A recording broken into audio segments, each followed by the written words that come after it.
I ran away from all my problems, took a bus to nowhere. It seemed to stop at every junction, as if to say don't go there. But when I close my eyes I see her, and I feel so much pain. So I went to the river to cry. Yes I did. Yes I did. Oh, but when I got there the river was dry. Yes it was. Yes it was. Oh, and I'd always buy her flowers. We'd play cards, read magazines. Thinking back now, it's like she has special powers. She put a spell on me. When I close my eyes, I see her. I feel so much pain. Yeah. I had to run to somewhere to wash it all away. So I went to the river to cry. Yes I did. Yes I did. Oh, but when I got there the river was dry. Yes it was. Yes it was. Oh.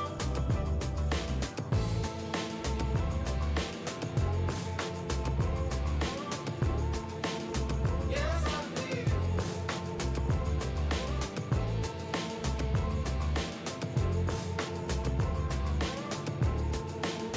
Yes I did.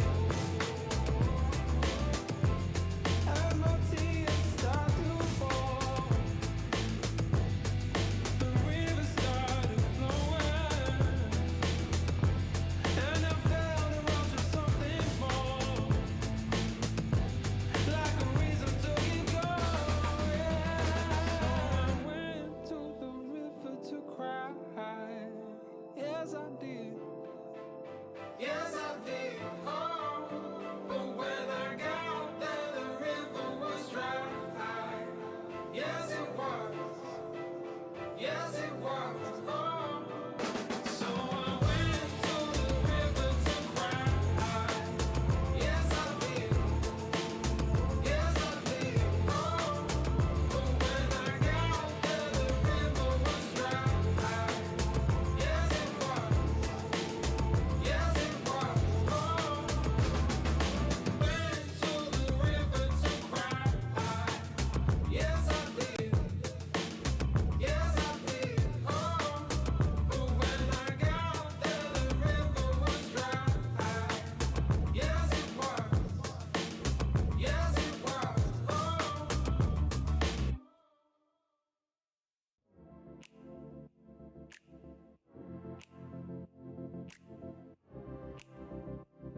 It is the moment we've all been waiting for. It's day one of the 2021 Wild Rift C Championship playoffs. The best of the best teams in the Rift are battling it out this whole weekend, and we find out who earns the title Wild Rift C Champion. I'm your host, Mika Fabs, and we've got some RNR on the desk right now. Rafa and Riku, your panelists, here to break down the action for you all. How are you guys feeling about our playoffs? Riku, I bet you're really hyped. Yeah, it's going to be super exciting for sure, especially when we look back at the Summer Super Cup, where it's just really intense. There's a lot of question marks who will be at the very tippity top of our current C champ. So I'm excited. What's going to happen next? And Rafa, what about you? You hyped? Does it look like I'm hyped? Let's go! This is the first day of playoffs, baby. We're going to find out who's going to take the crown at the end of this weekend. Wow, I can't believe you're prepared for that. That was pretty awesome. That's so cool. And of course, if you guys are watching on Twitch, on YouTube, or wherever, let your voices be heard by using the hashtag #CChamps. That's SEA Champs. Send in your best memes. We can find you easier by using that hashtag as well. You can be featured on over here too. And you know, we got some cool memes the last week. Brandon and Omo as Nuno and Willem. Still my favorite. Great wallpaper, by the way. Not saying it's mine, but saying. Great wallpaper. Great wallpaper. Right. Now, of course, let's have a sort of previously on the Wild Rift C Championships for the group stages. We had some very interesting revelations during the group stages, I believe. We had some teams that we thought would dominate, ended up falling a little off the radar, and we had some teams that we thought, you know what, okay, they got in through the last chance qualifiers, and we didn't expect that they'd actually top our leaderboards. Let's take a look at the highlights from the group stages.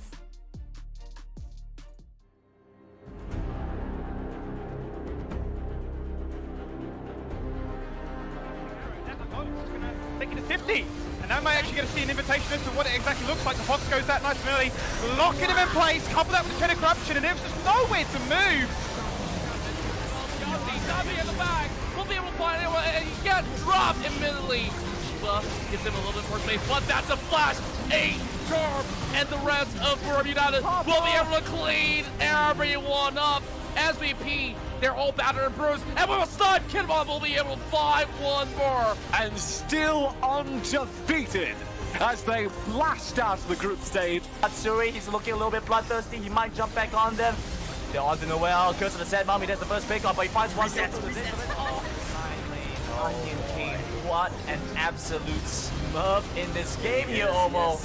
He really is. I need kick ass Look at that. Look at that. He's just walking in. They don't care. The tidal wave will set up the charge. They're going to run right in. The crescendo doesn't stop NBR at all. And in their own base, they show no respect, no face to one team as they move on to the Nexus in 20 minutes. And this might be over. Julie is coming up. Aquino is here into the backside. And as BTC Esports has defeated the SSC champ, gets the second game of the series. It's gonna be tricky. Land jumps in. What? The kills down CWJ, the supposed Dapper Alliance, and they lost it. Double kill for Divine Esports. They take all of their turns, and Divine is now pulling through. They take everyone away. Valdes coming in as well. Tipper is now joining in. It's a great boss. The Fine EVOS Esports collected the first in the mid lane, then looking to take down a second. It's going to be the Con 6. Target the focus. Put your eyes on the Shang. He's going to go down. It's a current call. Call at the time of death. Geek fan won't be able to respond. EVOS Esports charging into the base. That's trying to contest this, but Cookie's coming in as well. And there's no chance for them to stop this. It's a double kill to take it down. Raven trying to smite it away, but Flash Wolf to come up on top. Now Zora Becky loses his life. It's a quadra kill coming online for his Zara.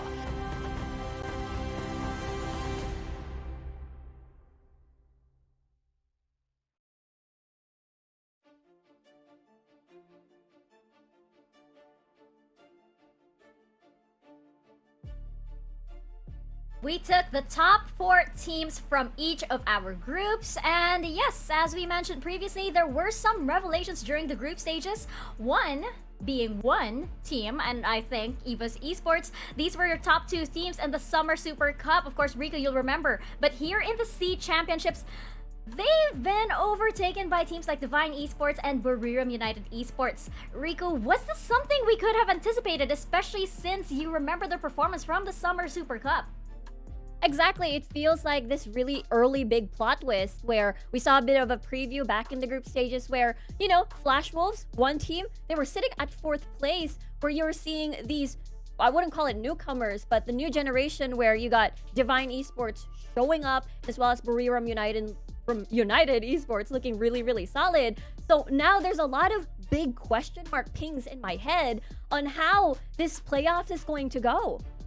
Yeah, and you know, bringing up the team graphics right now, the qualified teams, your top 8 for the playoffs. Rafa, when we had our little pre-playoffs discussion and we already started speculating, you know, we have our favorites and we made our own alternative timeline. So I want to know what you think was the craziest outcome from the group stages. What did you not expect from last week?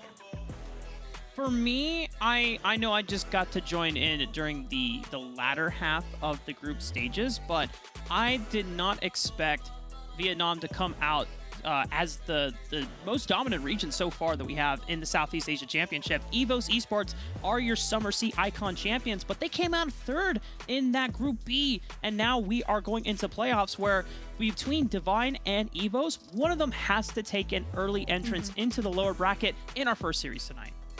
Yeah, it's gonna be so intense. It is. This first match is gonna be incredible, and it will have very serious consequences into our brackets. Let's actually bring up our brackets right now. I think it's worth noting, of course, that our group stages was a best of 2. Now we are at a best of 5 for our upper bracket, and in our lower bracket we have a best of 3. Rico, how do you think this is gonna affect the teams, especially since we talked about endurance playing a factor? Like, for example, there were some teams that might have performed well in a best of 1 or a best of 2.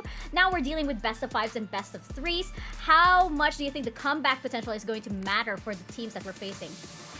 Yeah, I think it's going to be very critical, especially, for example, upper bracket, you come from a full 5, long, drawn-out game 5, and then you get eliminated towards the lower bracket. So there's this big, big pressure where you don't have that safety of a BO5 anymore. You're going to have that BO3, especially who's going to catch you?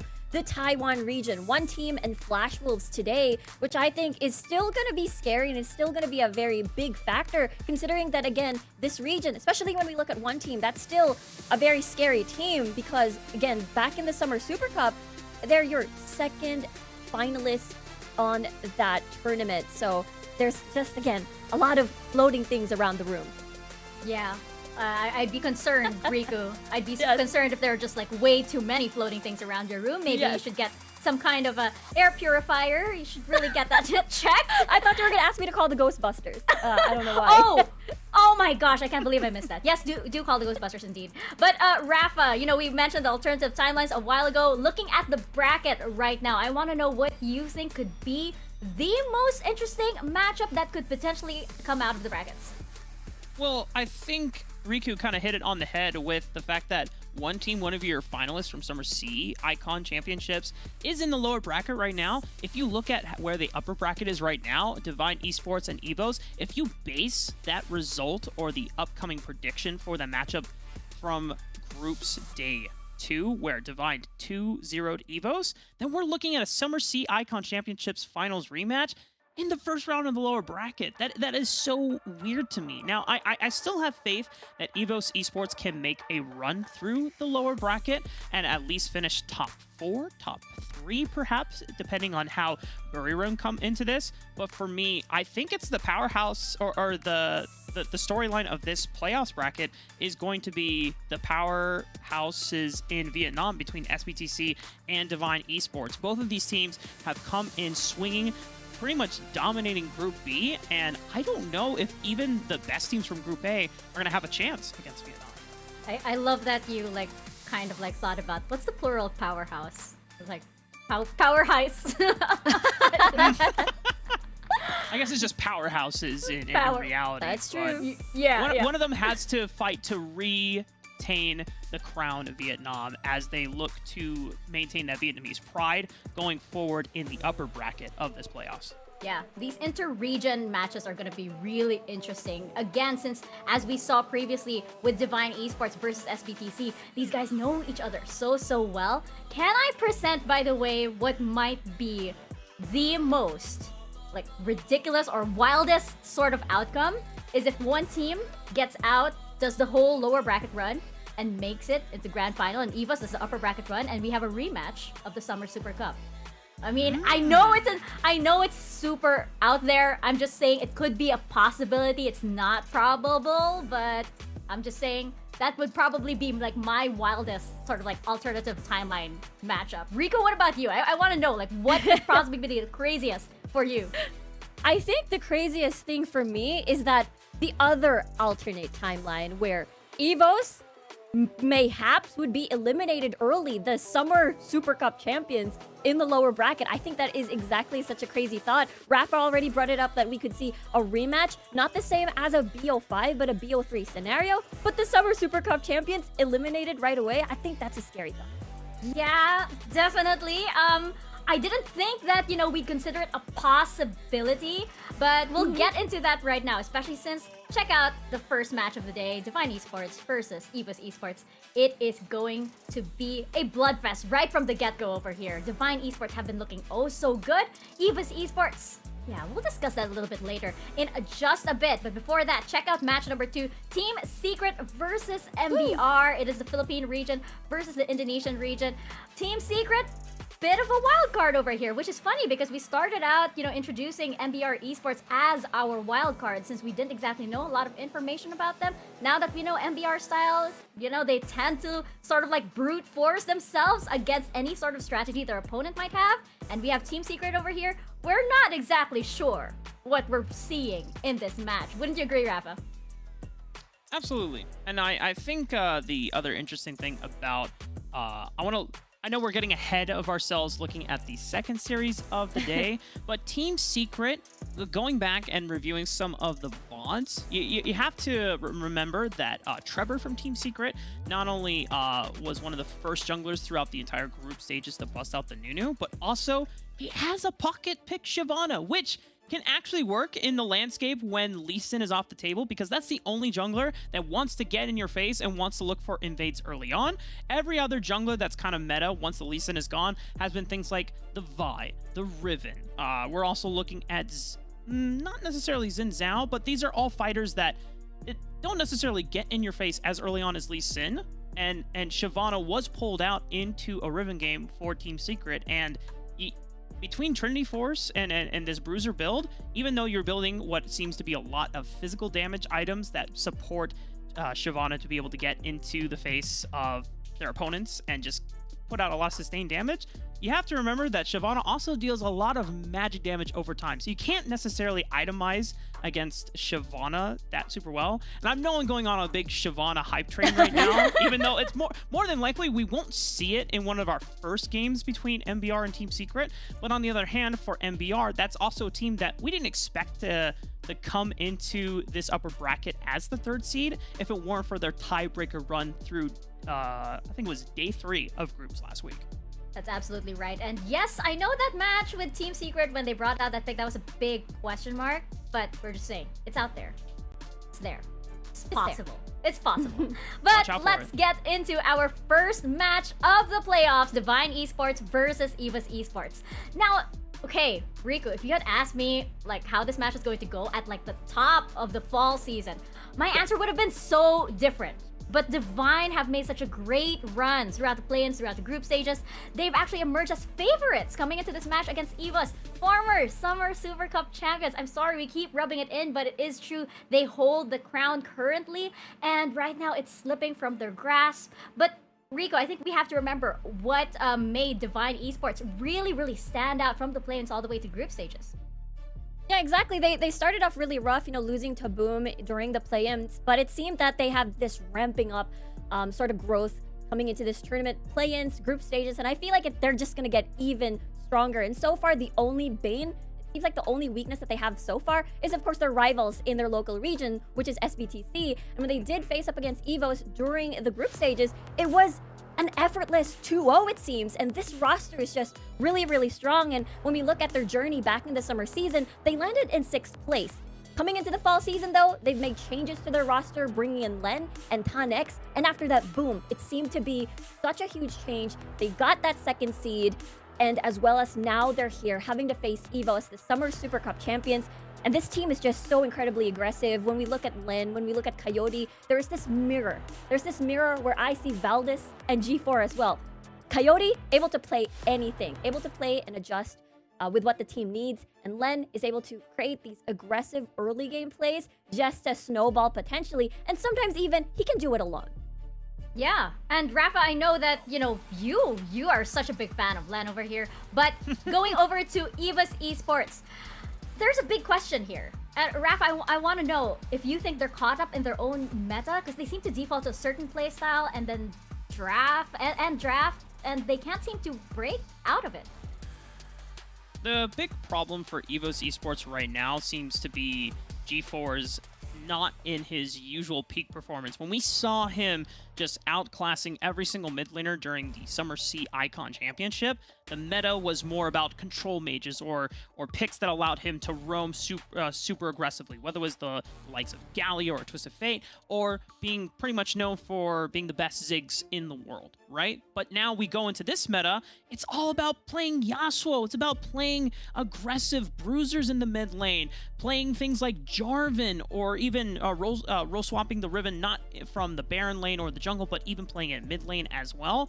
And mages kind of suffer into those picks right now. So G4 is kind of run into a champion pool limitation at the moment. Now, if we see that there has been, a couple of days since the last time we saw both EVOS and Divine play, if G4 has put in some time to pick up certain champions like the Yasuo or any of the other aggressive fighters in the mid lane, outside of the Ahri pick, then maybe we see a chance for EVOS to really take it to Divine in the series. But so far, despite being the 3rd best team from Group B, EVOS has just really struggled against the playstyle that both of the Vietnamese teams in Divine and SBTC have brought to the table and demonstrated during Day 4 and Day 2 of groups respectively. And it really comes down to this jungle matchup because Valdez is probably one of the few junglers that we have that can potentially handle Len, but it really requires a strong matchup through the Baron lane. Yeah, 100%. I totally agree. Yeah, I 100% agree with Rafa there. I mean, it's just this big early game that will determine how the entire map is going to play. And we see this common thing in the Venn diagram. Lee Sin is going to definitely enable them to get that early lead, strong level 3 power spike, and as well as having to invade the jungle and basically create pressure to their respective jungler matchup. But also on the other side of the spectrum, sometimes we get to see Valdez in the Jarvan 4, which I think really limits his playmaking abilities to create solo kills, perhaps even. So we'll see. Len would sometimes often fall back into this Kha'Zix, will fall back into the Rengar at certain times. So we'll have to see if Valdez will pull up the Fiora, perhaps, which has been a huge threat even during the Summer Super Cup and has been often banned. But I feel like, you know, that threat has been mitigated a little bit. And, you know, Valdez will have the choice whether or not to bring it early into the competition. And that's the big story between these two teams, right? It really comes down to the jungle matchup, because where for EVOS Esports, Valdez is important to facilitating a winning mid-game lead so that they can start playing their team fights into their strengths, which is where EVOS Esports and the rest of the Thailand region have really built their name as one of the best team fighting regions. Len is a type of jungler that just wants to get into your face, wants to dive before 2-3 minutes into the game, before you're even level 5, and just drill down this snowball before you even get a chance to stabilize going into the mid game for those objectives. And that's where EVOS has just really struggled. Now, the question is, can Valdez find a pick that is able to neutralize Len's early aggression in the early game? Because if it can, then EVOS can ride into the mid game, all the laners can get out, and then they can just start playing to the strengths. Otherwise, this has just been a tale of where Len just causes absolute collapse and chaos in one of the side lanes, and EVOS just don't have the ability to recuperate after such a disaster in the early game. Oh, yeah. Speaking of EVO's struggles, by the way, I think we need to bring this point up right now. There is a term, group slump, in a way. Some people would say that EVOS might be in a bit of a slump as well. I personally wouldn't say that slump, because they're not winning, but they're definitely not performing on the level that we expected them to be. And looking at, you know, the graphics that you see on your screen right now, Riku, what are your thoughts on this possible group slump that we see?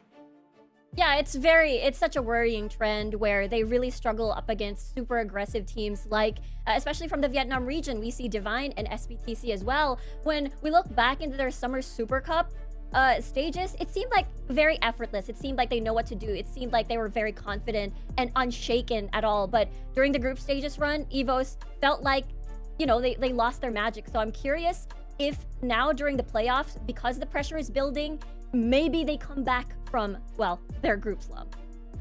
Hopefully they do. And actually, on the talent side, I was surprised that we all kind of like have lost faith in EVOS Esports quite a bunch.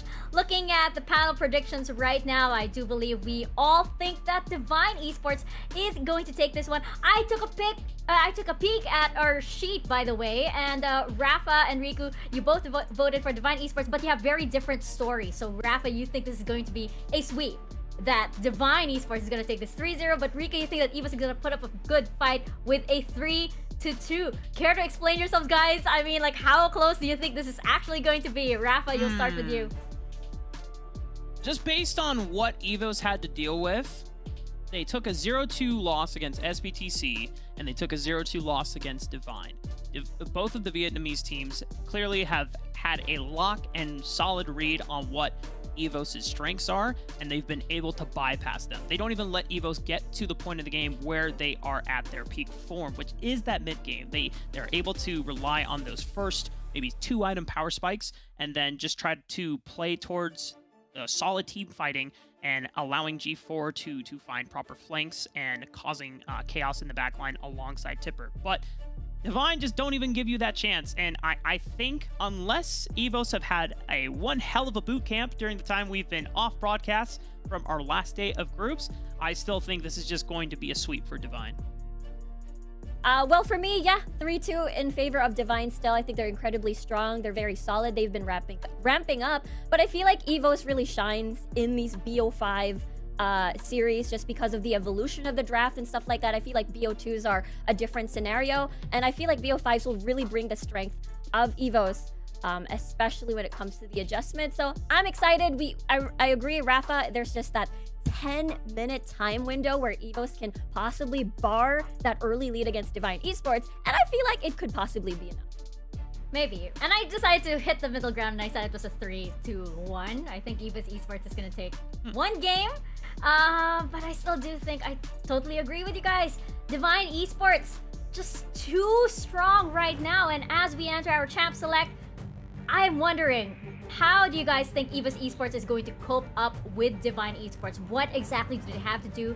Coming into the bans, of course, in the initial picks. Rafa, what are your thoughts? Lee Sin priority, baby. Yes.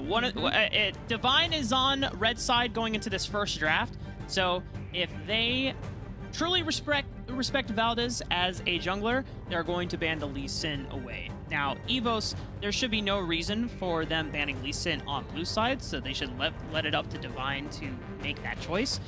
The other big pick that has to come into play is the Renekton and the Riven. We already see the Renekton being banned on blue side because EVOS have to know that if they go for the Lee Sin on this first pick, Divine would have been able to trade for it on the other side of the map. And no, that's not the champion you want. You want Lee Sin. You don't want to give it over to Len. That means they're confident, or Valdez can first just adjust and see what the matchup is, and then pick Fiora. And now for Divine, removing the Olaf, of course, that's something that a Lee Sin wouldn't want to see. So that means this Lee Sin Riven priority pick over towards red side, this is looking to be incredibly strong already because of that big level 3 power spike of both of these champions, especially towards top side. This is a little bit worrisome so far in the draft for EVOS. Yeah, was this a big... Is this it? I mean, was this basically sort of like the harbinger, I guess, of EVOS Esports' fate right here? They had that opening. Yeah, they do. Yeah, something interesting is that EVOS are really prioritizing the Ahri for G4. It has shown to be G4's most successful champion during the group stages here.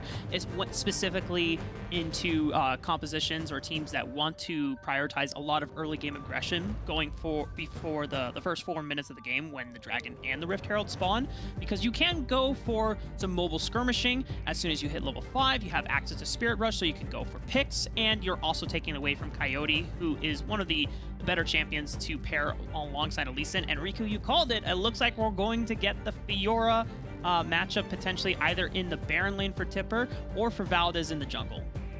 Yeah, we'll have to see. I also really like the Senna pick, though, because it basically sort of neutralizes the lane, especially if you pair that up with a Gragas in the jungle. Oh, not in the jungle, in the bottom portion of the map. So this will sort of eliminate a little bit of that kill potential of the Xayah Rakan 2v2, rather than the usual Kai'Sa lane that we love to see for Cat Satan to make during the late stages of the game. But look at this! It's gonna be Coyote on the Fizz! This is gonna be crazy! I can't imagine how this lane is going to go, and this assassin versus assassin matchup is gonna be very, very exciting. Yeah, and you know, I feel like EVOS Esports, maybe they expected to give the Lee Sin up. Maybe they have something planned over here. Maybe they preferred this draft. Perhaps they're gonna go and target that Lee Sin in the future matches. But right off the bat, I have a bad feeling about this. Divine Esports, it looks like they're just like, okay, we're just gonna do what we do best, which is pretty much, you know, Wild Rift. And EVOS Esports right now, again, they seem to be back to sort of like, you know, a default style, a very predictable one at that. I don't know about you guys. I don't have a good feeling about this on the side of EVOS Esports. And Divine Esports, though, this looks like this could be a great first game.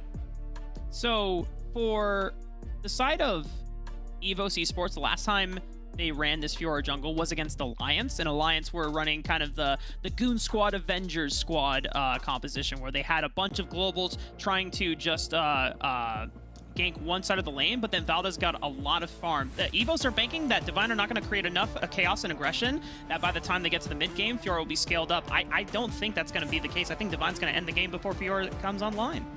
Well, we're gonna see if Valdez indeed has that chance as we enter Game 1 between EVOS Esports and Divine Esports. Casters, take us into the Rift.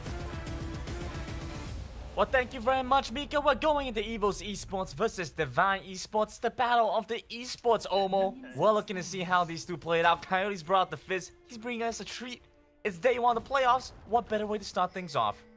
I'll be very honest with you here, Grandin. While everyone is so afraid of Coyote's Fizz, it has been a bit underwhelming for me so far, so hopefully it's a treat for his team and not for EVOS Esports, as we're gonna see him just go aggressive from the get-go. Yeah, so maybe here to show us a different performance, but Hopefully. at the same time, we've also been wondering how G4 has been performing in the context of this competition. We've been a little bit underwhelmed of G4's performance overall, especially considering how good he was in the summer season. Going into the Sea Champs, it feels like he's not had that same response. Yeah, definitely, right? And I think the Des touched on this a bit. I think TJ was the first one to bring it up.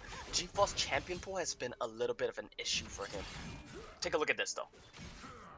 And to start things Solo off, bolo. Connex against Tipper forces the flash away from the ribbon, but that's about it. Nearly a solo volo, has to flash away, that's always a good start. Tipper only has to expand barrier, and he's gonna be in full control here. I changed Oh that. my goodness, they're turning things around. Cast is Flash good. for flash, and both summoners expanded from both sides, but I think Tipper's gonna come back a little bit stronger. We have Tipper against Hunax up here. Action in the bot lane as well. I wouldn't call it quite that much action. It's a trade, an exchange, but they're gonna back off. A bit underwhelmed, right? I kind of expected, given that it's a Vietnamese team, that they wouldn't use the second charge of Battle Dance to back off, and you would just keep going. But he does indeed. Keep in mind, this is a winner's bracket first match here. If you lose this one, you do drop to the lower bracket. And correct me if I'm wrong here, but you play against one team. That is correct. The loser of this match will go up against one team, and well, that is going to be a tough opponent in the lower bracket. But to be fair, one team has been struggling as well, so pretty decent chance overall, I think. I'm gonna be honest with you here. Yeah, one team has been struggling, but I still would not want to face them in an elimination match. And we see Veldis, he's just going to every lane, just helping them push it out. He's getting farm as well in the process, getting gold, getting experience, while helping his laners get optimal reset timings. So doing a lot across the board, while Lan, he is just trying to power farm up on this Lee Sin. We've seen what these Vietnamese junglers can do when they scale on Lee Sin. We don't typically think of it as a late game pick, but these guys, they will prove you wrong, right? We've seen quite an interesting uptake with Len and Veldis, you know, going into this jungle match. Veldis has gone into the lane, soaked out a bit more EXP, so he's a little bit ahead of the curve up against Len. And this is interesting because generally Fiora is not thought of as a jungler, but we've been seeing it rise in the jungle position, especially with teams from the Thai region. So hopefully we get to see more of this and how this one's going to play it out and impact things. Dragon will come up in the next minute or so I'm quite curious how this is going to play out as G4. She's going to dash away. Yeah, G4 just gonna get out of dodge there. He's gonna be fine. And I think that if we want to talk about G4, right, I think that what you were talking about just now was pretty accurate, where you have to keep in mind what G4's champion pool has been like, what G4's problems have been the split, right? When we talk about him in Summer Cup, our analysts touch on this as well. What was so good for G4 back then? He could play roamers, he could go all over the map and do a bunch across the map, influence his top lane, that's the big one. He can play TF, pot on top of Veldis when he's going in aggressive. So many things were just working well, were just going right for the side of EVOS.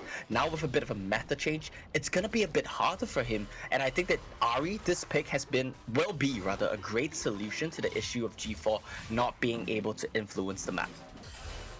Of course, we have seen G4 play that Ahri before. It has had a couple of appearances in the Sea Championships. We'll look to see if he can manage to improve its win rate or improve its performance throughout this competition. Pulling out against Divine Esports, I mean, frankly, you have to have some level of confidence if you're willing to play in this kind of matchup. So let's see what they want to get done.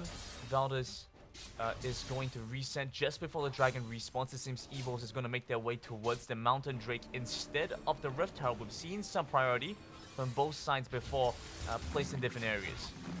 Yeah, both of these teams, they are gonna be walking into setup right now. But it seems like Divine Esports are the first to get into the pit. Here we have it. EVOS Esports, they're right around the corner. Rich used his ultimate just a few moments earlier, so won't have that going into this dragon fight. But Divine Esports, well, they're taking their time. They're going to start this one slow. They're actually going to back away. Give EVOS Esports control around the dragon. Yeah, this is due to the setup differences. This is it. They're getting collapsed on. They're jumping on the Cat Cannon first. Nice shot the water. Finds a decent amount of damage. They're going into the back line, looking to take them down. That's one. This is that Lee Sin pick they were talking about. They take down Rich, take down Cat Satan, and Coyote's still alive. How can you feel underperformance from this Fizz where he's making things look so good, Omo? Well, I have to be honest with you here. I don't know why Katsatan was in front of everyone, face tanking the fish. You have a Fiora who can use the repulse. You have a Gragas who's relatively tanky, but it's it's Senna who catches the fish. That's just wrong, right? That's like you go fishing and right from the get-go you catch the biggest, most expensive fish you could get. Something clearly is wrong in the setup there for EVOS. I think that this team, even though they got the mid priority first, even though they got into River first, too many things were wrong in terms of setup, in terms of who positions where, and it seems like a misunderstanding of their roles. Tipper, he's trying his best here to defend this turret, but 1-on-3, he might have to give it up. Yeah, he's gonna watch out against this. Dawn Shadow But comes early, across yeah. and get healed up as well. Here we have it, a knocker coming through from Quay. A little bit more damage from Len's gonna find it. A flash forward from Hope as they take down the Darius in the bomb side, but EVOS Esports gonna trade in the opposite lane. They lose the kill, they lose their Baron laner, but they get the first turret thanks to the Rift Herald. That's gonna be a bit upsetting for them though, I think, because they... Well, I was gonna say they're still gonna lose this bot side turret, but look at the rotations from EVOS. This is really good stuff. G4 uses his ability to fast push mid lane as an Ahri with the Orb of Deceptions, gets the resetted, comes down bot lane to catch this wave, while his Dragon lanes rotate to the mid lane, catch the waves there, and then you have Tipper going up to the Baron lane, and everything has evened out. You get the 1-3-1 setup that EVOS were looking for, and this comes down to good usage of their mid priority. Though you gotta keep in mind, they are a little bit behind in gold. They got the first turret, but they lost the kills. They lost the Dragon to Divine. So I think Divine, they're still happy about how this game is going. And a big part of this as well is the gold's been funneled into the right players from Divine Esports, whereas EVOS has had to share and kind of split that localized gold in that first turret. They're looking to maybe take Coyote out here, but he's going to be able to dash away. I mean, it is a Fizz. It is a Fizz. This was a bit of Rabadon's first item Fizz. Very ambitious play, I would say. I don't really know what the idea behind that was, but it's fine. You know, they need to send Coyote a message that, you know what? You don't get to do this for free, but I think he does, Grandin. Look at his items right now. Death Cap, close to the Lich Bane. He's 1,000 gold up on Ahri. And keep in mind that this is a counter pick. If you throw the Charm the Waters on him, he needs to Spirit Rush away. He needs to use multiple charges to get away from you. And once that is down, you know what's happening the next time you get on top of him. Oh, absolutely. He's going to jump on you. It's the Predator. Oh, it's a small fish, but he has a big bite.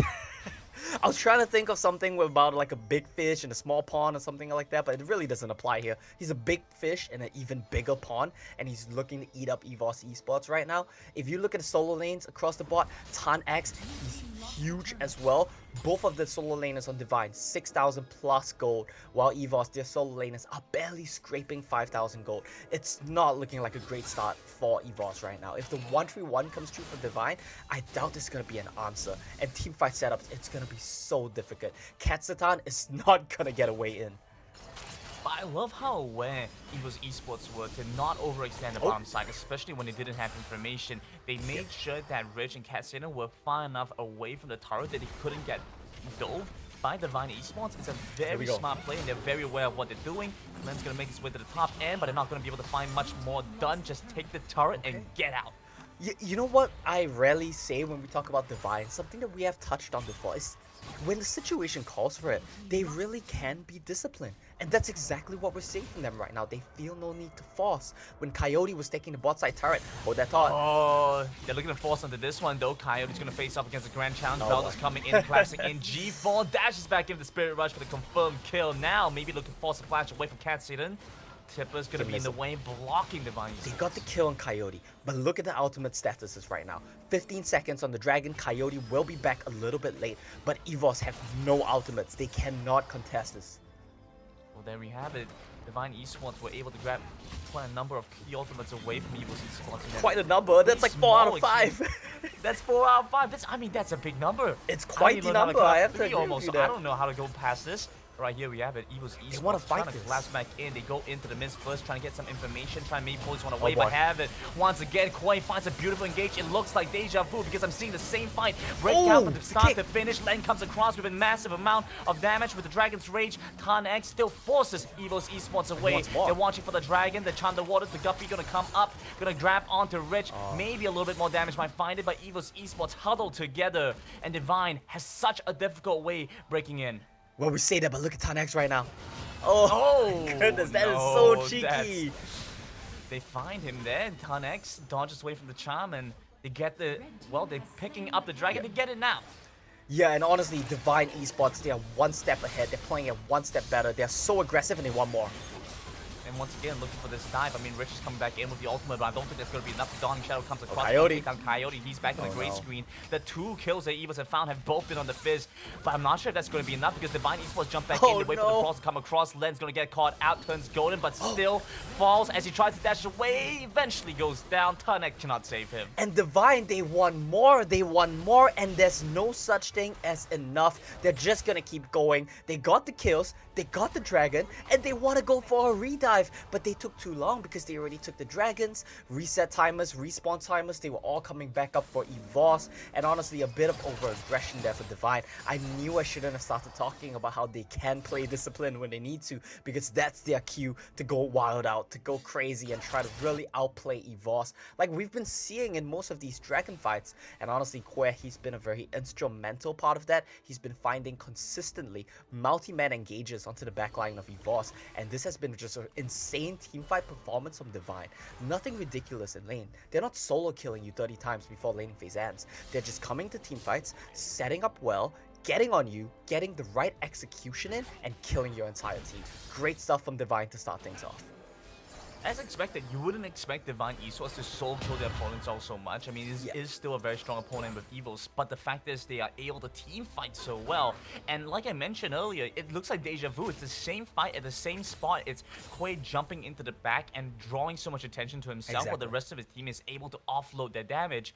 And now that Tunnec is just frankly becoming stronger and stronger, he's 2 items deep, Omo. He's 2 items deep, plus his boots enchantment is completed. He's just looking like a menace, especially as they start playing around these neutral objectives. Well, here we have it once again. EVOS Esports trying to take some control around the neutral objective. They know if they step off Baron, Divine will steal it. Take a look at where Tipper is standing right now. He has to constantly wander between the dragon lane as well as where his team is. He doesn't dare to walk out. He needs to wait for the wave to come in before he catches it. He knows if he walks into Tunnec, he is going to die. So he's trying to find ways to help his team. But it looks like Divine, they might want to dive this right now.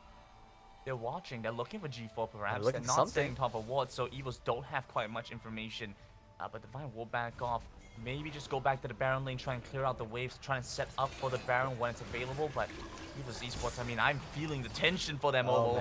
I'm not even playing this game, but I'm feeling the tension because they are trying their best to just hold on here. They find a charm, maybe this is the call for action as they try and jump on to hope, but won't be able to find much more damage down. G4 is going to go golden as they look to take down Tunnec. He's going to have to go to stasis himself, dodges away from the charm, but won't be able to survive as they come in with Tipper leading the fray, leading EVOS Esports into Divine as they take down 3, and now somehow EVOS Esports come ahead in this fight. I'll tell you how, Grandin. They once again dive too deep. Completely unnecessary. Charm, it's a non-committal form of engage. Cask, it's a non-committal form of engage. EVOS, they are fishing and they get out when they need to. Now they're making mistakes on the side of Divine, and EVOS, they're using their catch com, they're using their non-committal pick to just catch them one after another. And they're onto the inhibitor turret right now. Len has to do the best that he can to try and prevent this, but it's going to go down either way. Tunnec's coming back alive soon. EVOS Esports find an ace and break open the mid lane. And what's going wrong here for Divine, Grandin? What did we say they needed to do? They needed to 1-3-1. EVOS have no answers to that. They keep trying to force a mid lane is the problem. They keep trying to dive. They keep trying to accelerate their leads. Look at this from EVOS right now. They go for non-committal engages, and that's it. The fight is over. It's done. Divine, they're out. They trade 1-for-1 on the alties. You can go back to sidelining. But the problem is they want more. Coyote, something we missed early on is he missed his flash. He whiffed it in the wrong direction when trying to flash over the wall. Missed completely all of his spells. Like I said, underwhelming Fizz performances. He had a great first fight, but other than that, I think it just encourages them to be a bit too aggressive, and that's very punishing here for Divine. Now I can tell you, this 5v5 for the Dragon, Grandin, this one is going to spell out the game. Well, EVOS Esports are the first to get back into the pit. Divine are watching out for this, but look at Hope One. He's far away. He still has to deal with the super minion waves, and EVOS Esports in this time is going to start the Dragon. Looking like they might want to pick it up first. Yeah, Zion's going to start rotating over first. Coyote is once again looking for this angle to maybe catch Katsei. This is so good for EVOS because of the super creeps, because Veldus is always the one in front pressuring the waves. Divine know that if we ever commit to the river, EVOS, they're gonna run it into our base, and Veldos is gonna track them to end. So they make the right call. They say we cannot contest this. We have to give it up. We're gonna farm up. We're gonna regain our gold lead, and we're gonna look for the fight another day. But my question is, Grandin, is another day gonna come too late? Veldos has hit level 13. He's gonna be scary on this Fiora. Picked up a triple in the last fight. We said how Divine, there was no answers to their split push. But now with the items in the pocket of Veldos, 3 completed items, he's the biggest in the game, bar Tan X, bar Coyote. And I think he can definitely take them on because he is a Fiora. So things are looking a little bit iffy here for Divine. You look at EVOS, look at Divine. Gold right now looks about even, but what EVOS have is a clear track into the Nexus, into the base of Divine. One misstep, one slip up from Divine means EVOS Esports will walk in and take the Nexus. So if you get aced here, this is disaster for Divine Esports. It's such a bad spot from the be in, and the waves are constantly crashing into Divine Esports side. Even right now, you take a look in the mid lane, that Super Minion is gonna make the wave push back towards Divine, and they constantly have to be on alert for it. And honestly, Gaminism, if you look at how the game state was 5 minutes ago, you cannot tell me that Divine did not completely throw this game away. They had it in their pockets. EVOS, they could not answer sideways. They had to be careful checking River, and now look at them. Now the world is their oyster, and Divine, they're the ones that have to play on the back foot. For Tan X to even touch the bottom wave now, Lan has to be there covering him. Things are looking so difficult for Divine, and they might not be the fastest Baron takers on the side of EVOS, but they definitely have some damage with the Fiora. So you need to be very careful on Divine's side. You know what, Omo? I'm just gonna keep running with my same theory. The Vietnamese region teams always have to drop the first game of the day because that's they need to get the jitters out. They need to get the solo queue out of them. And from that point on, they need to have games some 2 to fun. 4. Let's rephrase that. They It's need a to have 3-0. their fun at the start of the day. Get it out of their system. Get some happy games in, and then they're ready to serious it up. Because if you look at how the first 2 dragons were set up, it was picture perfect from Divine, and then they decided, you know what? We're getting a little bit bored. Let's go dive some turrets. Absolutely, and they had some good fun moments in that, but would cost Divine a lot of tempo here as EVOS Esports has managed to crawl their way back in, but now they're trapped in the jungle, they're moving together as a 5-man unit. Coyote misses out on the chant the water. This could be disastrous. Divine Esports is back away, but Quay is still going to go for the engage anyway. They get the cask off in the back, blocks some of the damage from Divine Esports. They're still chasing after Valda's going to run in onto Len, but he has Guardian Angel, difficult to take him down. EVOS going to go back on the Baron instead. This is the Baron angle, and they take it so fast. If they have 5 on the Baron, they're not going to make it back here in time. Lan has smite, but they're running he's it back. nowhere to be found. 5,000 left on the Baron. Tan X going to jump over the pit, get into the wall. Coyote as well. The playful Strixler maybe trying to take them one down, but it's unfortunate. Divine Esports won't be able to find it, but they steal it away anyway. It's down to Coyote. The grab, the Baron, playful Strix, the flash, doesn't matter. We'll forgive you for that one. Divine steal it away. Divine, they steal it away, but they lose 3. 40 seconds on the death timers. Do EVOS want to run it down here? I think they can get rendered. They're going to run it down. It's 30 seconds left on the death timers. It's only the support in the jungle. There's no way that Divine Esports can prevent this. EVOS Esports might have lost the Baron, but they're still looking for the game. Moving on to the Nexus, flashing forward, gets the upper hand, pulls in 2. And Divine Esports find the charm onto Land, onto the Nexus. There's nothing left. EVOS Esports find the first game win. And there was nothing we could say there except that Divine, they had the game in their hands, but they threw it away, Grandin. That has got to be a heartbreaking game for them. Look at the side of EVOS. Loss from Rich, sighs of relief across the board. They're probably saying something along the lines of, I can't believe we won that. How did we win that game? And a lot of that came down to that mid-team fight. You know what? I'll even say all of it came down to that mid-team fight. Mistakes from Divine were so well punished from EVOS, and they really did deserve the win. They pulled out ahead, understood how they need to play the 5v5s, how they need to set up with their team composition. At the end of the day, Divine, they're going to be reeling from that one.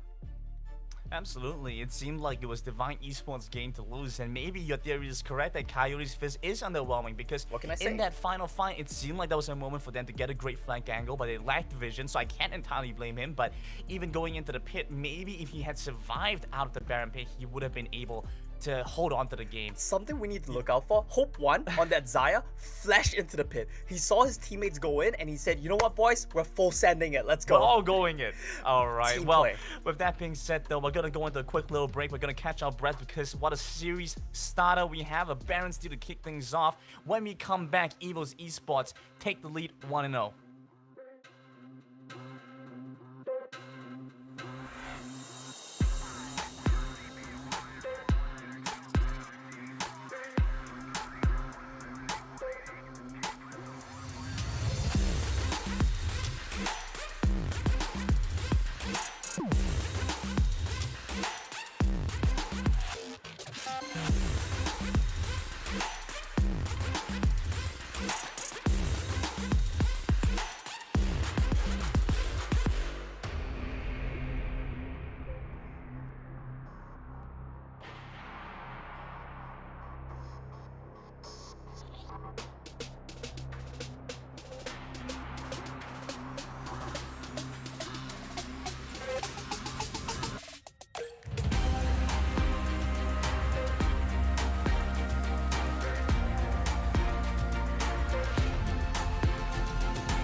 you ready to define your character, to choose your financial objective, to choose your investment strategy, and build your portfolio?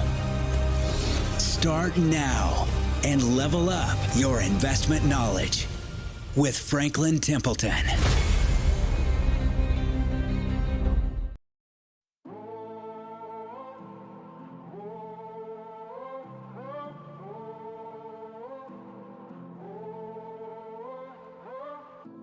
I ran away from all my problems. Took a bus to nowhere.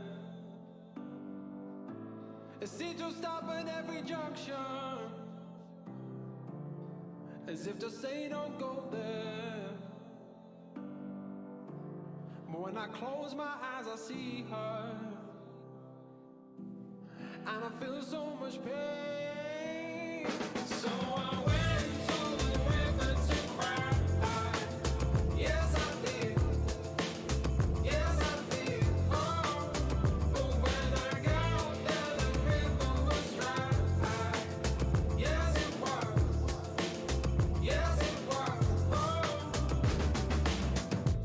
and I'd always buy her flowers.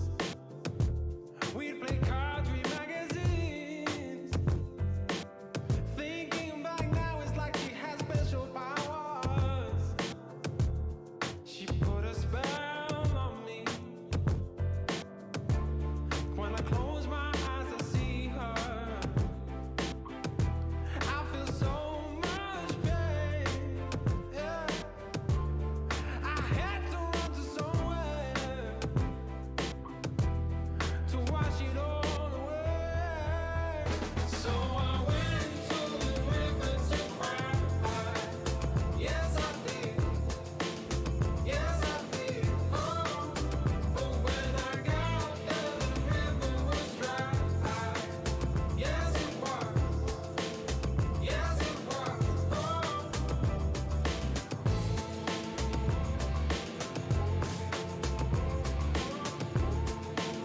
Yes I did.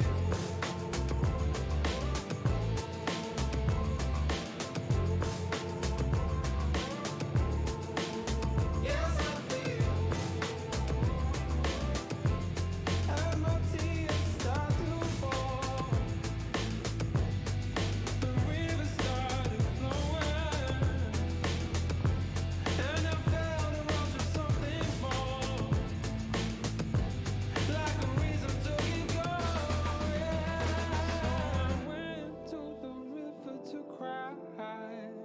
Yes I did. Yes I did. Oh, but when I got there the river was dry. Yes it was.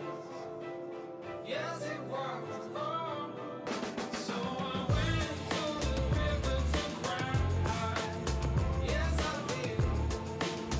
Yes I did. Oh, but when I got there the river was dry. Yes it was.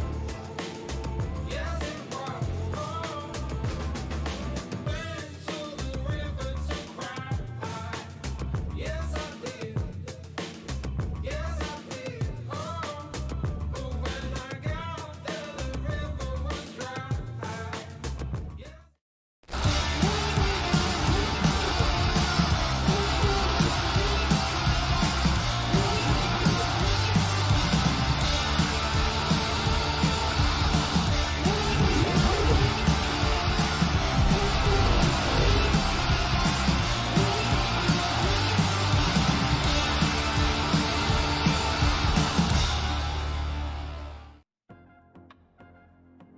Welcome back, guys, to the C Championships, where EVOS Esports are off to a great start and take Game 1 versus Divine Esports.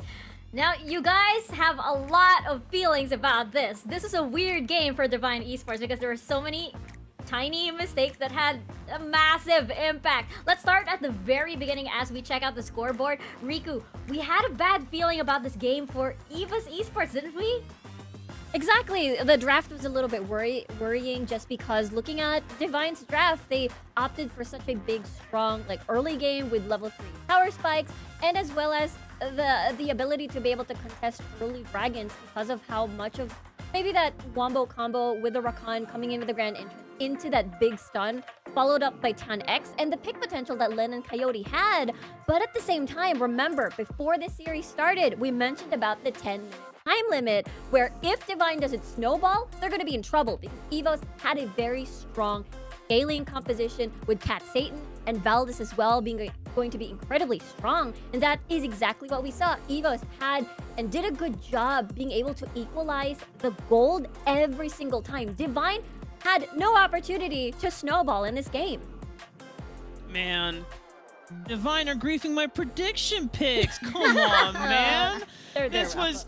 I looked at this draft, I'm like, all right, we got Len on Lee Sin, Tonex has got the Riven, Coyote's got it's busting out the Fizz. I'm thinking this is great. The first dragon fight comes around, EVOS opting into it like a bunch of psychopaths. I'm like, okay, they should just let this dragon go and go for the Rift Herald right away. Instead, they don't need to fight. They're not strong.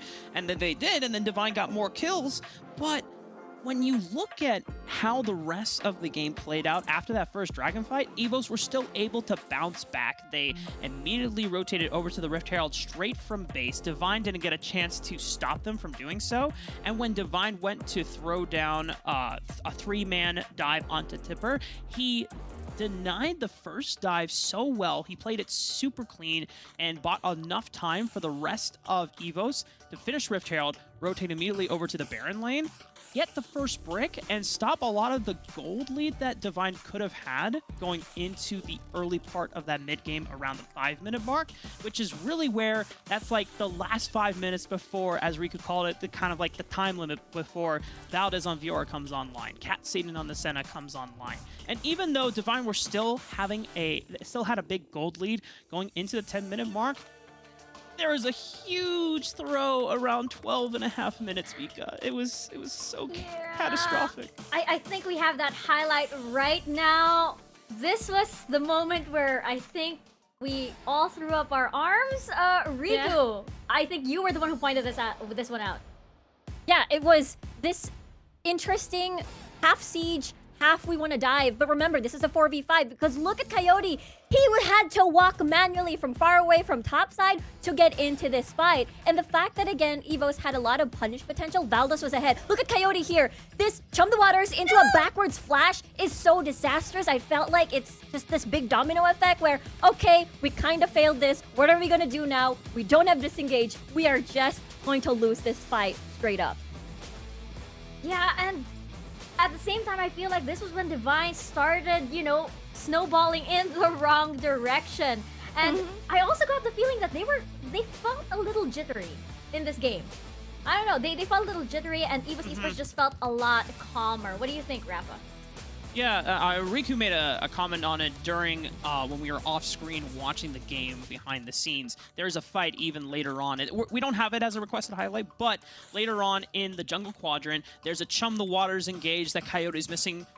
Looking for. He misses it, but Quay still presses the go button with the quickness into the grand entrance. It's like, wait, whoa, relax, guys. We already missed the primary initiation. You don't need to throw out your initiation. Just wait. Chum the Waters late game comes off every 30 seconds. You can be patient. You can wait for another engage because despite Divine losing their first base turret at that 12.5-minute mark off of the Valdez triple kill in the mid lane, the game was still technically winnable for Divine. The Elder Dragon was still contestable. The Baron was stolen by Coyote, by the way. There's still ways for Divine to potentially stall out the game. It's not the ideal win condition that they were looking for because they had to snowball the game early on, but Divine Esports, I feel like after that blunder in the mid lane, just really started panicking, and they lost the ability to communicate effectively among everyone else. I think you're pretty much right on the head that the nerves were getting to them, but you know what? It's just game 1 of a best of 5. Divine, you still have a chance to save all of our prediction rates, I mean, mine is donezo, at least for the 3-0, but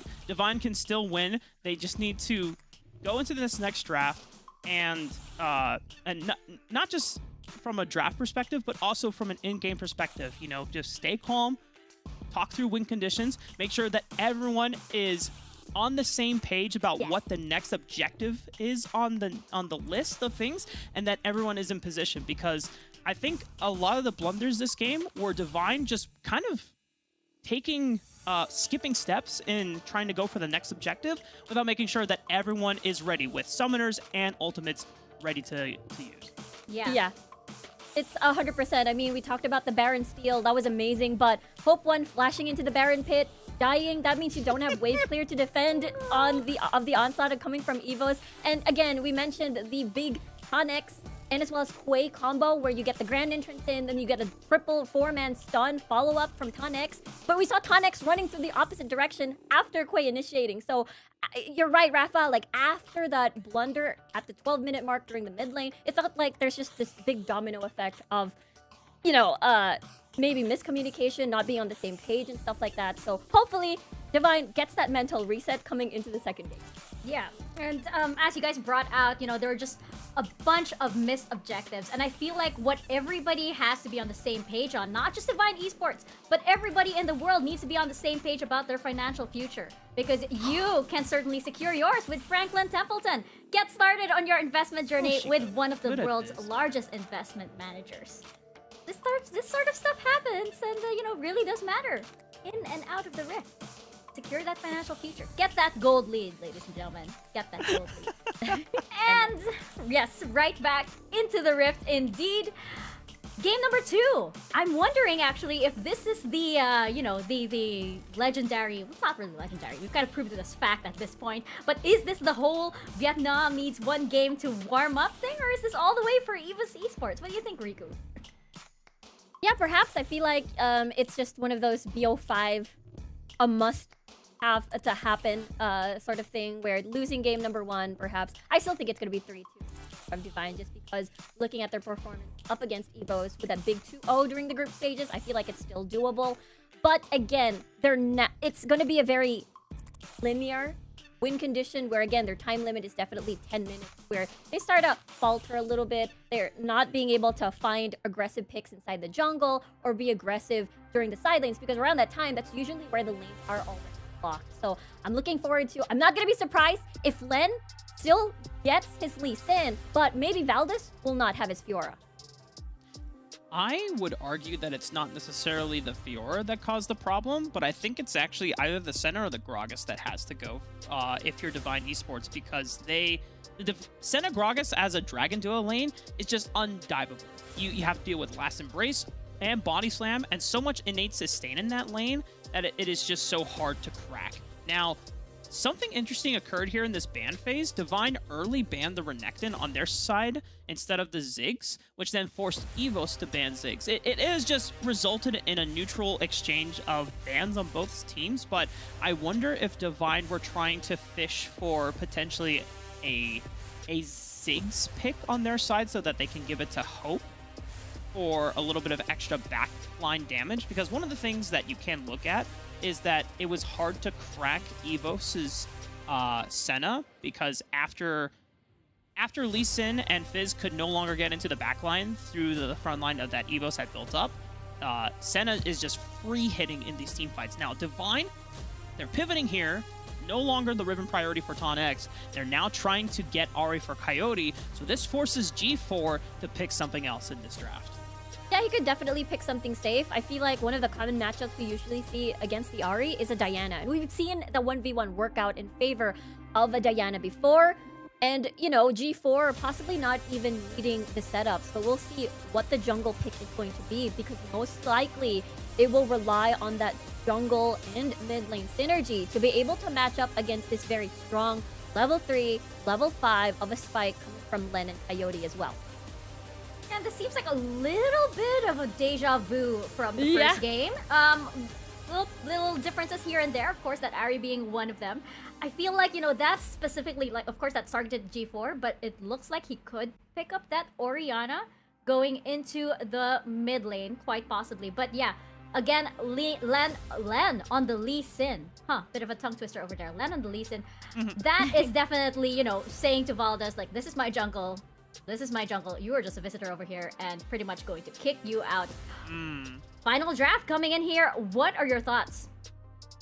This is essentially a salty run back. The only thing that Divine have done is they said, all right, G4, no more mobility for you. No longer you will get to have a chance with this Ari. Now, G4 is back onto the Orianna, something that he was, outside of the Ziggs and the Twisted Fate and Galio, he was really kind of known for as like a reserve pick during the Summer Sea Icon Championships. But the lack of mobility outside of Flash means that G4 is more of a target or a potential target for the side of Divine Esports. The crack during the early game. You have Ari Charm to set up for picks so that Len can get in and finish off with the Sonic Wave into Resonating Strike, or even looking for Dragon's Rage combos. I still think that Divine Esports, I mean, they just need to be able to crack the game and go for dives. It's still not going to be possible through this Sen and Gragas dragon. Yeah, we're gonna see if they can get that dive into EVOS Esports indeed as we head into game 2. Casters, take it away. We're going into game number 2. It's EVOS Esports up against Divine Esports, and EVOS Esports, well, they're out here breaking all our predictions. They are 1-0 leading the series up against Divine. And what a good start we have here. Omo and Tipper's back on this Darius. He's here to make a play. He is back on this Darius, but I say the plays are gonna come from Ton X here on this river, and everyone doing a bit of moonwalking as we get into the game. I mean, a bit of a salty run back like our desk skit. That's pretty much the truth. But I do want to point out, I think there are some nice little adaptations from both of these teams, and I think that both of the changes to the mid lane champions really fit what both of these teams want to do individually. G4, he's coming to the game and he's saying, you know what? When we take these team fights, when we take these skirmishes against Divine, they didn't really work out. Let's not do that the next game. Let's just chill, wave clear, farm under our tower, and wait for them to dive us again. He changes, pivots around, picks up the Orianna, which will fit that role so much better. And you have Coyote saying, you know what? Maybe Fizz just isn't it. And then he goes for Ari, which is a good counter pick to the Orianna. It's a very good setup for the Lee Sin, and it makes sure that their skirmishes are so strong. Oof, Tipper. I mean, run it back. This is what happened in game number 1 as well. Ton X, he's just in a dominant position in lane.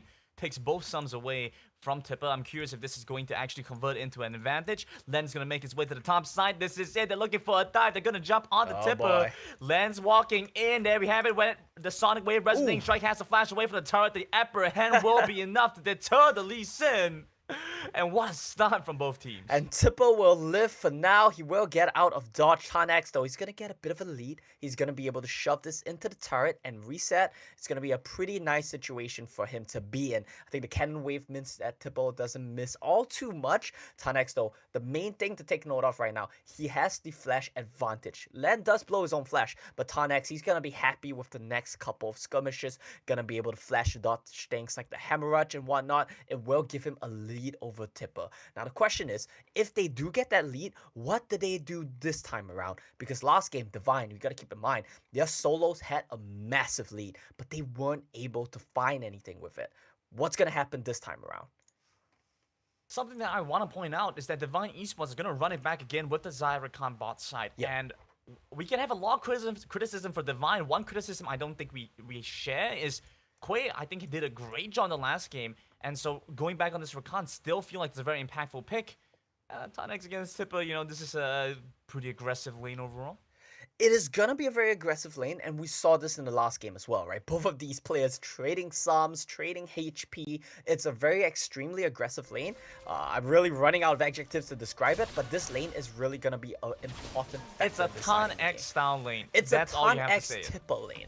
I think you got to keep that in mind. It's Tipper. these two powerhouses. When we talk about who the best Baron laners are coming into the tournament, these guys are definitely in contention, in the top 3, in the top 5, something along those lines. So it's not surprising that we're seeing here in this matchup, these players are really just duking it out. Being able to get some form of a lead early on, it's going to be really impactful because once they start playing around the Dragon, around the Rift Herald, I mean, just having the stronger Baron lane is what's probably going to tip the favors onto your side. And so as those objectives start to spawn up, Koi is already starting to rotate. Len is going to be up the top side. I'm curious if this is going to once again be Divine Esports and EVOS Esports contesting for this dragon, especially since it's that Infernal. Yeah, it's going to be very likely. I mean, we saw what happened last game when it hit the 4-minute mark. On cue, as the timer dinks for both of these teams, they are setting up for the 5v5. We saw a 5-0 mid setup from EVOS, while Divine, they were doing a bit of a 4-1 situation, pushing out the bottom lane as well. But the most important thing to take note of was that Divine, they managed to get the setup. They managed to find the picks before they started the dragon fight. They don't have the Fizz, but they have the Ahri this time around, so that's going to be a very viable option for them yet again. And here we go, Divine, as if on clockwork. They are setting up, they're in position. Anyone walks in the river, they're going to die. What's this? Oh my goodness, the Broken Wings comes across Tarnax, flashes away for the decimating strike, but the bleed will take him down his first blood. And like you mentioned, Omo, they needed to find the picks. Instead, they get caught off, but they're jumping onto G4 instead, trying to equalize in the mid lane. Nice shotwave comes across. Quay will almost go down, but Veldus won't be able to convert that into a kill. They're jumping onto Hope 1 next, and they might be able to take down Len in this process because look at the damage coming across from Veldus. They found the Lee Sin and Jungler dead on Divine Esports. Things are looking bad here for Divine. It seems like EVOS, they have cracked the code. They have figured out the way Divine, they want to play this. They know they're going to set up. They know that they're going to camp here for you to face check. They're going to look for picks. And the moment EVOS did that, Divine, they pounce on them. The problem is this time around, EVOS, they are waiting in the wings. Valdez is here to counter engage. Rich and Ketsutan, they are in position. And now the Tipper, he got the lead for himself with the solo kill. He's going to come down first. He's going to be in position first. They're going to push out the waves first. Divine, you know how they are. You know how they are. You know how these Vietnamese teams play. They're not going to give you an objective. They're not going to give you an inch without fighting over it, without bleeding for it. And here we go again. They want this. I mean, both sides' ultimates on cooldown. Love the summoners down as well, so it's really a question who performs better without those massive spells. Divine Esports now looking to try and collapse, get tempo, get control back around the Dragon Pit. And look at Tipper, he's down the bottom side. It's going to take some time to rotate back over, but not long enough that Divine Esports can sneak away this dragon. No, but the dragon's already been started. It's dropping really slowly because no one wants to use spells on it. This might be a bit tricky here because Lan, he's taking quite a bit of damage. Absolutely, Tipper's going to walk in now. Here we have it. Rich is going to lead the charge. Explosive cast separates the backline. Divine Esports are so lost, have no idea where the fight is going. Tipper's going to take down the first. No jungler, no smite. Divine Esports still sees Tarnax trying to jump back in to play the exile. Broken Wings will take down one more, but Veldus chasing after the sole remaining members of Divine Esports. They have to flash over the wall to survive. It's a 2-for-2 here, Grandin, but Divine, they lose their jungler first, which means that EVOS, they pick up the Fire Dragon. Now, the Rift Herald is still alive, Grandin, and you know what that means, right? We're going to see a bit of a brawl here in the mid lane. It's Charm on the Tipper, Ignite ticking down low, Dawning Shadow comes across, will keep the Darius safe. And EVOS Esports once again not punished here. Yeah, EVOS, they trade 2-for-2, but they get the first turret, and this is going to be Rift Herald started off by Divine. It's a bit of a deja vu situation. It's kind of what we saw in the last game. EVOS, they don't really care about the Herald. They're willing to just let you have it. If you spend the time to take it, they will raise you on the other side of the map, and then you have to spend the Rift Herald getting the same objective that they just took without it. Well, you know, just as I say that, they don't need it this time. I think this is deja vu, but on the opposite side, because I think EVOS were the ones that lost the dragon fight last game and then got the Rift Herald and then broke open the Baron lane. So it's almost as if the script has been flipped on its head. A little bit. Divine Esports are now the ones to lose tempo here. They lose out on the tempo, and now the good news for Divine Esports is they still have the Rift Herald. They didn't need to expand it to trade towers, and with that, that's going to be so extremely important here. What do we see Divine struggle with in the last game, granted? They had problems breaking open mid and opening the map up. They couldn't find the ways to open the map up. Now with Rift Herald still available, you're really going to hard counter the Orianna because she just wants to sit mid, clear waves. Now she can't do that anymore if you just slam the Herald down on the mid turret. I'm curious if they're also going to use this to maybe pull pressure away from Tarnax or Coyote or whoever it's going to be while in a split push kind of situation. Last game, we kind of identified that Divine Esports was supposed to run at 1v1 and they didn't exactly execute according to the win conditions. This time around, maybe might try to pull for something like that instead. But going into this, EVOS Esports have been doing such a great job controlling the lanes. Rift Herald gonna be used mid lane. EVOS Esports coming back in. They're collapsing quickly. That's explosive casting. Find the catch right onto Hope One. He can only jump up, but the Feather Storm won't save him because the bleed comes across. Len uses the Dragon Rage to disengage, but oh my goodness, EVOS. And Gamenism, how did EVOS win the fight the last game? How did they turn it around the last game? It's in the exact same position. They find Hope One at the mid turret. They cast him into your turret. They chain CC him and they blow him up, take the fight, and now they want more yet again. Once again, it's Quaid that has to be the one to engage and jump into the mid side. Nice catch from the center. And Coyote has Spirit Rush away. Rich is looking low, but unfortunately, Len won't be able to finish off the kill. EVOS once again back on for free. They have to back off, and we see a bit of a 1v1 here, but what's interesting in the side lane is not Tipper, it's not G4 catching the side waves, it's Valdez on this Fiora. He's level 10, he's a level up on your Baron laner. This jungler, he's gonna be a hyper carry yet again, and it seems like this time around, EVOS, they're identifying we can control the side lanes, we can push the side lanes, and we have the priority here. Tanex, he's forced to back away from Valdez, and this is such a tricky situation to be in. You don't win the 5v5s, you don't win the side lanes. What do you do as Divine? Homo, is this the EVOS Esports playoff buff? Is Oh, this they've what come we're to expecting play. to see from them?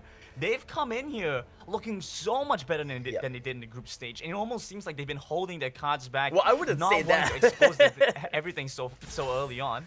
I wouldn't go as far as to say that they were, you know, like sandbagging or hiding strats or anything along those lines. It just seems like they found their groove here, right? In game 1, things were definitely not looking good for EVOS. It looked like what we expected from the series. But suddenly, Divine, they just seem to have lost their groove, and EVOS, they found theirs, which is exactly what we're going to look out for in the series as we're going into the next pivotal dragon fight here. Dragon available, Baron also available, so whichever team loses this one could very likely see the Baron go over to the other side. This time around though, EVOS Esports won't have an easy fast track into the opponent's base, so Divine have a lot more leeway to make an aggressive move here. And now with this charm, I'm curious if this is actually going to change things. Damage, right? And this is what went wrong in game 1.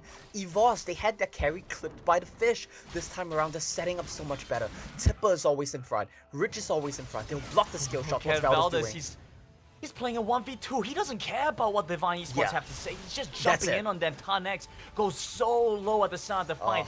And Len, he's out of commission. He can't join back in. Walks away from the shockwave. Coyote trying to kite away. G4's going to come across, runs out of mana. So Len tries to move back in, gets caught by the apprehend, and will go down. The flash won't save him, but the Dragon's Rage might.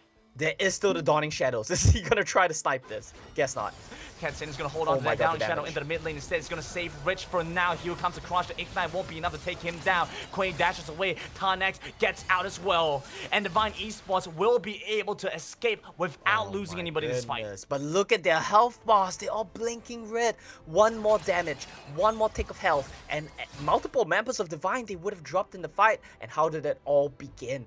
Valdez, he was in their jungle. Like you said, he was 1v2ing. And you know what the crazy part is? He was winning the 1v2 against Len and Tanex. He used his out, sure, but he chunked them so low that they just weren't able to contest. And if you get Divine low before they can set up, you see what happens. They kind of fall apart. Divine, they looked so lost. They didn't know what to do, where to go. They had no options. And EVOS, they are just looking like they're in full control. They found their playoffs form, I guess, because Divine, they have no answers. Len getting so much closer to the Guardian Angel, but it's still a distance away, and so this next fight, he won't quite have that to be able to make these aggressive moves. Instead, he's going to have to recall, reset, come back into this. EVOS Esports now, I'm curious if this is going to be the chance for them to start putting pressure on the Baron, force Divine to walk into them, because they have key ultimates like that Shockwave that make them such a threat around these neutral objectives. I think it's gonna be a bit hard here to start the Baron for EVOS because you don't have significant enough damage to make it really convincing. What I think they really want to do here, you can be patient. Let your Orianna farm, let your Fiora farm, let your Senna get souls. Wait for every dragon to spawn, set up first, 5-5, front to back. You are never losing a fight to Divine. They are running out of options. If you look at Valdez for the last 2 minutes, he's eaten the entire map of farm. Top to bot, he farmed everything. 10,000 gold right now. This Fiora, he is gonna be a raid boss. No one on Divine can fight him, Grandin. Well, he's looking stronger and stronger. I mean, he's getting closer to the rest of Muramana as well, and so that's something to watch out for. Divine will here we suffer go. against EVOS in the mid side who are looking to try and crash into waves. That's Gonna not catch it. back onto Hope Wang. Quay just jump in as well. Ton The flank X. comes across from Ton X. Might be able to find something, but look at how little damage they have. Oh, Won't be able to take man. anyone down. The Ignite's coming across from Ton X, but he's gonna get collapsed on. Rich jumping in with a body slam. They look to take down the Riven, chasing after some more. EVOS Esports are pressuring Divine and forcing them to make a move, forcing them to make a play. Lamb playing with a bit of fire there, but like you said, there's really nothing that Divine can do. They are pressured to make a play. Why? Because Veldus is killing your entire top side. He solo killed Coyote. Keep in mind here, Brandon, Ari has 3 dashes. He even expanded Flash. So 4 dashes and you cannot get away from Veldus? That's probably a sign that this one is over here for Divine. I gotta be honest with you. That's Well, we 1, can look that's back at 2, the that's replay. 3, that's 4. You have nowhere to go! Truly unfortunate for Coyote. Such a difficult spot to be in now that he can't deal with Veldus at all. While Divine are going to try and get some control around the Baron, think because you if they flip don't get this. this now, I it's think you going to be flip this. so difficult. Yeah, you have to flip So they this. can steal something away again. Veldus is going to suffer a little bit of damage against Divine Esports, No but they chance. hesitate to pull the trigger. The rest of EVOS, no information on where they are. Yep. Divine, they can no longer let the game go on in its current game state. The longer it goes, the more they're gonna bleed. They can never fight Fiora on the side lane ever again. Veldus is not someone who's likely to throw the game. He's a very stable player. He can make the plays, and here we go. Look at Veldus. Look at the bank of Veldus. So much damage coming across, but he's still going to go down perhaps. Causes Calling Shadow stress. comes in, keeps him alive a little bit longer. Oh, here we go, kick. Exactly like you mentioned. They get the kick back onto G4. Might be able to take down the Orianna quickly enough. A little bit more damage will do the job. Unfortunately, he's still surviving, still alive at this point. Rich coming in. He takes down Hope 1. What a snipe from the Gragas. Teleport coming back in from Tonex. Looking to join back into the fight, but look at the damage coming across from EVOS. Where is this coming from? You thought that Veldus was a damage Look source? at Ketsutan. Well, just kidding, because now Ketsutan is looking just as strong, just as deadly. They take the They're looking to get down onto Town X. And might be able to find the Riven as he's just dashing across, maybe looking to get away. But Tipper has his number. The bleed is Rich. slowly ticking him down. He's running down the river, but Rich joining back in as well. The last auto attack from Darius finds it. And Divine have lost 3. And this is destruction here for Divine. They cannot do anything against the members of EVOS. This is going to be a free Baron as well. The only positive upside, Len is still alive. Maybe he can steal this? Is this going to be a repeat? Can Coyote maybe make something happen again? Make a miracle Rich play knows happen? this. Lens coming back in. And they're going to try and prevent 3K. this. Rich just by the side, looking to try and stop them. Hope coming out as well. Lens holding by the angle, trying to get information, trying to jump into the pit, but so difficult. needs to 2,000 go. left on the Baron. Lens jumping into the pit now, but they're holding on. They're waiting, not looking to take this one down just yet. It's going to be Veldus that secures it this time around. And Coyote losing Look at HP G4. to G4 over by the side, who's flanked them, who's coming with the shockwave, who's taking them down. Hope 1 will fall, and Veldus chasing after the third. You've got nowhere Can to go. Coyote get away? He won't be able to. It's a triple kill for this Fiora. Next game, you need to ban away this Fiora. Veldus is just a ticking time bomb. And you know what's really insane to me, Gaminism? The best Fiora player that we're seeing at this tournament is a jungler. He's not even a Baron laner. He's the one that understands the champion. He's the one that knows what he needs to do. And EVOS Esports, they play so much better in Game 2. A much more solid performance. They stem the tide of the Divine aggression, and they are going to pull ahead to match point here. Watch out for playoffs bust EVOS Esports. They take down the final kill. Ton X will fall as the Nexus follows soon after 2-0 for EVOS Esports. 14-5 EVOS Esports. This is a statement from them. Keep in mind, they barely made it out of groups as the 3rd seed from Group B. We expected so much more. They were in the same group as Divine, and Divine finished on top. But EVOS, they're coming out, they're saying, you know what, this is playoffs now. This is the big leagues. We are the veterans. We know exactly what to do when the pressure is on, and they come to play here today. When it matters, they are out here performing the best, showing us an absolute masterclass on how to close out these games in good form as well. So looking forward to see what else EVOS Esports have in store for us to showcase exactly how good the Thai region has been. I mean, Buriram came out of Group A as the 1st seed as well. So we're just looking at some strong teams from strong regions coming across. Yeah, for sure. And keep in mind that the winner of this match is gonna face Buriram in that upper bracket semifinals as well. So a lot riding on the line here. Well, let's see what's going to happen as now EVOS Esports pull up to match point 2-0 right after this quick break.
welcome back to the C Championships, and the score is now 2-0 in favor of EVOS Esports in this best of 5 series against Divine.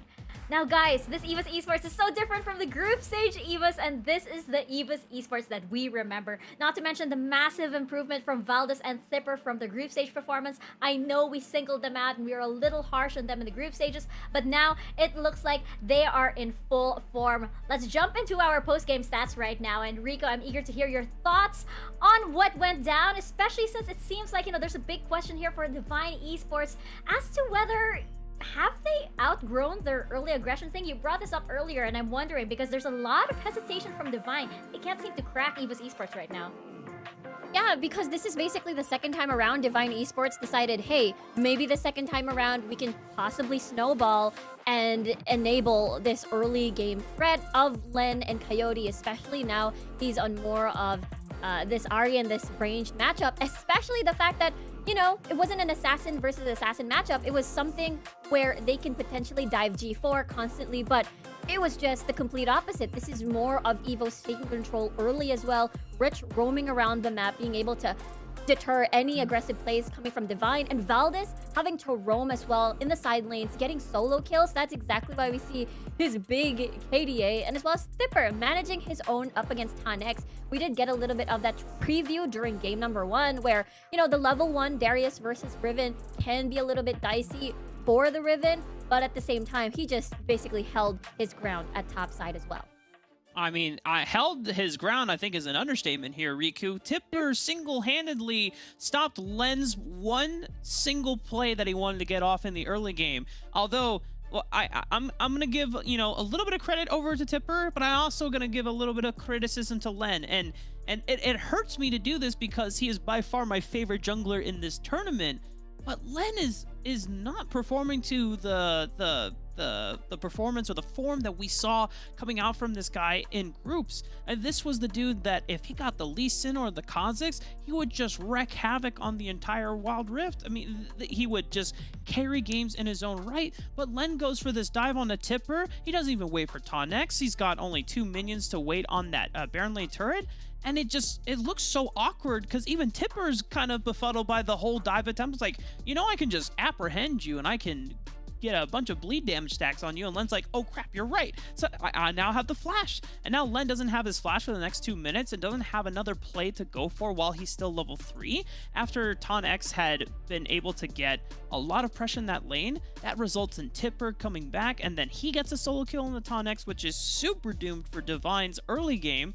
I mean, this game looked even more convincing in EVOS Esports because there is never a time where Divine looked like they were ahead in this game. And I'm very convinced that I know Riku and I have been having a lot of discussions about like, okay, well, going into this next draft, what do Divine have to ban if they're still on red side? Riku argues for the Fiora should be banned and leave up the Olaf.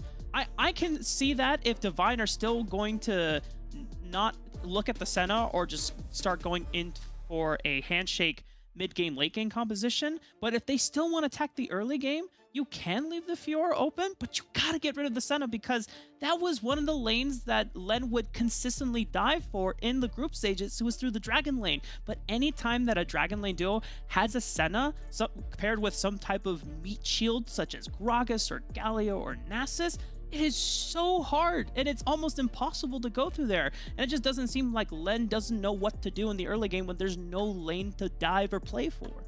Exactly. And I feel like Divine is already comfortable with that thought that, hey, bottom lane's going to be irrelevant for the first few minutes. Let's just focus on one of our strengths, which is Tanex. Again, one of the best top laners as well coming into this competition. But so far, Tipper, as you mentioned, single-handedly really creating such pressure just because Len has been extremely frustrated that, okay, I can't do anything bottom lane. I try to do something mid lane. G4 was basically on this very squishy mid laner. Top lane as well, we're hoping that Tanex is able to, again, hold his ground as well. But so far, every single lane, I can't find anything. And therefore, Valdez is just going to swoop in these skirmishes and win every single duel. So that is exactly why we're looking at, usually when a mid laner isn't able to shine, like Coyote, for the past 2 games, usually they get we're gonna chill. I'm gonna be a tank. Coyote has played Jarvan 4 before, and Tank perhaps this could be the setup where leave open the Olaf, use the ban up against Fiora jungle that Valdez has been constantly using and has been shining throughout the past 2 games. And therefore, if you get the Jarvan, you get the soft counter against the Olaf, and you have something that can potentially snowball into the early game as well. Probably not as significant like the Lee Sin, where you can just swoop in, steal dragons, you press the Ragnarok, you go in, no fear of any CC, and you just win the 50-50 Smite War perhaps, or even hack and slash your way to defeating and killing all of the squishies, because usually EVOS, so far their compositions have been squishies, especially come early game. Yeah, speaking of, you mentioned G4, and yes, he was on a very squishy champion earlier. Can we talk about his boy who lived moment? Right there, and I believe it was somewhere near the Baron pit, and this is the kind of calm and composure that an esports hero needs. Indeed. Check out One Esports for your daily dose of esports. That's oneesports.gg, the home of esports heroes just like G4. But yes, we have to bring him up indeed, because I want to bring up that veteranship on the side of EVOS Esports, especially right now. This is a best of 5 series and the score is 2-0. Divine are feeling the pressure, and they don't seem like they're exactly on the same page ever since game 1. Now, I think that it's the playoffs. This is where the veteranship of EVOS Esports, this is where the veteranship and the partnership of Lloyd and G4 are gonna come in, and they're gonna come online. They have the endurance to withstand the mental game, especially in this game in particular. It's game 3, EVOS Esports could take it all, or Divine Esports can prolong their life here in the upper bracket. Rafa, I'm eager to hear your thoughts here on how you think this experience is gonna come in, especially in this game. Game number 3, it could be EVOS Esports taking this all the way. Currently, the best experience right now is the Thailand fan experience, because they are hype. They're seeing their Summer Sea Icon Championship winning team back in form. Oh, yeah. And the fact that EVOS are able to bypass possibly what is Divine Esports' best stage of the game without even even a break of a sweat even. Game 1, it was a little bit more difficult, but game 2, it just seems so easy, and they're like, oh yeah, we're totally comfortable then just picking Fiora jungle every single time if Lemon isn't going to get anything done within the first 10 minutes. And then, therefore, Valdez is going to look great. Hey, now, look at this. The Olaf ban wasn't dropped, but they took away the Fiora and the Senna. Yes. Look at us, Riku. We're such big brain analysts. There's, even though we might not get the prediction rate right on this series so far, at least we can identify what the problems are in the draft. Yeah, exactly. And Divine taking a page out of EVOS Esports' blue side draft, where, okay, we're gonna get this big cast, this big disengage, and as well as engage with a flash and body slam. EVOS, though, Renekton Lee Sin, by the way, is open, one of the strongest priority red side picks, especially EVOS has constantly did this back in the summer season. This is looking so far, I mean, I know this is just the first 2 picks, but this is incredibly strong, and now Divine has no choice but to pick up the Darius and see if they can win the level 1 Thipper versus Tanex in this matchup. This changes, though, Divine's Dragon Lane combo. For the past 2 games, they've been running Zayad Rakan. I expect that the Kha'Zix should come in, though, as Len's counterpick of choice into the Lee Sin. Kha'Zix can't necessarily tango with Lee Sin in the first few levels, but once he gets his first evolve on that, the extra evolved isolated claws damage for Taste Their Fear, then you can start dueling the Lee Sin. My only concern, though, is the amount of mobility that EVOS Esports now have. They're going to have Slice and Dice for Renekton, Lee Sin just an overall champion, and then G4 gets to have the Ahri once again, which is by far the best champion that has looked, at least for them. Now, Divine Esports, Riku, they're pivoting with this Galio. This could be cool.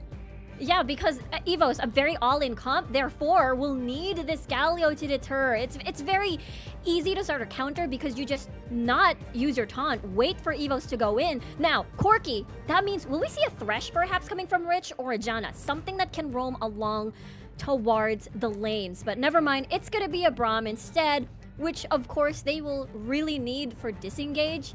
And because Divine Esports just has so much backline access, just because, Len just leaping in, Hero's entrance coming from Quay. The same thing if ever Tanex decides to form a flank, or perhaps when Hope 1 reaches that late game, then Killer Instinct into the backline, threaten Cat Satan, and basically Quay can follow through with his ult. So there's just so many combos that can potentially happen, and I feel like this hunting squad that Coyote and Len is gonna form, I feel like this is much better than the Lee Sin Ari combo that they wanted to push through in the previous game.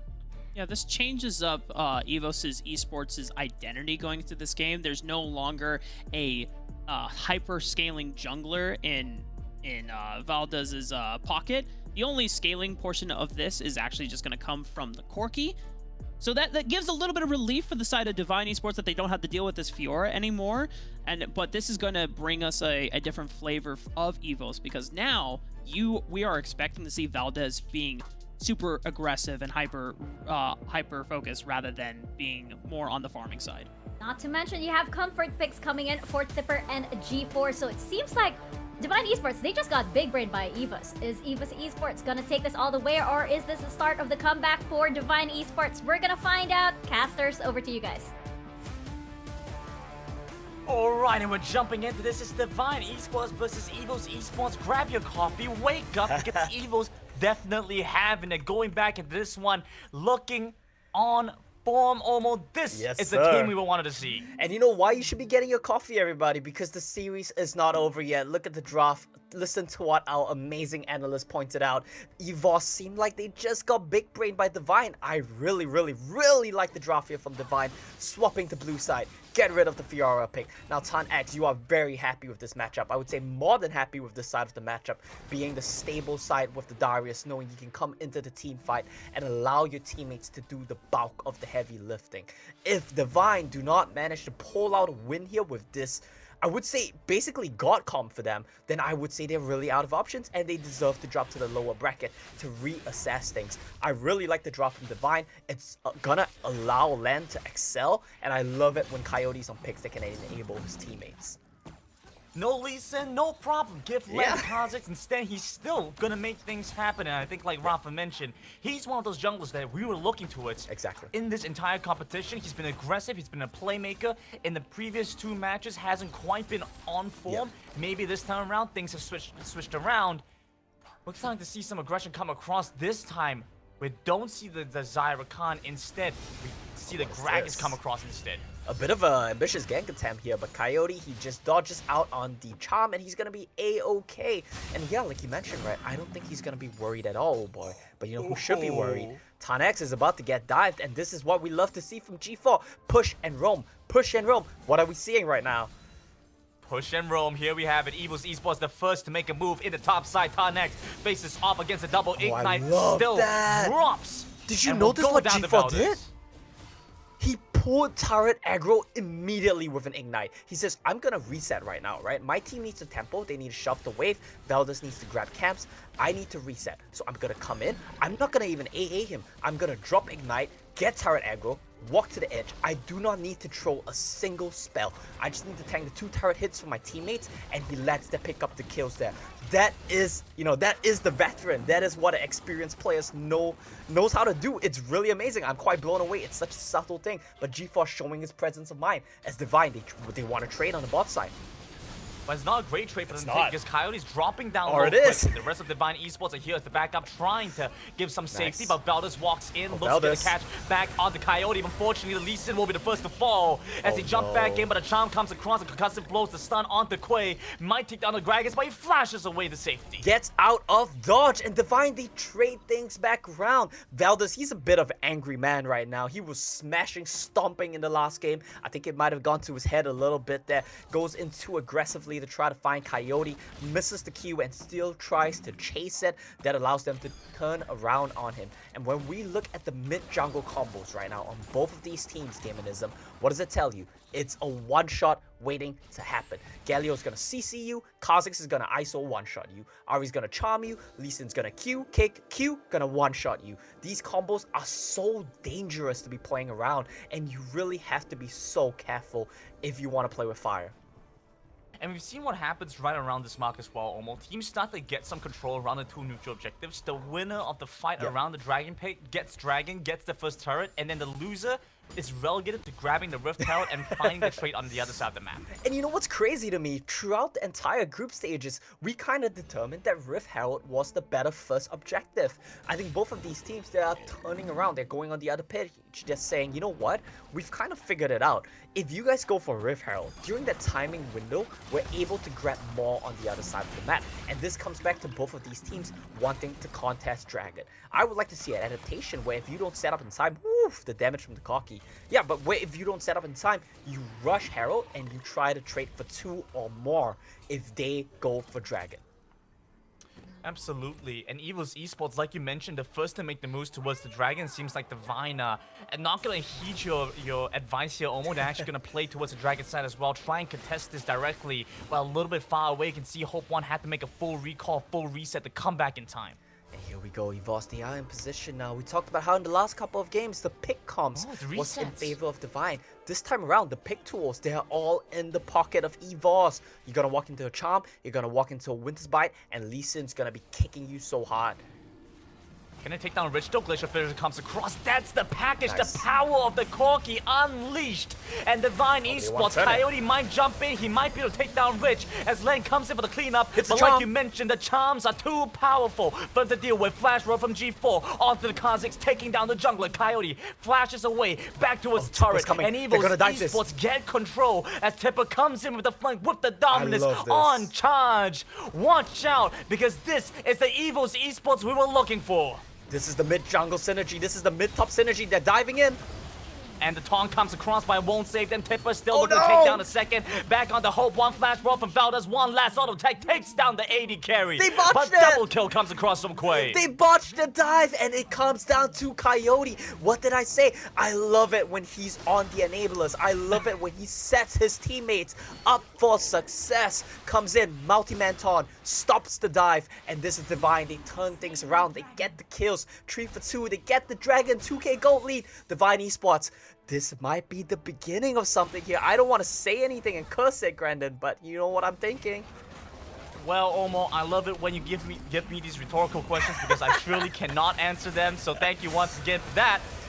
Again, now it looks like EVOS Esports is giving a rhetorical question to EVOS. Says, can you take us down? And the winner of that fight grabs the Dragon, and now it's back over to EVOS to maybe try and go for the Rift Herald. But look at the map state right now. Look at Coyote. Keep in mind, this is a 2v4 here. He started off Chunks, Ketsutan, and G4 to a sliver of health, and it comes in. Taunts Tipper is the big one, so that Tipper can't get the optimal combo down, and he forces them to really just take such a bad trade. It starts with Coyote chunking them out. It ends with Coyote crowd controlling them. And I love it when this man takes charge.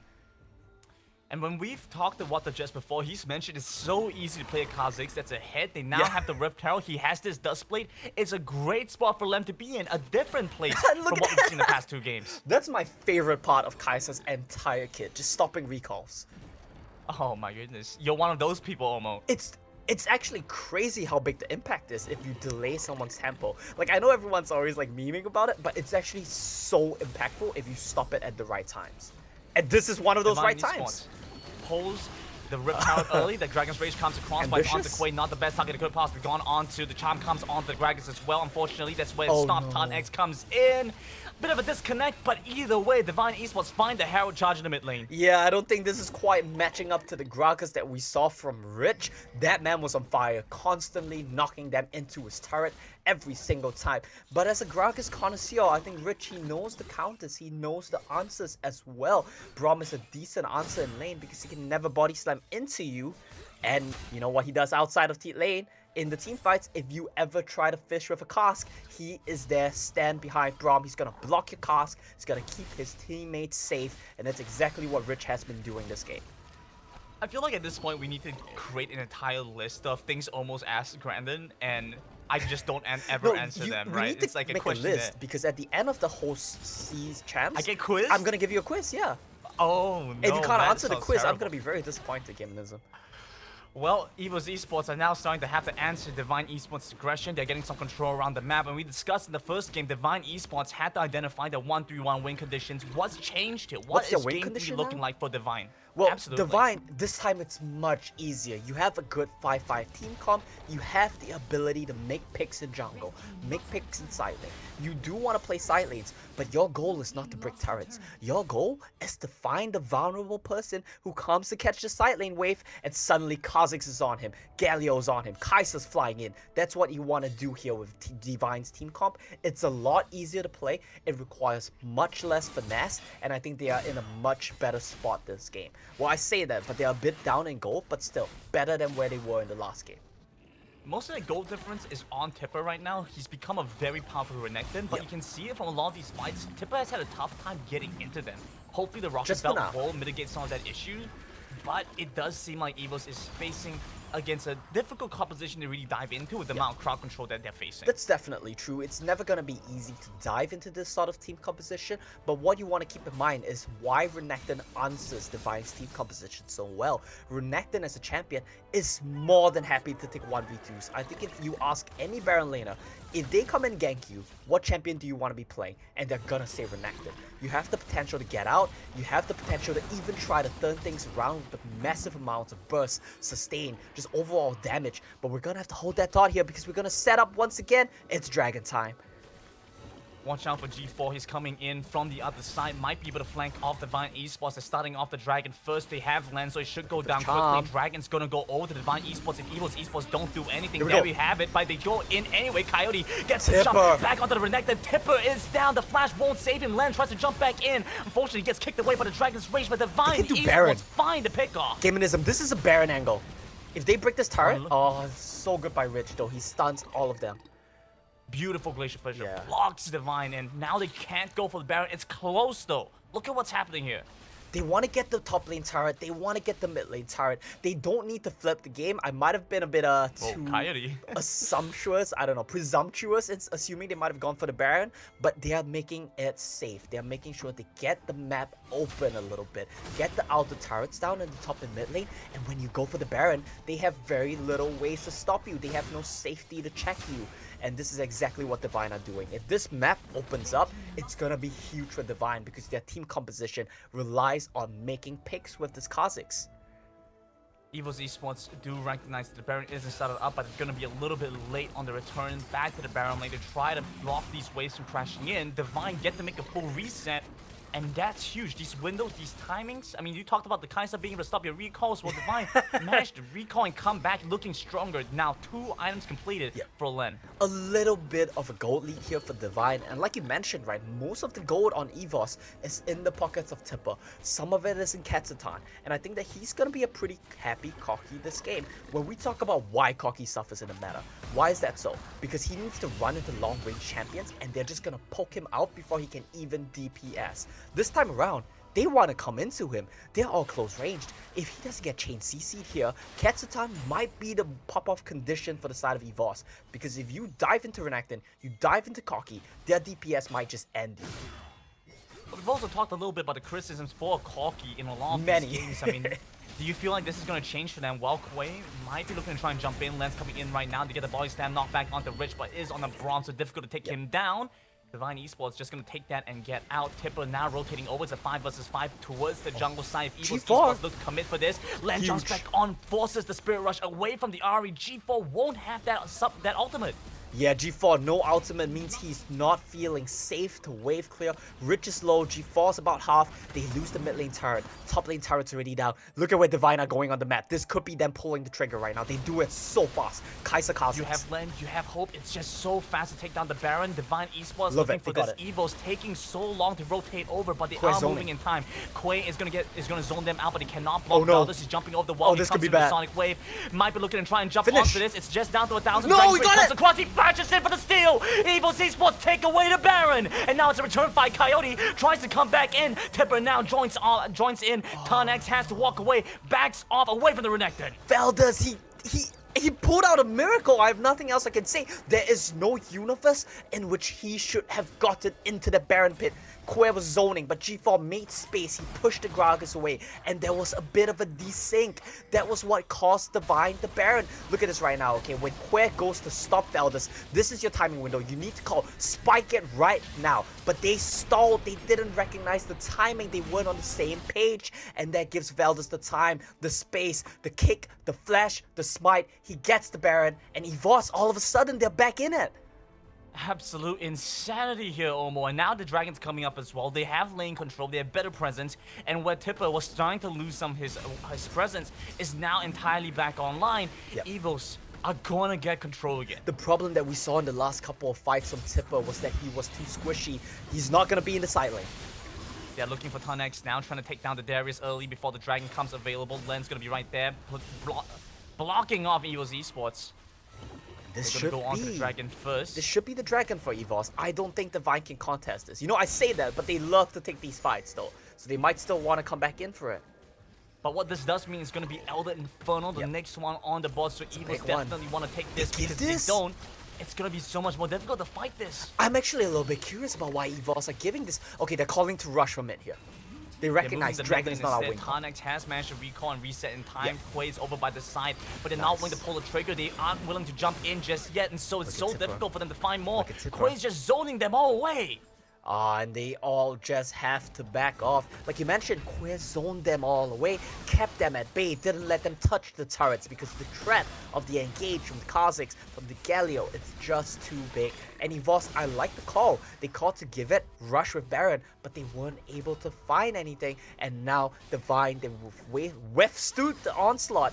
There's no longer a single Baron buff left on the side of EVOS. It's timed out. Now Divine, I think they're back in the driver's seat. Like you mentioned, Elder Inferno, 3 dragons in their pocket. Divine, if this game goes on for another 5 minutes, they pick up the dragon, they pick up the Baron. Barring some other miracle stills from Valdez, I don't think they have a way into this one. Let's see if they can make something happen. I mean, they still have a pretty good entry back into the game. The goal difference isn't all that substantial, but we are seeing Hopeline come online as this Kai'Sa. We know what happens when these AD carries get so fed in the late game. It's something for them to watch out for, and well, Corki just doesn't match up to the level of power once we go into the late game. Well, there are two sides to the coin, right? Corki can definitely do a lot of damage as well, but he is much harder to, you know, get away from these team fights from. He has the Valkyrie, and that's gonna be his main escape tool. But Kai'Sa is just so slippery in these team fights. She has the killer instinct, she has the ability to run faster, go invisible. She really does it all. It's like Spider-Man going up against, I don't know, what do you call Corki? A Yordle in a plane. He can't really do much when you get on top of him. The problem is he's itemizing very, very well here. He has the Negatron cloak, so he's not gonna get poked out by Coyote, and he has the Zhonya's, so he's not gonna get one-shot by Lan and Coyote as well. I love that analogy. Almost, can I get more analogies from you? It's Spider-Man against a Yordle in a helicopter. He really can't do anything. The gap is just too big. We have to watch out. Veldus gonna dash in, and the Fight Esports, they were unsure, well, what happened there? Why would you want to jump in there? No! Way's gonna come in, misses out the explosive catch, gonna be difficult. Apprehend misses as well. The Gallo's gonna come in, drawn into the fight to get a 3-man knock-up over to the back. EVOS Esports having a difficult time taking down Coyote, but difficult will not mean impossible because they still find the Gallo, take him down and jumping onto Len instead. And Divine have lost the massive fight right as Baron was up. And they make a mistake on the engage. Quer, he tries to predict the jump from the Braum, but he doesn't quite get the timing. I love what we're seeing from the boss. They recognize they need only 2 members to do this Baron, so they're making sure that no one can enter the river. G4, Rich, they are all zoning on this, but HP bars are so low. GA popped. Way walking over, they popped the Guardian Angel from Veldus, the flash away from Rich to get back to the pit, trying to take down the Corki first. But oh my goodness, Lan jumps into 4. He takes down Katsin, but is that gonna be enough? It's enough. They don't need to win the fight. They just need to stop the Baron, and they did exactly that. It's a bit unfortunate that they were even in this situation to begin with. It started off with a poorly set up team fight. Hope he got jumped on as well. This is exactly what happens, right? Spider-Man cannot escape when Renekton flashes on you and then power stuns you. There's nothing much you can really do in that situation. Whether your name is Hope One, whether your name is Peter Parker, it won't really happen. But the problem is right now, when we look at the Elder Inferno spot, I don't think flashes are going to be up. Hope, He still has his flash. He still has his killer instinct. So this is his opportunity to pop off. 20 seconds on the Elder. Can we just get an Omo X Marvel crossover? I Can you would just love that. create the entire storyline for us? Seeing some incredible things from you here, Omo. EVOS Esports now, they have to watch out for this Elder Inferno. I mean, this is the dragon that is going to define Divine Esports win condition because EVOS has given 3 dragons away. This is all so much more critical for them. This is huge. If they get this dragon, this is basically a win in the bags for EVOS. I know I say basically a win, but we've seen them throw these games before, so we have to be very careful about how we approach this one. I'm not sure if package is available for Katsatan. I don't think he has that on him. I'm trying to deduce that from what we see of Koki. Don't believe he has package, so he needs to be a bit more careful right now. He does have flash though. Oh no, Still walking on his feet. They're jumping onto Quay first. Coyote's gonna body block, stop Rich from getting on them. But a lot of damage onto the Dragons right away. He has the base. That's not a good situation to be in. They're moving on to the mid lane instead. Maybe round 2, round 3, something for EVOS Esports to finally take that one down. But it's difficult for them. They haven't been able to break open these turrets. Yo, the rocket damages is starting to add up. The damage from Katsatan as he lobs these big ones on the head of Divine Esports, it's starting to be scary. And river control now for EVOS. You have to be careful of this.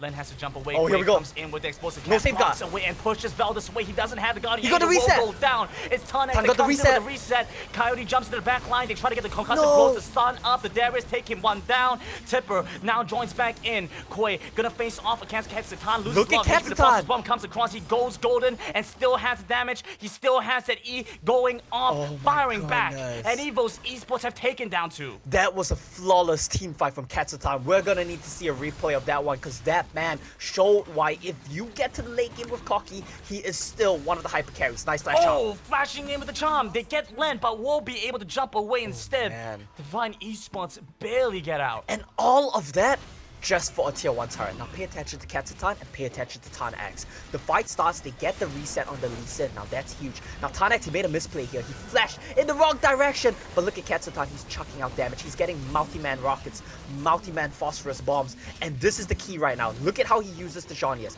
He runs in, uses all his spells, Jonius in front of 3 members while his E is still ticking on them. And he just blows up the Vine. We need to look at his damage numbers at the end of this one, Gaminism. Absolutely. I mean, the damage numbers surely must be off the charts at this point. Sure. EVOS Esports, I mean, they're walking back towards the Dragon now because Divine tried to start it up, but was zoned away. Well, things are becoming much more tense here. EVOS 1 step away and just need 1 more game to confirm their run in the upper bracket as Divine. They don't want to fall so early on. Here we have it. The engage coming through from Quay. They might be able to find the damage to maybe take this one down, but it's difficult. Glacier Fisher comes across. Coyote coming in with a massive ultimate. It's the hero's entrance, but Len will not be able to find much more in this process. Veldus, his Guardian Angel is going to be procced. They finally take down the Renekton, and EVOS Esports forced to back off. EVOS forced to back off, and this means that the Elder Inferno Dragon is in the sights of Divine. Lan is high health. Hope is a bit low, but he has the fruits. He has the GA. I don't know what EVOS want to do right now. Do they want to try to race? Because I don't think you win out on that. They don't know what they want to do either. Look at this. Elder Inferno They can't dropping decide, it's quickly. gone. It's down to 5,000. It's going to be gone so quickly. Valdez trying to walk back in, but he's on Look top at of the Quay. board. He has no idea what direction he has to go in from. They might be able to take down Quay. They might be able to take down Todd X. The answer is neither will fall. No. As Len is chasing after the kill. It goes over the Hope one instead. Coyote comes into the 2-man taunt. Puts the brakes onto G4 with the flash ball coming through for Hope 1. The late game Kaiser. The insurance plan for Divine Esports is massive. It's a quadra kill for Hope. And do you believe, Gaminism? Divine, they faltered at several windows, but they find the win at the end of this one. A clean ace, not losing a single member. EVOS Esports, they are a match point, but could this be the beginning of something here? Too late for Tipper to get anything done, so they go on to the next. It's the return 2-1. Back for Divine. Now, I don't want to say any specific terms that starts with an R, you know, I don't really want to get into that right now, but Divine, they look much better in this game. Game 2 was a bit of a stomp for EVOS, but you got to keep in mind, the form that Divine looked in Game 1, the form that they look in this game, the team fighting from them is clean. A bit of mistakes on the setup still, but Divine, it seems like they're starting to find something here. Again, they just needed to shake up the draft a bit. Being able to come in with such a powerful draft was one of the first things that set up well for Divine Esports and kind of led them to that win. With that being said though, we're going to go into a quick little break. When we come back, Divine Esports have pulled back a game 1 and 2.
a healer, only time can tell. They say what doesn't kill you makes you stronger. I know it well. Take your pulse and lie it down. It's all about now, and you're alive. Light is pulling you in. It's time to begin a new life. I feel enough to last. Forgive my broken past. I'm never gonna break. I'm standing tall. I know that I've been weak. I found the strength to breathe. I'm never gonna break. I'm standing tall. I'll be open with you, with me. No words unspoken. We can't be broken so easily. Take your pulse and lie it down. It's all about now, and you're alive. Light is pulling you in. It's time to begin a new life. I feel enough to last. Forgive my broken past. I'm never gonna break. I'm standing tall. I know that I've been weak. I found the strength to breathe. I'm never gonna break. I'm standing tall.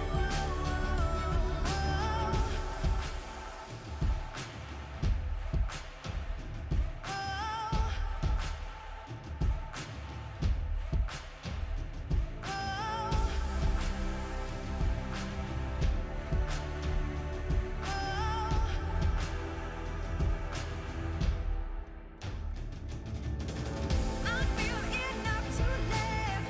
Forgive my broken past. I'm never gonna break. I'm standing tall. I know that I've been weak. I found the strength to breathe.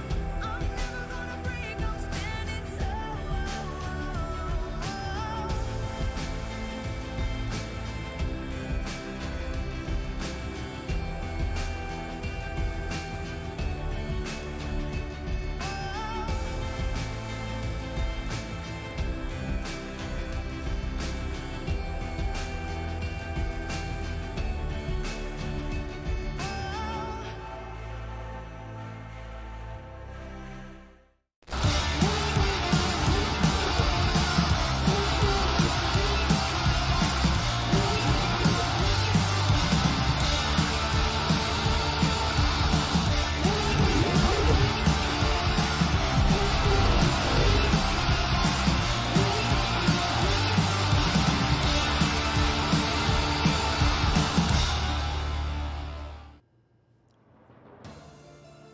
Divine Intervention has happened here at the C Championships because EVOS Esports do not take that 3-0 win here as Game 3 goes to Divine Esports. But this was a close game. I feel like this could have gone to EVOS easily if they contested objectives maybe, especially since I thought they had their comfort picks. They looked very comfortable indeed into their draft. Riku, what do you think went wrong over here?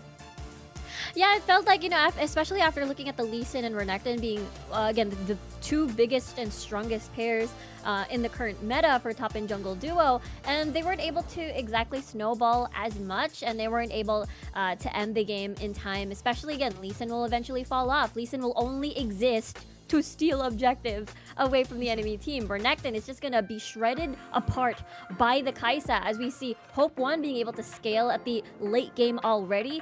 And the fact that Cat Satan is on a Corki, and if you look at its matchup, Cat Satan is not gonna match the late game of Hope 1 here on this Kai'Sa. You know, the typical caster AD carry versus the auto attack AD carry. There's just a lot faster DPS happening on that Kai'Sa. And again, I feel like Coyote here, we talked about this before the draft, right? if ever the mid laner isn't able to get plays, get individual plays for themselves, usually you're settled becoming a tank. We talked about Jarvan 4, but of course, Galio is open for Coyote. He's able to deter all of the aggressive plays that EVOS so desires, especially this composition from EVOS is very scripted. You know how they're going to go in, you know when, and therefore the taunt is always going to be ready for the punish. I think the other funny thing is, though, when we look at the damage charts, I know Riku just said and Kaisa will out-damage Corki in the late game. Don't be fooled by the damage charts, because it showed that Cat Satan was topping with 42,000. Remember, he is a poke-based marksman. You have rockets, you have package that you get a lot of effective damage in these certain teamfight scenarios whenever package is available, but that is relative to those slight situations. The later the game goes, and if we were to look at the isolated last couple of team fights, then it would have shown that Hope was actually out-damaging Cat Satan. I mean, for crying out loud, he had to buy a wit's end just because there's so much magic damage that he had to deal with from the Kaisa, just thanks to the caustic passives that he had to deal with. And then the other thing I want to highlight, even though that EVOS still lost this game, I want to look at that early game that they beautifully orchestrated, because this was something that Divine, for some reason, couldn't pull off on their own in the first 2 games. They dedicated the Dragon Laners' time and resources to getting the first push in the wave for G4, so he could ward Len's Raptor Bush. He drew the aggro away, slowing down Len's jungle clear time. He had full vision, so he's able to fully just throw out a lot of his HP and his resources to clear the second wave. Immediately links up with Valdez to go to the top side of the map, where Tonix just had to burn a flash and a barrier after Tipper went in for the all-in. I mean, orchestrating that level 3 dive, I'm so like perplexed that Divine weren't able to do that. And EVOS, even though this was a win for Divine, I'm having concerns for Divine that if EVOS are able to flip on a switch, go for between scaling compositions in the first 2 games, and then immediately go for the hyper-aggressive early mid-game compositions and pull them off like that, then had it not been for the Elder Dragon win condition, then this could have been a 3-0 for EVOS, and they would have been back in form. Yeah, I feel like had they contested that, last Elder Dragon, it might have been a different story, and you would be having an interview over here with EVOS Esports or something. I feel like there are a lot of missed opportunities in terms of contesting objectives for EVOS Esports. And yeah, but I don't think this was a bad game for EVOS. I do want to point out there's a lot of teamwork coming in. Like, did you see that in-game trust fall that went on with Tipper and Cat Satan? Where I believe it was a 4v3 and Divine were all targeting Cat Satan, and he just stood there. Like, he knew Tipper was right beside him because he was, and Tipper was going to take all of that damage. That was just like, wow. The connection between these players. So I totally don't think it was a bad game on the side of EVOS Esports, but there's a big question. Can EVOS close this out now that Divine Esports, it seems like, has got their number? Riku, you brought up something a little earlier that was interesting. That was, Divine Esports, or rather EVOS Esports, did something that was very predictable. This was very standard. This could have been a very standard EVOS Esports game. Is that why Divine Esports were able to counter them so quickly? What do you think? Yeah, I think it's also heavily, well, not heavily reliant on having the Galio to basically have this script. Okay, we know Renekton's going to do this. We know Valdez is going to do this. And basically having to reserve all... the fact that there's a cask as well for the big disengage. The taunt for that melee punish is, I think, a very perfect formula to slow down EVOS' aggression. Now, I'm curious to see what Divine is going to go forward to, going to do this time around. Because there were 2 routes to let go of Lens Lee Sin and basically branch out into 2 options, which we saw the Kha'Zix getting picked up or opening up the Olaf for yourselves, pick up the Jarvan 4 for Coyote, and possibly if they don't ban the Olaf in this draft, we could possibly see this in this game.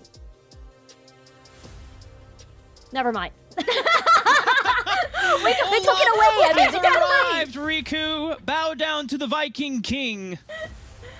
I love how we all paused, and we were like, because we knew it was coming, and we just wanted to see. But yes, I believe Jarvan, we are getting that. Rafa, what do you think? How is this gonna go down now that we have the Viking King? Well, so Divine have just locked in Ari for Coyote, so if a Jarvan comes in, it would have to be for Tonix in the Baron lane, or for Len in the jungle, because Agragas is being picked for Quay once again. I don't imagine, though, that Len would want to take a Jarvan, because we know that Len is best when he is on a jungler that you can put a lot of resources in, that he can be a primary source of damage, or at least a primary source of disruption in the backline and threatening the likes of Cat Satan. Now, this pivot, though, from EVOS, I know Riku was mentioning off the broadcast that it was so strange that EVOS let the Kai'Sa go over to Hope and took the Corki instead, because it's normally Cat Satan that plays the Kai'Sa. Now that it's on EVOS' side, this is going to put Divine towards the back burner of where they go for marksman, and it looks like Lucian's going to be the answer.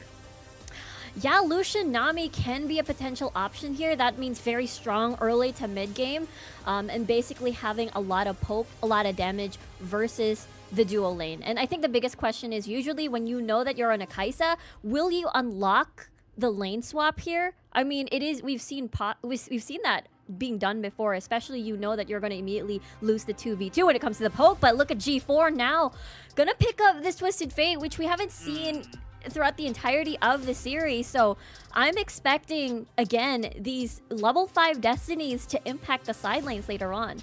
But this is a classic for G4 if you've been seeing him since the C Icon Championship in the summer. Now, I know you were calling for Lucian Nami, but they're sending the Gragas instead. They're making sure that Quay still has access to the disruption and the disengage options, as well as the engage options that the Gragas can get. Len going for the Kha'Zix one more time. Unfortunately, we're not seeing the Jarvan soft counter to just Cataclysm the Olaf, prevent Valdez from being able to do anything once he doesn't have Flash. But this time around, Divine Esports are opting into a slight scaling composition, but this time Cat Satan has the better option in the Kai'Sa, because the further the game goes, the more deadly Kai'Sa can become, as especially paired alongside a composition that just wants to go forward, and everyone on this team does. Twisted Fate can set up for Kai'Sa to snowball through the Dragon lane, or you can even play towards setting up Valdez, because he wants to invade, he wants to play around objectives, and even through all the crowd control that Divine have, you can't do anything against an Olaf once he just presses Ragnarok. Yeah, and I feel like, you know, that's why we're kind of like all waiting for the Olaf if he wasn't gonna get banned. And yeah, I'm excited to see how this goes. Right now, from the drafts, it seems like it could be either team's game at this point. And, you know, we know, of course, that EVOS Esports, they are on point today. They have come out swinging indeed. But Divine Esports right now, they are waking up. So it's going to be interesting to see indeed if EVOS Esports is going to close this out, or if Divine Esports is going to make this reverse sweep, this comeback, and take this series. Really interested to see what is going to happen next as we step into game number 4. And Divine Esports, again, this is gonna be sort of like, I know it's difficult because they're teetering right now because they need to win this or give the series over to G4, well, G4 and the rest of EVOS Esports, of course.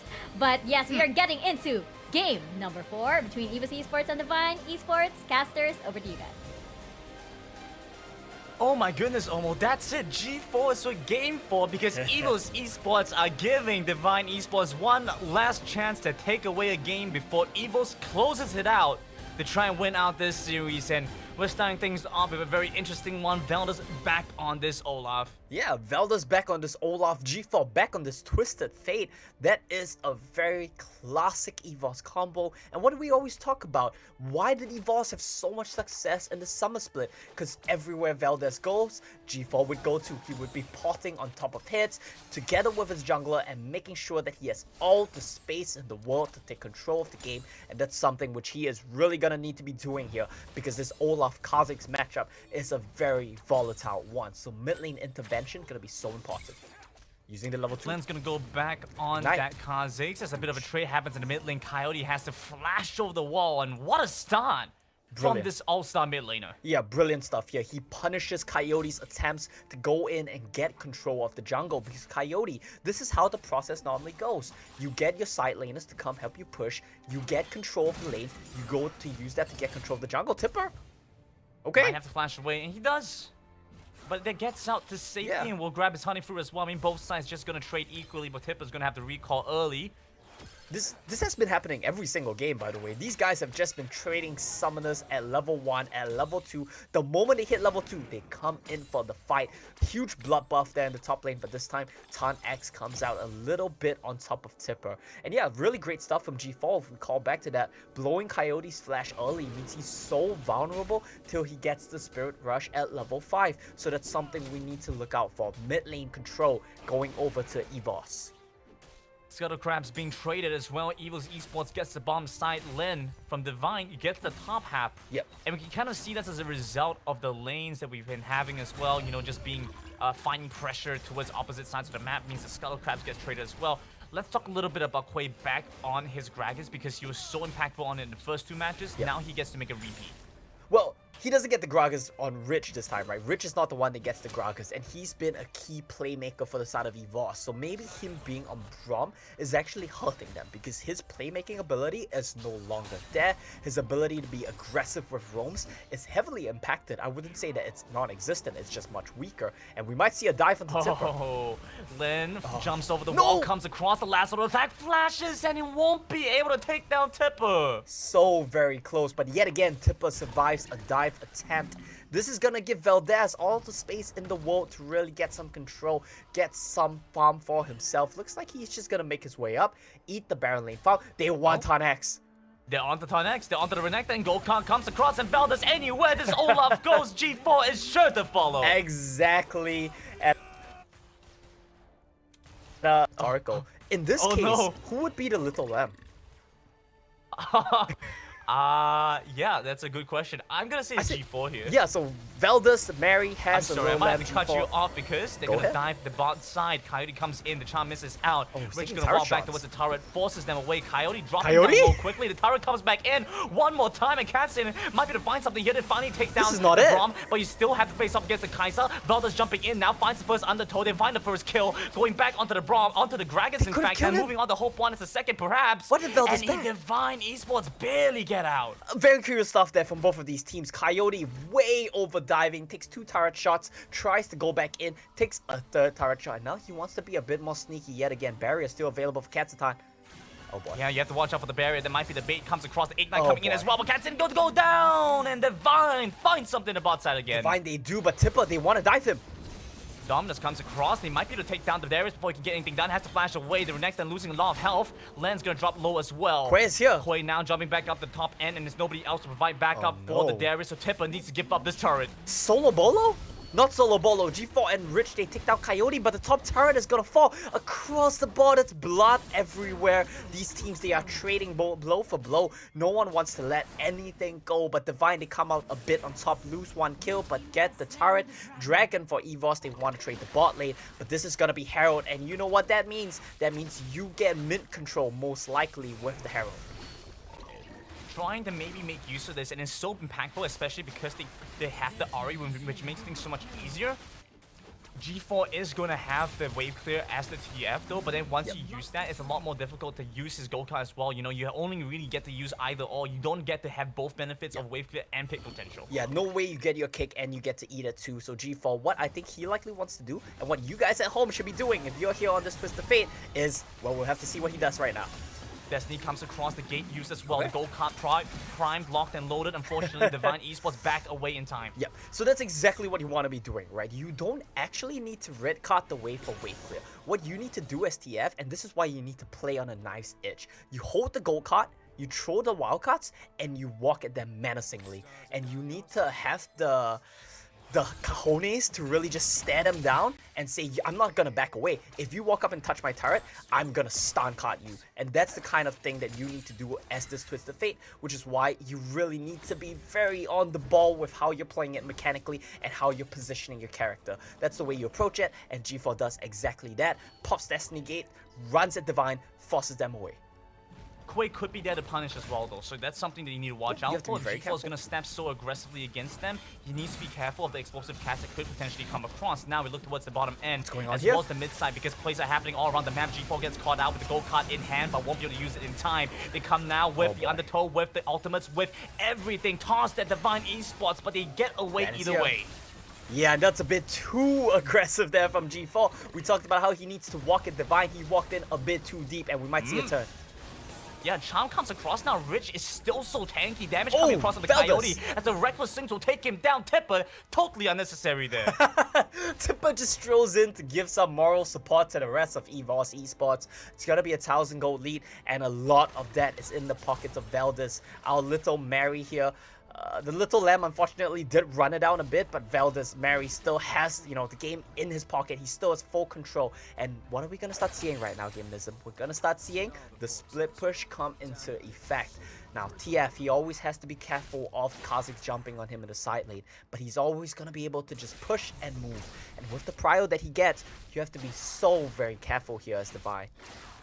I'm quite impressed by what Len has been able to do. He's been able to keep up with Veldis despite the fact that he's 2 kills and 1 assist down. That just shows how well Len has been able to farm throughout this game. But at the same time, it shows Veldis has been able to apply a lot of pressure across the map. Now look towards Coyote because he's got Spirit Rush, but still gonna go down. It's Veldis that once again comes up with the kill. Now Destiny Endgame gonna be used to try and pull the stun cut out, blocking and taking down Koi. The last final auto attack will find is Cassian with the kill confirmed. As the dash away from Hope 1, the 4 of EVOS Esports towards the top side. And I love to see this from EVOS. When they looked their best, when they won the Summer Cup, it was off the back of these combos. Jungle mid, jungle mid. We always talk about the duo from EVOS, and they are performing here. G4 in Game 4, he is popping off. He is everywhere that Veldis goes, and they are just working so well in tandem. I want to call your attention back to I think it was Game 1 or Game 2, when it was the same matchup. I think it was Game 2. Coyote was playing Ari, Valdez, he was playing Fiora, and he still managed to chase him down, kill him under his tier 1 turret. That's exactly what happened this game as well. Valdez is just doing so much work. Whoa, what is happening, Tipper? He doesn't care that there's 3 people there. He's just going in. Veldis comes in with the right to rock as well. Looking to maybe take down Quay. All that, it doesn't really matter. They find the first one. It's the Kha'Zix gone. And the second, the reset available for Tipper. EVOS Esports controlling this game, Momo. They saw Coyote. They want him. He has Spirit Rush. They're chasing after. The Charm comes in, but the gold card is there. They get the lockdown back on the Coyote. A little bit more damage is all they need. Dash after dash and rocket belt to boot. Divine get away, but the Dragon will fall. Dragon falls, the second one of the game, going over to EVOS Esports. Tanax, he tried to do what he could on the other side of the map, but it's not gonna be enough. And that's the scary thing right now. You have the spells, but you can't even fight the Darius because you don't know if he has backup. And you bet he does. EVOS, they're playing so well around the map right now. They are always playing together. They're always ready to support each other. And Veldis, how are you doing this? Veldis has been throughout this game. Len, he can't decide if he wants to go in or not. Chasing after the kill, there we have it. Destiny comes across G4, maybe kind of trying to provide some assistance. It's so tough for Len. This is a heartbreaker here, and what do we talk about, right? This is a very volatile jungle matchup, which means it comes down to the mid laners to impact the game. And who's impacting the game? Who is performing? Who is popping off? It's none other than G4. This man, he has had an amazing performance here today, and this Game 4 is no different. And Tipper is becoming quite a raid boss himself. He's been able to play aggressively in the face of 2 people, in the face of 3 people. Because of how tanky he's become, so hard to kill. He's able to survive against them long enough for G4 or Veldis to join to the fight. Exactly, and that's something that EVOS have been doing so well as well. Tipper is able to play so confidently because the members of EVOS, they're rotating so well around the map. Veldis doesn't know he's on the ward, but I want to pay attention to what he's doing on the side lanes. And this is an EVOS special. They will often send Valdez to be the side laner. He's one of the largest carries. He's one of the best carries in the whole tournament out of the jungle row, and they funnel him to farm. Watch out for Ridge. There we have it. Rocket Belt, gold card available to take down the first. It's Hope 1 dead. Illusion is gone. Watch out for the undertows. It's swinging from Veldis. He has your number. Chasing after Divine Esports to come with the upper head to take down the Ari Coyote, the next to fall. And the face of EVOS Esports, your summer champions here to play. They are here to play indeed, Grandin. Their eyes are on the Baron right now. They have the Kai'Sa. They have the Olaf. Len is still alive, but he's a level down. And look at where G4 is. He is not letting Len anywhere close to this pit. No more plays, no more miracles, none available for Divine Esports because here we have it. EVOS grab the first Baron and come in with the gold card, maybe try to take down one more. They want Tipper. Quay will survive. Instead, they go to the mid lane instead. But flashing forward with the gold card. Have you seen an aggressive TF like this before? Not on Look at anybody Veldus! except G4. Look at Veldus. He doesn't care about anything or anyone. Just chases in between two turrets. And I love this side of EVOS. These are your summer champions. They had an underwhelming performance in groups. They came out as the 3rd seed. Divine, they were the 1st seed. But now these teams, when they're facing off in the playoffs, EVOS, they have turned it on. They are on a next level. Some might even say, you know, they are looking in championship form yet again. And EVOS Esports, I mean, the 3rd game was a little bit concerning. Divine pulls up with an incredible composition, but now as we go back into one that is quite even, it feels like EVOS Esports has just been able to play better than Divine Esports and showcasing us just why they were able to convincingly take the first 2 games. Definitely. I mean, okay, game 1 might not have been Game convincing. 1 was a little bit, I was thinking about that again, right? Game 2 was definitely convincing, and here in Game 4, this is a dominant performance from EVOS. I love the setup that they're doing. Funnel Veldus, the farm, he will 1v1 anybody. If you have a player like Veldus on your team, you give him everything, and he will carry. Trusted him to carry, and now Tarnek's in trouble.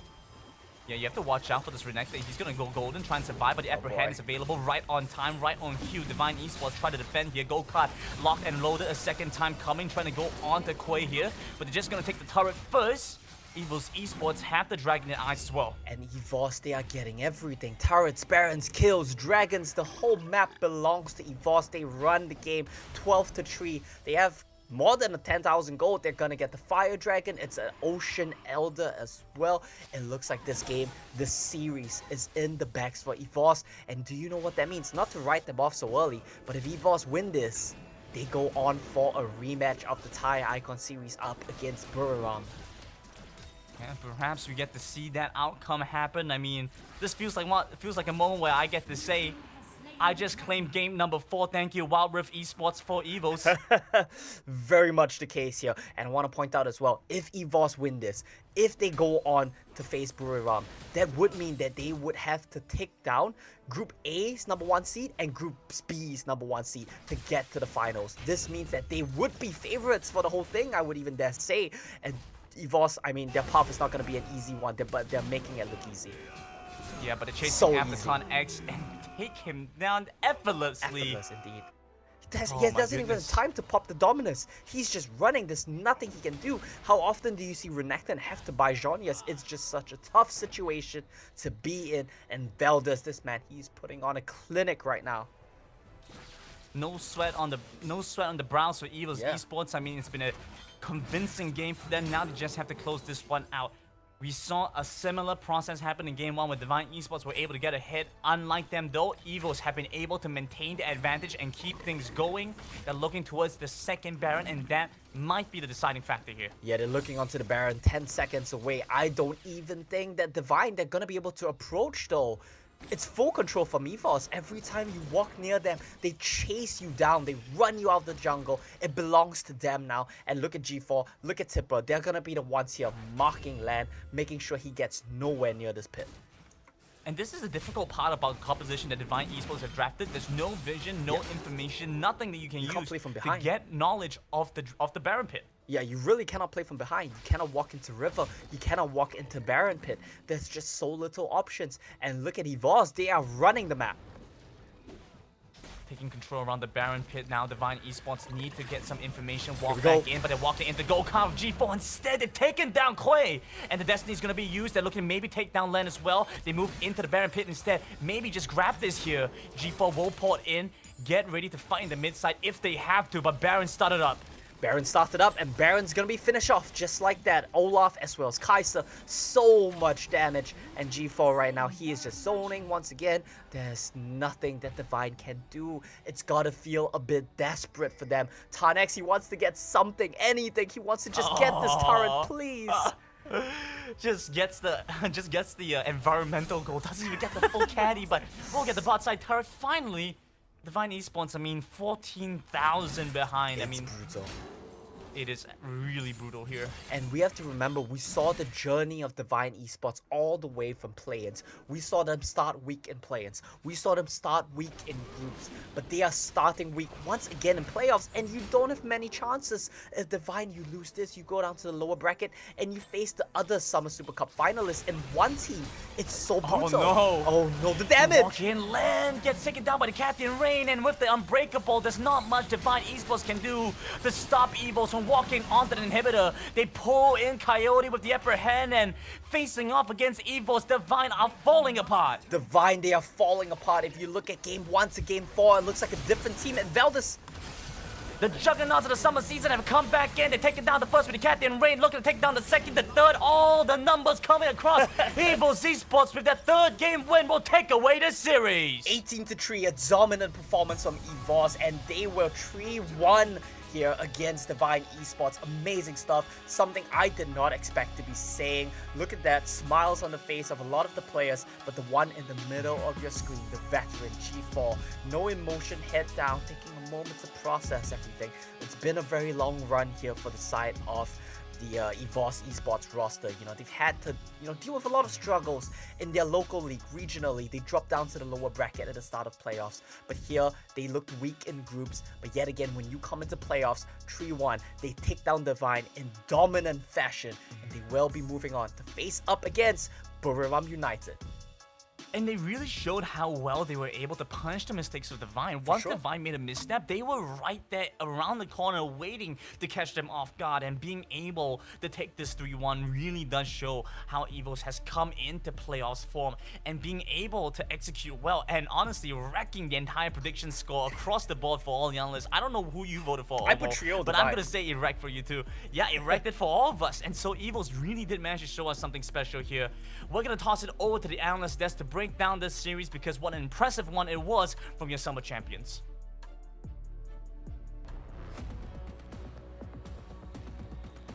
Very impressive indeed. EVOS Esports are back. It is a 3-2-1 in favor of the Thai representatives versus Divine Esports. Let's head into that post-game analysis that the casters were talking about. And yes, indeed, the panel predictions, the talent predictions overall. We are just, it's not a good start for us right now. I'm sorry, Rafa, by the way. I know you're taking this to heart right now, but what were your post-game thoughts?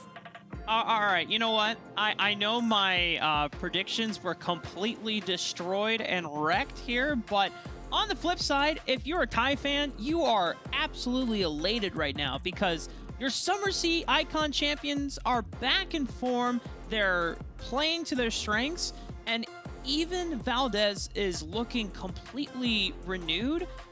I cannot sing enough praise about the way that Valdez piloted himself in this series because he adapted himself to every single situation, every single composition that EVOS drafted. If he was on Fiora for the late game duty, then he minimized the amount of damage and losses he took during the early parts of the game while farming up in the Fiora, and he showed up huge when it mattered during those mid-game skirmishes, picking up triple kills and doubles and just massive amounts of gold, spiking and accelerating himself or leapfrogging ahead of Len on the Lee Sin. Then they go into game 3, he goes on the Lee Sin. Yes, it was a loss for EVOS, but they looked so damn good in the early game that when we finally see the Olaf come through, I'm already nervous, and for a good reason, because he also just comes through huge and no one could stop Valdez when he got ahead.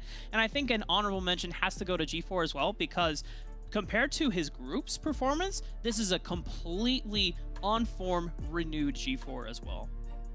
Yeah, exactly, 100%. I mean, before the series even started, I keep mentioning about a lot of question marks, and one of them are definitely EVOS Esports, just because, as Omo mentioned, their group performances aren't exactly too convincing, and now they're back in form as, again, the Summer Super Cup champions. And again, I love the fact that you mentioned this, Rafa, that Valdez is such a flexible jungler, definitely one of the best, if not the best, in the current tournament right now. And the fact that he was an Olaf. Usually when you're an Olaf, you wanted setup, you wanted that shield, you wanted Orianna with you want a Lulu with you, or maybe a Seraphine at certain times, but he used this Olaf as something that he's fine on his own when it comes to survivability, when it comes to just pressing that Ragnarok and being very confident. He would promise to take a life every single time and not use a Ragnarok defensively. It will count. And that is exactly what we saw. I mean, we saw Divine taking a risk, having to go back to that Kha'Zix on Len, but it turns out every single lane, Tanex collapsing, mid lane Coyote as well. So this EVOS just getting revenge from that 2-0 that Divine inflicted against EVOS back in the group stages.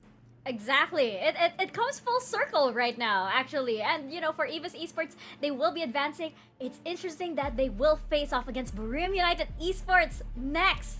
And it is a Thai region, battle over here, and both teams do incredibly well. That should be an interesting series indeed. That is up tomorrow, but for now, EVOS Esports, they can sit back, they can watch the rest of the matches, and they can rest easy knowing that they did very, very well in this series. And, Rafa, I wanted to ask you, by the way, we did talk about Valdez quite a lot, but I think Thipper stepped up quite a lot in this series as well. There was a big question mark on him as well in the group stages. We talked a lot about how he wasn't exactly living up to the performance that he gave during the Summer Super Cup.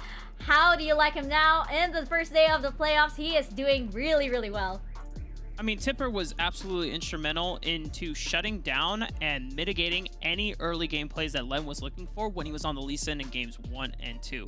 And you can even look to this game 4 to a little bit as well, because on the Darius this last game, Len was trying to show the first dive on the Kha'Zix that he went for in game 4.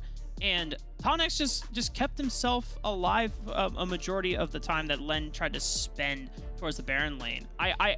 I'm trying to give as much credit I can to EVOS, but I think it's completely fair to show that Divine did not show their best performance in this series.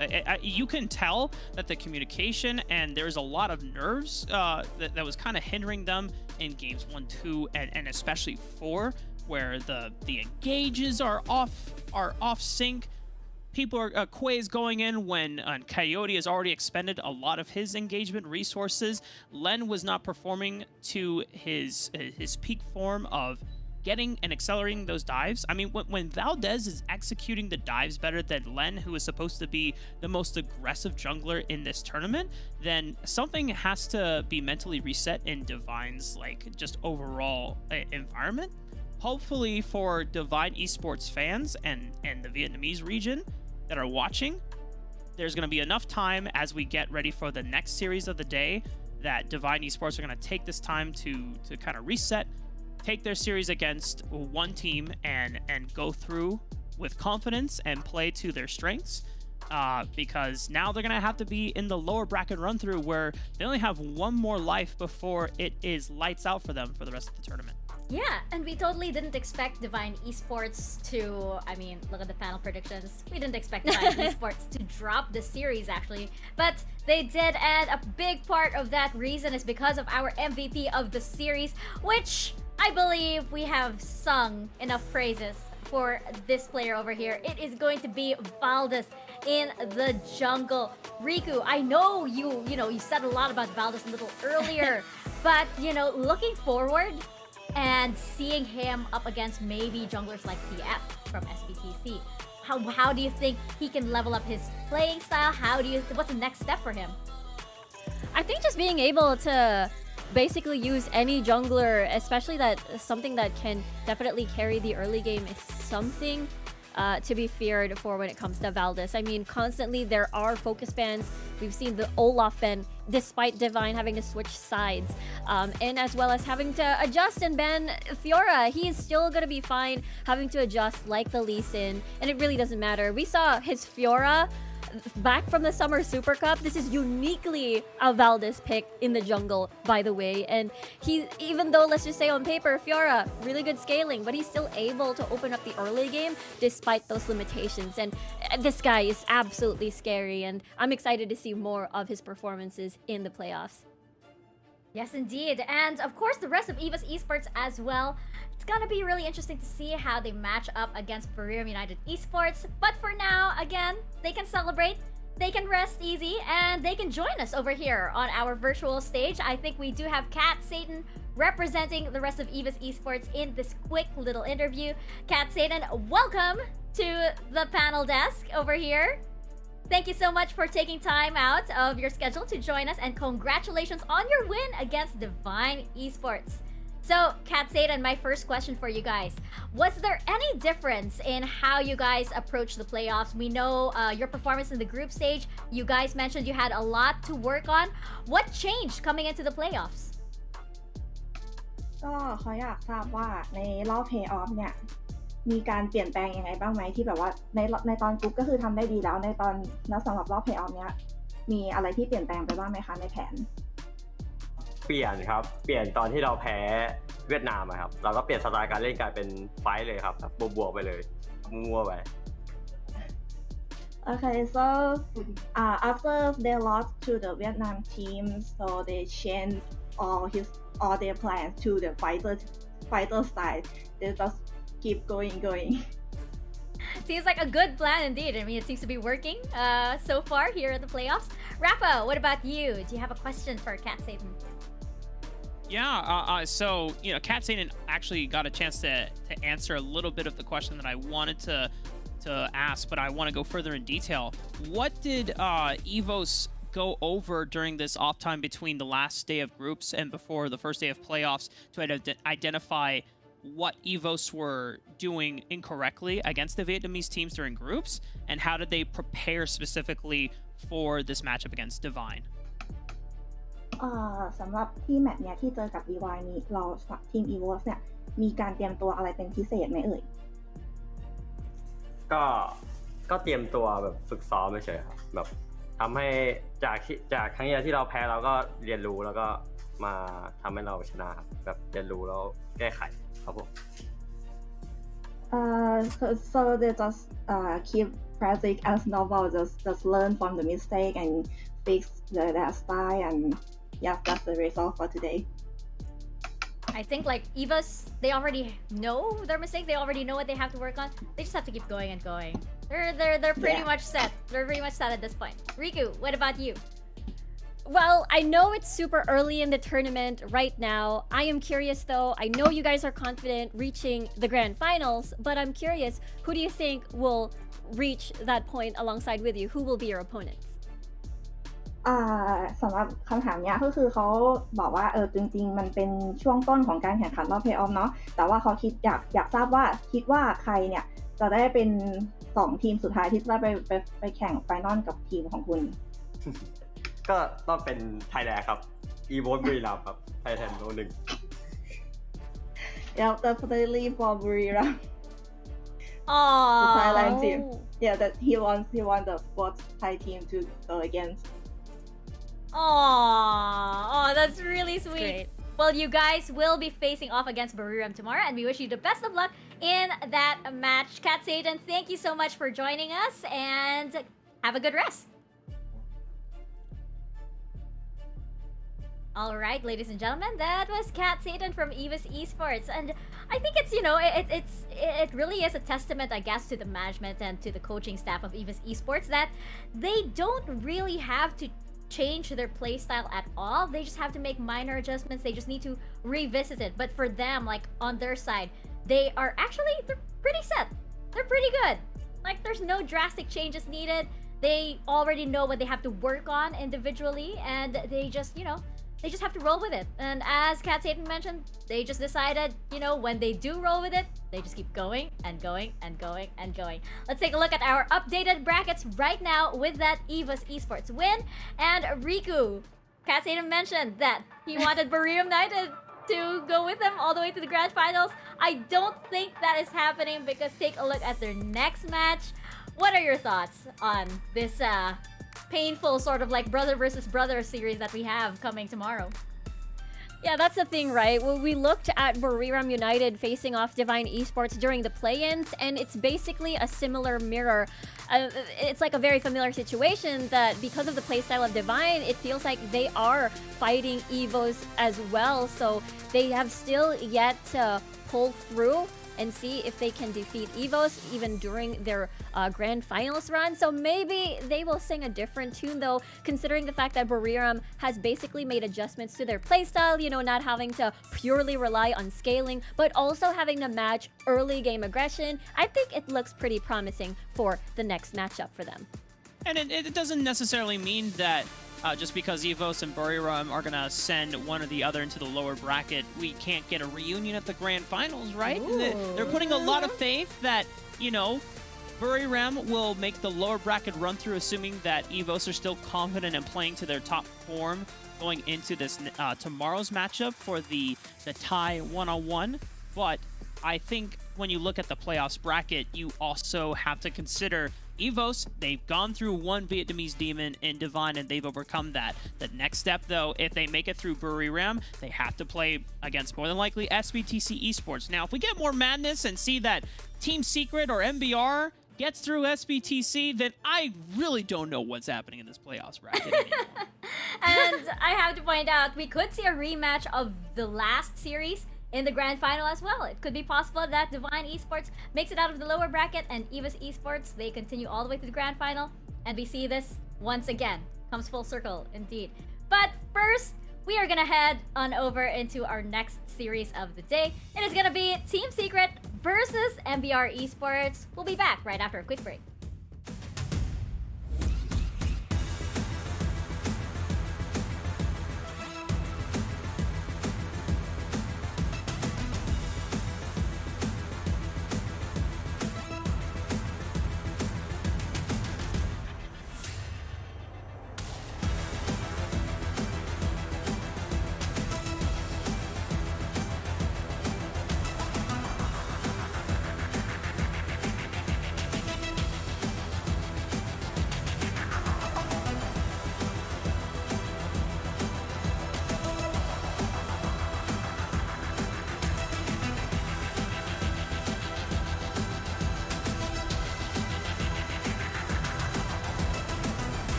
Are you ready to define your character, to choose your financial objective, to choose your investment strategy, and build your portfolio?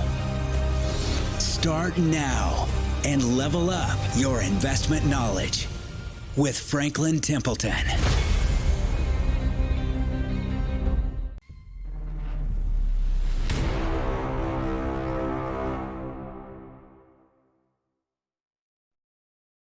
Be my eye. Hello to all League of Legends Wild Rift fans. We're Espa. I'm Karina. I'm Giselle. I'm Winter. I'm Nini. We're excited to be part of the ESL Mobile Challenge presents the Wild Rift SCA Championship Grand Finals this weekend. Catch our performance in the live broadcast happening this 3rd October. Unleash greatness. See you there!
guys? You are watching the Wild Rift C Championships. Mika Fabs over here leading the panel with Rafa, and guess who?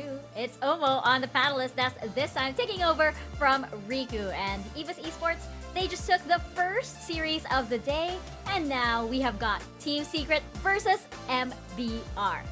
I honestly don't know how this match is going to go. I know where I want it to go, obviously, but I don't know how this is gonna play out. Number one, because Team Secret is crazy. I mean, come on, the previous match, the previous form that we saw them in, it was pretty nuts. Number two, MBR, we have pegged them as our wild card. It seems even wilder now than we expected. These guys have two very different styles, though. We'll take a look at Team Secret first. They are not known for early aggression at all, I think. And, you know, looking at their different styles, looking at the different drafts that they have brought out in the group stages, they're known for the macro, they're known for good objectives. This is the kind of team that likes the kind of insurance that Franklin Templeton gives, but sometimes they can be a bit... Yeah, I did it. I went there. Sometimes, though, Team Secret, they can be a bit too passive, to a fault. And Omo, I know this is, you know, something that you point out every single time. There are so many missed opportunities in the early game and everything. Yes. What do you think going up against MBR? Yeah, I mean, something we touch on a lot when we talk about Team Secret is how reliant they are, almost to a fault, about if General Hamas is not there to lead them, the rest of the team occasionally do fall apart like hairless chickens. And guess where he is in the entire early game? He's stuck in the Dragon Lane. Up to the 4-minute mark, there's a very limited space for Hamas to roam to influence the map, and I think that that's the timing which Team Secret is typically the most passive. And it really makes a lot of sense. If you look at their pre-4-minute play, there's a lot of inaction, a lot of just farming, a lot of just not looking for plays that they could potentially go for on the map, and that's something which I think would hurt them against a team like MBR. Yeah, and I think it's worth noting, we brought this up earlier in the group stages. Team Secret, back in the Icon Series PH, I believe they have had the, you know, the lowest rate for first Herald, for first Dragon. They're just really passive. They're not gonna make the first move in this case. But what do you think, Rafa? Do you think it's time for them to make the first move today? You know, when it comes to Team Secret and MBR, I'm not the most confident about my read on these two teams, because on the one hand, Team Secret has brought out some really cool jungle picks, like the Shyvana for Trevor, and so that already makes me a fan, because it's actually a really decent pick into some of the scaling fighters that get picked out, as long as Lee Sin is not on the table. Otherwise, then Shyvana just wants to cry. But when you look on the flip side to MBR, you have to remember that this is the team that forced a tiebreaker and got in through the upper bracket after winning against one team who was one of your other Summer Sea Championship finalists. So, like, MBR, the pride and the sole representative of Indonesia, is fighting for their lives to make their region proud, and I just look at MBR as like a wild card. You just don't know what this team is going to do. Yeah, I mean, I think they are well and truly the dark horses left in the tournament, and you really don't know what they're gonna do, which is why they're such a force to be reckoned with. You have an idea of how they want to draft, a lot of Varus, a lot of Prio in the mid lane, Onion King on carries, things along those lines. But when they go in game, the way they play is so unpredictable, and I think that is going to be MBR's biggest strength here today. Yeah, and I gotta give a special shout out to Abigail from the Indonesia Icon Series. She told me that MBR was a team that even their own region was prepared to write off. They went into the summer season and they were like, nah. And they were surprised at how well MBR did in the fall season, especially since this team went through a massive roster change just before the fall season. That directly contrasts Team Secret, who have been playing together ever since the preseason, ever since day 0 of Wild Rift. They were already together. So there's just so many contrasts with these teams. You know, MBR coming in with that, you know, very brutal sort of style that we are just gonna bulldoze through everything that gets in our way, and Team Secret here with the weird drafts, the big brain plays and everything. So this is a match that I feel like is, you know, it's gonna be very, very hard to predict, and we're only gonna get a better idea of how it's gonna go down once we actually step into the Rift. But we're gonna have our head-to-head right here, and Oma, I'm really excited to hear your thoughts on this, because I do believe it is going to be in the Baron lane. And you know what? I think between Azar and Onion King. Okay, it's TJ's Onion Daddy, by the way. All right. Hey, it's TJ. It's TJ. I mean, I'm not surprised. I can't blame him. Yeah. It's a Onion very King, though. reasonable thing to talk about. And yeah, I think that's something a lot of the panel has touched on in the past is when we see Team Secret play, Azar is typically one of the players that you need to be stepping up. You need him to be one of the big carries. And when we look at how Team Secret plays, the only one that I would say has been consistently stepping up has been Tatsuri. Azar has been very hit or miss for me. He's been very on one game, very off the next. And I think that the only carry champion which I've really been impressed on by him is that Riven pick. Now, if you drop below the Riven pick, then it would come to something like Dr. Mundo, which I would say it doesn't really fit his playstyle and what his team wants to do. It's not the typical carry that you would usually go for. So I would like to see him step up here today, but it's gonna be oh so difficult going up against a player like Onion King, who I would say has been one of the big carries for NPR. Yeah, and you know what, Rafa, you brought up the Shyvana a while ago, all these, weird picks on the side of Team Secret. There has been a pretty consistent weird pick that we've been experiencing here in the group stages though, and that is the emergence of the biggest possible snowball here in the competition. That's gonna be the one that is rolled by Nunu and Willem. Rafa, I know you have thoughts on this. What is this? What are we seeing right now? Rolling into sweep. Yeah, Nunu and Willem has been a champion that is honestly a huge outlier in terms of the jungle meta, because normally the junglers in that have been remaining in this tournament have prioritized strong physical damage duelists that either prioritize early aggression, that want to invade, that want to dive, they want to play for early skirmishes, or fighters that scale into the later parts of the game that can also opt into split pushing and take a lot of side lane resources farm. Most of the tanks that get picked in this game for compositions end up coming from the Baron lane, the support, or sometimes even mid lane. It never comes from jungle because fighters make tanks cry. It's plain put.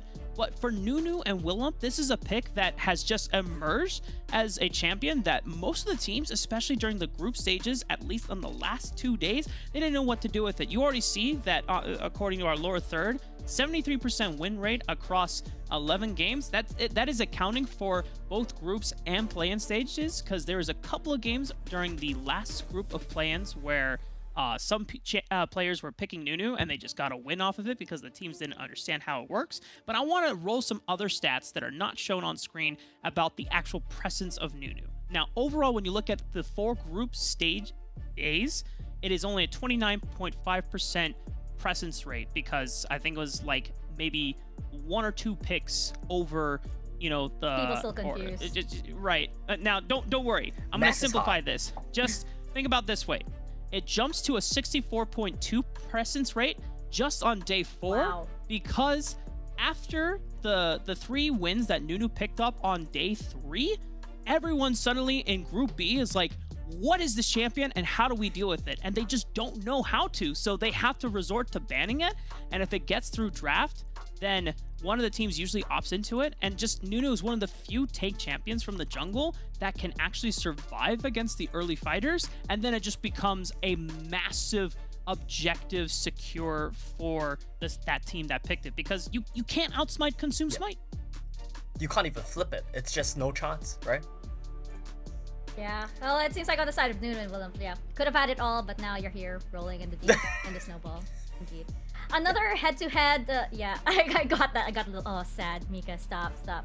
I do have this other head-to-head that I want to look really closely at, and it is going to be between Hamez and Ayelur and Tobu, actually. Besides the Baron lane matchup that we have going on, I just feel like, with the Dragon lane, of course, Hamez is a prime target as, the head of Team Secret, as the one who is in charge of all the shot calling and everything.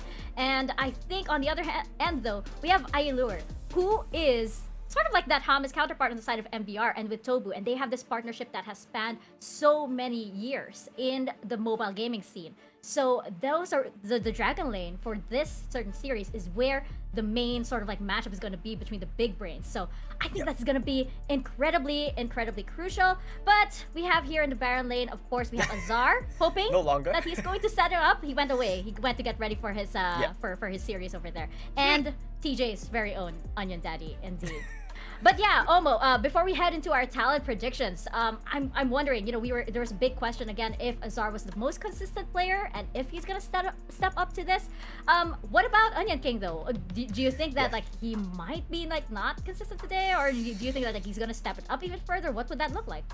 It's hard to say, right? But overall, I feel like Onion King has been quite consistent overall. Whether he's given resources or whether he's not, he's able to perform his role. When given resources, he's able to carry, and he's able to find leads by himself, which is also important as a carry Baron laner. That's something which I've been very impressed by Onion King by. I also think he has one of the better Fioras in this tournament. Not as good as Veldus, of course, but not bad for sure. He understands when he needs to be split pushing, which is so important as a Fiora. So many of these players like to just come team fight on that pick, and honestly, Azar is one of those offenders. We saw him try to team fight over and over on Fiora, bashing his head into the brick wall, and I feel like that's a key matchup that we might see here today as well. Something along the lines of Fiora Riven might honestly decide the lane, decide the whole game if it's picked here in the Baron lane, and that's why I think that that's something which is super important, and I'm quite curious to see what prep Team Secret has coming into this, because we talk about them being one of the better prep teams. Do they have answers for the split pushes? Are they gonna try to contest it with carries of their own, or are they gonna default to things like Mundo and try to stabilize? Yeah, needless to say, I'm quite nervous over here as we bring up our talent predictions. Of course, I am voting for Team Secret, but I'm gonna lie if I was gonna say that MBR didn't make me sweat at all. I am very curious indeed. Omo though is going full on with MBR. I don't know, Team Secret's inconsistency not selling you? Yeah? Look, I'm gonna be honest with you here. The PH fans already hate me, so I decided I'm just gonna double down.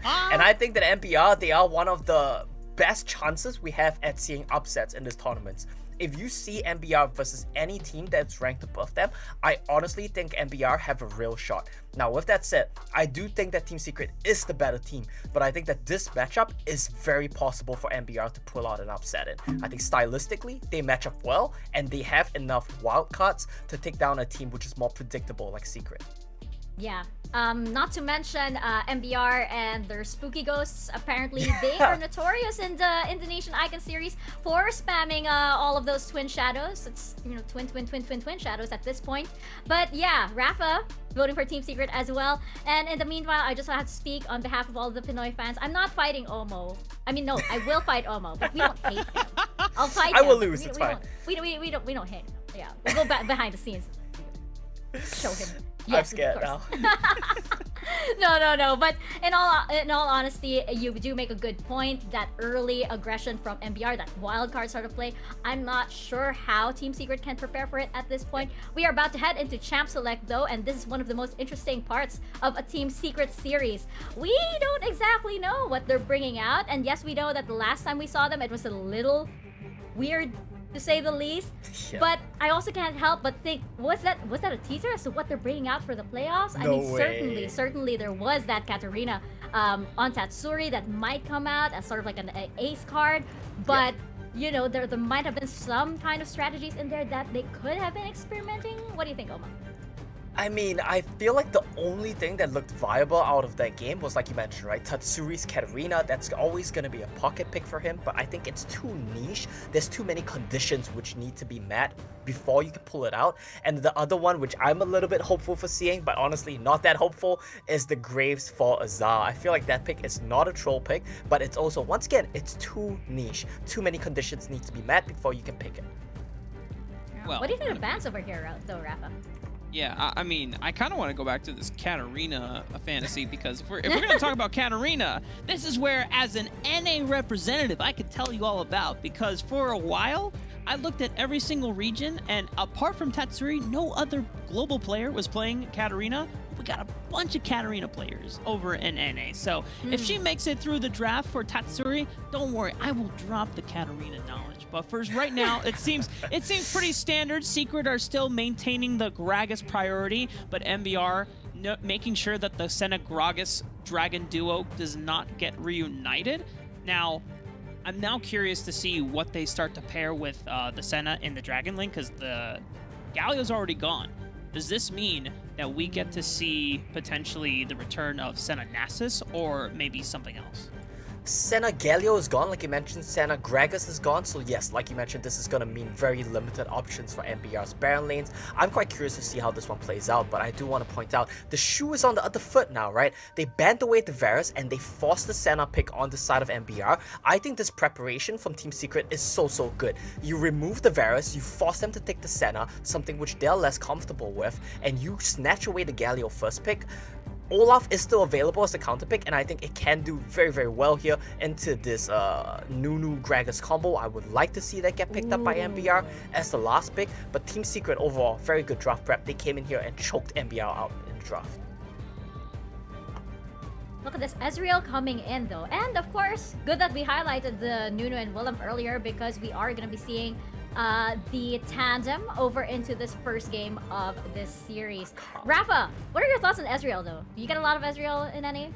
We sometimes do, and usually we're not necessarily fans of Ezreal, and it's not because of the pick itself, but most of our marksmen are much more accommodated and skilled on things like the Varus and the Kaisa. For Ezreal can potentially have like the highest damage ceiling out of any marksman, but it relies you to hit all your skill shots, right? Yep. And so if you're not hitting above 75% of your mystic shots, you're going to get out damaged by every other marksman in the game. So it really just comes down to how well those the mystic shots are being aligned. I do want to point out that the Pantheon was locked in as a jungle option, and that provides some early aggressive power plays that can happen as an avenue for MBR. And we talk back to what Omo highlighted about this Indonesian team, is that while their team play lacks during the mid and late game, their early aggression lanes, especially in the solo laners, are what makes this team come alive. And so this Pantheon, you get a point and click stun ability that really highlights and facilitates the solo laners to pick up those kills and snowball in the early game. Yeah, and something I want to point out as well is I do like what MBR are going for. You don't have the Varus, right? But your substitution is, instead of playing Senna plus Funnel and playing Senna which doesn't farm but as a marksman position, you're playing Senna with Cocky. So that's gonna be pretty much guaranteed bot lane prio anytime you want it. When they swap to the mid lane, they should almost always get prio as well, because you're playing double range. It's just the nature of how it plays out, and I think that suits how MBR want to play. They need to get prio to allow their solo laners to excel on side lanes, and I think that they've managed to achieve that with the draft here. Well, we're gonna see how this first game goes down between Team Secret from the Philippine region and MBR Esports from the Indonesian region. Casters, over to you guys. Thanks a bunch, Mika. We're going into our second BO5 in the upper bracket. It's Team Secret versus MBR Esports, and I got the cool kid with me. I got TJ joining me in this broadcast, and he's already wowed by Team Secret, doing their homework, making sure they understand their opponents, and look at this draft to start things off. I'm ice cold, baby. I don't know why I'm cool, Grandin. I didn't know what to do with that. I'm sorry. Yeah, I like this Team Secret draft. I think that one of the things we were talking about as we kind of looked through that draft phase, Onion King will be fine. One of the things we were talking about as we looked through that draft phase is, wow, NBR are really lightweight. They have a lot of stuff like this Orianna, like this Senna, like this Corki. It's going to take a little bit longer to come online.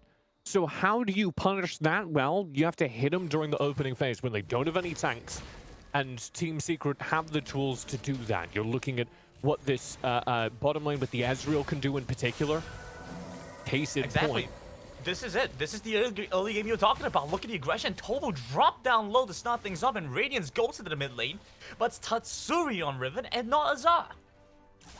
Which is something we called out as a possibility. I know a couple of days ago we were talking about Tatsuri kind of being one of the big carries of this team at this tournament. And Azar, who was previously one of the biggest players in the entire Philippines region, one of the best players in the PPGL, has really been underperforming by contrast.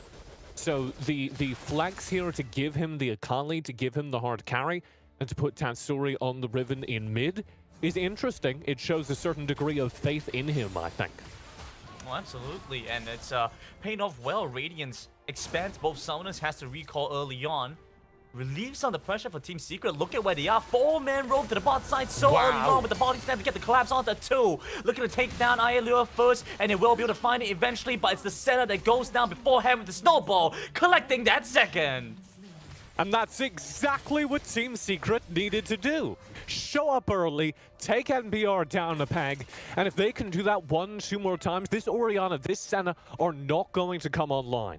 Now, here's the possible answer. Here's the way back for NBR. It's through this boy on your screen right now. Alves on the Pantheon needs to show up and dominate as soon as he hits level 5.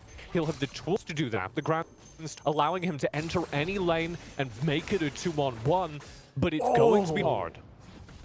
Well, 3-man collapse in the top end, but Team Secret respond early. James making sure that Azar's going to be safe. And that's such a good call on the map. Team Secret sees that there's pressure in towards their jungle. They know they don't see anything up top. And we're rolling down to the bottom side. Toba gonna fall as the Absolute Zero facing off the full charge up against the Orianna. MBR backs against the wall, and it's only 2.5 minutes in. And Team Secret are running this map.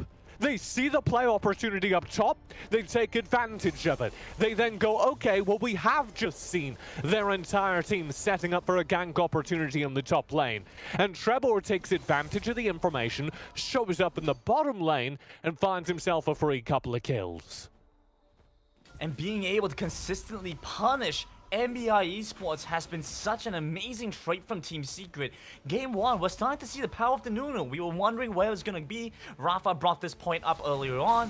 And honestly, looking just about as good as we were hoping for. And so Treble is going to come ahead 3-0 to start this game off now.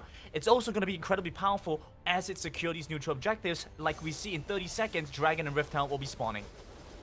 And as we get towards these Dragon, these Rift Herald fights, Grandin, pay attention to the MBR team fight, because they don't have any tank. They have 0 frontline. It is just the Renekton, it is just the Pantheon. The Renekton's going to be very hard to wield at this point, because he's not been able to get anything done in lane, and this Pantheon's going to be very squishy outside of his shield. So it's really hard for MBR to win a front-to-back team fight right now. We'll see if Team Secret actually want to take that early on. Tatsuri's going to face off against Ialira. The Dawning Shadow comes across to make sure the Orianna is safe, but look at that. Commits a Summoner Spell to flash in from Tatsuri anyway. Now over the Rift Tower, they're playing that front-to-back team fight like you mentioned. There's no pure tech. It's the perfect execution into the back. Azar has taken down the first. The kill is given to Chewy, and they've taken down Elvis. They've taken down another, and Radiance, he might come with the Valkyrie, but he's getting taken out by Team Secret. And Azar shows up, the faith in him is rewarded, and the team play pays off, as MBR have to fight a front-to-back team fight with a Renekton who's made out of paper mache, and just hope that that's enough to tank for the damage, but the damage isn't here yet either, Grandin. You're trying to build a front-to-back team fight, well, your Renekton might be able to tank for a hot second, but you're in the backlines looking at Tobu, wondering, okay, what is all this tanking for? Because Tobu doesn't do any damage yet. And it's kind of unfortunate to see that Renekton Onion King has picked up the Blade of the Rune King because he recognizes he needs to have that split push pressure, especially against Tatsuri and against Azar. But because of that, like you mentioned, he's so squishy, he isn't able to soak up any damage. Team Secret offloading so much. It's painful to watch here, honestly, TJ. And a lot of it comes from the individual lane play that we've been talking up. But I also want to go back to the roam that we saw, where Team Secret are just running the map, forcing MBR to play reactively and out-reading their rotations immediately afterwards. And it happens again just now when we saw that split play, the 2 different setups for the Rift Herald and the bottom lane gank. I'm going to hold this thought because Tatsuri's really going for it, but I think we're good. Tatsuri is in the jungle right now as he was a moment ago. When he saw the Dawning Shadow, he knew he was safe to full commit for that turret take, and I love that little detail. Full commit as well. I mean, they're trying to jump onto James. Dawning Shadow comes across, but the Greg is well survived. Flash away keeps him alive. Onion King's gonna go down, though. In the process, Tatsuri buys so much time and space with the Ignite going across. Shuriken Flip won't be able to connect. It's the 3-man Shockwave in the mid lane, but they aren't able to take down anyone on Team Secret side. A very clean take in the mid turret. Here comes a little bit more jungle aggression at the top side from Trevor. They're just taking away all of MBR's jungle, granted. There's no gold to go back into the MBR system. Team Secret are just going to shut them out of the economy here. The gold lead exploding to 10k after both Tatsuri and Trevor yank away entire jungle rotations. And this is just impossible for MBR to turn around. It's a buffet. The map is a buffet of gold, a buffet of creeps, and Team Secret, you know, they're here in line. They're cutting you every chance that they get. Goes up to the front, says, I want it all. Give me one of everything. NBI Esports, they're nice, they're polite. That's not how buffets work, Grant. They're taking their time with it. They're not out here rushing. But the question is any food left on the table for NBI by the time Team Secret is done? That might not be the case. Chewy's gonna get collapsed on first. Stun comes across, but Hermes will keep his 80 carry safe. You just take the food. That's how that works. You walk down the line and you take the food from the thing. You don't take more than you can eat, TJ. That's not a nice Team etiquette. Secret are doing that, Granton. They're taking all the food out of the buffet trays. And there's nothing left for MBR. Well, they're feeling bad about that one. Missing out the chance to have a full meal. MBR, look at Elvis. He's had to flash away. He's the Can't wing even con get you're on his talking about. birds. He wanted to grab some chicken from the buffet, Grandon. And guess who stopped him? He reached in with the tongs, and another pair of tongs came in on top. It was Trevor, it was James, just stopping him from getting anything. And Team Secret looked to rinse and repeat that motion, and while clearing out the jungle, there's very little farming gold for Elvis to find. Dragons coming up, and it's so difficult to contest against the likes of Treble around these neutral objectives. Did Azar just get those krugs? That's remarkable. MVR continuing to just get zoned out of everything, and whilst they're trying to make a punish here on Azur, they are sacrificing the Drake, the Mountain Drake, currently being taken. We'll see if they can take this turret in response. Azur's got backup coming up from James. But there's a 2 versus 3, but under turret, there is a chance that Team Secret could try and play this one out. Look towards Elvis, because he hasn't had the chance to use his ultimate a single time, I believe. Or at least not in an impactful way, and that's so devastating to this Pantheon. Yeah, I mean, there was never a game state where Alves was able to roam between the lanes because the lanes collapsed. Oh, here we go. Finally uses it, but again, at what cost? Like, what expense? What are you gaining from this ultimate? I mean, he didn't lose anything from it. They are still trapped behind their tier 2s, but yeah. The big problem is there was never a moment where Team Secret were just playing fair lanes and Alves was up. Because if you remember that very early gank from Team Secret, that pretty much ended the game. Because MBR have no ability to fight those early Dragon team fights if they don't have a pretty massive lead earned. So what Team Secret absolutely had to do was get onto the map early, shut down the lanes in the first couple of minutes. They did that. Alves couldn't provide any value as jungler, and now they're running a late game team, and their team is never going to leave the early game. The lightweight hitters against Team Secret looking to bulk up. I mean, they're welterweight now. Just watch until they get the heavyweight, and it's painful. Elvis, he's only got that Steris Cage. There's not much available for him. He's not really a tank, but he's also not really high in damage. It's a really awkward spot for NBI Esports to be in. Baron gonna come up soon, and so Team Secret could look to try and play around that. It's a little bit slow for them to pick up the Baron, but they still have this Nunu. It's easy to secure. Yeah, and this is potentially where things can go wrong. I don't foresee this, but I'm handing out doses of copium for anyone in the chat who would like them. The way to kind of turn this around for MBR is if Team Secret don't do anything for the next 10 minutes, if they really struggle to convert on these Barons, if they go for the Drake instead and it takes a while, that's how you get back into this game. Because MBR do have a pretty scary late game composition. I just don't think they can get down to, I don't think they can activate them. You know, they're season ticket holders and they're busy all season. You know how that is, Grandon? I actually do not catch that reference, but I will take it. If you're giving when you buy the season pass to the ballpark or something. Oh, yeah. And then you're like, oh, I'll go see the game this weekend, but you're busy. You're on your yacht hanging out with your friends. You can't go to the ballpark. I'm not a cool kid like you, TJ. I don't have a yacht. NBI Esports, You know, I don't think I'm they can afford one always either. missing appointments because I'm on my yacht, so. Yeah, fair enough. I don't think NBI Esports is able to afford one either. They're running pretty low on gold. Here's the engage coming through from Team Secret. They find the first Elvis has fallen. There's a 2-man shockwave, pulls them towards the turret. But King falling to Chewy over the back. Azar has taken down Iron Leo, and there's not much left for NBI Esports to get done. One by one, they're gonna fall. It's the knockout blow coming in from the welterweights who are bulking up even more. Yeah, see, I mean, it's a good analogy that you're using. Team Secret are punching above their weight class in terms of team composition right now. A lot of the characters on this team normally spike around the mid game, and they're punching like they're in the late game right now because MBR are just so underfunded. There's almost a 15,000 gold difference between these teams at this point, and that's just unrecoverable, frankly. So it's time to start thinking about the next game. It's time to start thinking about what went wrong for MBR in the drafting phase.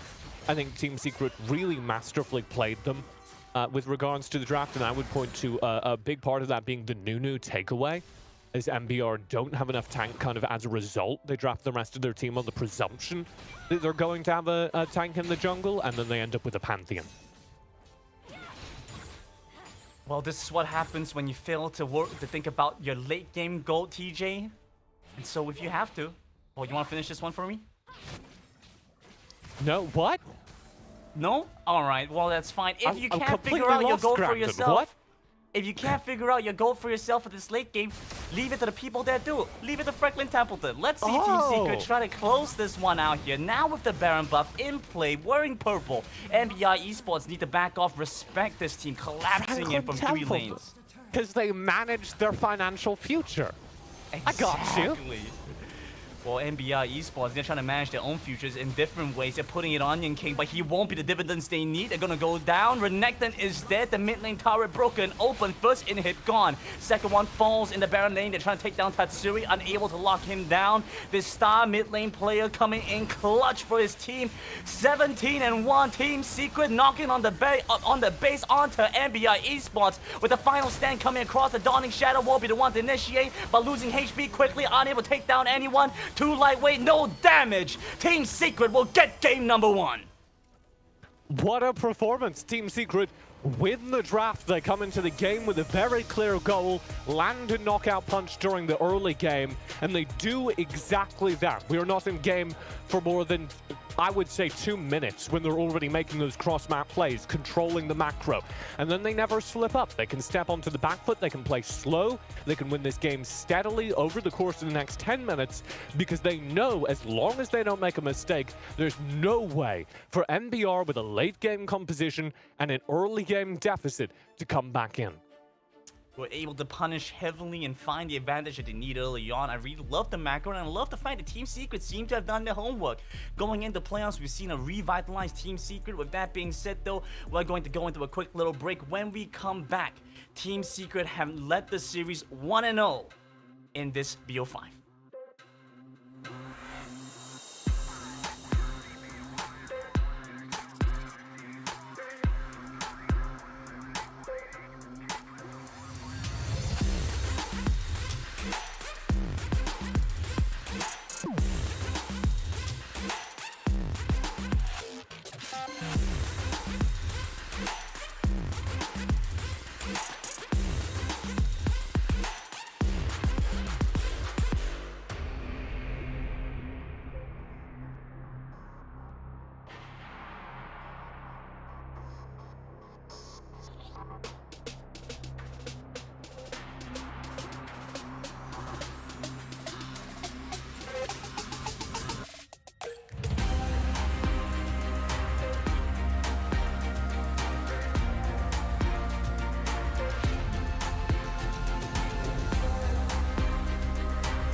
Are you ready to define your character, to choose your financial objective, to choose your investment strategy, and build your portfolio? Start now and level up your investment knowledge with Franklin Templeton.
trying to be cool and find a way that I can stay a little late.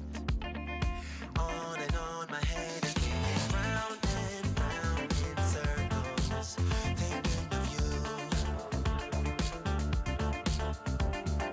Losing my direction when I'm with you. When I'm with you.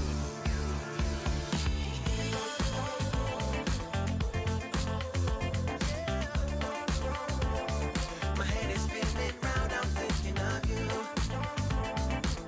I'm thinking of you.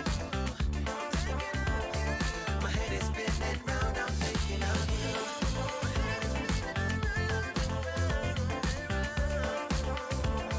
My head is spinning round, I'm thinking of you.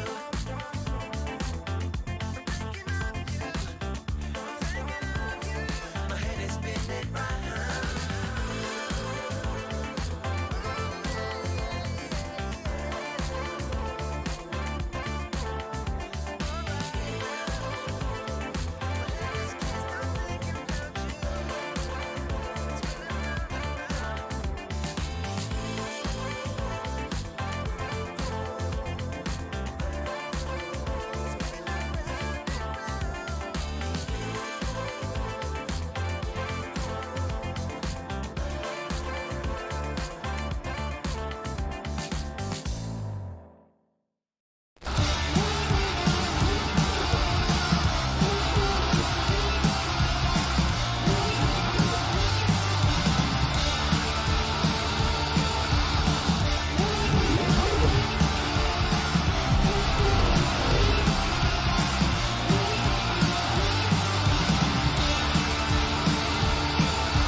Welcome back, guys. You're watching the Wild Rift C Championships, and Team Secret wins the first game of the series against MBR Esports.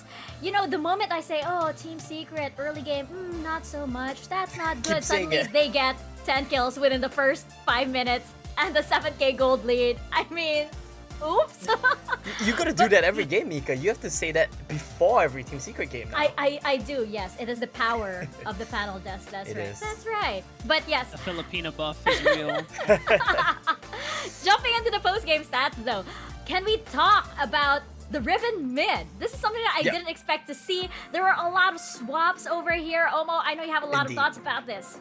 I have many thoughts, right? So let's start off from the ban phase. I think Team Secret, they came into the ban phase very well prepared, got rid of the Varus Galio. So they denied both the Varus as well as the Senna combo, and they snatched away the Gragas. So very good start to things from Team Secret. They put MBR in a pinch. But how did MBR react? And now this is where I think they really lost the game, because I feel like they tried too hard to overthink things, and that ended up putting them in a ditch. Now, in my opinion, they should have just put the Corki into the Dragon lane, let it scale up for free against the Ezreal, leave the Orianna at mid so that Ori can keep pushing waves and not allow Riven to perma roam, because in this Riven Corki matchup, he can just completely ignore Corki, push and dive bot together with Trevor, which is what we saw this game as well. Speaking of Trevor, he did amazingly, but with that in mind, I think this Pantheon pick, 3000 damage, lowest in the game by far, I think is extremely underwhelming to me. And when you see the opponent team has picks like Gragas and Nunu, I think you need to recognize on the side of MBR that you should be grabbing something like Olaf instead, because you have the necessary support to really buff the Olaf and make him a raid boss. That was not what MBR did. I think they overthought the draft way too much and they flexed themselves into a hole. Yeah, Rafa, you wanted to talk about Trevor though on the Nunu, and we just talked about the unexpected win rate Nunu has over here. It's crazy now. It was like one, I don't know what the percentage is, but definitely that win rate has increased since then. Good of you to bring that up. But yeah, what were your thoughts on the snowball that nobody could stop? I have 2 words for Trevor. Mahal kita. That's all like I gotta say. That was an amazing Nunu performance. My goodness, when we talk about like what are Nunu's strengths in the early game, you have to remember Nunu doesn't have a lot of damage by himself pre-level 5 unless you get a full channel absolute 0, which he did, by the way, but it was the result of a well-planned early game coordinated dive onto the Dragon Lane duo. As Omo pointed out, because Tatsuri was able to get the Riven into the Corki matchup specifically, they got the first push for free, and it unlocked Tatsuri upon hitting level 3 to roam with Trevor into the Dragon Lane. They had pushed in that lane as well. They also capitalized on the fact that both the Orianna and the Senna were trying to come in through the river after trying to fight for that level 1 push. They got a lot of damage out. They forced the Ignite and multiple Summoner spells, which then lost them lane pressure despite having basically a duo range lane. And so it prepped up this huge wave, and then he comes in with the snowball from Trevor, and because he's playing Aftershock Nunu, he can tank up all that damage and give all the time in the world to both Ezreal as well as Tatsuri's Riven to do the damage, and they have enough mobility to get out away from the turret. And then what does he do? He comes back to the Dragon Lane again because he knows that both of the Summoner spells are gone from both the Dragon Laner and the support, and it's just super easy to do, and there's no CC to stop him from getting a full channel absolute zero, and from there, the game was over. Dragon Lane is completely boom. They go for the turret, and Nunu just has complete access to the Pantheon's jungle. Yeah. And because of that, actually, Rafa, I'm gonna teach you a Tagalog word, which is kind of like, yes. I'm gonna say kinabukasan, which actually means... Say that again? What? Kinabukasan. Which... Oh, you're gonna have to write that down for me. I will write that down for you. Yes, but it means your future, which is the nice bright future you're gonna get with Franklin Templeton. You learn something new, just like you're gonna learn how to get started on your investment journey with one of the world's largest investment managers. Yes. That was great. That was one of your best, Mika. I went through the educational route. I'm trying out different strategies right now. Yeah, experimenting with props. The snowball thing kind of came from TJ last time, but yeah, trying to get out of my comfort zone over here. Brilliant stuff there, and I think TS as well, they definitely came out of their comfort zone that game, and they're exploring giving Tatsuri more aggressive options in the mid lane. Now this is something which we have seen backfire for them in the past. I remember they went for a team comp that was something along the lines of Irelia Akali or something like that. Just a lot of bruises, a lot of diving, a lot of team fighting, and it has backfired for them in the past. But today they seem to have found a more well-rounded approach, which definitely fits their draft and how they want to play a lot better. And I think that this side of Team Secret, where you manage to find these flex picks, where you find these interesting picks for Tatsuri, while still managing to balance it out, that's the ideal for them. Yeah, and I feel like on the side of MBR, the big question coming into this match is that it's kind of hard for them to read where exactly Team Secret is going to attack them from. Like, who do they even target at this point? They're trying to stay like one step ahead of Secret, and I think that the brute force thing that they had coming into the group stages was something that they could have started with. That was their one big advantage, but Team Secret just beat them to it. So how exactly are they supposed to get that leg up into this game when they're not even sure if what they read during the first game is what they're going to be facing coming into game number 2? Rafa, what are your thoughts on this? Well, so far, Team Secret, they have flipped over to the red side as MBR have elected to take blue side this game. And check this out. They have already eliminated the Riven because they are very well aware that MBR will want to first pick it as soon as it is their choice. So taking that away. But the Gragas has also been taken off the board by MBR, so they're prioritizing something else. I imagine a Renekton first pick could be the option. Oh my goodness. Oh, they got it. The power of the Nunu. They got it. That is something. That's quite the rise in Prior. Yeah. It seems like, which is something that I wasn't expecting. I thought actually that Brand might perform better in terms of like, you know, teams picking the champion over Nunu and Willem. I'm pleasantly surprised though. It's not a bad thing. I'm for it. I'm all for it. Well, now here's the question: Does Team Secret then go for the Olaf pick, or maybe Trevor? Now there's two options. Either you take something like the Olaf, because then you can interact with the Nunu well, because you're actually able to get through the absolute zero and the snowball. Or you can go for a scaling matchup like the Shyvana, because the Nunu will scale up, but then you'll scale up as the Shyvana as well. Rafa, and you get... I think that one is a long ways off from happening. You've been selling it since the pre-show. I have to say, I mean, like, I don't know, you know me, I love the chaos picks that come in. So, I But- do have to jump in right here though. They snatched the Nunu away, but what do you give up?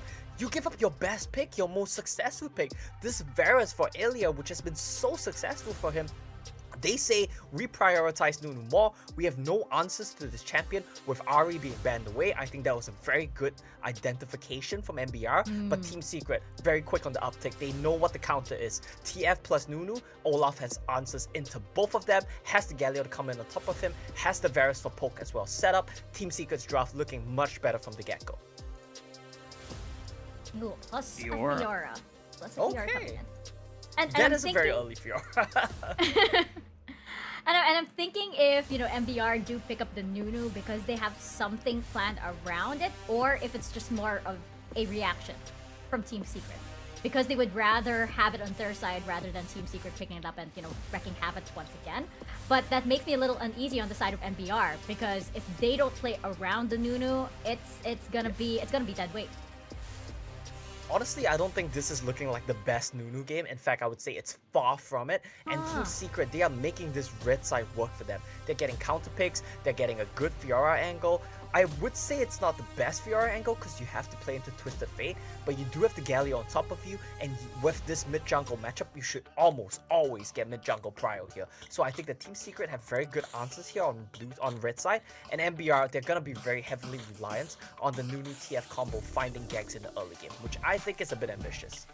It really is, because outside of this mid-game CC, where's your damage coming from for this composition? You're really lacking on it, and because even the Renekton is not really packing that much damage unless you're able to consistently find flanks onto the backside. But then if you're giving up all that pressure just to set up for picks, then the later the game goes, yeah, this Nunu will become a super tank, but at what cost? Then you really have to just hope that our Lear on this Kaisa will be able to really 1v9 for the damage side the later the game goes. Ooh, that is going to be a tall order for the Dragon Lane, but we'll see if they are up for it as we head into Game 2, MBR Esports versus Team Secret. Casters, over to you guys. It's game number 2 between MBR Esports and Team Secret. And TJ, grab the camera, get ready. We just found the abominable snowman. Let's see if he truly exists in this game or if his presence is going to be unfelt for MBR Esports. He's not on camera yet. I don't know if he's real. MBR first pick the Nunu, and you could see Team Secret kind of having a little giggle about it, but I think it was the right call for MBR because without it, they didn't have enough tank last game. It's been a little bit awkward for them. They don't quite seem to... Well, I mean, this heavy priority. I mean, I kind of have to cut that. Onion King might just fall. Get a flash from Lazar takes him down. It's first in the blood for Secret. And this is, okay, so this is the problem for NBR coming into this game. Team Secret have a ton of damage in every lane. Azur showing up this in this playoff stage, he's going to be on Fiora. You have the Diana, you have the Varus. It's just damage, it's Skirmish City. They're going to win any messy team fights at basically any point this game. The only thing that MBR have going for them is they have a pick composition. That means if you see these gold cards, these bubbles, these Renekton stuns, these Nunu snowballs landing, they will get a kill onto any individual member who gets caught out by that just on-rushing storm of stuns. The downside for them is, like the desk was saying, they don't have a lot of damage. All of their damage is going to be packed in a brief mid-game spike for the Twisted Fate Radiance, and a late-game powerhouse that is going to be Arlear's Kai'Sa. And if that Kai'Sa shows up, if that Kai'Sa gets to post 20 minutes full build, Grandin, maybe it's enough. Any point before then, Team Secret will have more damage. So a ticking time bomb for the side of MBI Esports, really just looking to get this Kai'Sa as strong as they can. But Team Secret though, TJ, you were mentioning earlier, they're looking for these skirmishes, these fights, and well, I mean, the picks and bans, it kind of seemed to you that they wanted to go for some pretty early pick-offs against a pick composition like MBI. Yeah, I mean, it's a pink composition because they have so many stuns. And guess what's really good into that? Olaf and Fiora, because they both have tools to ignore CC. Well, Trevor's gonna walk in a little bit aggressively. He might face up against Onion King. No Ragnarok available yet, so he has to flash away, but a gold card comes across with the wild cards. It's a return from MBI Esports. He just had to wait one level and he would have been able to get away with that, but whilst you're waiting for the Ragnarok to come online, that is exactly what's going to go wrong for Team Secret in this game. for Team Secret in this tournament. If they show up during these early and mid-game phases as individual players into a pick composition, they're going to get shredded, just chained down exactly like that. And it's a different situation for Team Secret here. Hamens is no longer a huge playmaker. He's there to follow up with you with this Galio instead. But here we have it. Perhaps a collapse in the mid lane. I mean, grab the camera. This could be evidence that Elvis does in fact exist. Fortunately, won't be able to get much more done against Tatsuri. I thought you said this could be evidence that Elvis does exist. That was well, an entirely new conspiracy theory, Grandson. My mind was racing. Check the player cams. Alves, yes, does show up in the mid lane, and you see like what the kind of dream there is for MBR. That snowball lands into a bubble, into a gold card, or really any combinations thereof. In a team fight, that's not enough. In a team fight, you're in trouble because all of that CC locks down maybe one player and the Olaf is on your face biting. You know, he's biting your nose off. But versus individual players, MBR are always going to find those kills, and that's what defines a pick composition. You see a couple different variations on it in Wild Rift, but it typically always revolves around this Nami and Twisted Fate duo, because if you can land the gold card, then you can land the bubble every time. So it has to be said, Team Secret seem to finally have picked up those big key ultimates, those spells able to dodge away from the crowd control, and it's going to mean a lot, especially as teams draft and walk towards this dragon. Yeah, and it's very hard for MBR to fight in versus a team here. So if Team Secret play as a team, Oh, they start with the bubble, they start the Aqua Prison, the Captain Rainfall. Aya will confirm the He kill. walked in alone! Brandon! He walked in all alone! Right as I was explaining, the Team Secret should just be able to play as a team and they had more damage and would win the front-to-back team fight. He just walked up earlier, gets CC'd 4 times in a row by the pick composition and goes down. Oh my goodness, the gate comes across as well. The riposte won't save him. The taking down the first, taking down potential second. The Ragnarok will keep him alive and tanky for long enough. Hamez joins back in, looking to take down Radiance. If they can, it's a double kill for this Twisted Fate, but he will fall. And joining in, Chewy looking to take down Ayalil. One more attack with the flash forward over the wall. Chases after they find it. And now maybe getting Tobu as well, who's caught in the back end. Won't be able to get away. It's a Justice Punch for the takedown. And MBR get a little too big for their boots. That play goes very well for them, so they think, hang on, maybe we could just team fight. And that is still not true. Team Secret, it cannot be emphasized enough, win any form of team fight at this point. But if MBR can land those stun cooldowns, they're going to get early gold and early objectives, as they have so far.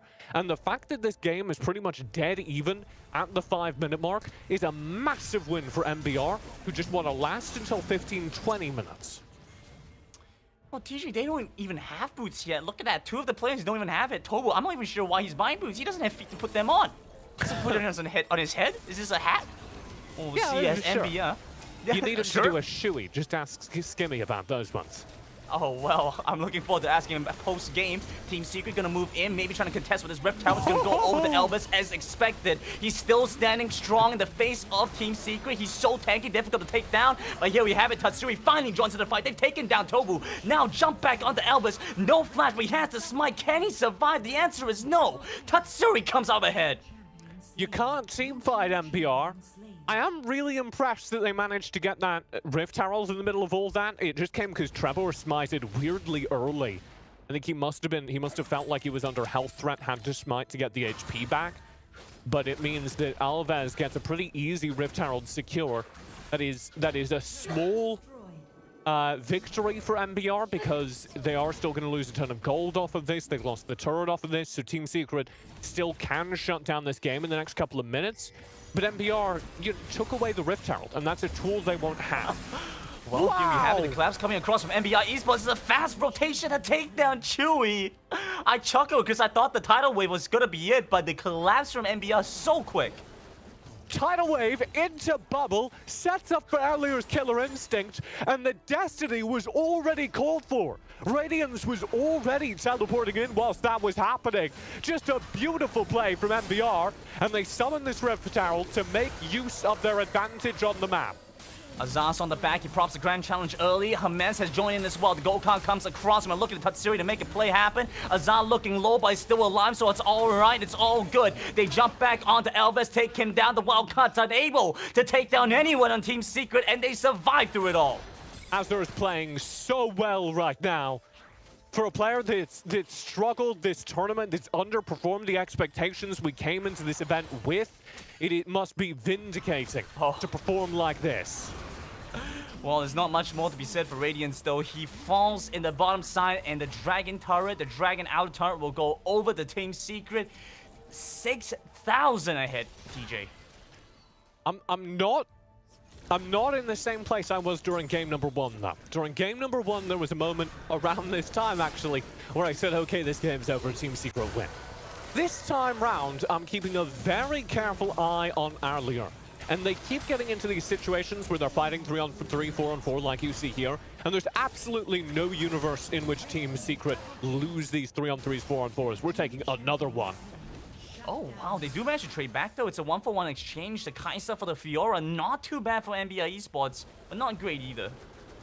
Yeah, actually pretty bad, I would argue, for MBR. On paper, it's a pretty good trade because you shut down Azar.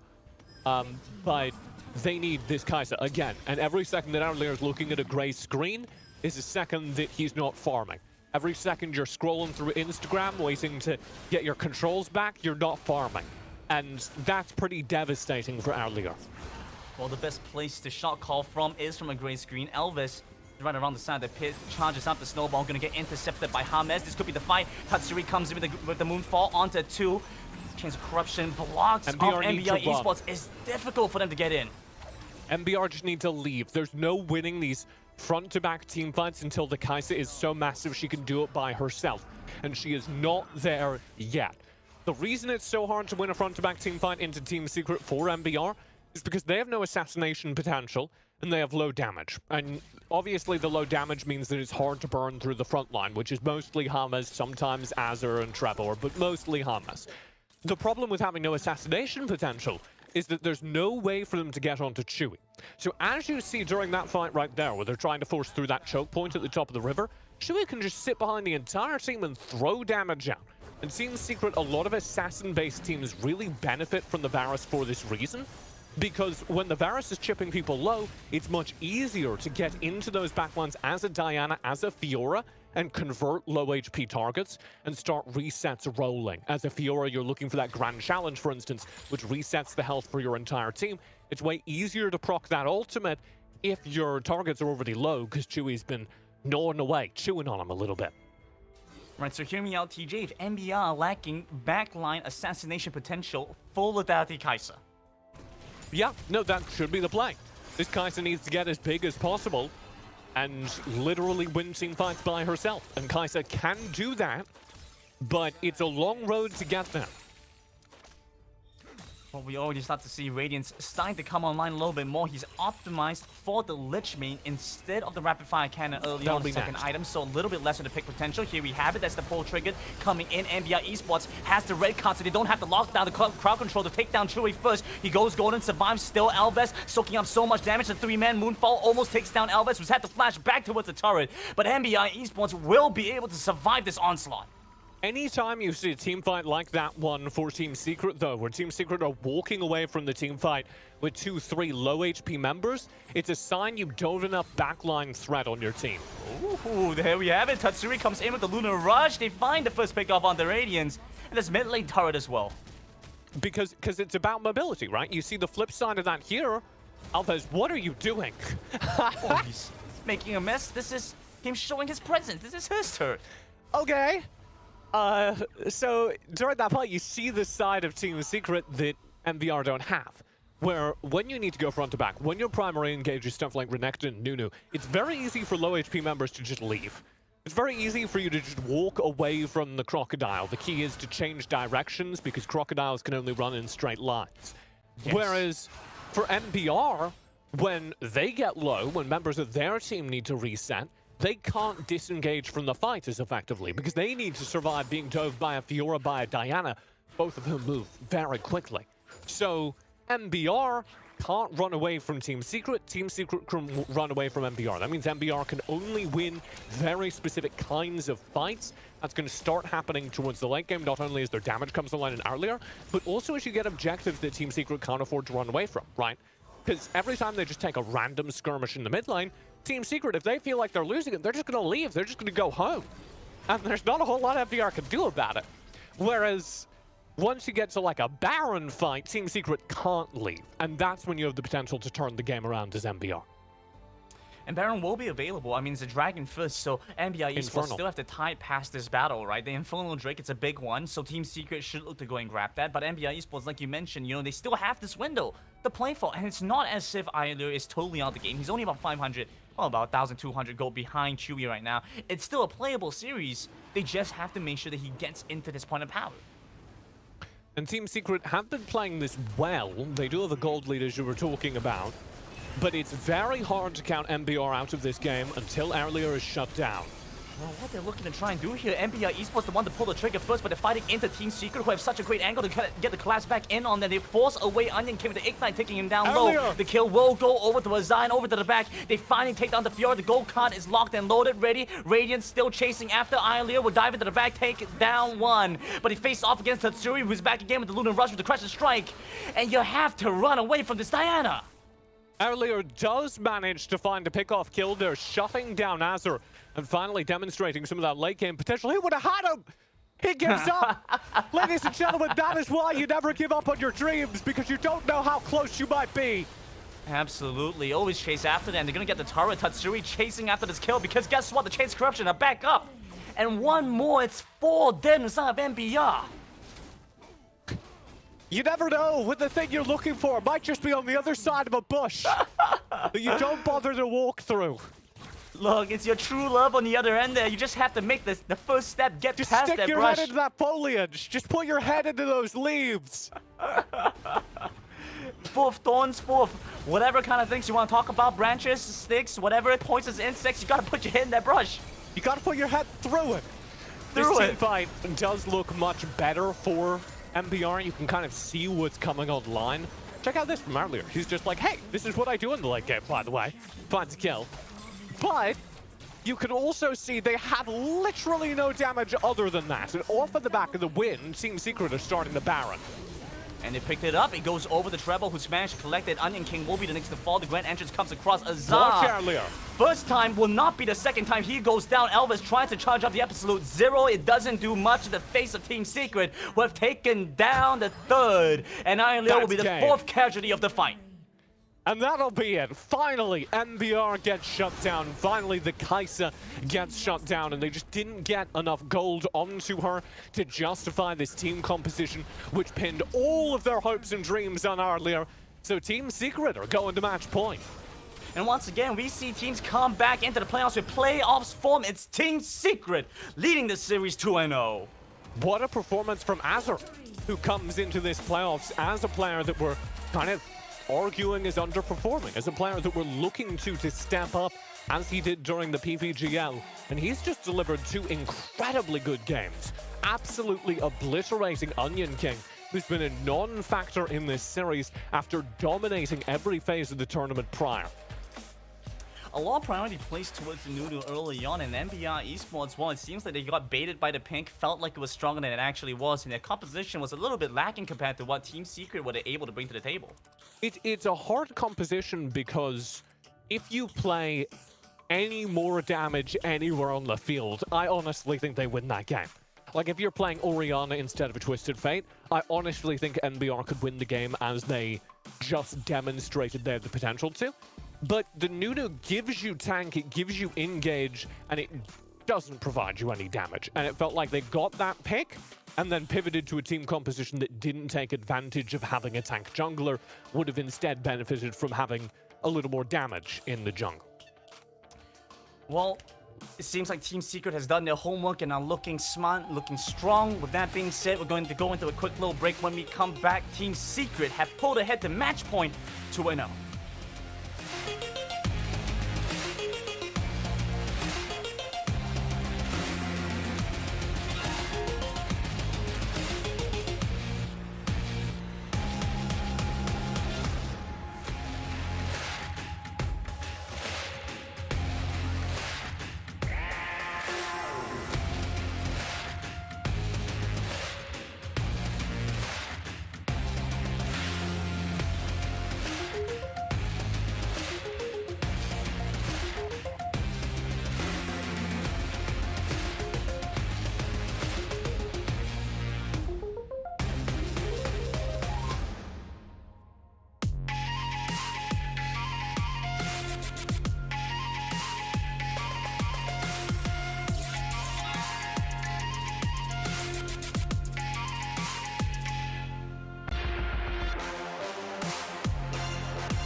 You're watching the C Championships, guys, where it's a 2-0 so far for Team Secret in this best of 5 against MBR Esports. I would say that this was a relatively conservative draft from Team Secret, and still MBR couldn't get a read on them. What is happening, Omo? Like, are they being outplayed, outsmarted in the draft? Team Secret just have a good breakfast today? Did MBR not get enough eggs? We had a journey video, and I think Aylur held up an egg. Maybe it's a good luck charm. We suspect, probably. But Maybe yeah, what is up?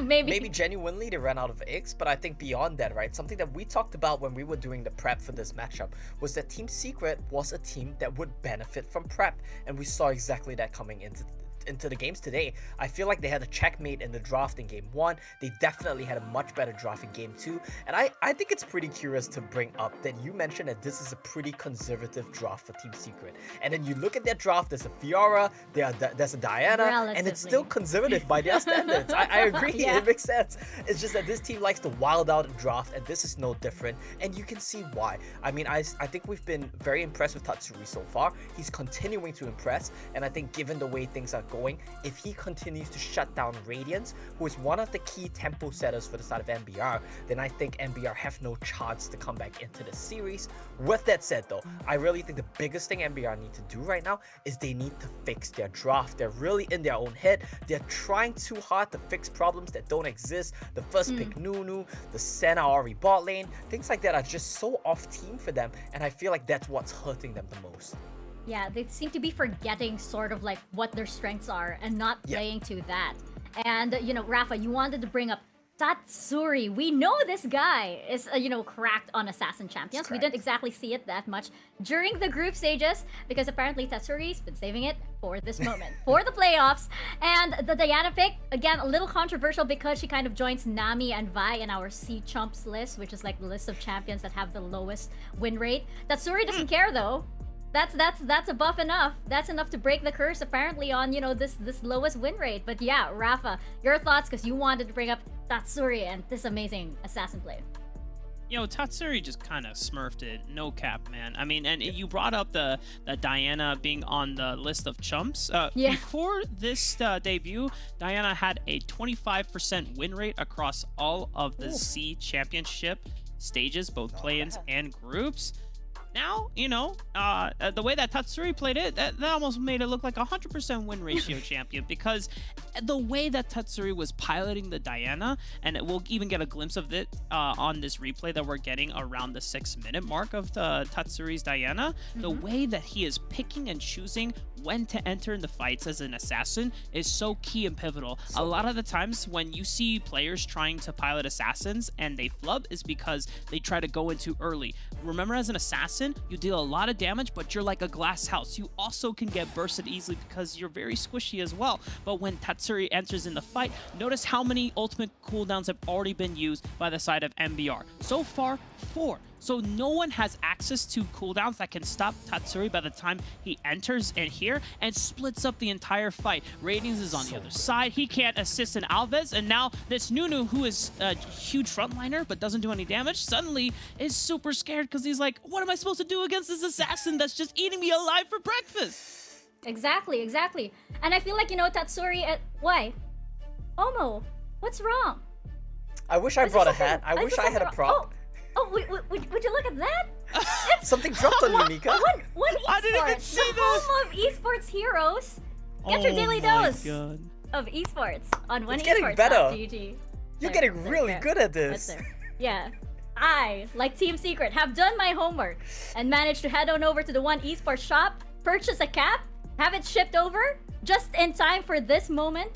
This very moment right here, as we head on over into Game 3 of Team Secret versus MBR. That was planned. Flat out. That's how Team Secret does do their homework. But speaking of course, them doing their homework, it seems like MBR, though, did not, because they know that Team Secret, they do like to bring out, these weird drafts and everything, but I feel like there were some that they could have prepared better for. For example, they do know that Tatsuri, he has that, those assassin champions. They could have prepared better for that. I mean, like, they knew that it was probably coming somewhere along the line instead of Tatsuri playing, the conservative mid lane champions. And I feel like, MBR, you're absolutely right, Omo. They're kind of forgetting what makes them such a strong team. They're kind of forgetting what brought them all the way here. Going into the next game, though, what can they do in order to, be able to get a one-up on Team Secret over here? Because it's not looking good. I gotta be honest with you here, Mika. I don't have many answers for that. It feels like they're just in their own heads and they're trying too hard to make weird things work. Go back to the basics. Go back to what won you games in group stages, grab the Varus on one, and plan everything out around that. Surprisingly, Team Secret actually respecting the Nunu here. I feel like you want them to pick it again and then you just take Varus. I feel like that worked so well for Secret that I'm quite curious why they want to change things up here. I feel like you just stick to what works, but this does mean that MBR, you probably have no choice but to take the Varus now, which might work out for them. All right, here's the big brain plan. Oh no, they banned the Nunu, and now MBR are like, okay, well, you know what? Maybe we take a fighter that scales into the latter part of the game, and that sets up for the Trevor Shavana. We bring the dragon out, and we get to see it because Team Secret, they're already 2-0 and up on MBR. They can afford to limit test one game, and then we get the dragon. It's all coming together. I feel like Rafa's not gonna let this go up until the very last game. He's going to be wishing for that Shyvana. Let it happen. Well, I'm still cheering for the Ashe support. So I think we're both on the same chair. Almost like, oh my god, what is this panel? No, why are MBR doing this is my question. You guys are more on the point than MBR are. Why are they banning away their own champions? I don't understand. It seems like, the unpredictability of Team Secret has gotten to them. They seem to have, they're like, who are we even? But I totally agree. It doesn't seem like MBR right now, they don't have a good foundation for what they're basing this draft on. Of course, it's too early to tell. We only have the Ziggs over there. But yeah, Rafa, what are your thoughts over here? Because Team Secret, look at them. They're kind of comfy. I am sensing a little bit of mischief over there on their side. Secret are just vibing, man. I mean, like, they're 2-0 and up on the series. They're gonna grasp onto the Olaf or the Galio and the Riven right now. However, MBR have finally locked in the Olaf. So now at this point, if you're Team Secret, I want to see a Jarvan slam, like right here, right now, because then you lock, boom. Boom, baby! Look at that! Cataclysm! What is the Olaf supposed to do if he doesn't have Flash? He's just... He can Ragnarok, but he can't Ragnarok his way through hard terrain. Yeah. And it's so good against the Ziggs as well. Kai'Sa will have a better time getting out of the Cataclysm combo with the heroic entrance, but it does mean that Ziggs, Radiance, one of the key players of MBR, is going to have a really hard time in these team fights. I don't like that MBR showed their flex so early by picking the Kai'Sa in the 2-3 rotation, but Team Secret as well, they are revealing their hand, they're showing their hand here. It's gonna be a trash bottom lane and a Galio mid, but I'm quite curious what marksman they pick up here in the last pick, and why Team Secret dropped it all the way to 5 pick.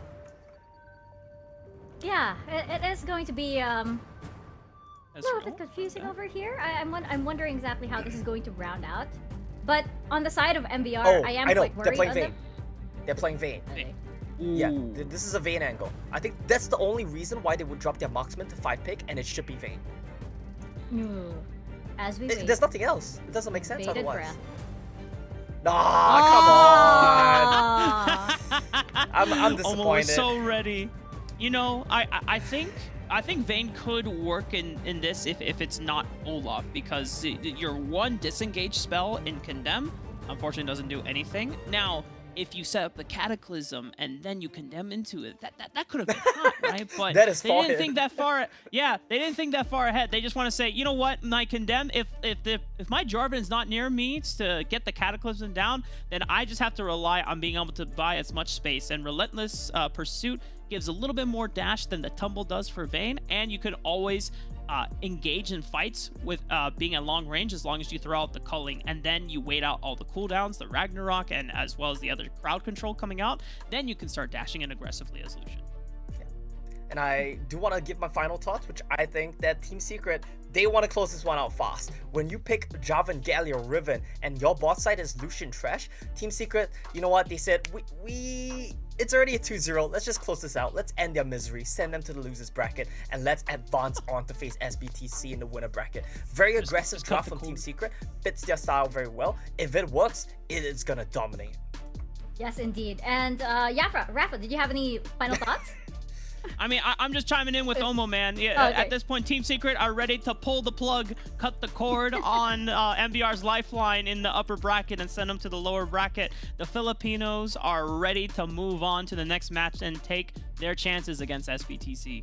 That is absolutely right, and it is going to be quite an upper bracket run indeed if they manage to get this game. While it does look favorable on the side of Team Secret, we don't know. We don't exactly know how this match is really going to go down. We can only predict, of course, and speculate as to the drafts. MBR, though, I really do hope they manage to regain that identity that actually made such a strong play in the group stages, because it did work so well from them. They still are that wild card from the Indonesian region. They still are that team that managed to stomp through every single team to get here, and as well as the other regions from the group stages. So I hope they remember that. I hope they remember why exactly they are here today, because they are the very best indeed from the Indonesian region, and they do have that unique playstyle as well.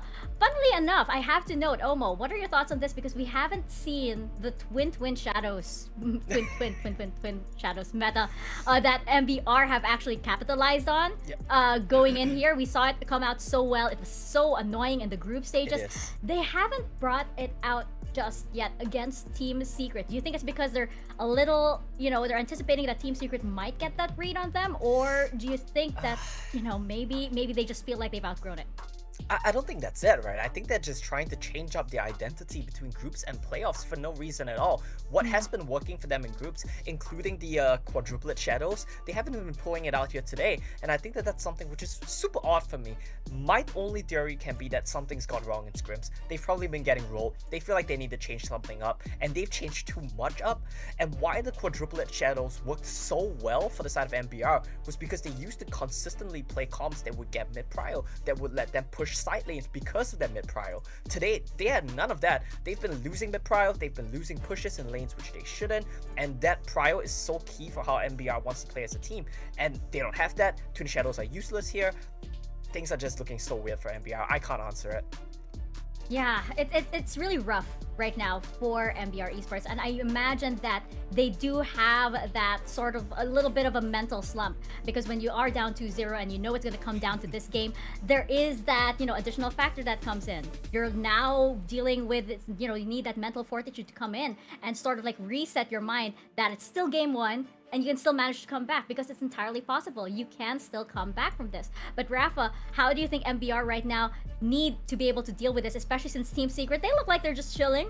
We might have even saw James like crack a little smirk, not quite a smile yet. And we're not there yet. But we might even have seen, a little bit of a smirk, this tiny little bit of emotion right there. A lot from him. Yeah, just a little bit. Yeah. The series is not quite over yet for MBR and Team Secret, despite having a little, more confidence going into this potentially last game. Need to make sure that they are still playing, fully without complacency, because if you get complacent now, that's where a momentum shift could be huge for MBR. Absolutely, and Team Secret, they shouldn't throw away the shot, and MBR Esports, they need to remember who exactly they are as we head into Game 3 of this Best of 5 series. Casters, over to you guys. Thank you a lot, Mika. Team Secret out here leading the race, leading the pack, but MBI Esports have stuck their foot out here to trip them up as we go into the final game, or not final game, the match point for Team Secret. Many more of MBR win this. Whoa, some bias there. Bias caster. I'm just saying it, TJ. Chat. All right. Yeah, final game, maybe. Team Secret. Maybe. I actually think, I'll tell you what, Grandin, I actually like this draft more for MVR than I have any of their previous drafts. And I'll tell you why. It's because of exactly what Omo was talking about on the desk. Because they are playing a little bit more, I think, to the identity that got them here on playoffs. They need to show some skirmishing with this roster. They need to survive the early game where Team Secret are trying to land a knockout punch. But if they can do that, and the shadows, the 4 shadows boosts in chat they're so famous for running, would be critical to doing this, then I honestly think they should win this game, kind of past the 10-minute mark. And we look in this 10-minute timer, but Team Secret, I mean, they have a composition that just seems so good at jumping on MBR. Oh yeah. This early game is just going to be Team Secret trying to shove them to the ground and land the finishing blow on this series. They have so much aggression. You look at running Jarvan Galio as your kind of mid-jungle duo, and all that's going to do is go in. And we start to see a little bit of skirmishing already. MBR versus Team Secret in the mid side. Elvis is there as well. As mentioned against Trevor. Both summoners burnt by Tatsuri though. Yep. Continuing to attempt to threaten this mid side. Azur doing exactly the same up top. Takes the Ignite away. I mean, no barrier in the mid lane. Elvis might fall here. Treble's the one that claims the kill. Radiance. He jumps on the Honey Fruit. One more attack with the red buff burning away. It's a double kill for the jungler of Team Secret. And Azur gets one as well in the top lane. And MBR, I said they needed to last till the 10-minute mark. This is why that's hard. Because everything that Team Secret have brought to bear is here to shove you out of lane in the first 5 minutes. And you see that happening across the map. Yes, kills in top and mid, but also earlier had to blow both summoners and recall after an engage down bottom went awry. I mean, looking at the Skull Crab right now, it just feels like Elvis is so far behind you, TJ. He's only grabbing his blue buff now, 2.5 minutes in. He had to spend so much time shadowing the play in mid, and then he died for it. Oh dear. This is the maximum counter, the ultimate counter, the Cataclysm. The Ragnarok doesn't get you out of it. No, you're just a very angry man inside of a pit. And that's not better, Grandin.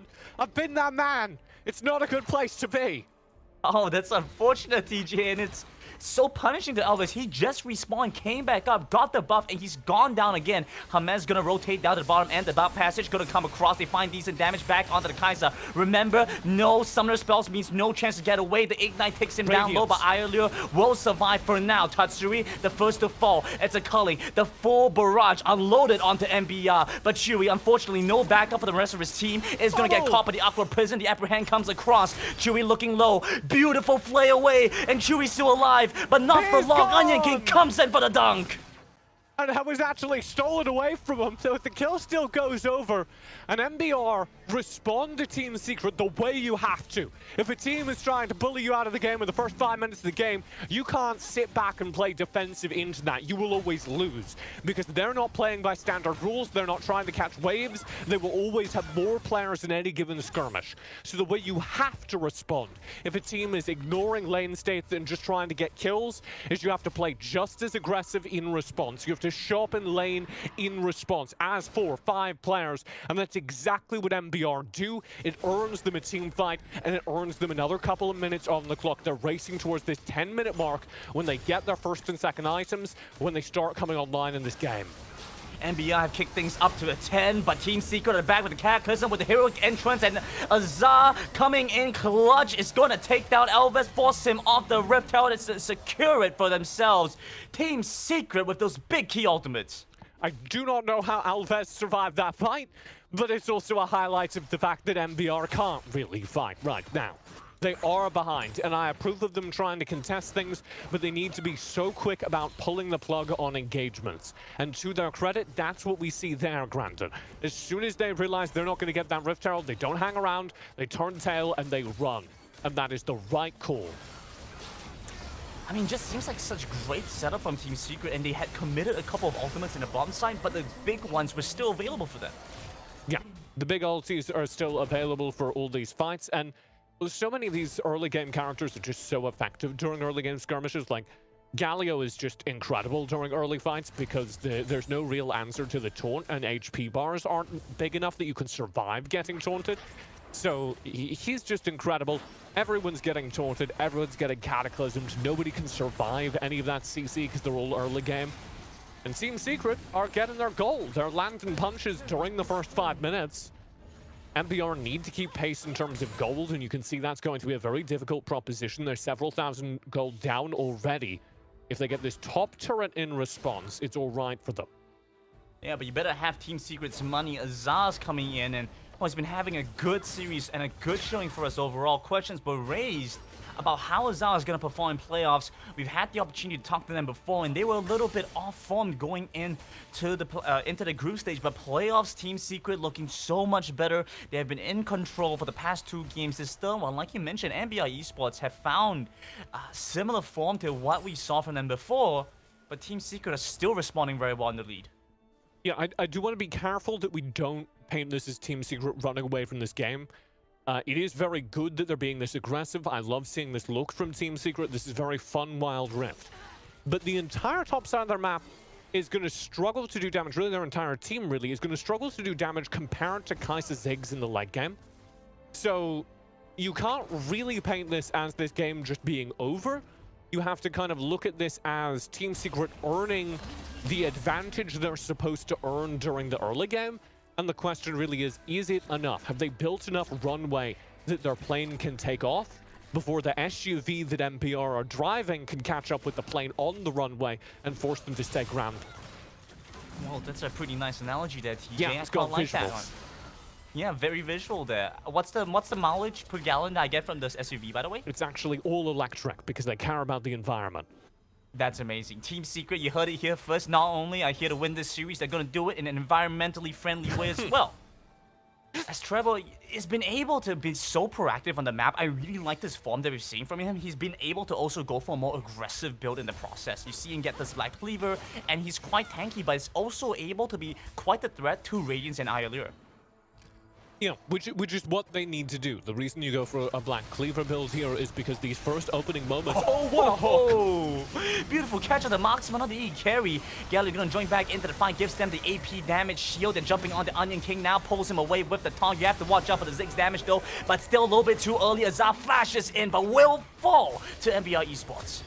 And Azar getting over aggressive there, but it's understandable why. If Team Secret don't break that mid turret, it's very easy for MBR to hold, to freeze. Ooh. I mean, there's nothing much more to be said, TJ. Just a beautiful turnaround. It looks like a U-turn junction because Team Secret go right back onto Elvis. I didn't realize planes could turn like that, but it's going the other way down the runway now. No, TJ, this is Team Secret is the electric car here. They get to turn around. Oh, I didn't realize that. So this mid turret is like really important right now because if Team Secret can break this mid turret, then there's no real way for MBR to have enough map control to hold on to their own jungle camps. And we saw that happen during the last series. We saw that happen during the last game, where the second that mid turret falls, the second that Team Secret can just run through the jungle of MBR and clear out all their camps, the gold lead is just going to balloon. It's just going to be an astronomical difference. And it's already pretty bad, but it's still within striking distance for MBR. They can still reach their goals here. If they lose that mid turret, the game is pretty much over. And it's only exacerbated by what we're seeing right now, TJ. The fact that MBR are still this close to the Dragon because that mid lane turret is up wouldn't even be the case if it were to go down. And so Team Secret, I mean, while in this case we do see them go uncontested with this Cloud Drake, you have to wonder if NBI Esports lose that out-of-tier turret in the mid lane if they're going to be in the same position to contest for these neutral objectives. Yeah. Okay, so turret gets traded here. Watch Radiance though. Oh, you have to be careful about this. Ziggs gonna flash away. Also drops the satchel charge. Only Very really good. has to commit one, but he does get the safety though. And he's going to spend the Mega Inferno Bomb there just to clear wave. Because again, the thing that is most important is that this turret stays up. And if they, they probably don't take the turret on that wave, but if they can get under the turret and do, 200, 300 more damage to it, that turret's basically dead the next time someone walks up and tickles it. So, very important that he clears that wave. Doesn't feel entirely confident doing it with spells, doing it by stepping up, given that his flash is down, given that he's already taken some hits. So Radiance opts just Mega Inferno Bomb the wave and reset. Very good play by MBR. You can tell they're aware of all these things we're talking about on the broadcast, and they're thinking very proactively about how to build their game from here. And they have hit that 10-minute mark, the point where we were hoping to see Radiance and Iolira come online and really generate some damage for this team. It seems that NBR does have clear understanding of what they need to do. There was a few missteps in the early game, but since then, they've been able to hold on very well here, make sure to just clear the waves and not give Team Secret too many things they can go for. Yeah, and the reason why the 10-minute mark is important is because this is around the time that Radiance is going to start shopping for his second item. He should have already completed the Luden's Echo, and we're going to start looking for... there's the boots. We're going to start looking for Rabadon's Death Cap. Uh-oh, Chewie, are you going to try and do this? He's force rushing the wave. He's just going to burn through this wave. Can he get underneath the turret? I think we're fine. Yeah, his Radiance is still there, so it's going to be difficult. And EVOS, he's stepping up aggressive here. I'm not quite sure they want to go for this, but they do. Team Secret's going to get collapsed on. Night Cataclysm to lock in 4 in the pit. Make sure they're all held in place, but the Aqua Prison going to do a good job. Onion King soaking up so much damage from the Zan in the process. Unfortunately, will still fall. The Ribbon jumps back onto Iron Leo, was the flashback in the mid lane, facing off against Chewy in the mid side as well. They have to be careful. Damage source coming in from 2 fronts. NBR backs against the wall in between 2 turrets. Hames still going in aggressively, but a massive Aqua Prison onto 3 is stopping Team Secret, but not long enough. But the turret falls, and you can see MBR starting to come online damage-wise. You can see what I'm talking up. The presence of the Luden's Echo on that Ziggs, the presence of Arlier completing his first item, just really coming online there, and Team Secret taking some serious hits, but it wasn't quite enough. MBR weren't quite there. And so instead of what they were hoping for which is a 5-on-3 team fight that turns their way, you get the heroic entrance in. Shui takes no damage against an entire ultimate into this fray. And even though there's a pretty heroic effort from Onion King, his gargoyle stoneplate, the reason he can tank so much of that, they have to fall behind this turret to survive. And Shui, who very clearly knows what he has to do, doesn't even attempt to team fight. Just forces the wave clear here, walks past the turret, then starts fighting. But the main point is, get that wave underneath the turret, get that conversion on the mid turret, and now you can see what the consequence of that is Team Secret are able to start stealing away buffs, able to start pressuring MBR for their jungle camps, and that makes it so hard for MBR to stay in this game, because they're just losing a third of their gold revenue. Losing control of the jungle, losing control of the mid lane, and with Dragon coming up in about half a minute, it's something for NBA Esports to watch out for. The third one potentially online for Team Secret. And with Baron in their midst, I mean, Chewy, he's not the fastest Baron taker, but he's not a slow one either. Team Secret have this opportunity if MBR don't step up to get information, to get vision, and it's so risky for them to do that. I think Team Secret are a little scared of just starting the Baron. I think they're going to want to pick before they do that, just because you're playing into a Ziggs, you're playing into an Olaf who's very good at running into pits. Maybe this is it. I mean, no flash available for Elvis, so they're just gonna jump in. They're looking to take down the jungler first. Maybe go Onion King as well, but frankly, they've already taken down the critical pick they wanted. Yeah, just turn on to Baron from this, because the jungler's gone. There's no real way for MBR to steal this. They're still scared. It's really scary. Here we go. Okay. They jump on the Onion King. That's the taunt. That's the damage. Iolure still trying to do his best, but the culling comes across. It's the full magazine unloaded in his face, and he's gonna fall, and the Baron is right there for Team Secret. And it's the same play twice in a row. Team Secret fake the Baron, and MBR have no vision. They didn't get the Rift Scuffler. They don't have any wards, so the only thing they can do is walk face first into the bush and see what's going on. And what's going on is that Team Secret are waiting for them to do exactly that, and they unload. Full engage as this team has, the early game team fighting presence that this team has, lands to maximum effectiveness, and they shut down MBR, win the Baron fight off Baron. And at this point, it is very difficult for MBR to win this game with a 10k gold lead, with their mid turret gone, with Team Secret bearing down with the Baron. I would say it is Team Secret's game to lose. They should be able to close out the series here. So we're watching the Team Secret if they're able to close out decisively before Iolure and Radiance are able to get any more damage. And you were mentioning earlier, TJ, that we were hoping to see the Luden's Echo from Radiance. Instead, he's gone for the Rod of Ages. How do you feel like this has impacted the game? It's actually very interesting. I do wish we'd spotted that earlier, but yeah, so Rod of Ages is a clear skew towards scaling. It's a clear indication that MBR thought this game was going to go very long, which, spoiler alert, with retrospect, wasn't the greatest call. This game is not going very long. And Luden's Echo gives you a little bit more early damage as fights starting on Ziggs. It gives you a little more poke as Ziggs, because your first bomb into a team fight is always going to do a little bit more damage in wave clear. So I think it would have really benefited MBR here to have that. Well, we're also looking at them collapsing in Onion King, perhaps. I mean, they've just made quick work of this. Oh, the damage from Tatsuri. He plays a mean mid-Galio. That's scary to watch. Azar just able to draw so much pressure as well. I mean, they have to worry about mid lane, top lane, bot lane, every lane in this game. You have to watch out for. Elvis pumps the Ragnarok. His Team Secret have crashed in the Baron lane minion wave. They're now moving on to this bomb side, and everything is there for them to claim. And what do you do as MBR? Well, you hope for a miracle. You try and find something with the Nami bubbles that have been on point all series. This Tobu has been landing this CC, and maybe that turns into a play that can save the game. But Team Secret aren't taking any risks. They don't force over aggressive. They say, okay, we've just gotten so much gold in our bank accounts. It was Christmas. We got a check from our rich aunt who lives in the city. We're going to go back to base. We're going to spend that money. We're going to get some new coats, some cool outfits. We're going to come back with the drip. And they're going to close out this game with a dominant gold advantage. You can see now in their inventory. There's just no way for MBR to fair team fight them. And Team Secret, kind of taking a page out of Flash Wolves' notebook, aren't giving them even the slightest chance. And NBA Esports have deviated slightly away from some of the tech that we've seen from them before. I mean, the Twin Shadows no longer an option for them. They've only got that one on Tobu. And I have to say, this Nami has impressed me, but unfortunately it's not going to be enough as the third Dragon will go over the Team Secret and minion waves crashing in from every lane. And I think maybe if this game kind of goes as MBR wanted to, if they get a little bit more of those early skirmishes, if they hold their turrets, if they kind of survive the first 10 minutes a little bit better, sure, we see more of the shadows.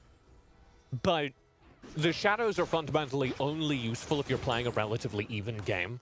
And if you're not, if you're just trying to survive a team with superior damage, then something like Stoneplate or Zhonya's is always going to be more value for money because it lets you dodge a disproportionate amount of the damage, right? Absolutely.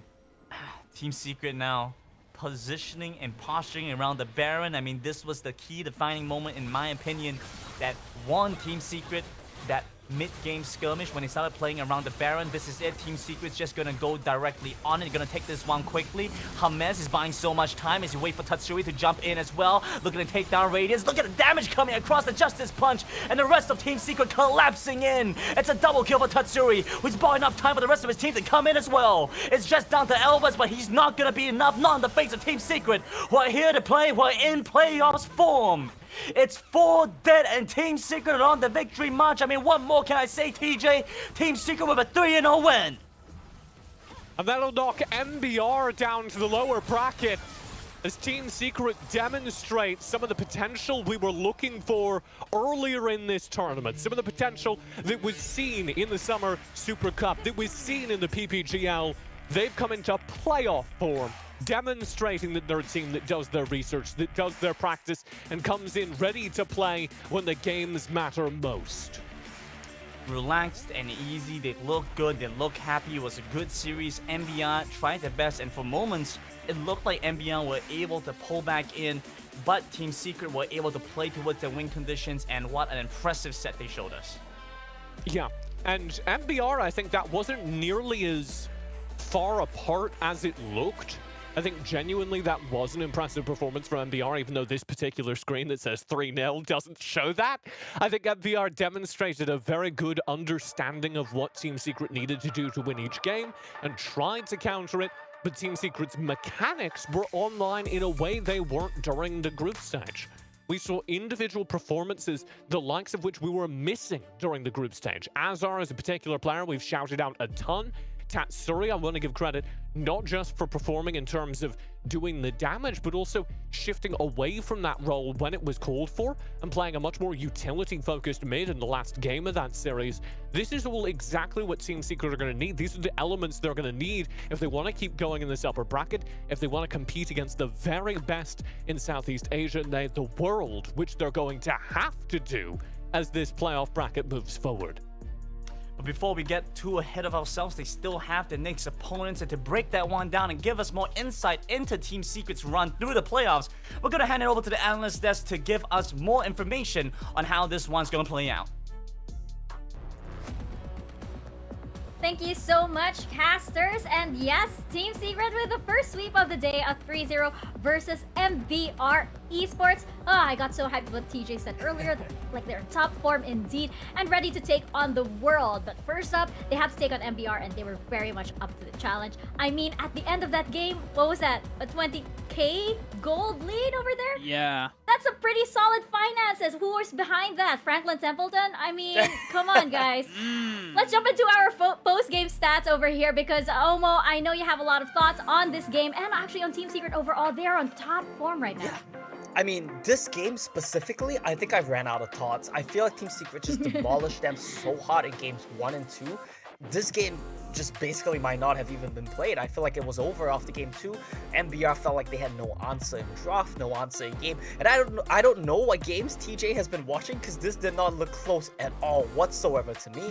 It seemed like MBR, you know, they had some ideas at some points where it's like, okay, maybe we can try this. But whatever they tried, they got stopped completely by Team Secret. Answered in terms of macro, answered in terms of mechanics. Team Secret, they do look on another level from their group stage form, but MBR, they also look like a level below in terms of what preparation they had coming into this, as well as how they played individually.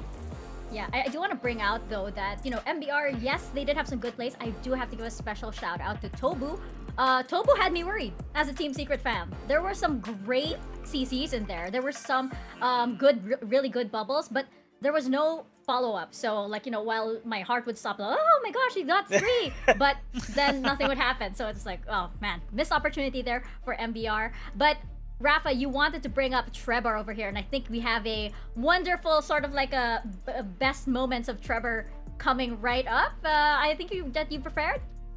We're gonna call it the greatest hits from Trevor. There you Produced by Team Secret Records. You know, new record company from the region of the Philippines, right here for you guys. Now, I don't want to take away that Tatsuri by far was, you know, an astounding MVP, probably not just of this game, but the overall series, as he was by far the most consistent performing member that really led Team Secret to this victory. But Trevor, he had one job in this game. And when we highlighted from the draft, as soon as you see an Olaf and you slam that Jarvan, there's one thing you always want to do. It is to just put Olaf in the Cataclysm whenever his flash is down, or just try to throw him down and then force him to use the flash, because otherwise he'll never be able to get out. So, but I want to see the highlight package from Trevor on this J4, the greatest hits. Come on, show me the early game for this guy. Now, I want to highlight something before we get into the first fight here. When you look at this jungle mid duo, Tatsuri is running Electrocute on Galio, so he's going to have a little bit of extra burst damage. Radiance opted in for the Fawn of Life from the Ziggs. It's great as a scaling room because you get a lot of healing off of in team fights, but in the early game, it doesn't do jack. It just doesn't add any extra damage, and you don't get that much bonus off of it because you don't have any AP to make the scaling work. So when we actually roll finally into how this fight plays out, yes, Alves can do a lot of damage on the Olaf, and especially if he's low on HP, he's going to get extra attack speed. But against the Electrocute Galio, you get a ton of burst damage, and then Trevor just comes swinging in with the swag, flag, and drag. He gets the flash onto the turret, and now notice here, both summoners burn on Radiance, and the flash burn on Alves. So what happens then? Trevor sees Alves, just kind of walking around the river and says, that's a dead Olaf because I cataclysm him in, I get the rest of my team to follow up, and then by this time, they've already accelerated the gold lead for the rest of Team Secret. Black Cleaver's already available for Trevor, whereas Alves doesn't even have his first 2 items yet. So already, this is how the early game just explodes, thanks to the plays being made between Trevor on the J4 and Tatsuri on the Galio. And you just saw from the rest of the game played out, anytime that Alves wanted to interact with them, Cataclysm comes down, and then for the rest of the members of Team Secret, especially the Lucian, it's just like shooting fish in a barrel because Alves has nowhere to run. Yeah, completely agree. I mean, Chewy had a great game. Azar has a great game. Pretty good series from these two overall as well. But the standouts for me were definitely Trevor as well as Tatsuri. I think these guys played so insanely well. You can't forget in game 1, what Trevor did on that Nunu was kind of illegal. Tatsuri pulled out the Riven mid today, pulled out Galio, like you mentioned, right? He can pivot when he needs to. And I think that these two have been stepping up huge here for the side of Team Secret. Keep in mind, their next opponents in the playoff, in the winner's bracket, it's going to be SBTC. They're going to be going up against Julie and TF. So we need to see these two keep up their form and do even better if they want to have a chance of taking down SBTC. Yeah, that's the thing. They will be up against, you know, basically the top from Group B, SBTC, and we know how scary they can get when they're in top form. At Team Secret right now, they look pretty great, but I gotta say, SBTC has me really, really worried right now. I am very scared with Julie. I am very scared with TF coming in, and right now we see Trevor making great plays. I have to say, I'm not exactly sure how it's going to step up next to somebody like TF. So looking forward to that series. Definitely, it's gonna be a good show. I feel like there's gonna be a lot of big brain, strategic plays coming in. Possibly an even crazier draft from Team Secret if they wanna, put something out there. If they wanna throw SBTC, off their trail, possibly. I'm not really sure what to expect at this point, but I do know that we can expect this MVP right here from the series to do his very best. You mentioned Omo. He had so much versatility today. We saw him on Riven. Yep. We saw him on Galio, and then we saw him on the Diana. It's like basically what is the gamut of champions? Yeah, exactly. What is the gamut of champions that I could possibly play in the mid lane? Let's explore. Let's explore here. Next thing you know it, he'll probably be playing the most unexpected champion in the mid lane and still be able to keep up his KDA and his skill participation right here. I mean, Rafa, we sung the praises of Trevor a while ago. What do you think of Tatsuri? I mean, Tatsuri, I gave my praise to Trevor, like you said, but Tatsuri by far was the most consistent performer in this series. Even in Game 2, where Trevor was not always having the best of luck on the Olaf against the Nunu, Tatsuri was always in the right place at the right time, whether he is facilitating and assisting in the engages by Trevor in games 1 and 2 or 3, or finding flanks on the Diana in game 2 where he was able to just split up and cause so much disruption in the backline by himself. Absolutely. Yeah, really brilliant performance from these two guys. Have to give them a lot of props. Yeah. Again, looking forward into their next upper bracket match. It's going to be against SBTC, and I hope they're up for an even bigger challenge. But before that, I believe we have a special guest joining us on our analyst desk, analyst stage, up here in space. We have the General himself, General James, on the line to join us. James, congratulations on your win against MBR. You guys accomplished the first 3-0 that we have here in the playoffs. We have to know, what were the adjustments that you guys made in between the group stages and the playoffs? Everybody's been commenting that it looks like an entirely different Team Secret. What was it? Did you guys, I don't know, have something great to eat this morning or something? What was it?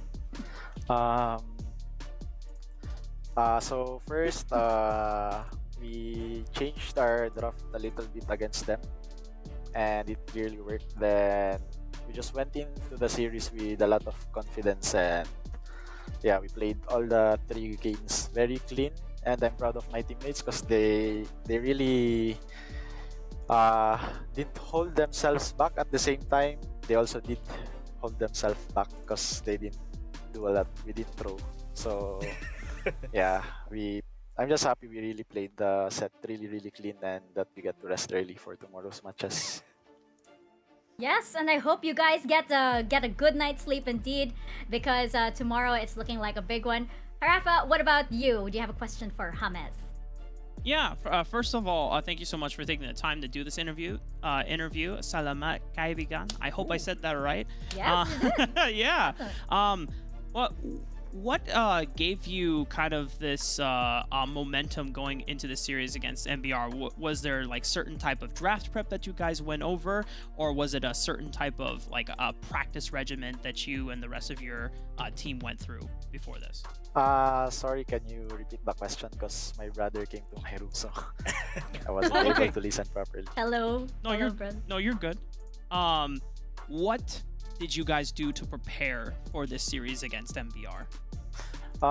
So we practiced champions that we really didn't show in the group stage to kind of surprise them, and then yeah, we caught them off guard with those picks like Tatsuri's Diana and yeah, Tremors, something like that.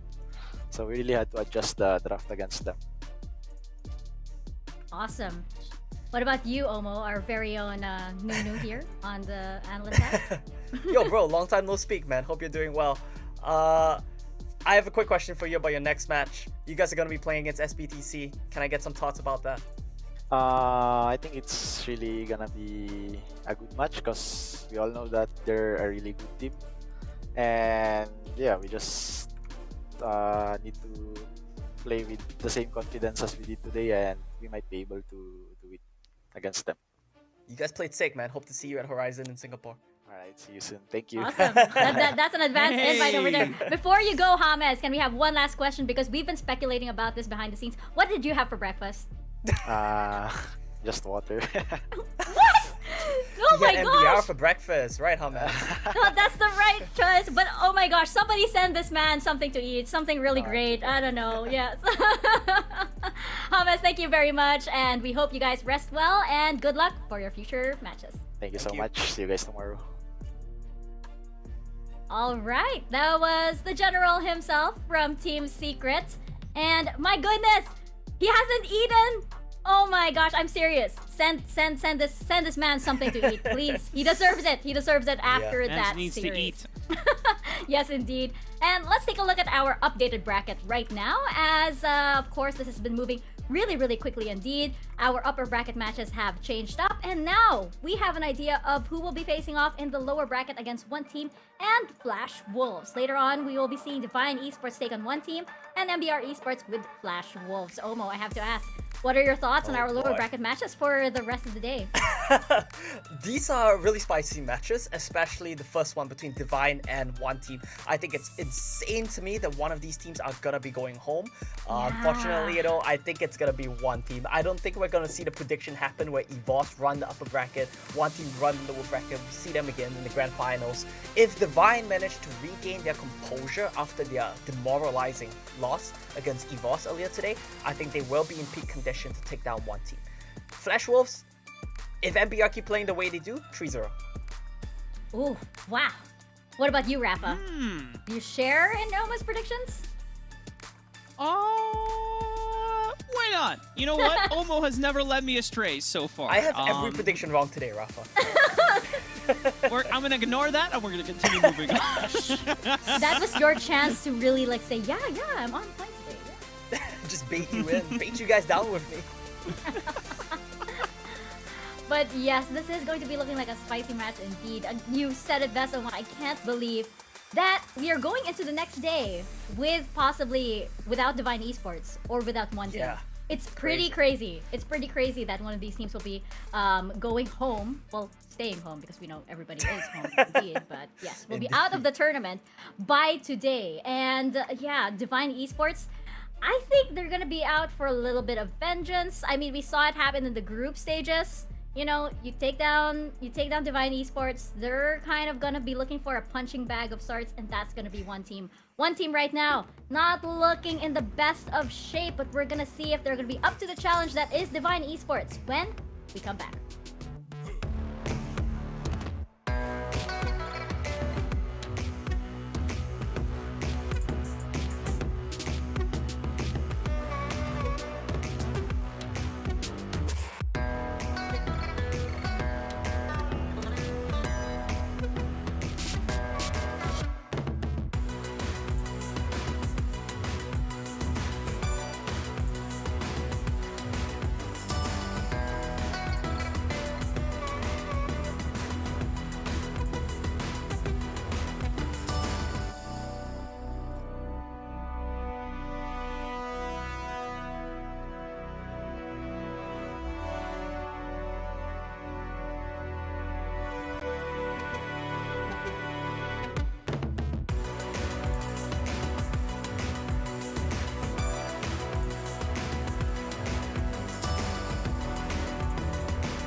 Are you ready to define your character, to choose your financial objective, to choose your investment strategy, and build your portfolio? Start now and level up your investment knowledge with Franklin Templeton.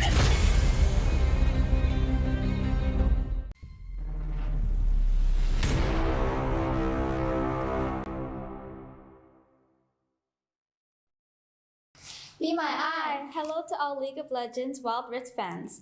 We are aespa. I'm Karina. I'm Giselle. I'm Winter. I'm Nini. We're excited to be part of the ESL Mobile Challenge presents the Wild Rift SCA Championship Grand Finals this weekend. Catch our performance in the live broadcast happening this 3rd October. Unleash greatness. See you there!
Hang up the phone.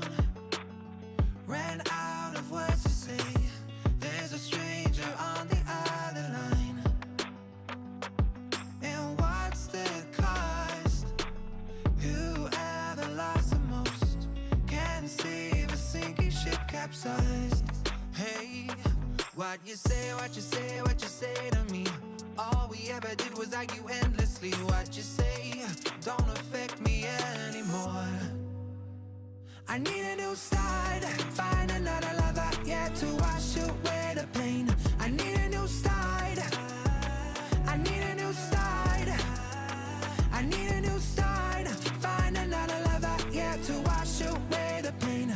I need a new start. I need a new start. I need a new start.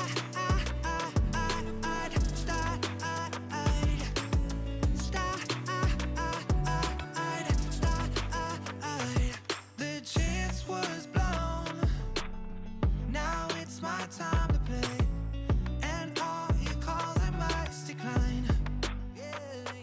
True colors show. So it's my time to go. If you're playing games, you're no friend of mine. Hey, what you say, what you say, what you say to me?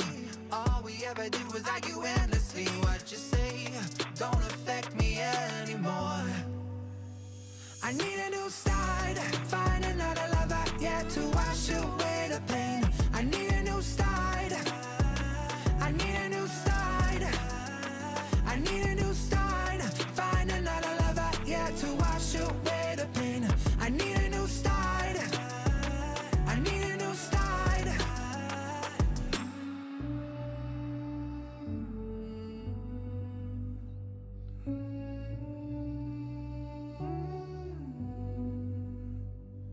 what you say, what you say, what you say to me. All we ever do is argue endlessly. What you say don't affect me anymore. I need a new start, find another lover, yeah, to wash away the pain. I need a new start, I need a new start, I need a new start, find another lover, yeah, to wash away the pain.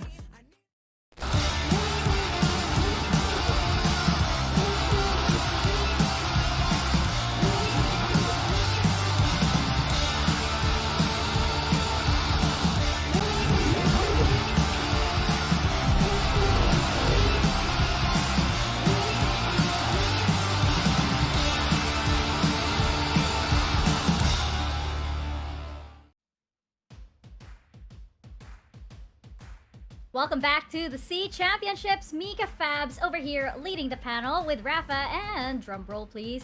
It is going to be Big G, the Willem to Nunu's to almost Nunu on the panelist desk. And that's a sentence that sounds very wrong if you're not a Wild Rift fan. Fortunately, we all are. I'm going to change the subject really quickly. We are very impressed with Team Secret and their 3-0 score against MVR in the last upper bracket match of the day. Now we move over to Divine Esports versus One Team. Now we know that Divine, they're one of the best teams in Southeast in the C Championships, but they're not having the best of days right now. They couldn't seem to get that one up on EVOS earlier, and like TJ mentioned earlier, I don't think they played badly at all. It's just that they were outplayed by EVOS. So I'm wondering how they're feeling going into this next match, if their pride or if their strategies, their mentality also took a little bit of a hit. I'm actually anticipating that, Gamernism, I'm actually anticipating that this is a lower bracket run for Divine. What do you think?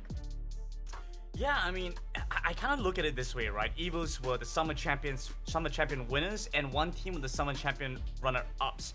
And it looks like EVOS, they've come to form here, and I feel like the same case could be said for One Team. If they go back to the summer championship form that we saw from them, that we know they can give us, then I think Divine are in for a run for their money.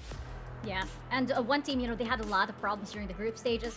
We saw massive underperformance from them, unexpected, as they were the runners-up at the Summer Super Cup. Of course, Rafa, what do you think? Are we going to see a different One Team today? Do you think they were able to work out, everything that they had to in that short break that we have? And coming into the playoffs, we've certainly seen, teams like EVOS and Team Secret benefit from that break. Do you think that One Team will?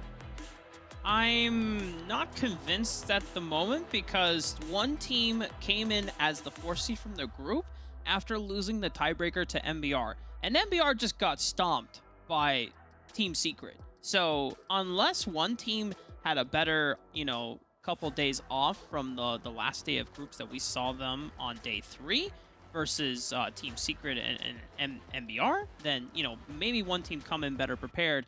But I'm always in the camp that if you are playing against a Vietnamese team like Divine or SBTC and they lose a series that, most of the time you would expect that they don't, then they're going to come into the second series ready to commit murder. They are angry, they're upset, and they're like, there's no way that we're going to lose both of our series in the first day of the playoffs bracket when Divine are considered one of the favorites for the tournament out of the potential top 4 teams that we have. So I'm really looking at One Team, just trying to see if they can play around their Baron laner Kid, who, if we bring back up Omo Grandin, he was like, yeah, dude, this is like their only hope and saving grace for this team at this point. I love that you're mentioning that, Rafa, because looking back at Divine Esports, like you mentioned, I think they're coming in here fuming. They're so mad that they lost that first series. Yeah. And it's not because they played poorly. I felt like everyone on the team played well, but it was the sum of their parts that seemed to fall off. That being said, though, I think Divine Esports, the Vietnamese region as a whole, kind of counter the Taiwanese region's playstyle, right? Early aggression, here the skirmish, here the team fight. Taiwanese region is all about scaling, getting to that point of power, and, well, for Divine Esports here, I just feel like they have the organic advantage, the intrinsic advantage, whatever you want to kind of call it. Yeah. So I think we're all in agreement that One Team is sort of like the underdog coming into this match, yeah? I feel like, Divine Esports definitely one of the favorites actually to stay in the upper bracket. And as we mentioned in our previous panel, we can't believe that one of these teams will be out of the tournament at the end of the series. which is pretty unbelievable, especially with the great start that Divine Esports had. And one team, their reputation here as definitely one of the heaviest hitters here in Southeast Asia. So this is a bit of a bittersweet matchup indeed, because again, we'll be saying goodbye to one of these teams, but also because we are in for a show. This is gonna be, a different Divine Esports definitely fighting for their lives over here, as well as one team. Right now, we are seeing our head-to-head here between Ninja 7 and Hope 1, both of whom have numbers at the end of their IGNs. Probably no relation to whatsoever, but yeah, gotta ask them about that. But yes, checking out right now their stats. Right now, they seem to be favoring the Varus over here. Is that gonna be a tug of war as we head into the draft phase? What do you think, Gamernism? Yeah, I could definitely see it being like first pick red side, so like you give away the first pick blue side and then you grab Varus in your first rotation. Like that's definitely a big option for both these teams. What I think things kind of differ is the way that Ninja 7 plays it out. So Ninja 7's going to come in with stuff like the Kai'Sa as well. I mean, the Sona is an interesting one that one team have played before, like the Sona Lux kind of combo, but he can still afford to play for more aggressive picks that scale to the late game, whereas Hope 1, he's going to play it to more conventional stuff in the current meta, plays with the Varus, the Ziggs, Orianna, things like that of that nature, where he's just looking to play from a distance, play it safe, while the rest of his team work around him. And I actually want to jump right off of that point you had. I'm just going to keep calling you Big G on the desk here. I feel like it brings us together as homies. We've been bonding about guitar off the broadcast. We got to change that handle over there, yeah. True! Production, can we change it from Gamernism to Big G? Just to make it happen ASAP. Back to Ninja and Hope. You talked about the kind of the differences in both of these players. Outside of the Varus, it kind of goes off into different directions. As you noted for Hope, he wants to play more backline mages. We did see a Kai'Sa in their only win against EVOS in the prior series earlier today, which allowed them to actually follow up on the how forward Divine were. I think the curious thing about one team is that they like to play double enchanter comps in the Dragon Lane duo. We've seen that one team is one of the few teams that runs the Sona Lux, and then you run a bunch of bruises through the top side of the map, which is where a lot of the stronger players are for this Taiwanese team. However, that style normally gets countered by Divine's playstyle, because they want to just barrel down through dives and invading through the first 5 minutes. However, that's what we thought going into the EVOS esports series. We thought that EVOS stylistically was a mismatch into Divine because they cannot survive the first 5 minutes,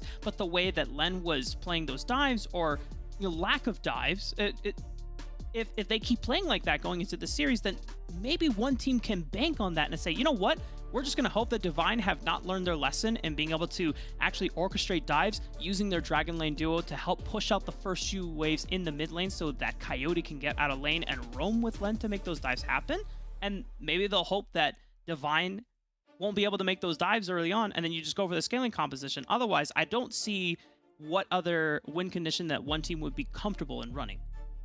Yeah, and Big G, we didn't have you on the panel earlier in the first match in EVOS versus Divine. I want to get your thoughts on this, because Divine Esports, yes, they didn't play badly, but there were some crucial mistakes. There are some crucial mistakes that you wouldn't have expected, of course, into the first match of the playoffs. What are your thoughts on how Divine are playing right now? Yeah, it's interesting seeing the first set going up against EVOS, because my initial expectation was that Divine Esports were going to come in here swinging and batting, and I mean, it kind of felt that way because they had some strong pickups for sure, right? They had a composition that looked very much like something that Divine Esports want to play for, and like I mentioned, it really didn't seem like it was an issue about the players. It more seemed like their team play was a little bit lacking, and I know how much of a fan of Len and Rafa is, and so when we were seeing him play aggressively on this Lee Sin and stuff like that, he was in the right place, right? They were going for dives against Tipper, but then you see the Darius somehow outplay them. He survives, they lose time, they lose tempo. In that space, EVOS Esports come online instead. And so it's these kind of really small, minute details that have been punishing or been punished by EVOS Esports that worked so badly against Divine, because Divine is a team that wants to snowball off the early game. Well, if they're losing these early game moments, then they're kind of doomed, right? And so if one team can shut down these opportunities, I think that one team have a good chance of actually still holding on to play for their win condition. Yeah, well, looking at the predictions right now, pulling up the talent predictions, I think, of course, pretty much we're still in agreement that Divine Esports will win this series. I'm looking at the other talent predictions, though. I'm seeing some interesting choices over here. I just have to point this out that Contra thinks that one team are still going to win, which is an interesting choice. You know, it's an interesting choice. I mean, I Contra was right about EVOS. Yeah, Contra was the only person that exactly. predicted the EVOS win correctly. Everyone else was wrong. So are we going to really? Oh my god, I'm so scared now. I feel this way too. It seems like, you know, the little bit of a break, and hear me out in this, a little bit of a break did well for those that have the Summer Super Cup buff. So there might be that, because EVOS Esports had a good series, so did Team Secret. And in this case, it's gonna be one team. So there's probably no correlation, and I'm just being like a conspiracy theorist over here, but... No, I think it's fine, Mika. You know, run away with it. Think whatever that you want to think. Divine Esports, I mean, they're still gonna play out this series. They play out this game. I'm gonna keep going with my running theory, right? The Vietnamese region, they have to give one away of something. You know, it's either one game or one series, doesn't matter. They need to give one away. When they come back, they always look so much better. It's so wild to me that we might potentially see either the first seed out from the Taiwanese region or the second seed out from the Vietnamese region gone from the competition so early on. It's such an intense run through the lower brackets. Exactly. It's mind-blowing. It's mind-blowing. I agree with you. And yes, it could be that. It could be that, you know, sacrificial thing that, you know, Vietnamese teams need to do. And because it's the playoffs, maybe it's not just one game. They're like, oh, you need to lose a series this time. And you have to make a lower bracket run. So maybe that's it. That's what they need to proc in order to win this series. I mean, I'm for it. I believe it. Yeah. Sure. But I do have something to ask though, as we're entering the Champ Select right now and the initial bans and picks are coming in. One team, they tend to keep running Vi. And we know that Vi hasn't exactly been a favored champion here in the C Champs. Is this something that they need to drop? Do they need to hop off of the Vi train? What do you think, VG? Yeah, I think Vi is useful in specific situations and circumstances where it does not do well in against champions such as the Camille, such as the Ari. Champions that can disengage and pull you away from your team is where it significantly suffers. And when you have no other form of follow-up, if your team is not prepared to really dive in hard with you, then that's where you're gonna face an issue. We do start to see though Camille come across with Divine Esports, and naturally one team will get that first rotation. Varus, the fact that they're going for this galley was interesting. It's a bit of a flex, but I expect Baya to lean more towards it because she was been playing a little bit better on stuff like this, the Enchanted supports, but he does play a pretty good Galley Rakan as well. Divine Esports are actually just pivoting entirely away from getting Lee Sin for Len, and with Darius locked in, there's no other role that the Camille can go other than the jungle, so I think Len is starting to just take a less of a risk in the early game where we saw so much confidence before that, you know, Len would just be able to get his hands on Lee Sin and just snowball the early game, but just based on maybe the way that the past series against EVOS went, he's saying, you know what, I just want to take the scaling matchup, I'm going to ensure that I take the Camille, and so no matter what happens in the early game, I'm still a powerful split pusher the later the game goes. Ooh, what a skill check. One team are coming in big with the Riven Lee Sin, and well, Divine and Franklin just curious to see what they're gonna respond with. I mean, Braum is a nice response, but it doesn't really block a lot of the damage from one team. They're ready to jump onto you. I guess Glacial Fissure could be used to try and find some form of disengage. I mean, Quay is going to be that full secondary engage for the team, so I don't quite like it still overall. But I mean, Rafa, you've been on the desk a lot now. You've seen a lot of these drafts. I'm sure you have some thoughts on this. Yeah, I mean, we have to look at the elephant in the room is that Divine Esports let the Varus priority go through over to one team and gave Ninja such a comfort priority pick for a Camille. And this is not a pick that we've really seen that much prioritize that much for Divine Esports. Usually it's been the likes of Renekton or Lee Sin or even Riven, and they let that all go. And it's really just to put Len into the driver's seat of a champion that as soon as they get past the 5-minute mark, you're gonna have Trinity Force on Camille, and I'm really thinking that Len just looked at what Valdez did on the Fiora and just said, you know what? There's no point in trying to put myself on a timer in the early game. I'm just gonna try to scale and out split push one team. Well, we're gonna see if one team can prevail or if Divine Esports is going to start their lower bracket run right here, right now. This is game number 1. Casters, over to you guys. Thank you very much, Mika. Welcome everyone to Divine Esports versus One Team, their first match here in the lower bracket.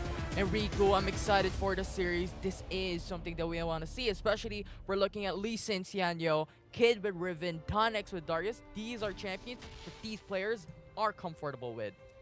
Yeah, this is for One Team a very strong early to mid game composition. And meanwhile, what Rafa mentioned, Len taking a page off of Valdez's book, where okay, Len's gonna just scale alongside with Hope One as well. So the dynamic is gonna be a little bit different now because Hope One, meaning not Hope One, Coyote rather, is gonna opt for more of that little bit of that punish potential on that level 5. If One Team so desires to do something else, hold that thought. Yeah, Divine Esports going very aggressive in this early matchup. 40 seconds into the game, we're going for the 4v3. Now the flash won't be burned by Len. That's the stun, but Quest still gonna be alive, but Baya just dashes in. But look at Tonex, goes for the apprehend, puts him in, Ignite's gonna burn him down, not gonna be enough. First blood for One Team. It looked so good on Divine's book. I was choosing between paper or book. I don't know why I hesitated there. But because level 1 Divine is so good, you have the passive stacks of Quave on this bronze. You've got the gold card. But it seemed like they had a little bit of hesitation. They didn't have any target priority as well. So once Kid came in with that AoE stun, it practically backfired. Yeah, and on top of all that, I think One Team was hiding on the bush and Divine Esports did not have any information. How did he go about this? Are we going very aggressive? If we overextend, it can be punished by One Team. So it's really just a double-edged sword. If we go all in, we need to commit. But the problem is Divine Esports was hindering quite a bit there. They don't want to go very all in that fight, but not really just going through. So they're just dancing. But here on top side, 2v1, Tonex with the knockup from Kid, bringing down another kill for One Team.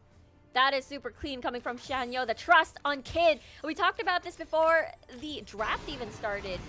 It's one of those things where Kid is the most consistent member coming from One Team. If you enable him like what you're doing now with Xianyo's early Lee Sin, and they constantly create pressure against Tonex, then Divine Esports may have a big problem. Again, One Team has shown weaknesses or struggles against teams that play fast, but if you adjust, if you're able to stabilize the game by applying pressure, then it shackles Divine Esports' way of getting ahead early. And we talked about the 10-minute timer for Divine last time when they went up against EVOS earlier today, but because Divine has drafted Hope One on this Kaisa and as well as Lin towards this Camille, at least there is a little bit of that backup when it comes to the late game. Yeah, it's the comeback potential for Divine Esports. This is their winning condition, is to sustain themselves for that long. But we'll see, because One Team right now is capitalizing on the early game. They're going all in. We talked about this a while ago, right? How Xianyo and Len, who will be the better jungler? Who will be that better space maker for their team? And as of now, it's Xianyo putting that early aggression as a Lee Sin level 3, level 5 power spike to put their team in a very good position. Now a 2k goal lead in the first 3 minutes, 30 seconds of the game. Yeah, it's looking to be a good start. I mean, 2 kills earlier on, and as well as being able to get a gank on towards top side. So we'll have to see how One Team is able to execute their heavy skirmish, because Baya and CU for sure are going to tag team to make sure that the hero's entrance and the survivability of Baya is right there. Because of the shields, because of the CC knockup coming from CU's ult on top of the Moonfall. So that is the ideal setup that One Team is looking for. And I think the biggest cherry on top, I suppose, is Kid's AoE stun on that Riven. So we'll have to see if One Team will prioritize the Rift Herald looking at their movements on the map right now. Yeah, it's falling really close for One Team as a wombo combo composition, as a team fight composition rather, right? Having Baya with a Moonfall, Ninja 7, pretty much every single one of them has this pickup potential and also has this AoE setup for their team, and I think they need to capitalize that to win on those team fights in the mid game. And Divine Esports is sort of that scaling. They need to wait for late game. Ton X with the Darius is a snowball champion. They need to have that early gold, be able to try and increase his prowess in that team fights later on. But for now, it's one team going for the Cloud Dragon and Divine Esports going for the Rift Herald. They know that they will have the numbers disadvantage if they try to fight Divine Esports because Coyote has been split pushing at bottom. It's not like Baya can fly across the map. So I really like this coming from Divine. They're able to get that Rift Scuttler. No, Herald. Ooh, face check coming from Quay, and he will just get eviscerated. Another kill coming from one team. This is their third in this game with no trade as of yet for Divine. Yeah, it looks like Divine is just going to be satisfied with First Blood Tower here, not even dropping the Rift Herald just yet. So they can, no. One team denies First Blood Tower, lose on that gold bonus, and decides to just be, and decided to be patient here. We'll see this collapse. Yeah, look at the taunt coming from CU, goes for the two-man taunt here, and Ninja 7 comes with a follow-up. That's the exhaust onto Taunt X, gonna get killed with a wind slash from Kid. Beautifully done there, coming from one team. Even devaluing the Rift Herald. It was basically only one charge. The intention of Divine Esports for keeping the Rift Herald was not to waste it. Hopefully they're able to get another charge in to destroy the inner tower topside, but one team, quick to their feet, quick to their decision making, and basically collapsed before having to deny that from happening. Yeah, and I think it was like one team esports, two men on bot side. Let's go for the Rift Herald, but they did not know. It was an early recall come from one team. As soon as they got the tower first blood, they went back to respawn top side. But look at here. It's going to be one team getting another turret top lane, and Divine Esports wants to have this pressure in mid lane as Coyote went in for the Destiny to respond onto that, but one team consistently pressures in with those quick responses. Yeah, this has been little bit more of that macro focused. Every single time Divine Esports goes to the opposite portion of the map, one team is just ready to respond towards the area where where one team can easily try and push the wave and regain control. So I really like this coming from the side of one team. Divine also utilizing the fact that they have this Twisted Fate Destiny again. We talked about this before. Coyote in this setup, in this dynamic of scaling, is there to punish one team for their early game plays, get the numbers advantage, and as well as enable the split push into the early phases of the game. As we saw earlier, Coyote had to face against Baya. Baya couldn't fly. Of course, Diana just having that dual potential up against Coyote whenever Coyote decides to pressure a certain lane. Yeah, and I'm glad that you mentioned about Coyote, because I'm thinking about the same player, I'm thinking about the same champion, because when you're looking at the items, he has now secured the Rod of Aegis and also Leechbane, and Leechbane, as we all know, is a huge power spike coming from Twisted Fate, so I think we might expect a lot of damage now coming up for Divine Esports, but look at Xianyo with Dragon's Rage, gonna be locked in, Hextech Ultimate, a good response from Divine as they take the kill instead of Xianyo. So much damage, is still not over. Yeah, one team trying to hold on. It's a Moonfall going for 3-man knockup. And Kid with the wind slash secures Tonex. That is just so much damage. You see CU never got to use his ult at all.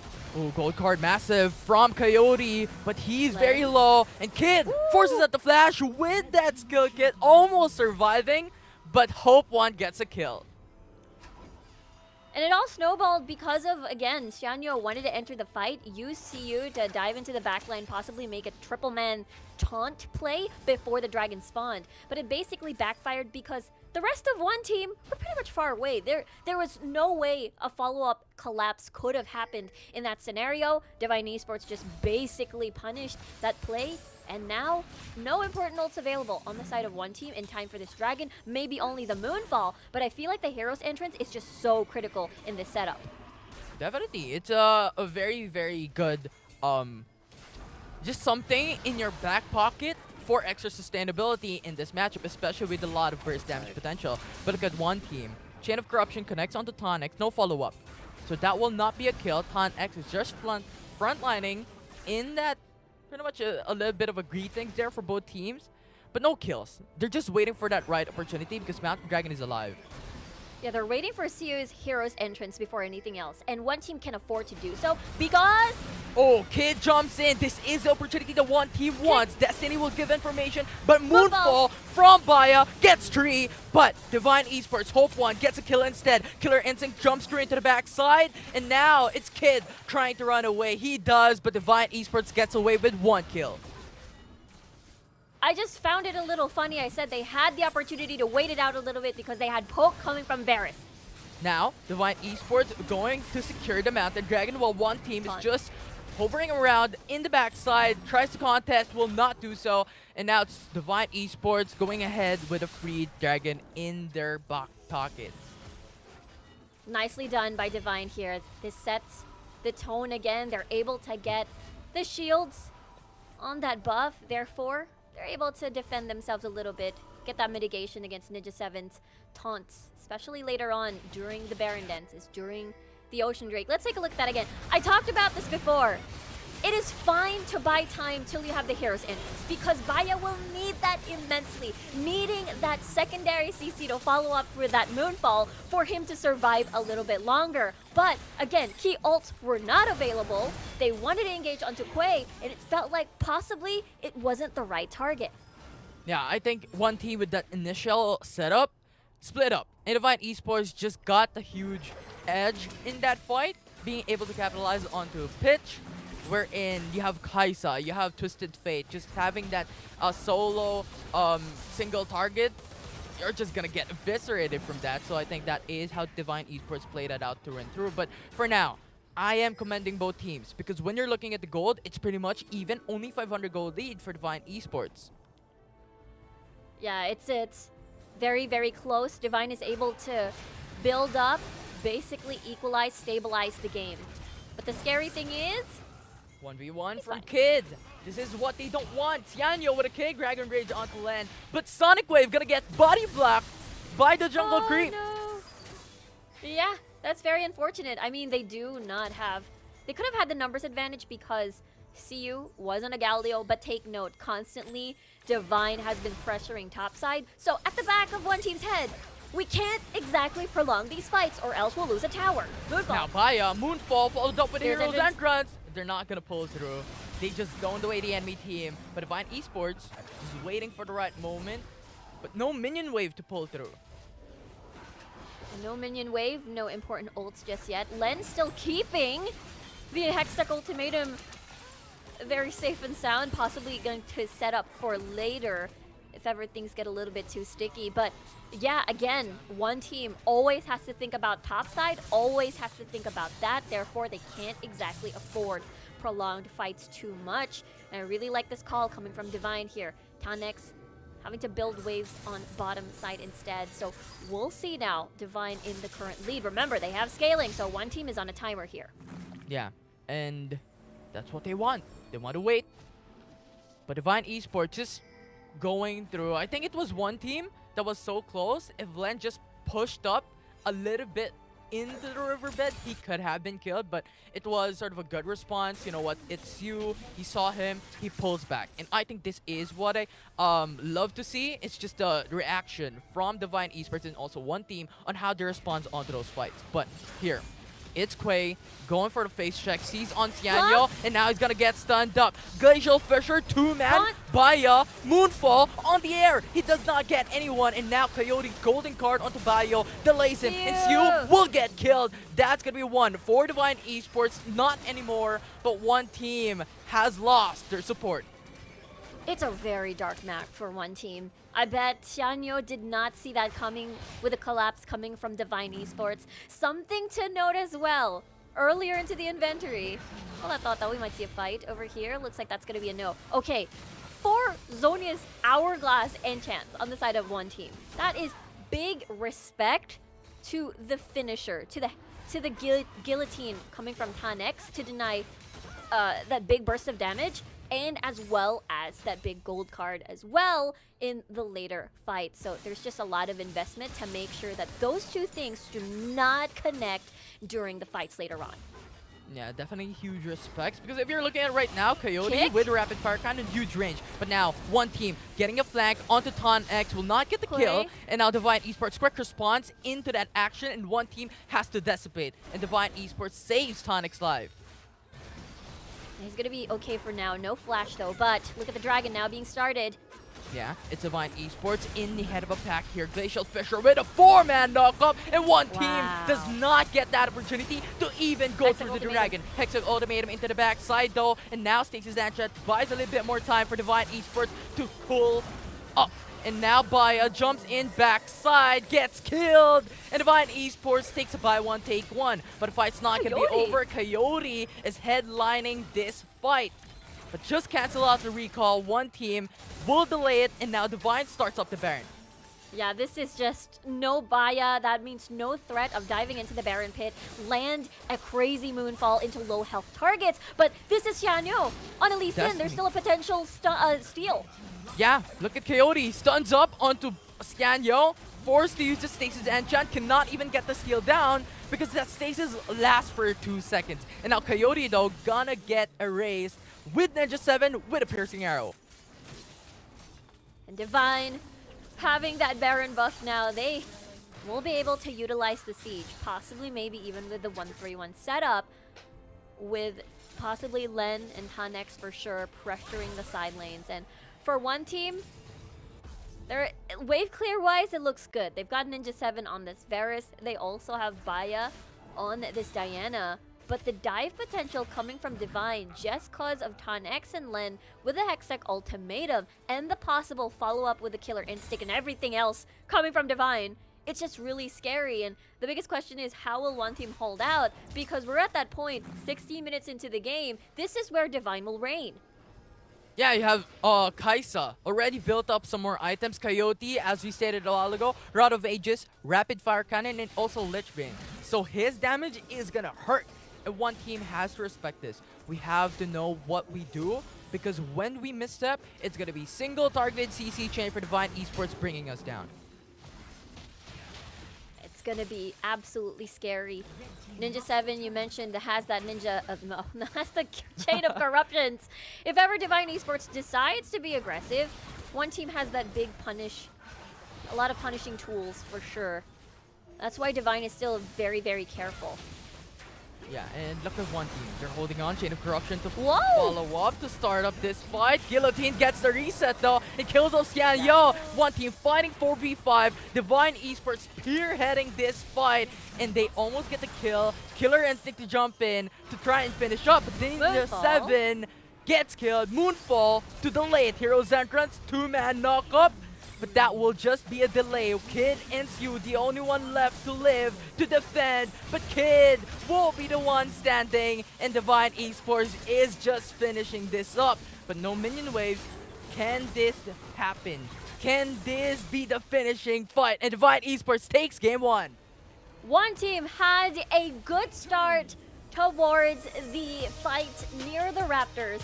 Got 2 early kills, but couldn't transition as Divine is able to strong arm their way during the dragon fights, during the objectives, and as well as the pressure that Coyote provided in the side lanes during the early game. I really love this Twisted Fate, you know. I'm not gonna be here to enable the side lanes as a lead. I'm gonna be here to pressure and potentially punish you, and it all worked out. Divine, 1 point away from moving forward. And we'll see how one team can equalize this series if they can come back after this short break. Don't go away.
ready? To define your character. To choose your financial objective. To choose your investment strategy. And build your portfolio. Start now and level up your investment knowledge with Franklin Templeton.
Welcome back, guys. You are watching the Wild Rift C Championships, and that is Game 1 to Divine Esports. This is looking good for Divine, and they seem locked and loaded for their lower bracket run. I gotta say, though, on the side of one team, I thought there would be more of a fight. I mean, Gamernism, we mentioned how this was a little awkward on the side of one team. Look, Mika, Rafa, I have to say, we've been tricked, we've been backstabbed, and we've been quite possibly bamboozled in this early game because from a team that was supposed to scale, They were the ones to bring the early aggression, bring the fight to Divine, and they won. Quite frankly, they won the early game. Divine were able to claw their way back into the game off the back of some good team fights, good skirmishes. But we're seeing an entirely different strategy from one team right now, and I have to say, quite frankly, I'm liking it. Yeah, and Rafa, we wanted to talk a lot about the early game. Like on paper, this looked like it would have gone to one team. But Divine Esports, I mean, first off, they're just incredibly good and definitely one of our favorite teams here at the SEA Championships. But one team, I felt like, you know, towards the end of the game, they were out of sync. There were a lot of really awkward calls that time. Yeah, I think it really came down to the mid-game team fighting and just kind of on point, just like in the moment decisive calls for Divine that really swung them back in favor over one team. Because in the early game, as Big G noted, like one team were winning all the early skirmishes that Divine were forcing. They were trying to invade early level 1. They didn't get anything. In fact, one team ended up getting first blood. Baya also escapes. And for the next like 2-3 minutes, every skirmish that Divine is forcing on the one team results in a net loss. And so one team is constantly like moving on up ahead in terms of snowball, but then what happens is in the mid game, despite one team having item leads and gold leads all around, it seems like Divine are still just incredibly confident in their ability to in their positioning and their way to identify and pick out key targets in just like on time. I think that the timing that a lot of the Divine Esports members were choosing, despite being down in gold, they would isolate key members that didn't have any summoner spells or no ultimate cooldowns to get out and escape. And when you have something like the Twist of Fate, the gold card allows you to just lock one person down for a split second, and the rest of Divine Esports are able to just follow up and just, if you're able to 100-0 that target in a blink of an eye, it doesn't matter if they're accelerated in gold, you've already eliminated one member, and then you're slowly making your way back into the game. Yeah, I totally agree. And I'm going to tell you something about that gold card. That gold card will actually open the door to your financial future with Franklin Templeton. Get started on your investment journey with one of the world's largest investment managers. I totally think that, you know, the TF, that gold card, it is actually like, you know, that Franklin Templeton plan right there. It's a gold card. Look, Rafa, Mika's just flexing on us at this point. She's Financial just flexing. future secured with that gold card, you know? Once you get that in, she's just braiding us here, Rafa. We have to work together, okay? You have 2 hit, I have 2 hit. We can match Mika's 4 hit together, combined, okay? True. All right, come on. Put your head against your camera, and I'll All right. try to... How do I do this? I can't. You have to go this the other way. This way. Yeah, there you go. Yeah. I don't even know anymore what's happening here, guys. I think we're heading into Chaos Death as we proceed. We're heading into chaos, yes. As the hour gets later and later, you guys know what happens. It is, you know, that time of the day where Death is a little less orderly. But we are still, of course, going to head back into the match between Divine Esports and one team. Now, there's a big question mark, like, for me right now for one team, because again, we have seen this team in much better shape. Even in the group stages. We still managed to see them in better shape in the group stages. Right now, I'm not feeling the drive. I'm not feeling the spark. It seems like, you know, in the middle of the game, they tend to let things go and they don't follow up, or you know, there's just something is not clicking for one team. And Big G, I'm eager to hear your thoughts on this, because Divine Esports, we mentioned they're very much motivated. They're very much, you know, motivated to extend the run here in the lower bracket. They want to meet EVOS Esports right back on the grand finals, or SBTC Esports, whichever one will make it all the way. But one team, I don't know, I'm not feeling that drive. Yeah, I don't want to like call one team out for failing in that previous game, because I don't think that was necessarily what happened. I felt like Divine really caught them off in some really good moments, and these team fights were really close. They lacked a little bit of damage because they were playing for the Varus, and it has better early game damage, but it starts to fall off a little bit. Then you have a little bit of like mixed damage with the rest of your team.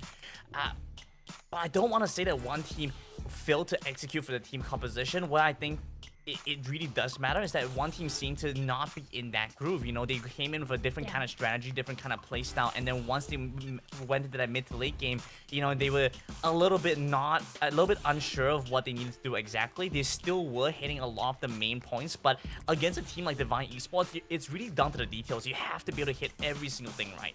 And something that we had a chance to talk to what the Jensen off broadcast before going into this matchup and looking at one team specifically is that they're very good at playing as a 5-man unit and team fighting in the early game. But one thing that they are super susceptible to is split pushing and sometimes getting a little too passive later the game goes because they're not sure what the right moments are to find the engages, whereas where we saw Divine really outshine them and outclass them, because that's why Len opted in for the Camille in this game instead of just going for the Lee Sin that he normally would have liked to play, because he had confidence saying that, you know what, no matter how the early game state goes for one team or for us, I will always have this threat that is going to force a little bit of a gamble within one team's kind of comms and mental, and it's like, oh, do we try to force a 5-on-4 where we have a numbers advantage, or do we answer Len on the Camille split push? And a lot of the times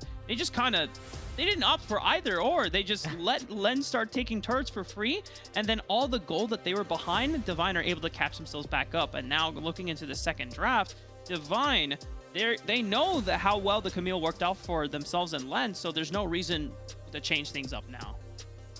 Yeah, I was a little bit excited when, you know, I believe Kid brought out the Riven, because we did see him, you know, perform really, really well on that champion.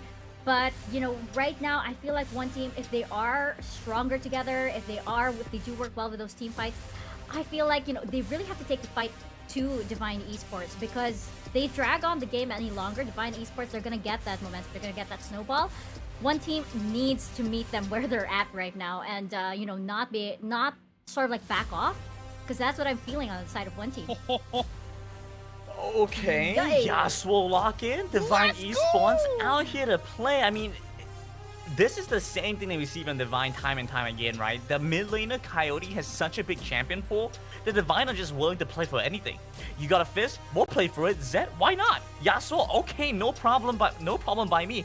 The issue that I do have for Divine is, well, are they super confident with this? Have they actually put into practice to make the Yasuo composition work out? If they have, then by all means. Now, one team, they're going to go back with the same composition they had last game. And I have to say, I mean, Cienyo on this Lee Sin, he had some shaky moments in that last game, right? You saw him jump in, get a kick off in the back, and then find like a nice target. Not the best, it's a nice target, but he's caught between like 4 people. And then he dies, and then one team is out there fighting a 5v4. Granted, yeah, the guy that you kick might be like half health, but it's still 5v4 nonetheless, and that's where we're starting to see one team falter.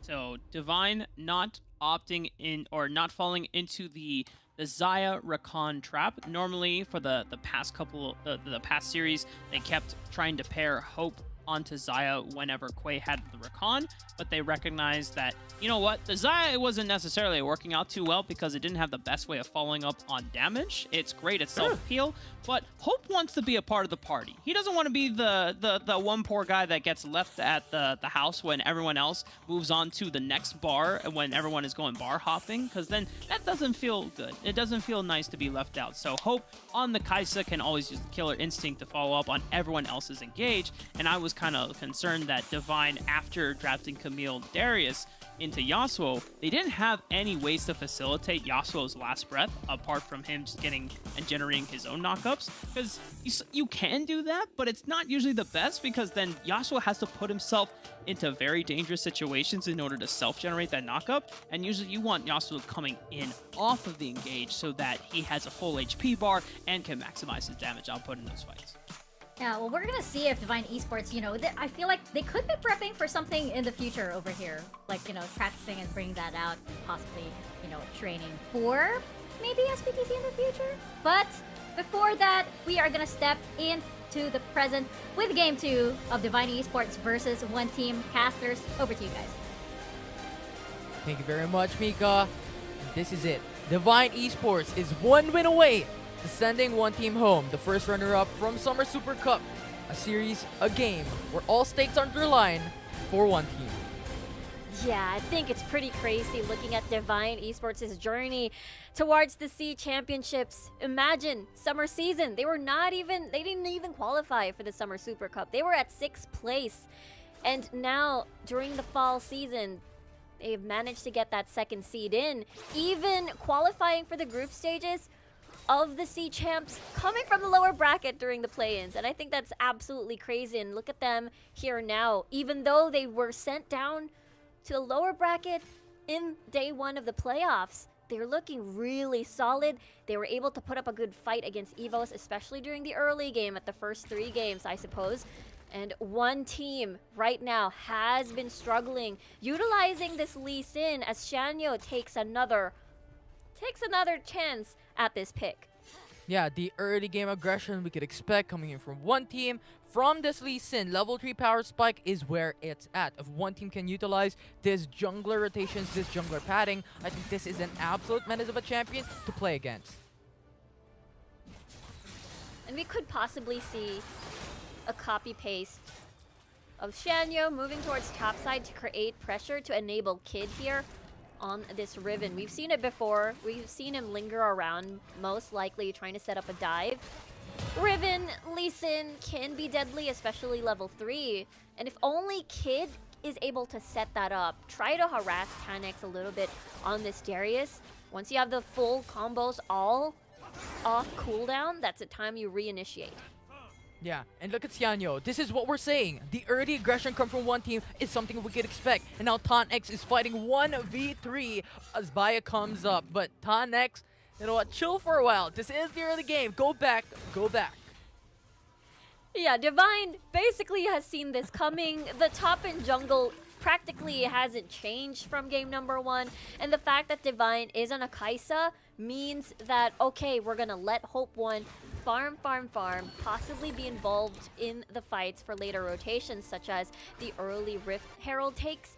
And for Divine, they're happy about this one. One team, you know, they've decided just, hey, we're just gonna trade buffs for now and see where this takes us. But I think the biggest difference is that one team doesn't have the Galio anymore. Nothing to make sure that Baya is alive. So I think that is going to be a little bit worrying. So one team should be a little bit hesitant on where they will decide to pour in the Moonfalls. Yeah, they change it onto a Gragas. I think this is a soft counter that they want up against Len if Explosive Cast is there. I think they want to secure onto just the safety of Ninja 7 or potentially even Baya as well later on if ever it happens. For Divine Esports, as we all know, Len is probably one of the junglers that is really good at carrying the team, is really good at pressuring for his team. So I think that is something that one team is respecting in the draft composition. You know what? We need to have something to target onto Len to try and make us safe. Yeah, he's able to bridge the gap. I mean, looking at the earlier iterations of Divine Esports in this tournament, it was definitely more on playing early to mid game compositions and basically snowballing. Len, whether or not he synergizes pick-wise with Coyote or not, he's still able to carry the game and transition towards the mid game. But this is a different story now from Divine. This is them playing the scaling. Coyote is going to be absolutely insane every single time a knock-up is going to happen. And most of them, you know, Coyote can self-set up, but at the same time, they've got Quay here on the Rakan with the Grand Entrance. And Len, on the other hand as well, will be able to hold down targets with the Hextech Ultimatum. And I feel like it has been the soft answer against poke long-range champions such as the Varus. I think there are only 2 options, Jarvan 4 or maybe a Camille, which has now been open so far in their first 2 games. Yeah, we see how Quay play Rakan. Even from their prior series, they did not win that series in the upper bracket, but play style from Quay, absolutely phenomenal. He sets up for his team onto those knock-up, absolute insane. So we can expect maybe something the same. If they can replicate that type of playstyle coming from Quay, that's a good setup coming from Coyote to go for the last breath and follow up with those setups. Possibility as well. Oh, but one team actually locking down onto Len, kills him. First blood for one team. But look at Quay, quickness for Baya. But Baya, Moonfall, gets a knock up. with Coyote? that, but Coyote is gonna get killed. The Tonic. Hasage almost saves him, but he doesn't. And Quay just jumps in to try to save another, but he just gets eviscerated in one team, gets 3 kills, and also the objective taken for this team. Divine Esports' team fight on paper will look decent. You've got the setup for Coyote as well with the knockoff, but they came in one by one. As we take a look at the replay, Len banking on the 50-50 smite, but again, take note, one team's composition are just full of stuns, full of hold, full of lockdowns, and it's just going to be so difficult if you don't have the team with you. And this is basically, you know, one team, or Divine rather, just wanting to get out of the fight. Again, this composition doesn't have disengage, so once they're in, either they're forced to full commit, even though they're already on the losing end. Yeah, that is definitely something we need to see, that we need to expect, because currently, as we keep on saying, prior to even in this series, that one team, when they get their lead, when they can get that, they could pivot their way top, in mid, in late game. They could pivot their way into success there coming from that, and I think One Team Esports is trying to replicate that type of strategy in this game. Get the early lead, we can punish. Now Coyote is fighting 2v1, but that's gonna get blocked. Sonic Wave, Wind Wall, easy counter.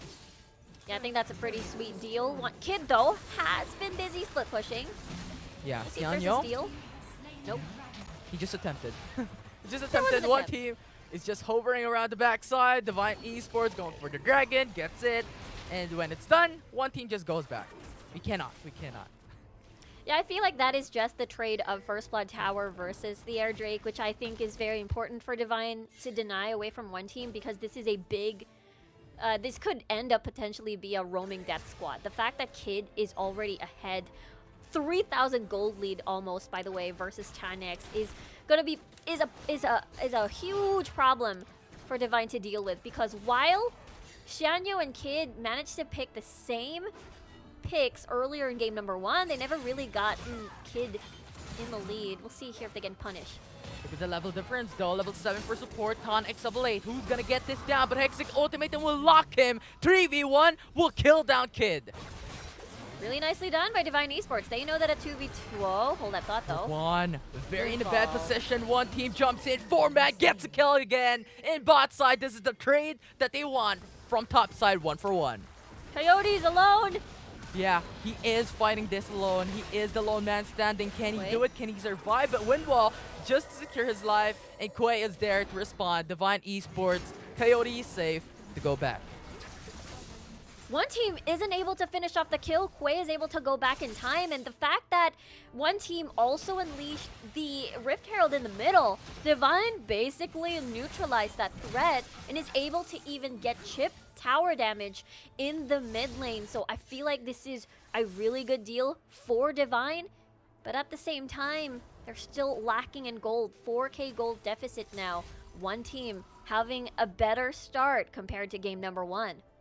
Yeah, and this has many factors, right? Pretty much Divine Esports in the first 3 minutes into the matchup, Tanex and topside did not get 3-4 waves because of the constant pressure from one team. And on top of all that, they have the 3-kill lead.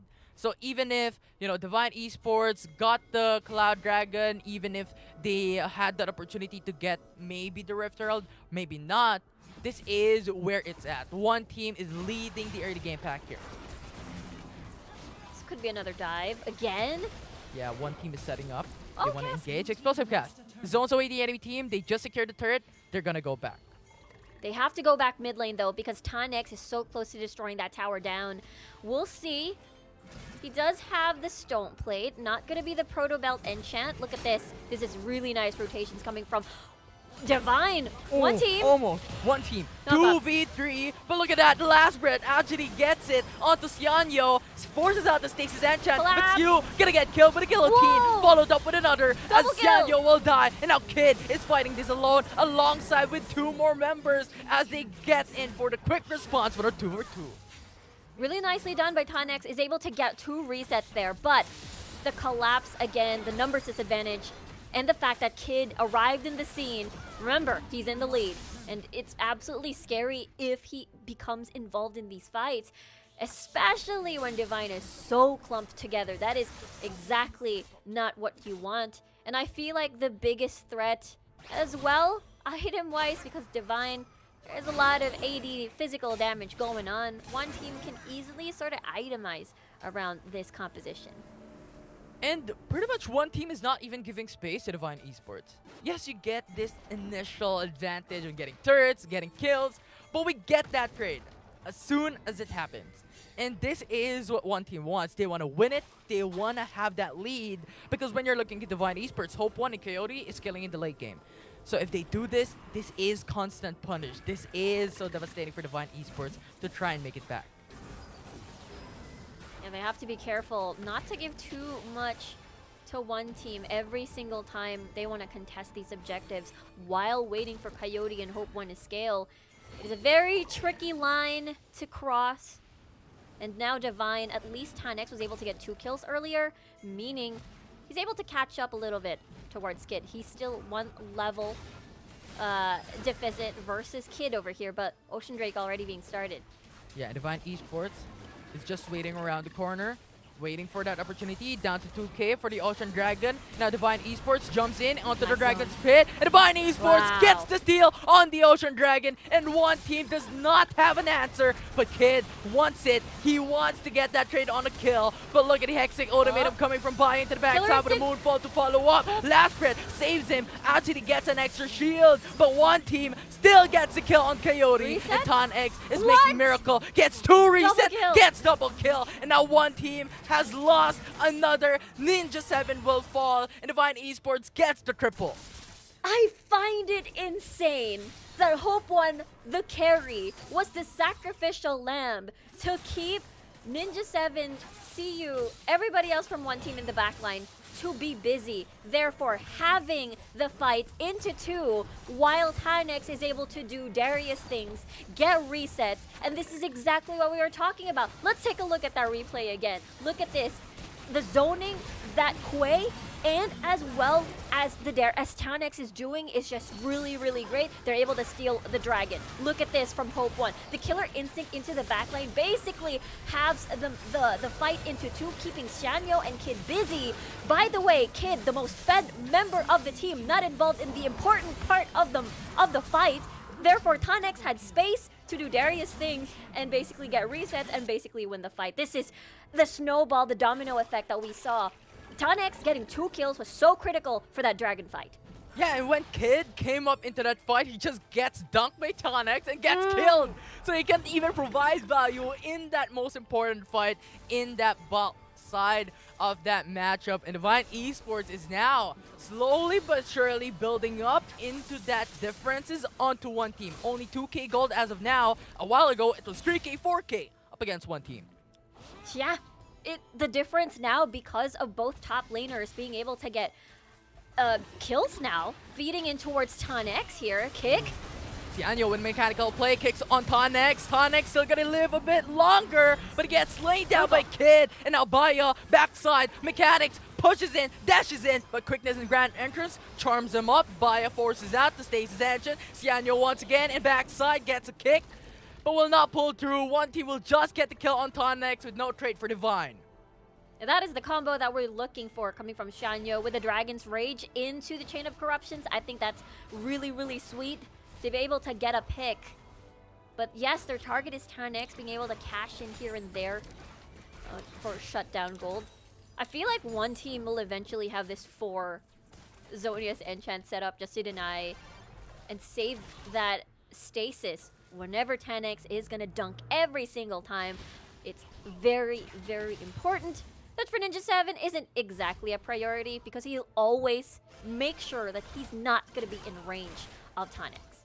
Yeah, and that's important because if Ninja 7 just comes up front line, he's just going to get beaten down by Divine Esports pretty much, right? So I think it's important that he stays backside and he understands that. He knows that is his important role, to deal damage in backside, while Divine Esports is sort of the front line. It's go for the hyper engage.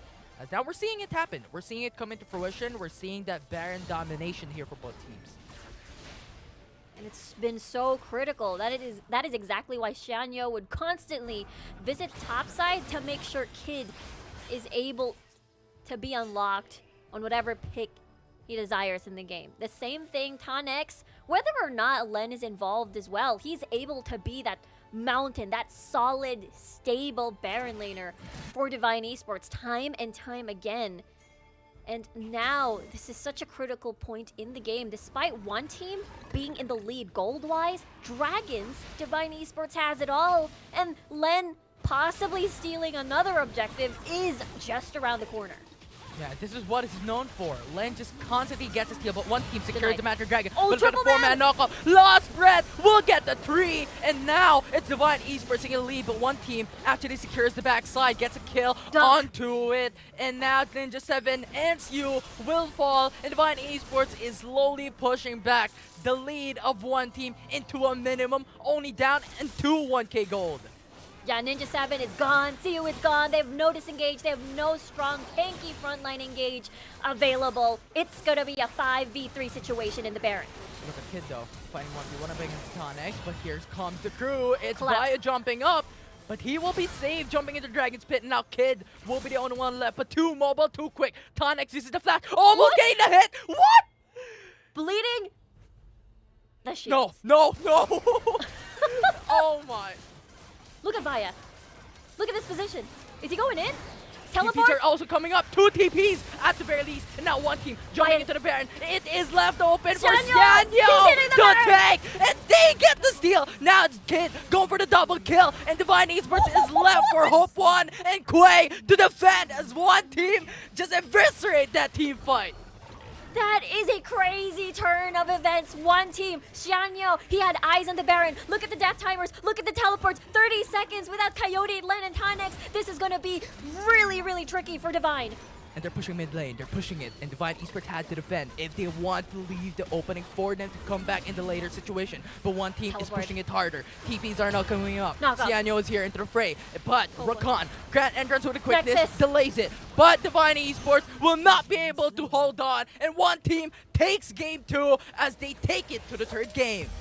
We're going to game 3, baby. What was that? We saw Divine prepping their victory by dancing around the Baron, but got denied twice by one team. They really held on to that part of the map. Baya with a beautiful position, hiding in the brush, being able to buy time, and basically ruffle the feathers of Divine here. And Xianyo, he was basically attacking Baron. Therefore, even though Divine wanted to leave the Baron so it resets on its own, Xianyo catches it. Therefore, Baron doesn't reset, continues to hit it, and secures it for the team. The chaos in that Baron fight was just lovely, and I love it that we're going to a game number 3. Riku, it blew my mind how one team played that. In the Baron fight, that was absolutely phenomenal. That was absolute insanity. And when it comes down, this is the 3rd game, the do or die for both one team and Divine Esports when we come back after a short break.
Welcome back to the 2021 Wild Rift C Championships, and it's now a 1-1 for Divine Esports and one team. This means that we are going to a Game 3. Now, Rafa, I know you were rooting for Divine so much here. You were screaming pretty loudly in that match, but I felt like this was really going to go to Divine. I was actually calm, and I'm like, okay. It should have! Divine had the mid-game stride. They were landing the Rakan Grand Entrance combos, pairing it up with the Last Breath. Tonix was untouched in those fights, and he got multiple resets. There's a couple of interesting killer instincts from Hope, but it was for the greater cause, because Tonix was not being focused down, and then he was putting out a majority of the damage in those fights thanks to the Noxian Guillotine resets. But then what happened at the Baron? Divine just threw, and then one team came over the wall, and they split them up, and then Shanyo's like, yo, there's a free Baron here. I think I'm just gonna take it for myself. And then Divine just lost one member after another, and one team just had a beautiful sequence of teleports where they were just barreling down the mid lane, immediately resetting off of the successful Baron steal. I don't even know if you call it a Baron steal, because Divine just left it and it was gift wrapped for one team to take. It was Baron secured, Rafa, I think, and true. Yeah, you know, it's basically one team. You look at the items that they have, it's 4 teleports in the end. To the end of that game, 2 teleports into the Baron pit, 1 more teleport in the mid lane. I mean, one misstep was all it took for one team to close out that series, and I am so impressed by how well they were able to execute that. And it's crazy, they've been continuing to bring in and pile on the early aggression, and the fact that they were able to take away this late game is, well, also crazy here, honestly. Yeah, it you know, it was a fight that I felt like, you know, Divine Esports, if they just were able to actually get to secure that Baron, that one Baron fight, this would have been so different. And it just goes to show how each team fight just, like, you know, has a huge consequence on the rest of the game and everything. But I do have to shout out, by the way, Xianyo on the Lee Sin, much better in this game than, you know, compared to earlier. That was, you know, I felt like Xianyo, he really came into his own over here, and, you know, all of the desyncs, I guess, from the earlier game kind of went away, and Xianyo was excellent on the Lee Sin in this game. But I just feel like it was such a missed opportunity for Divine. It just came so close. Rafa, you know, at what point, other team fights aside, like, you know, what were the little mistakes that you feel that Divine could have done to prevent the one team from getting that win?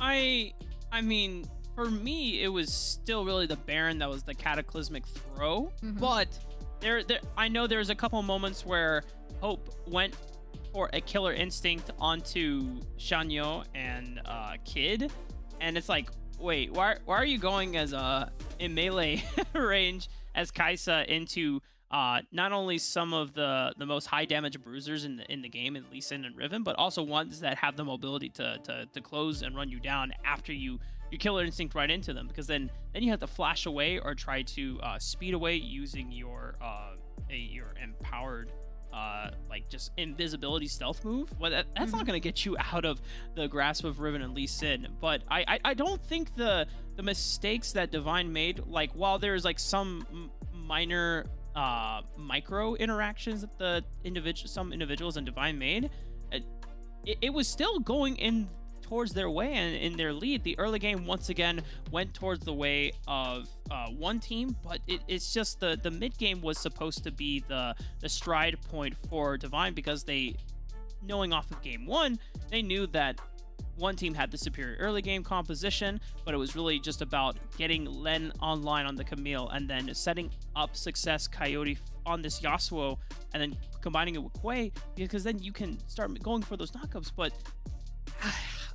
I don't know. It's hard to talk about anything other than that Baron, because that was just like the whole momentum just shift in an instant, and suddenly we're now looking at a game 3. Yeah, exactly. I mean, like, I went to get, you know, like a glass of water. I came back, the one team had the lead. I'm like, wait, how did that happen? that was how close it was.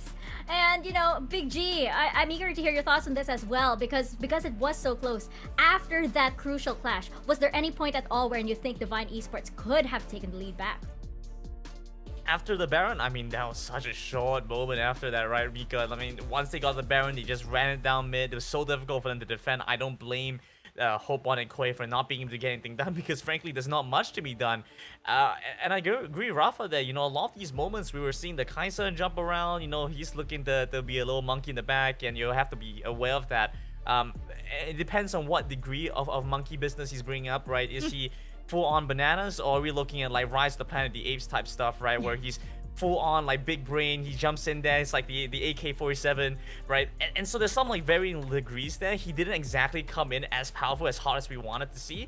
I have to give it over to Len as well. I have to give it to Len and TonX for how well they were able to hold this early to mid game together, because the fact is the Darius and the Camille were able to really win a lot of these team fights where the Kaiser was not that present. And as we head into Champ Select right now for Game 3, it's tough to believe that we'll be saying goodbye to one of these teams at the end of this game. It could be one team, it could be Divine Esports. Right now, I'm pretty 50-50, especially with that last match.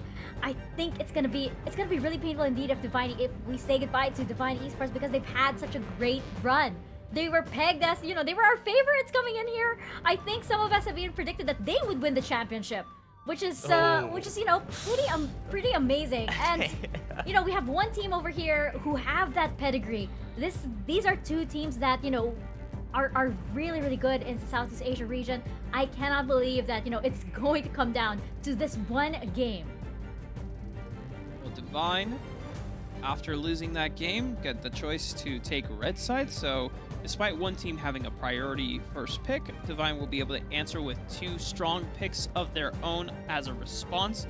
And okay, so this is a little risky though, picking the Olaf this early without getting a chance to secure and lock away the Jarvan, because a powerful combo with Ziggs is the Jarvan, because sometimes you want to throw down the Mega Inferno Bomb, but they can dash away or they can escape and just run away from the impending ultimate.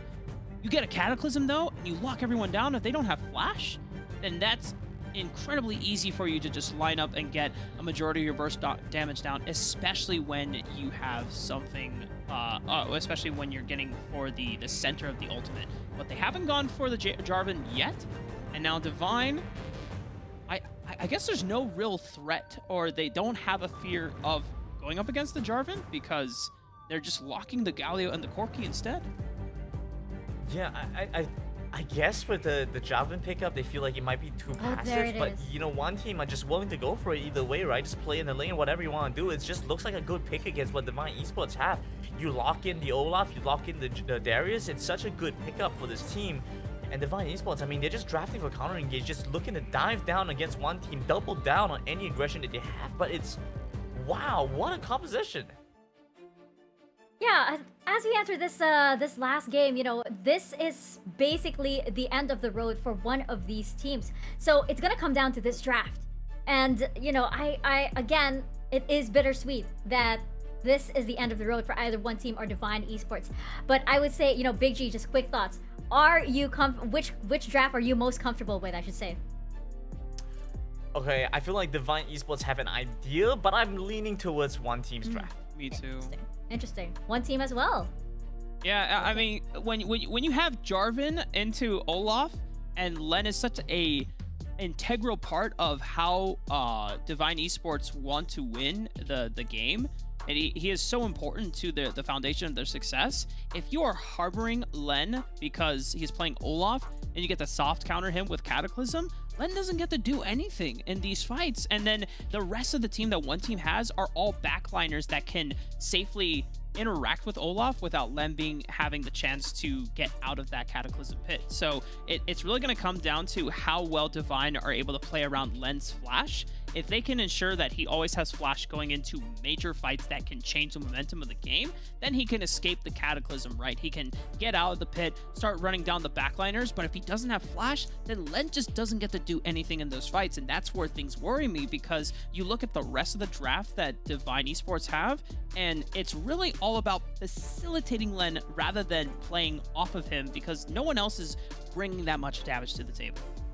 Yeah, well, hopefully we will see if these teams can indeed dish out the damage as we step into Game 3, the final game for one team versus Divine Esports. Casters, over to you guys.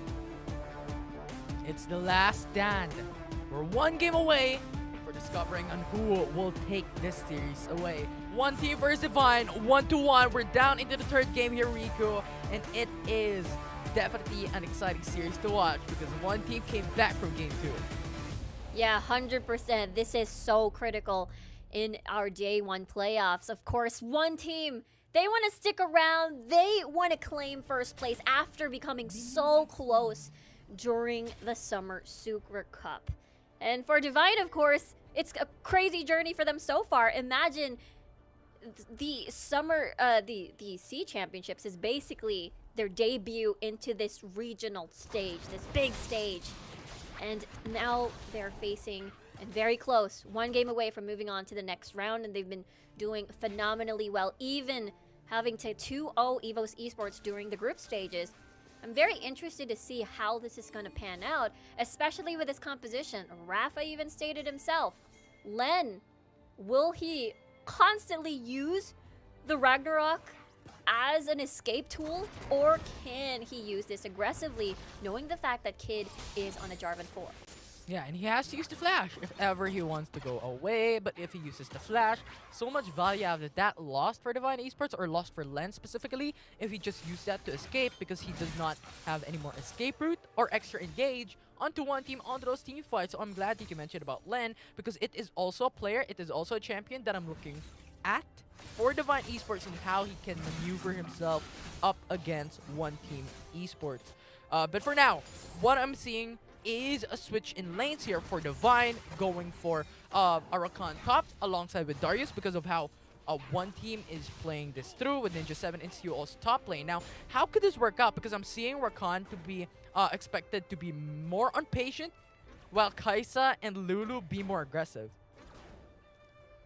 Yeah, the lane swap is very necessary here just because Ninja 7 on a Kaisa.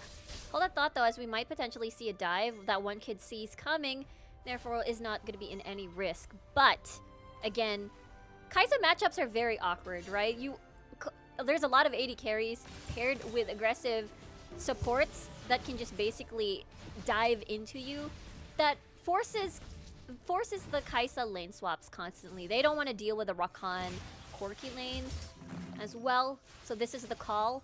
But I think the most interesting thing about the dynamic now that one team has is that Kid is not on a carry. He's on a tank. He's gonna be the one who shackles Lin, not through sheer force, but as a tank. We're not gonna be seeing him on the usual carry duelist. So I think this is very effective in this certain matchup where one team shifts focus on Ninja 7 now to carry late game and Baya as well. The biggest question is, will Divine give them time? Because the mid game coming from Divine is absolutely scary. And it's spicy, right? Because Taunt X is Snowball, Len is great in the mid game. You also have Coyote to follow up from how Len can engage. So I love that you mentioned about the mid game looking very, very intense for Divine Esports specifically, especially how Hope 1 can also build into either path onto Crit or onto Trinity Force, depending on what he wants. But looking at this one, I think he rather go for an Essence River with a Crit build for Corki, so we could expect a lot from that. But here in bot lane, we're seeing another as Kuei goes back down. And they're going to be okay as the lane swap, just as you mentioned, basically stabilizes. Possibly in time for the Dragon. It is going to be an Air Drake, which is usually, you know, we get to see teams prioritize Rift Herald a little bit more, especially you don't have assassin junglers on your end that wants to roam around the map. I suppose Shanyo would so desire to get that and see if he can get the lead and then maybe initiate possible jungle invades to get the lead in this early game. So now we get to see resets coming from the AD carries. We'll see, as Divine would be happy to unlock topside to get and funnel gold for Tonix and basically re-enable him, produce the same Tonix from game number 2. Because if they allow that, we all know that Ton X is an absolute menace of a player, is an absolute menace of a champion. He's probably one of the best team fighters in the world, if not in the Southeast Asia alone. So we'll see how he can play this out for Divine Esports. But for now, we have a parallel shift. One team starting onto the Cloud Dragon, while Divine starts with the Rift Herald. We'll see if they're able to drop down to get First Blood Tower here. Yeah, because One Team Esports is aggressive in bot lane. But Siu doesn't have any more creeps, doesn't have any more minions to follow up in getting those. And while Divine topside is uncontested, getting the tower First Blood for Divine. It's so difficult because Coyote has Winds of War. They've got Phosphorus Bombs coming from Hope 1 and as well as the Rockets. So wave clear is very rich. Even if Baya is present, he has to walk manually to the lane where One Team wants to focus on. And the fact that Divine Esports has First Blood Tower plus keeping the Rift Herald to pressure mid lane. Yeah, and I think this will be One Team going Xianyo. into mid lane. And now Xianyo, Cataclysm. look at Jarvan 4, Cataclysm locks down onto Coyote, but Hero's Entrance used up to save his life. And now Rift Herald just punching on the turret. They want to get this. Rift Herald, go! But Divine Esports will not be able to pull it up. And only one turret plate secured by Divine mid lane. Now Tonix is going to get Polymorph in that fight. And Tonix flash upper hand gets on two. Baya uses the satchel charge to go back away. And Coyote slowly walking in that fight. Zones away the enemy team. That is over. One team gets out of that fight. Could have been dangerous for Divine Esports. Tonix really wanted to initiate that. He even consumed the flash here. Again, there's no proto belt into apprehend. Aiming for more of that tankiness just because one team has a lot of damage on the board and as well as single target. Once the Icadian Rain as well, just having to funnel through and shred you, which is very understandable because again, having that survivability, meaning you get to be more involved in the fights. Now Tonix 3v1, he is gonna get slain. Look at that, but Tonix still surviving. Honey Fruit is a clutch, but a kick down from Lee Sin. Xianyo with a Dragon Rage, and Ninja 7 gets the kill. And now their focus has been Tonix throughout this whole game. It's very, very scary because again, they were hoping, Divine was hoping that they could unlock Tonix again from game number 2, and one team is just preventing that. And so far, now pressure will solely heavily rely towards Len on this Olaf to get ahead. No kills so far in this game.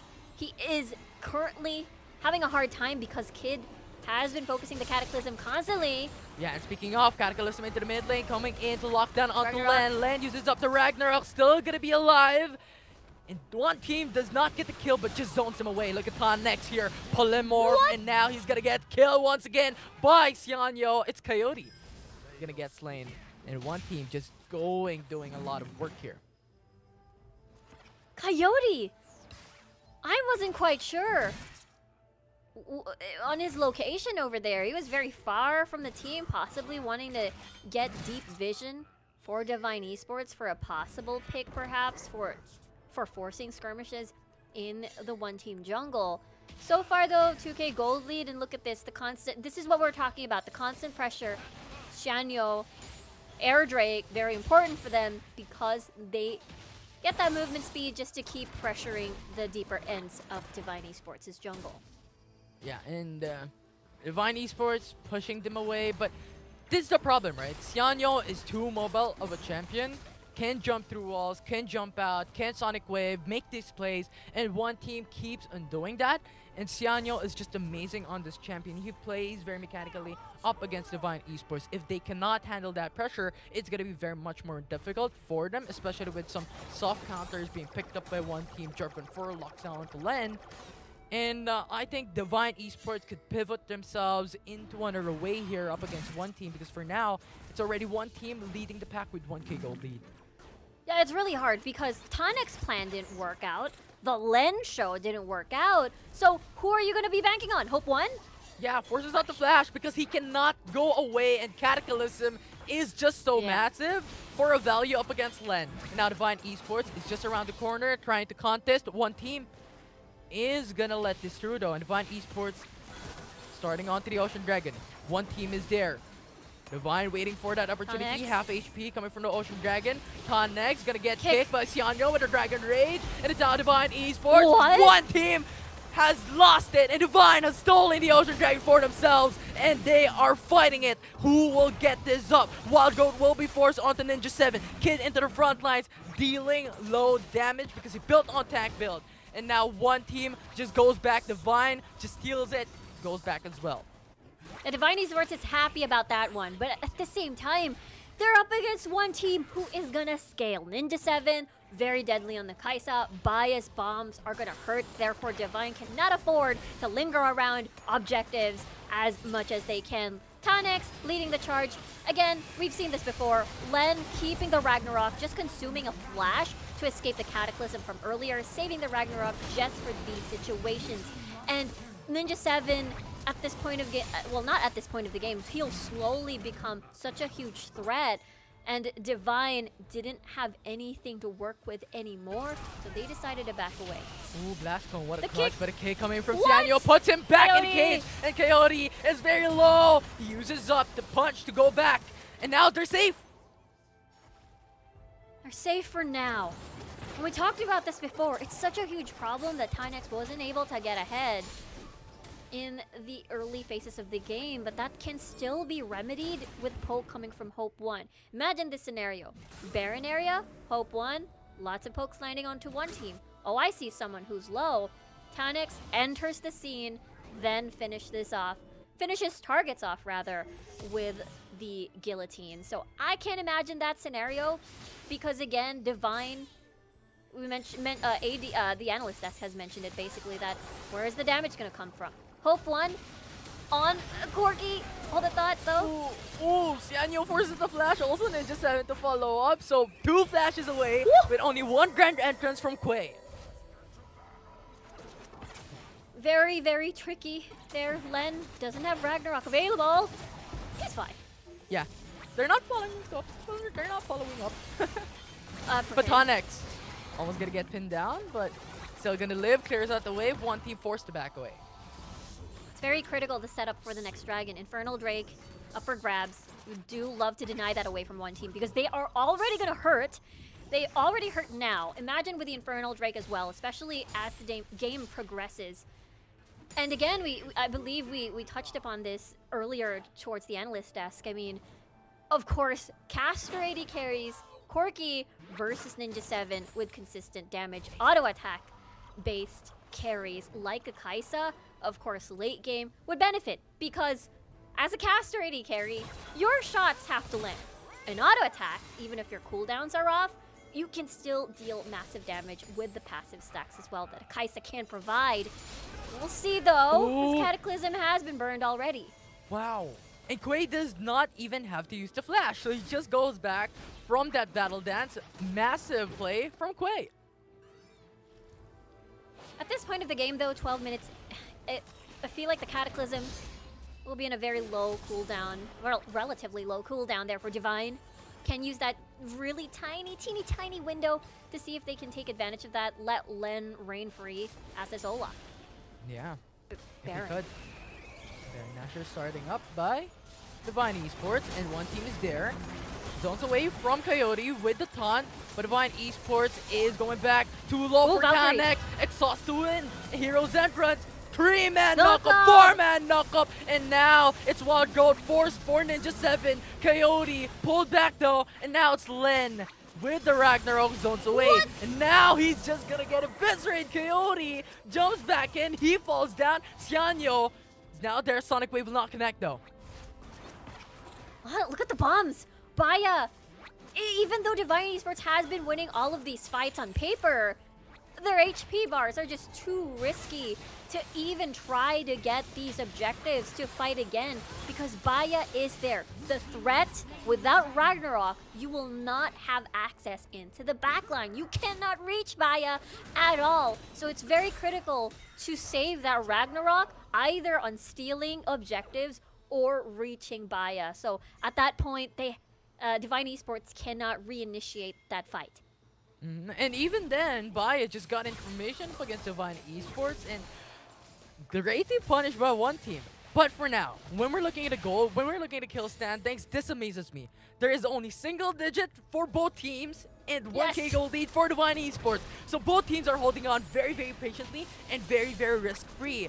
But this, I think, can pivot down very badly for any of both teams because the Baron Nashor will be that constant pressure, will be that massive value of objective. It just shows how critical this game is. Again, one will go home, one will still get to continue their journey in the SEA Championships. And of course, one team, as the first runner-ups back in the summer season, would still love to get that crown. Divine, it's their first time here in this big stage with all the best teams from Southeast Asia. And of course, they want to make their first time count, and they've been looking really solid. And look at them now, fighting toe-to-toe with almost equal in gold and as low of a kill count of a game. Their ascension to greatness, man, for Divine Esports, from the play-ins to the group stage and now to the playoffs, is an absolute amazing feat here for Divine Esports. But now the question is, can they follow this up? Can they bring this into a win, fall through into the lower bracket quarterfinals up against some more teams here in the SEA Championship 2021? But this is a very difficult question to ask because for now, it is anyone's game. It can pivot downscale for any one of these teams. As once again, we keep on stating the Baron Nashor will be the source of team fight, will be the starting signal for any of these teams to initiate, to engage for that opportunity. And it's so critical too. Hope 1 has a lot of crit on the board already. You've got Solari Charge Blade, Essence Reaver, and Infinity Edge. One team cannot fight in choke points, or else all the rockets will funnel through, and they're just gonna get shredded. That is not gonna be a fun time. So they have to pick their fights in terms of the territory, or the terrain rather, to make sure that does not happen. So open spaces will be the key. Yeah, and do take note, Hope 1, with the Gatling gun, decreases down the armor efficacy here for one team. So if he just constantly just produces that amount of damage with this crit item build, it's gonna be so massive. If you're looking at it, he built into 75% crit rate and he bought 2 more knuckles, so that's pretty much 95% crit rate for now for Hope 1. That's why one team is so careful. There is an attempt. Look at Kid. Oh, Kid locks down Cataclysm, but apprehends onto Xianyo, and also Kid pulls them back out of the cage. Xianyo goes for the Stasis Enchant, and Len goes for the 100 Foot, still survives, and now one team is very low on HP. 2 of their members is 1/3. Uses up the flash with a flag and drag. What? Oops, apprehend! Connex apprehends, gets one. That's a follow-up from Coyote, but a clear instinct into the backside, gets a kill. And now it's Ninja 7 going to die from the hands of Hope 1. This will be the 1-for-1. Divine Esports will hold on. One team will do the same, but Baron Nashor is that pivot once again. This is their starting, and we saw it happen. Now they don't want history to repeat itself. One team, we saw them pinging Baron. Divine not falling for the same events again. They decided, okay, let's just fight for Elder. This is a less riskier choice. All ults are available except for the quickness coming from Quay, which is going to be very important. I believe one team has everything soon. 17 seconds of the clock though without Ninja 7. He has to buy TP boots to join this fight immediately. And Divine Esports is starting onto the Mountain Elder Dragon. If one team comes down, this is very massive for them. And Tonix tries to zone them away, buys a bit more time for Coyote to follow up. Let's look at this. He is not buying the TPs, so he has to walk. He has to go traditional There route. it is. But Ninja TP's 7 coming from Ninja 7. So this will be a 5v4. Hero's entrance though goes in quickly, zones away the enemy team, knock up onto one. Divine Esports pulling up onto the Mountain Elder Dragon, 2k HP down, quickness, and Jungler grand down. answer from Quay, actually massive, but gets a kill onto Xianyo, and Divine gets him out in Elder Dragon. Look at Ninja 7 to the backside, Killer Instinct gets 2, and now this will be the 4v2. Coyote still gonna be alive, Tonix as well, but they will get killed down. That will be Siu taking the last hit of this, and Tonix is just running away. He has to defend. Because Divine has managed to get that Elder on their hands. They've basically won on paper at least, and both teams have suffered chip damage from the minion waves at their respective lanes. Let's take a look at this again. Ninja 7 buying teleport boots. That really good knockup into the hero's entrance just for that additional shield, and I really like this coming from Divine. They basically rooted out Xianyo right away to make sure that no 50-50 Baron steals are going to be there. Therefore, Len is able to smite comfortably, but the killer instinct from Ninja 7. This is the point of the game where it's so scary because Ninja 7, every time he's got a killer instinct, everybody's just going to get shredded down, and that is the threat of what we call the late game, which is the Kaisa. Kaisa, the queen of late games. Can we put the title on this champion? Yeah. I think that's the unofficial official title. I'm pretty sure. Yeah, true. I mean, that's fair. There's a lot more champions that also scale late game, but for now, it's Kaisa leading the throne here for one team. Now it's 2 for 2 dragons, but Divine Esports has more because that's the Elder Dragon. So I think the Baron Nashor is the winning condition for any of these teams. Because when we're looking at it, this is very important. But Kid, once again, uses up the Cataclysm. Easy way out for Quay. And now Kid trying to 1v4, 1v5. Wild go with a 2-man knockup flag and drag zones away. Tries to go back, but Quay, 2-man knockup as well. Hero's entrance comes in, will not connect onto anyone. Loses it down, but Coyote, 2-man taunt. Kick coming from Xianyo cancels it. And Divine Esports, very low for Hope 1. And the jump in, the bombs from Baya. Kills Hope 1, kills Quay. Tonix gets killed. Len and Coyote, the only one left. 5v2. One team goes away though. They wanted Baron Nashor instead. Those are a lot of death timers, my friend. 36 seconds for your main carries. And it's only Len and Coyote left to try and steal. Everybody is so low on the side of one team. Divine Esports, can they hurry? Xianyo almost gets killed by the Baron, and now it's Len coming up. But no, it's too late for Divine as one team gets the Baron. That is a crazy set of events there. Divine Esports, we talked about this before. Hope 1 has a lot of crit, but again, as that caster AD carry, you will have a fun time if everybody's pretty much clumped up together. But comparison to Ninja 7's impact in all of these autos as a Kaisa, especially late game, is just so painful. Everything's gonna count. Everything is just gonna shred you. And that is exactly what we saw. That's the reason why CU would constantly put the wild growth onto Ninja 7 every single time, especially before he just applies that killer instinct. And now we get to see one team. They can feel it. They can feel that they can still survive in this tournament. Divine Esports, though, what are their options? They can possibly get a fight that is prolonged, maybe get Len to see if he can dive towards the backline, but it's looking pretty grim at the moment. Yeah, tier 2 turret into mid lane, already down for Divine Esports as one team took it. Where can this go? Can this go into a distance into inhibitor turret? Because now Divine Esports is now on shackles, going for a split in mid lane and also bot lane as one team tries to look for that pivot, tries to look for that loophole. But Quay, very low, so much damage for one team. Hope 1 is isolated though. Xianyo almost gets a kick, but jumps back away instantly. Lucky Divine has wave clear. They've got Hope 1 with so much AoE to clear down the waves. And the possible punish, if one team goes under the tower, Coyote's just going to greet them with a taunt. Yeah, and Divine Esports is ready.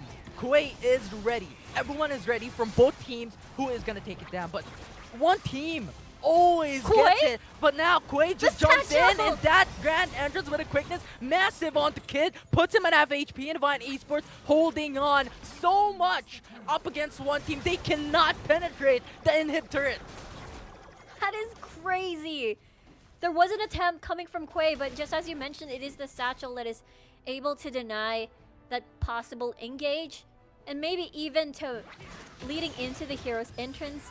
Because at this point of the game, 23 minutes, death timers are going to be incredibly punishing. Look at Coyote, far away from everybody else. A little bit risky, but I mean, there is still the rest of the squad nearby. This is very tricky. Coyote was dancing with Angel of Death there. It was like so much risk, but he escaped cleanly, unscattered in that one. So Divine Esports right now pretty much 4k gold deficit, but at this point in time, it's not much more about gold any longer because pretty much every single one has 4 core items, 5 core items, especially onto the ADCs of both teams. It's now more about your team coordination, how you would play this out. Yeah, what my main worry now is that one team has double life, which is the Guardian Angel for Ninja 7 and as well as Zonia's Hourglass. Meanwhile, for Hope 1, yes, you do have that defense coming from the Phantom Dancer, but the biggest question is it enough? One team can reset the fight with just so much stalling can happen here. Look at Divine. They're pushing through the waves. Yeah. Bot lane has waves climbing through the bottom portion of the map, so one team, if they're able to defeat Divine, they can just rush through that portion of that map. And now the goal is again, Baron. It's back up. Oh, Kid jumps with a Cataclysm, locks onto Tan-X, but once again gets away safely. And look at Xianyo, backside, gets on Quay, but Quay just jumps back in with a Battle Dance. Very safe for everyone for Divine, with the cost of 2 ultimates. Looking at Coyote, he wants to join the fight. The wave has already been pushed towards bot and as well as top. So one team now at a small map control deficit because they're forced to respond to that. Divine now starting the Baron, possibly only using it as a bait. Remember, the reason why they lost game number 2, this could have been over, is because of the Baron. And I can understand why Divine is so incredibly hesitant because again, this is that elimination game. One will go home, one will still continue their journey to the SEA Championships. Yeah, and a best of 3 towards the 3rd game, do or die for both teams, for Divine and one team. High risk, high stakes for both. One team now starting onto the Baron Nashor. It's the risk so fast. tolerant. Yeah, but Kaisa being there, it is so quick, it Lens is so flashing efficient. in. But now, Whoa, it's what? one team getting the Baron with Ziggs, putting him down, and Divine Esports is fighting Lens. this through. They want to remove that buff, but Cataclysm locks down onto everyone, and they will just get a raise. And now Hope 1, Len, the only one left, and Stacy Sanchez buys a bit more time for Hope 1, but he will die. JA will pop, Satchel Charge will do it, and now it's one team taking everyone away. They're pushing with a Baron buff. They're going for the top lane. They're trying to finish this game. This might be over. 30 seconds on the clock for Divine. 26 minutes in this game, and one team takes the game, takes the series up against Divine. No way, because we mentioned this Infinity. Item locks happen. Phantom Dancer for the side of Hope 1. Don't tell me he wasn't present in the fight because he wanted to make sure he can match the Guardian Angel that Ninja 7 had, went back to base, replaced Phantom Dancer with a Guardian Angel, and basically ended in a big 4v5 situation without your AD carry. This was the worry. Where is your damage going to come from? Tan-X didn't get to snowball. Len didn't get to snowball. Everything was basically all up to Hope. And unfortunately, we didn't get to see that at the very last fight. But one team, they hold on to this competition and they win this series.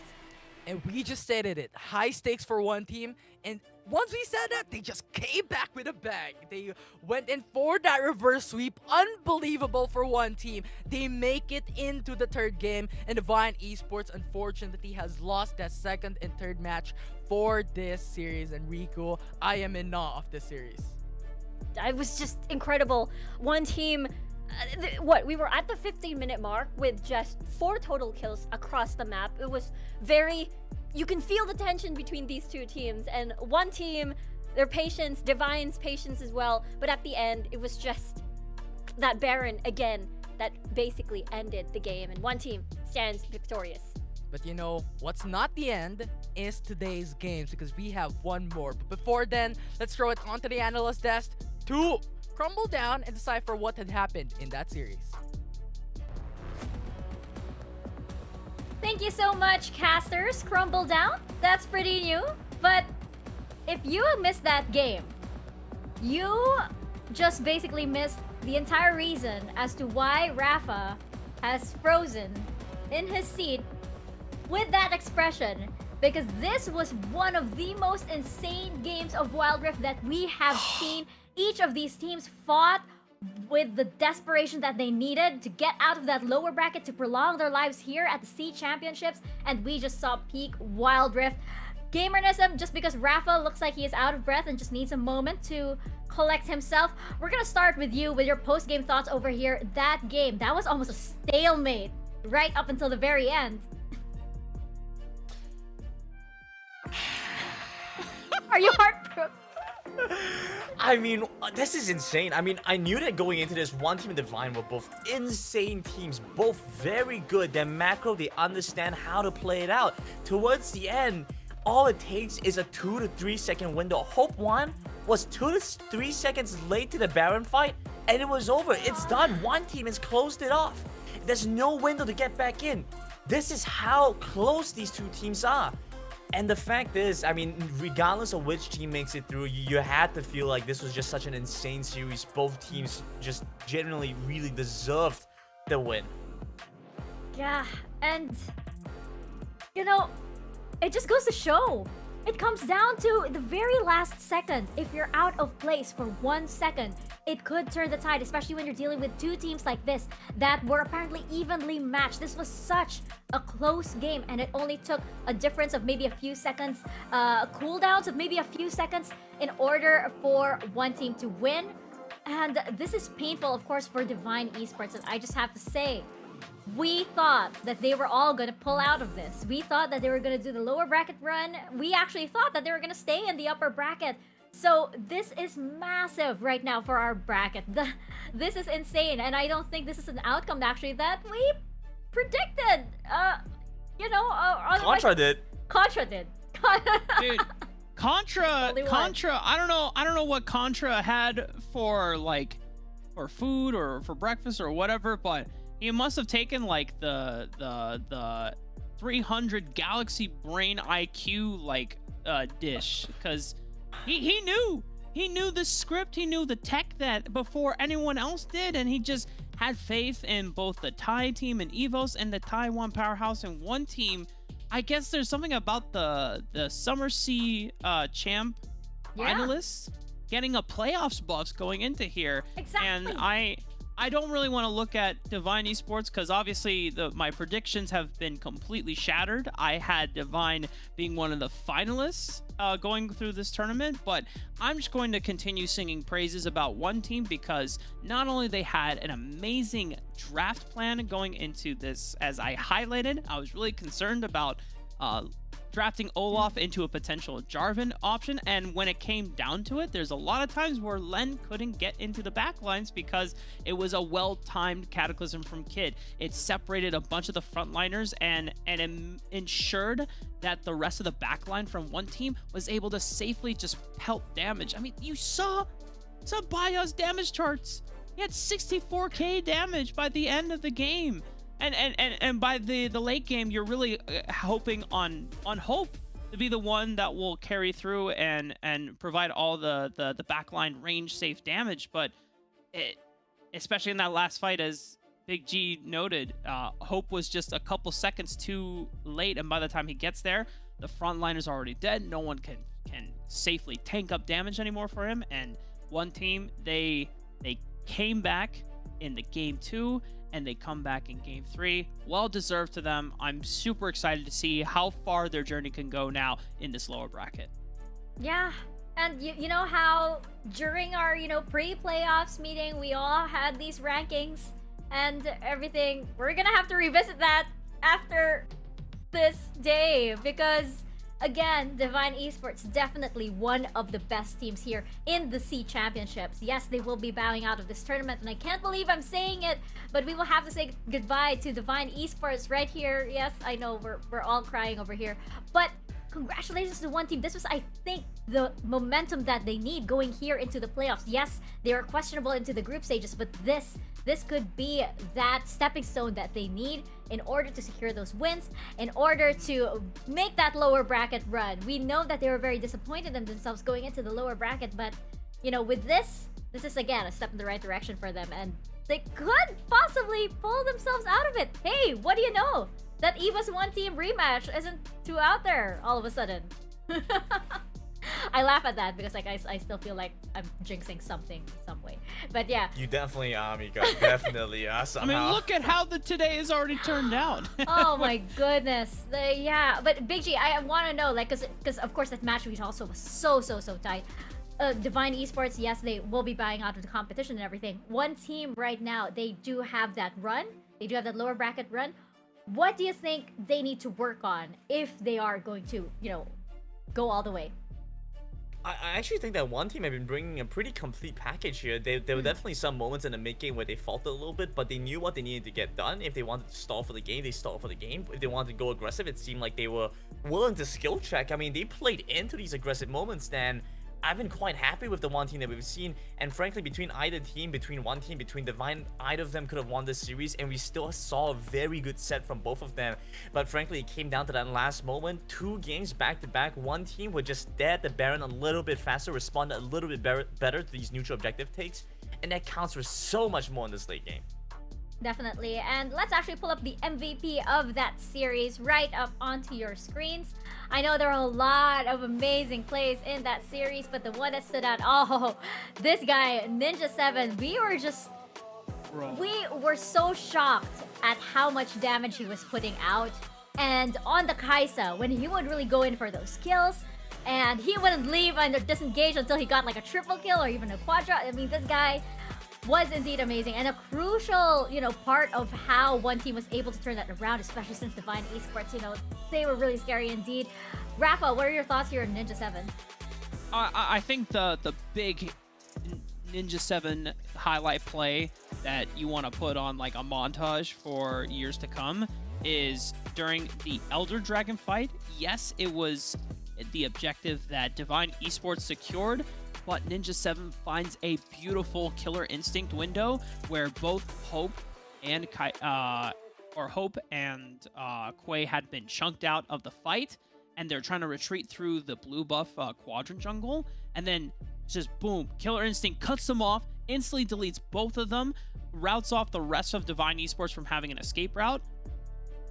Unfortunately for Ninja in that moment, Coyote was dealing some pretty nasty damage on the Galio and was in melee range, so it was a lot easier for Coyote to secure a return kill back. But there's so many times where Ninja7, his Killer Instincts were so crucial, so vital to either finishing off low HP targets that were trying to make their getaway, or being able to cut off backliners and go for assassinations. And towing the line between executing on those assassinations versus just giving away a free kill is such a hard line to balance on when you're playing Kaisa, and I think Ninja7 just understood that fine line very well this series. Well, fortunately for us, he will be joining us here on our virtual stage. Let's actually bring him up on over here to the panelist desk for a quick interview. Ninja7 from One Team, and I believe he's on his way over there as we zoom out and give him a little bit of space over here on the desk. There he is, Ninja7, our MVP of that series. Congratulations to One Team. You guys live to fight another day here in the SEA Championships. Now, I would like to know, of course, what is One Team's game plan here going into the epic lower bracket run? 那首先当然先恭喜你们拿下这场比赛的胜利。那接下来蛮想请问的是，One Team 接下来对于现在我们在败者组这一部分的比赛计划有什么样的规划，或是有没有做过什么样特别的调整呢？在败者组嘛，因为小组赛打不好的关系，所以其实我们在败者组就是调到败者组的时候，就是去准备一些更多的阵容，然后可能在 BP 上我们会做的一些调整就变得更不一样。那后续的赛程的话，就还是看胜者组的败方是谁吧，然后我们再去做一些针对性的 BP。Because we didn't play really well during the group stage, so that's the reason why we're now in the lower bracket. We actually try out a lot of new composition, and we try to adjust a bit with our BP strategy to make sure that we can fit into the game that we are preparing for. And for the plan of the tomorrow's game, we will just continue to check up who's our opponents, and to make sure that all our strategies can be direct and try to win the game ourselves. All right, taking it one game at a time. Rafa, what about you? Got a question here for our MVP? Of course. First of all, Ninja, congratulations on such an epic victory for you guys and taking down Divine Esports. I want to get into kind of your last moments in that last Baron fight. Who is doing the communication and the shot calling for you guys in those high intensity key moments there? 那接下来想要请问的问题就是，刚才在最后一场比赛中巴龙战的那个部分，因为那是一个非常紧张的情绪，那么想要请问的是，当时是谁在负责沟通的部分，以及是谁在主抠呢？当时的主要情况是我们对兵线已经有先做一个调整，我们是有把兵线都先送过去。那因为在打巴龙跟就是物件上，不管是小龙或巴龙，主要都是打野这边在做指挥。那因为他本身是带重击的嘛，他是打野，所以我们都很相信他。他说打，那我们就打。So at the time, we actually push the lanes so that we make sure that we are prepared for that Baron fight. And we do believe that our jungle, because like he has a smite, so whenever the jungle says we're gonna fight, we will fight. Amazing. I didn't actually figure that the shot calls came from the jungle, but that makes total sense now that we're hearing it from Ninja 7. What about you, Gamernism? Got a question here for Ninja? Sure. Just wanted to ask, you know, with the meta going towards more marksman and AD carries, can we expect more big plays from you and more MVPs from you again? 那接下来最后一个想问的问题是，因为现在在 Meta 的转变上面 ，ADC 的角色变得更加的重要了。那么接下来的比赛可以期待你有更好的发挥，或是拿下更多的像 MVP 这样子的荣耀吗？其实众所皆知，我们 One Team 的队伍风格主要是围绕在中上野去做发挥的嘛。那其实，在今天的比赛前一两场之后，我们打起来，这个 BP 做起来，其实明显感觉到有些力不从心，因为我选的是一个法罗士，比较偏向工具人。那所以在我们觉得前一两场的 BP 都不怎么好打的时候，就是教练他也相信我，然后我的队友也相信我，所以才会让我选择去拿凯撒这个大 AD 来发挥。那最后也是赢了嘛，对啊。所以之后的话不一定，我们或许会有一些改变，就是不只是围绕着中上野打，我们可能是3线都会是一个箭头。但我觉得最根本最重要的还是在我们的沟通的方向上，因为我们在今天的比赛沟通其实还是没有做到很好，还是有出一些很大的错误，所以希望我们之后在败者组的这些比赛里面可以把沟通做到一个极致。So the strategy that one team usually apply is to focus on our mid lane, top lanes, and our jungle. But in the first 2 games, we kind of feel like, because I play Varus, so I kind of feel like it's not really that beneficial. So in the last game, my coach believes in me and my teammates believes in me. So I pick up with a champion, Kaisa, and it kind of feel better. But I'm not really sure if we're going to continue with this kind of BP strategy in the following games. And most importantly, we do believe that communication issue is still our biggest problem. So we will continue to try to fix this problem and get ourselves prepared to play up to our full potential and win the next game. Awesome. I guess that means that is a yes. Expect more MVPs here from Ninja 7. Congratulations once again to you and the rest of One Team, and we wish you luck on all of your future matches. All right, ladies and gentlemen, that was Ninja 7. And I like that, you know, despite their massive improvement here coming into the playoffs, they're still set on, okay, we still need to work on our communication. That is still a pain point for us. We still have to work it through. So I'm feeling much more optimistic for with One Team going into the lower bracket. But let's take a look at our updated brackets right now, because again, saying goodbye to Divine Esports is gonna have some very interesting consequences indeed. Now, we're seeing One Team possibly go head-to-head with Barium United Esports or EVOS Esports. So yes, the rematch can happen, but it'll just happen over here in the lower bracket. Kind of unexpected. A little bit of anticlimactic there, but of course, that should be a good match if it will happen. Rafa, what are your thoughts here into the bracket? I think Big G's right. It could still happen. Maybe One Team just runs the lower bracket, EVOS runs the upper bracket, and then we get a Summer Sea Champs Grand Finals rematch literally in the same fashion. Yeah. It's Summer Super Cup Part 2, Electric Boogaloo, as we have it over here. But yeah, I mean, it is looking more possible actually as One Team are conquering the lower bracket here. But yeah, Big G, what about you? What do you see at our bracket that could, you know, possibly happen? Any matchups that you think we need to keep our eyes on? Look, you jinxed it, Mika. No, it's never gonna happen. We're never gonna get that super I did say satisfying finish. I did say anything. Shh, shh, quiet. Yeah, forget. Okay, we forget about it. We wipe that from our memory. I mean, what? You know what? What? What? Honestly, I have been so wrong with my predictions. At this point, I'm just going to abstain from saying anything else because my prediction rate is looking pretty tragic. Like this is some like Shakespeare type like tragedy, great tragedy kind of a script that we're writing here.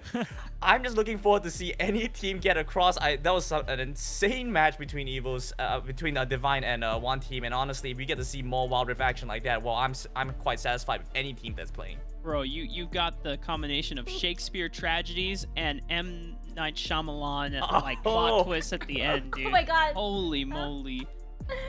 Yeah, I gotta say, whoever's writing the script, we're all for it. We want to see a lot more.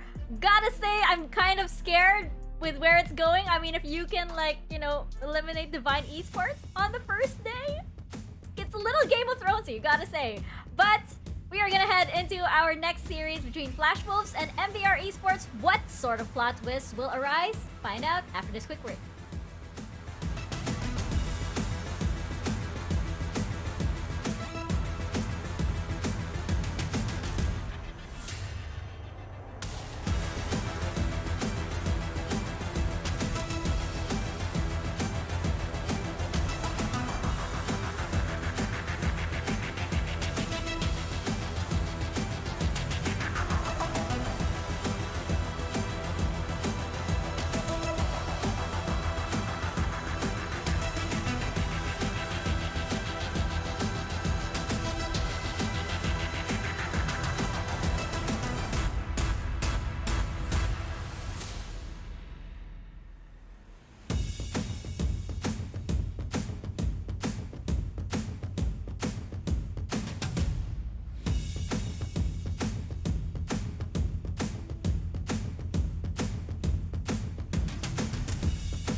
Are you ready to define your character, to choose your financial objective, to choose your investment strategy, and build your portfolio? Start now and level up your investment knowledge with Franklin Templeton.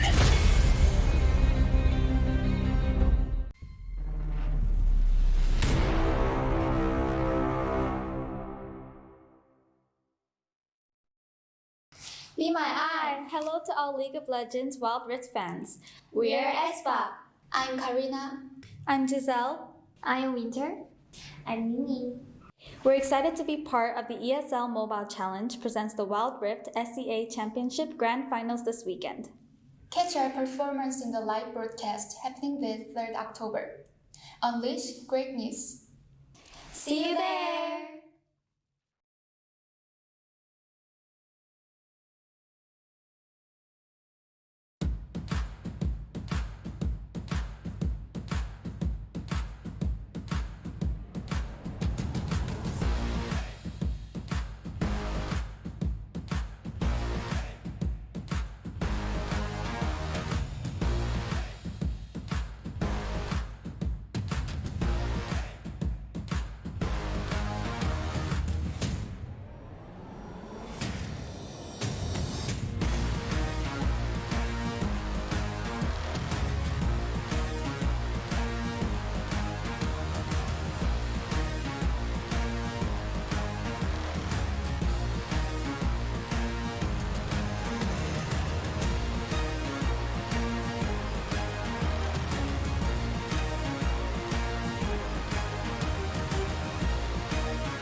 Welcome back to the Wild Rift Sea Championships. I am your host, Mika Fabs, and with me on the analyst desk is still Rafa, consistent over here.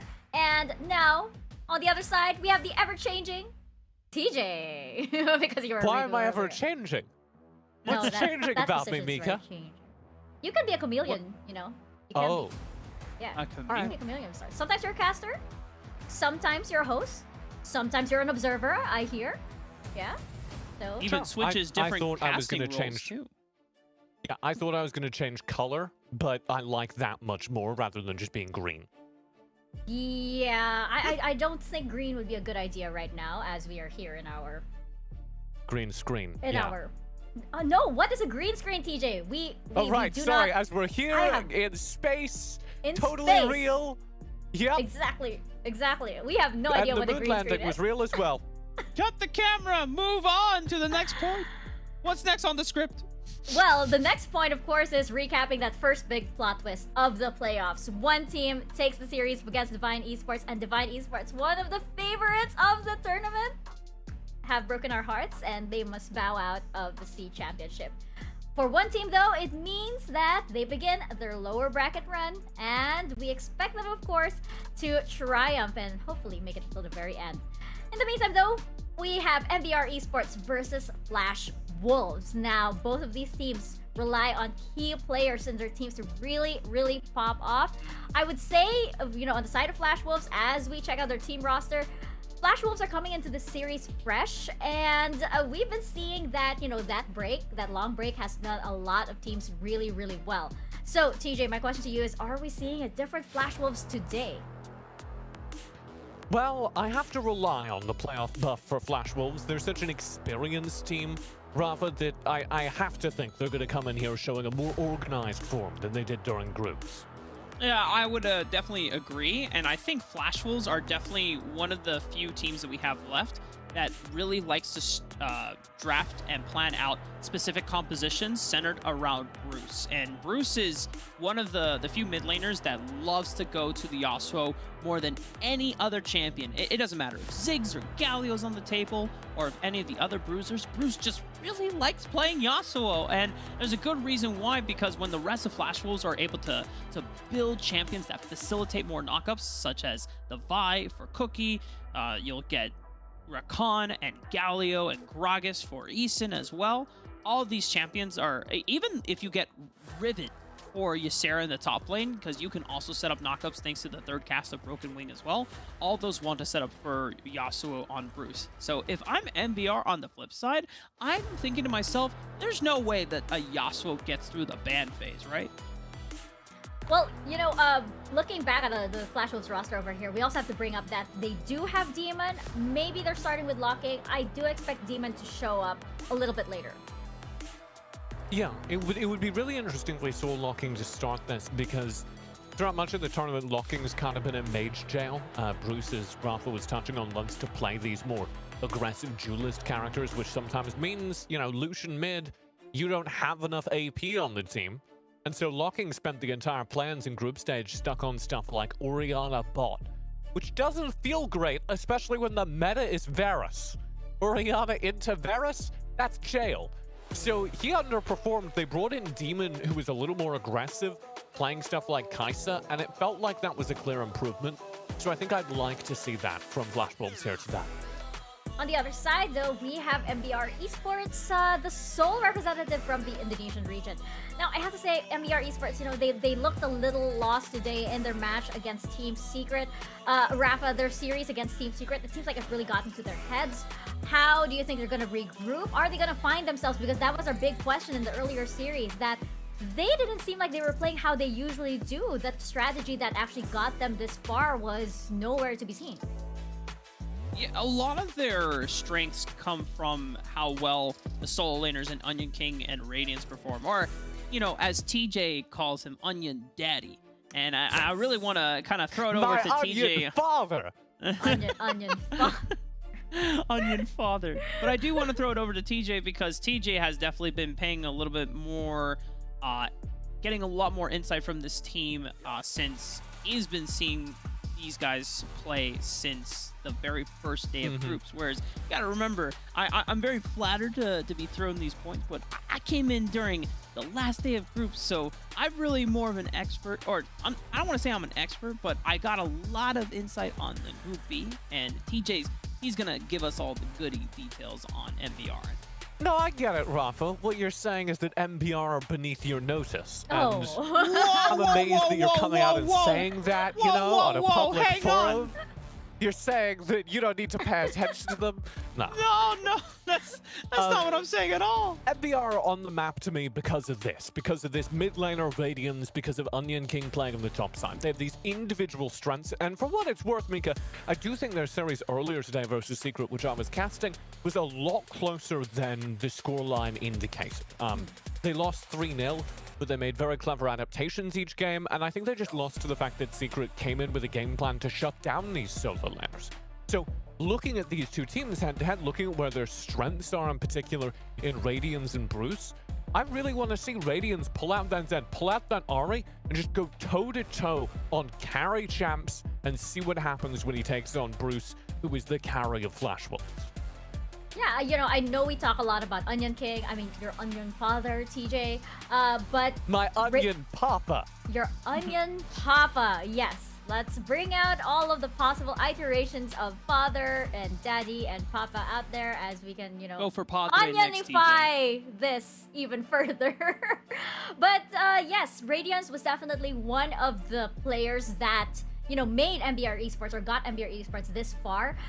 We noticed him early on in the play-ins, and we got, you know, when he pops off, it really does bring, you know, wondrous momentum to MBR. So I feel like this is, you know, Radiance's time to shine over here. We've said a lot about Onion King. We've said a lot about even like Ayelure, but I feel like, you know, this is the time for Radiance to really shine out there, especially since he's gonna go up against Bruce. And Rafa, I know you brought up Bruce a little earlier. With this mid lane matchup, what do you think is going to be happening here? What kind of champions do you think we'll see popping out? You know, Radiance could go for that Zed, but what do you actually think is gonna happen in the first game? I think TJ said it beautifully. I mean, if MBR really want to put forward their best showing, let Radiance pull out the Ahri, let him pull out the Zed, pull out these assassins that can go toe-to-toe with the duelists in the mid lane. And you know what? Because I agree with TJ so much, I gotta stand up with my fellow desker. Hang on, let me fully extend this, because I gotta make sure that me and TJ are on the same level here, you know? We're gotta be on the same page. We gotta be on the desk, Rafa. I only stand when I'm sitting down right now. I'm in a chair and everything. Look. Oh, really? Yeah. I thought you can were sit back standing down. It's okay. No. No, I appreciated the bit because I stand when I'm casting, but when I'm on the desk, I'm sitting down. Oh, it looked like you were standing up from my perspective. We stand to respect the games. It's like the national anthem, but when there aren't any games going on, I'm sitting down. I'm gonna be real with you. I just want to say, let me tell you, as soon as the camera goes off, as soon as the game begins, I stand up to watch it. These guys have been at it even behind the scenes. So this is just like me continuing like whatever conversation we've been having over here. Let's bring up our talent predictions while we are on this, you know, clearly chaos Keep it desk on of track, sorts. Mika. I'm trying. I feel what you're doing. I feel what you're doing over here, TJ, and I'm very, very conscious of the incoming sponsor spills as we proceed into this series. I know what you're up to. Right now, though, it seems like we are all on the board with Flash Wolves. This is a little surprising, actually. I actually imagine that MBR might have some votes in there. But yes, Flash Wolves, I do believe that, you know, the veteranship of a lot of teams is really showing, especially here into the playoffs. Especially since we're dealing with best of threes, best of fives instead of a best of two. What about you guys? I mean, like, I feel like Flash Wolves, they do have that, you know, Summer Super Cup buff over here. Grandpa, what's going on over there? He's stuck standing now. He can't sit back down because he put the thing all the way up. He put his desk all the way up. He's stuck standing. No, I tried to stop myself from sneezing.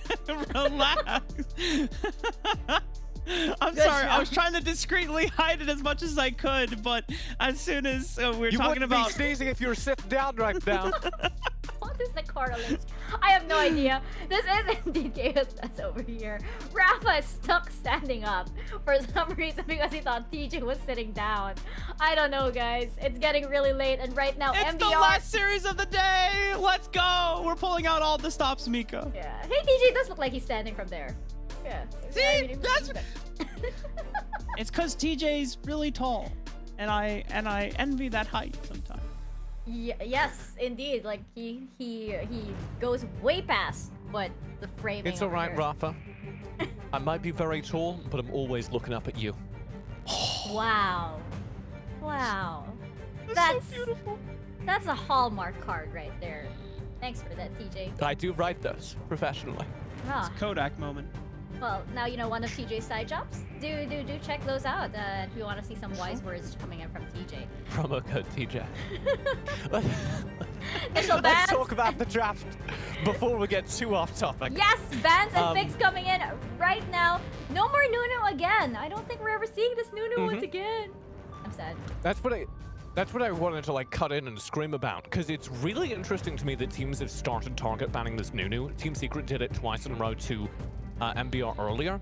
And what it does is it completely disrupts the way MBR wants to play the game. I talked earlier about how Radiance is oftentimes on carry characters. He can get away with that. He doesn't need to kind of play the more supportive mid laners like Galio, like Jarvan, because he's got an extra bit of tank, an extra bit of beef coming out of that jungle. With Nunu banned out, they're probably going to play this Riven in the jungle, I'd expect. Could also be a Kha'Zix. That's the other thing we've seen a couple times from Alpes, but I expect it's going to be this Riven. And what we've seen previously is that MBR don't really have anywhere else in this team where they can pull out tank. So if we don't see like a Jarvan in mid or top, then I'm actually a little bit worried for MBR. The other option is maybe Tobu can pull out his Braum. That looked all right. Oh, Thresh would do it as well. Okay. One of our other things we were talking about coming into this series, Rafa, was we wanted to see these carry characters in mid. And in that regard, I'm a little worried because Radiance was on. Oh, there it okay, is. so Radiance was in Ziggs jail earlier today. If this Ziggs is getting past to Alia and it's going to be Lucian mid, then I'm very happy. You're very down, as they say. No, I'm standing up. Wait, are you now standing up? Are you standing No. up with? He's until gonna the game believe starts. you. He's gonna believe you, know. Man. Oh, whoa. We got Lux? Lux for ESL? We do. And this makes a lot of sense into Thresh because you can outrange the Thresh and just really play it. And you go Lux Sona. It's the Yeah, Taiwan like this. special! Let's go! You go Lux Sona, which is the Flash Wolf special. It's an evolution on the double AD carry. Where we've seen Lux Seraphine fulfill this role as well. Team Secret, actually, who played earlier today, were one of the first teams to develop that. And this is really scary once you get late game, because you essentially have 2 carries for the price of 1. During the early game, it's going to be dangerous, so Flash Wolves are going to need to hold on through Bruce's Ari and Ysera's Renekton. Those are going to be kind of their tickets through the early game, and they're going to be vulnerable during that period. If you can get onto that lane and really shut it down, they'll be in trouble. Rafa, any final thoughts here before we jump into the game? And now I just have to say you both look like you're standing up. Mika, all I'm going to say, it is 6 a.m. I see Lux Sona. I am very excited, and I don't want to sit You're down. awake now. You're awake now. I am on board for the ride. Let's go, baby. I can't do that. For the game. Let's go! I can't do that. Okay, I'll join you guys in peer pressure over here, but let's go. We are going into game number 1 of Flash Wolves and MBR Esports. Casters, over to you guys. Get on your feet. Thank you very much, Mika. We're down into the last series for today. Flash Wolves up against MBR. And Riku, this is looking an exciting draft here for Flash Wolves and also MBR. Going for untraditional bot lane with Thresh for MBR and Flash Wolves going for Sona Lux. Yeah, TJ mentioned it before. This is very reminiscent of the summer season where Team Secret drafted the Unkillable comp, where you have the Sona Seraphine to make sure that the Olaf, whenever he presses Ragnarok, dives into the back line, he will survive. And for MBR, this is going to be a very classic Lucian Thresh lane. where we expect them to be very aggressive in the 2v2 matchup. I mean, usually when it comes to expectations when a Thresh is locked in, either you have a safe AD carry with you with big wave clear so you can roam with your jungler. But now, this isn't the case.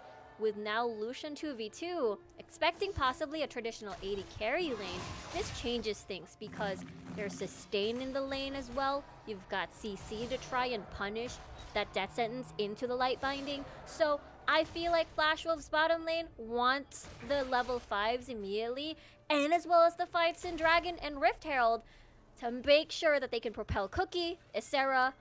We'll see. I'm curious about this composition, especially now we're at the fall season.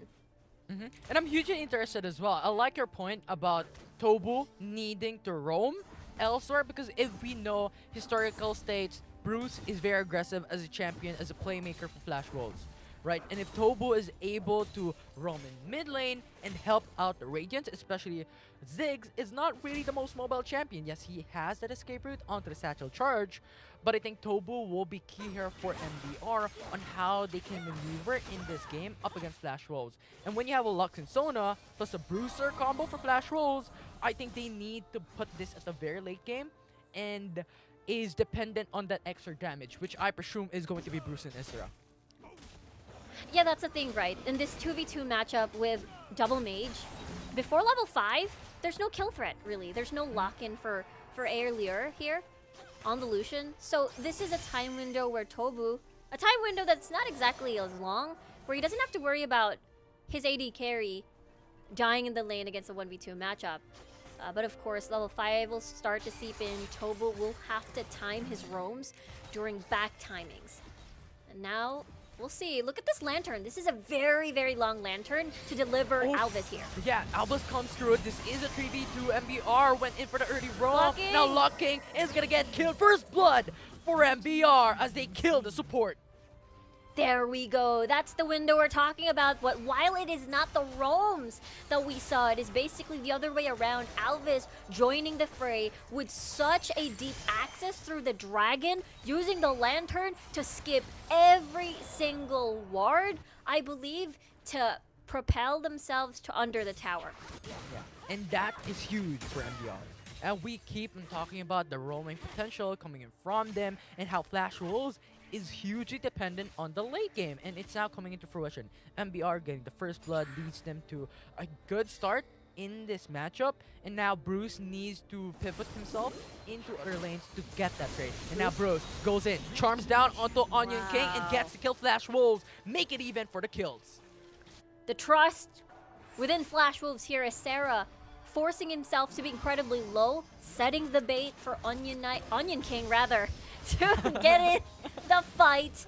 But Bruce is right there, lying and waiting, and is able to get that early kill. Everything so far has been steady. MBR making moves around bottom lane. Flash Wolves responds towards the top side.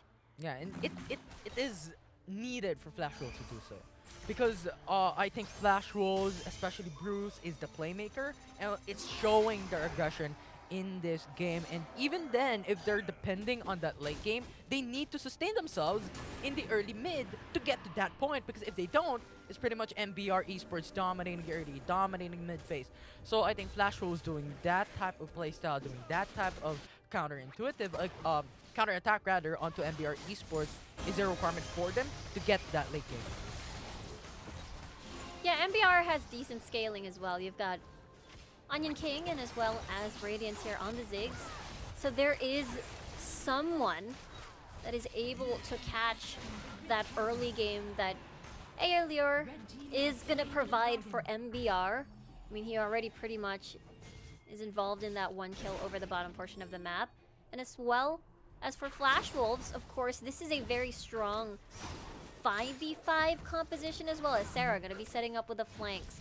Lockin and Eason, their job is to make sure that Cookie doesn't die, providing thick shields for Flash Wolves. And Bruce being that finisher or being that initiator once it comes to the picks. Yeah, and I think this is the other variant of the unkillable composition that Flash Wolves is doing. Not in a sense of that healing potential, maybe from locking, just a tad bit, but more so on giving those shields, being that sustainable. And I think this is sort of the indirect counter onto how Radiance could play this out, how Allier can play this out, because both these champions are burst champions. So that shield is going to be so much when it comes to value for Flash Wolves, if they can utilize it very well in that mid-game, late-game fights, especially right now. We're in 5 minutes and 30 seconds of the game, very quiet, and Tobu roams top. This is it, as expected, when a Thresh is locked in. You'd expect him in multiple parts of the map, but we talked about having to leave your AD carry. But it looks like the rotation coming from locking in Eason mitigated that threat, I suppose, in the 1v2 matchup. So far, though, you get to see Rift Herald already pretty much secured by Cookie. First Blood Tower is still not up for grabs, but because of the 2v1 matchup in the mid lane, they don't have priority. This could be that. Light binding huge with a final spark to secure it. With a Ragnarok from Cookie to also just jump in onto the turret, and this might be the tap for its blood that Flash Wolves is looking for. And this has been happening as the Rift Herald again being kept a little bit. You'll be able to open up mid lane, which is very important. Now look at a 1v1, Alvis and Isera, but Alvis still takes it for the blue buff. But now, it's Eason coming into the fray top lane. 2v2, Alvis jumps back. They will not fight, and Isera is left alone top lane. And they're gonna back away for now. And possibly Cookie's gonna unleash the Rift Herald in the mid lane. Because again, especially when you're up against a Ziggs lane, you wanna get ahead when it comes to map control and tower takes. And this means Radiance is going to try even harder to try and catch up, especially as a Ziggs that can take towers down very, very fast. Look at this roaming death squad, though. Yeah, it's a 4-man Do they see Alvis? What? They don't. Huh? Alvis just jumps in, and now he gets killed. He gets surprised with a 4-man from Flash Wolves. That's a kill to the jungler, and now Tobu trying to run away, but the charm connects. Almost gets it, but Arlier is there to save the day. And Tobu lives, but Flash Wolves takes their second turret in this game. I love the baits in response to baits, because MBR was ready to collapse. Alvis kind of pretended that he didn't see anything, that Flash Wolves basically compressed into one single brush. And it's just one of those things where who will be able to pull the trigger immediately? And it was Flash Wolves that was able to land the charm, disabling Alvis basically, and MBR's collapse wasn't enough. And I think they need to be wary of those, because Flash Wolves is going for these type of strategies wherein MBR Esports cannot handle this surprise attack, especially when you're considering you have Alvis. Sure, I think he's the only one that can try to frontline stun the enemy team when Tobu's not around, which I presume would be that mid lane focus for Tobu to try and pivot himself onto the mid laner and all your What stuff. the? But look at the root! It's locked! It's Eason taking it down to lead it to a kill once again for Flash Wolves. And now MBR Esports going for mid lane once again, connects it for the charm, and also the light binding as now Allier is very low. It's Isra getting the kill. 2-3 kills for Flash Wolves. Crazy binding. Eason was so confident with that too, with the flash into the binding. Perfect timing as well with the Mountain Drake now spawned. MBR is not able to contest this one. They have to be careful. The fact that Radiance also had a flash, meaning he did not see that engage from Eason coming. And Flash Wolves, they were steadying the early game, and now they're putting this hyper aggression up against MBR.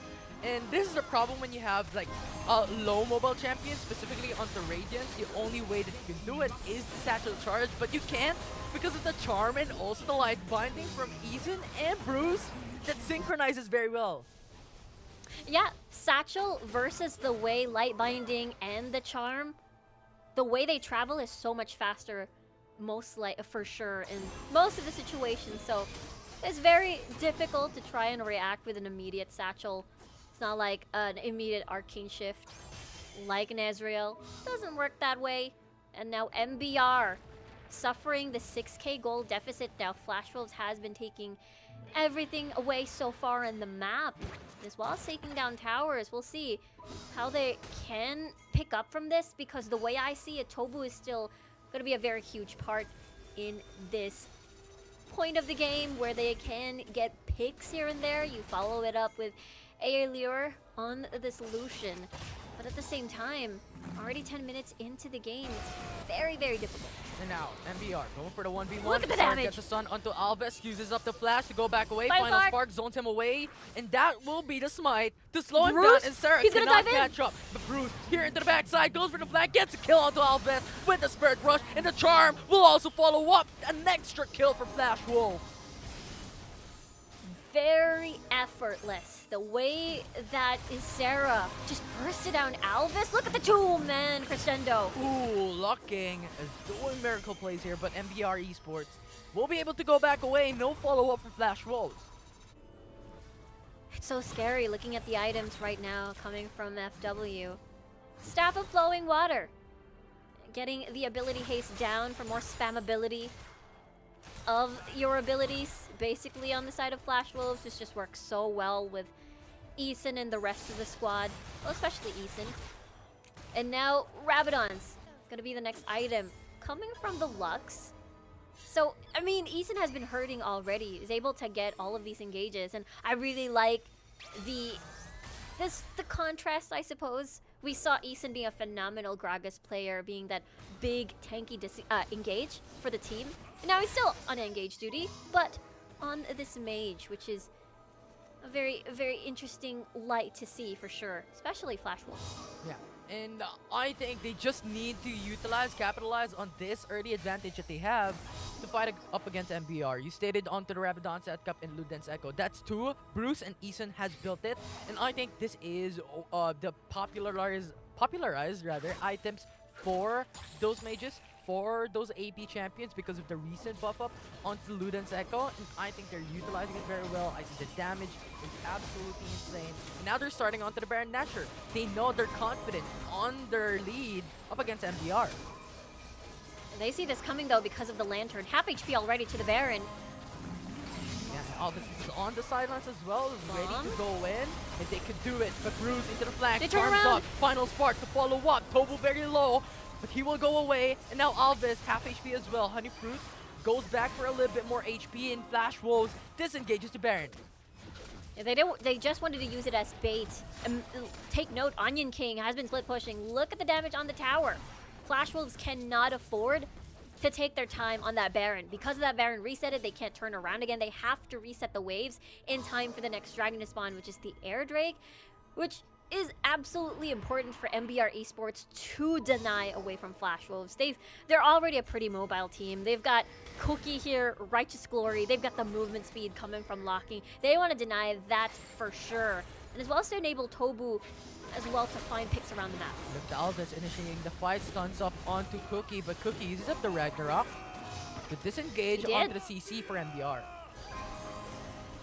Ult now burned. Oh, Charm, massive, coming from Bruce. Tuba, very Crescendo. low, and now Crescendo connects to follow up, and now MBR Esports places their support at a very low HP. This is going to be difficult as Flash Rule starts up the Cloud Dragon. Onion King on the sidelines gets them for information.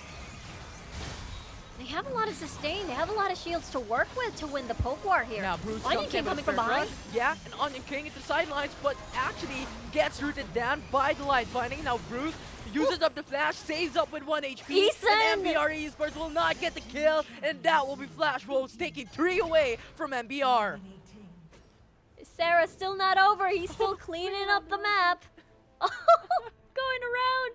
But it still doesn't matter because Flash Wolves now has so much space to work with the Baron. Only Alvis and Air Lure left in the game for now. It's going to be very hard. This is... yeah, Alvis will not make it at all. Yeah. Look at him. Just throwing the gauntlet, and I'm just going to farm my Raptors. Yeah, because here's the thing. My wolves, rather. I think MBR Esports is thinking, you know what?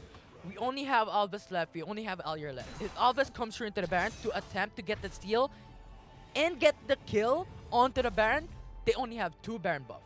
In trade, if Alvis dies, it's Flash Wolves being able to capitalize onto the Baron Dasher to push on turrets because there is only 1 member left for MBR to even defend. So I think that is MBR tuning down on the risk here for this game 1. Yeah, it's just a very solid performance so far from Flash Wolves. I gotta praise Eason's bindings though. It's just always very on point. Being able to play around the repulse timings as well coming from Onion King, and therefore being able to land that and punish the flank that the Fiora so desired to set up. Look at the 4-1 split push once more. Baron buff.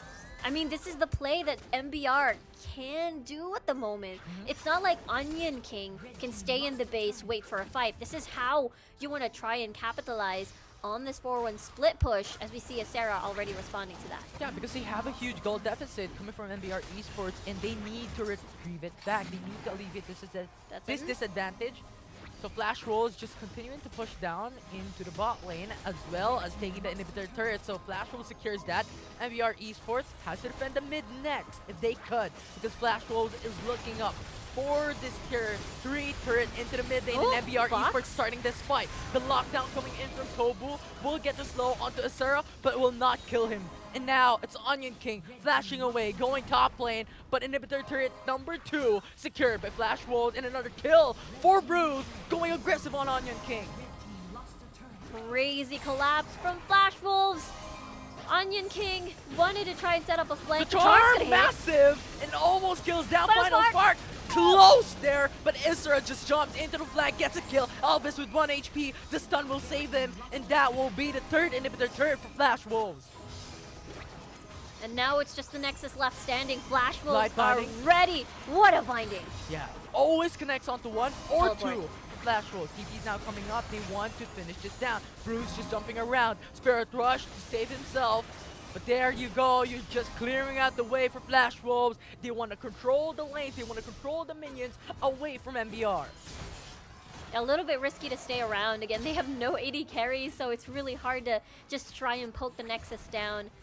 And with that, MBR with the Ziggs is still able to survive another day, but how long would this last with such a huge gold lead already for Flash Wolves? And now they're looking into getting the Elder Drake, and with that said, it's just the early state of this game where they didn't manage to get Aerlure into that big lead as that Lucian to help transition Radiant into that late game. Bruce into the flank, charms down Tobu, 1 HP, he still lives in 1 second, he pushes down, unlocking, he still lives, He's alive. He still lives, but Isra just finishes it down. You cannot outlive us, and we're gonna punish you with a kill. Support gone for MBR.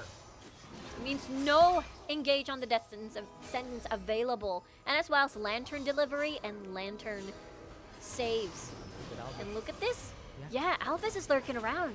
But Bruce probably going for the face check. MBR. Oh, Eason doesn't see. They don't Bruce know. will They though. don't have enough information, but Flash Wolves very wary. Checks down. Alvis is now gonna get charmed. That follow up from Cookie gets it down. Protobell. Oh, Blast Cone almost saves him, but Final Sparks to secure it. And now Flash Wolves can start the Infernal Dragon once again. Yeah, no jungler, no problem. They're gonna secure this one. And MBR sadly has to fight an Elder Drake buffed Flash Wolves. They've already been having a hard time earlier on. This is such a humongous lead on the side of FW, and now it's just one of those things that how can we reset? Back to the drawing board for MBR here, as again, they had the scaling, but before that even arrived, it was just too late.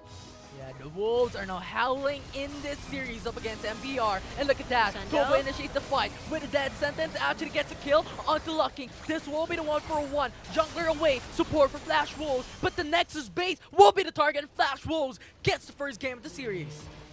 And we get a different Olaf composition now. We've got the Sona, we've got the Lux. Eason with the killer bindings is able to open up opportunities and kills for Flash Wolves, and it's a very, very scary composition. I'm not gonna be surprised if the Olaf gets banned on the next game. Yeah, and the Sona Lux as well. I've been looking at this one. We were expecting that late game, but all throughout that match, in the early to mid to late game, they were showing up big time, and Flash Wolves has capitalized their composition to a limit here for this series. I know. It's a very... I'm looking forward to this composition work throughout the playoffs as well. Not going to be surprised if we're going to see more of the combinations like Seraphine, Sona perhaps, as we saw back with Team Secret, or maybe a Lulu towards the support role and Seraphine in the mid lane? Well, we'll find out if those champions are going to come up in the second or third game of the series, as Flash Wolves has now taken the lead. Can MBR equalize the series to go in the third game?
Are you ready to define your character, to choose your financial objective, to choose your investment strategy, and build your portfolio? Start now and level up your investment knowledge with Franklin Templeton.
are watching the Wild Rift C Championships. Mika, Rafa, and TJ over here on the analyst desk. And Flash Wolves take game 1 of their series against MBR. And this was such a fast-paced game.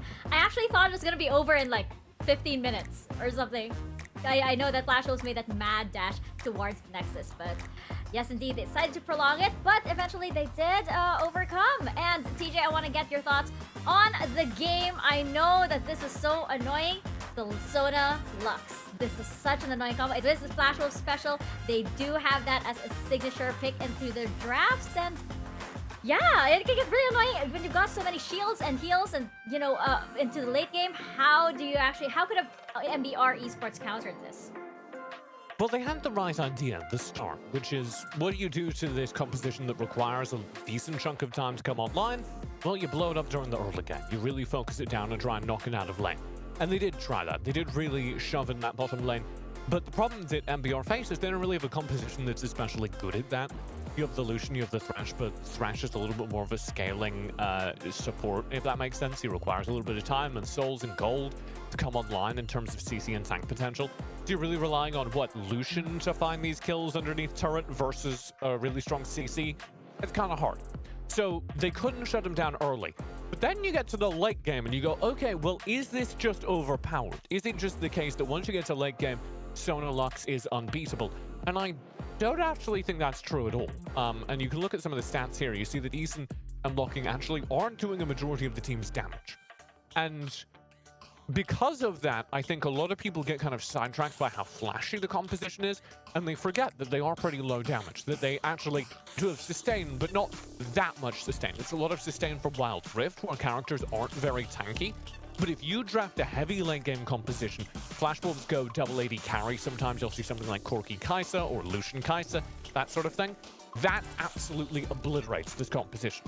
Because you can match them, you can handshake through the early game, get to late game, and then just shut them down with raw damage. These are very easy to focus down, so you can also run assassins. And if you can get an assassin onto that Lux at the start of the fight, boom, composition's done. So pay attention to the fact that the rest of this team comp is pretty low damage. And when you're looking at that, don't give, I know there's a lot of temptation to give credit to that very flashy composition. I want to shout out Bruce, who played out of his mind that game. And actually, I think won a lot more of the fights for Flash Wolves than that Sona Lux. Though it was very irritating, very annoying, and very flashy. Yeah, definitely. Go ahead, Rafa. He topped the damage charts on the side of Flash Wolves, 26k. And normally when you see Sona Lux, you're trying to empower things like the Olaf and your other bruisers in the composition, because Sona gives you the movement speed and the constant sustain, and then the Lux gives you shields on top of it, so that even a frontliner like Olaf, who traditionally has like a very hard time getting into the backlines of the opposition, you're empowered because of that. But it wasn't Cookie that wasn't doing the most damage. It was, as TJ pointed out, in Bruce. So probably one of the best Ahri performances that we've had, not just on the day, but within the groups. And that says a lot, because we've had other players from the Thai teams as well as the Vietnamese teams that have shown us amazing Ahri performances throughout the group. Definitely. And Bruce is just so incredible at those duelist characters as well. So anytime you see him pick up something like the Ahri, something like the Lucian or the Yasuo, you know you're in for a treat. Yes, indeed. But you know what would be an even better treat? If you secured your financial future with Franklin Templeton. Whoa! Thanks, Where'd that TJ. come from? That assist. You can get started on your investment journey with one of the world's largest investment managers. Make sure you're scaling to the late game with Franklin Templeton. Absolutely. Secure that gold lead. And yes, you know, I wanted to ask Rafa, you brought this up behind the scenes. With regards to the draft for MBR, let's say they couldn't do anything about the Sona and the Lux. What would have been better options for MBR in this game? If we look back at what some of the available options were on, let's see, man, normally I look in a part of this document that I was looking at to see where the draft was, I unfortunately do not remember what the bans were, but if you want to kind of nail down the early aggression, you can go for something that is a little bit more mobile from the mid lane role.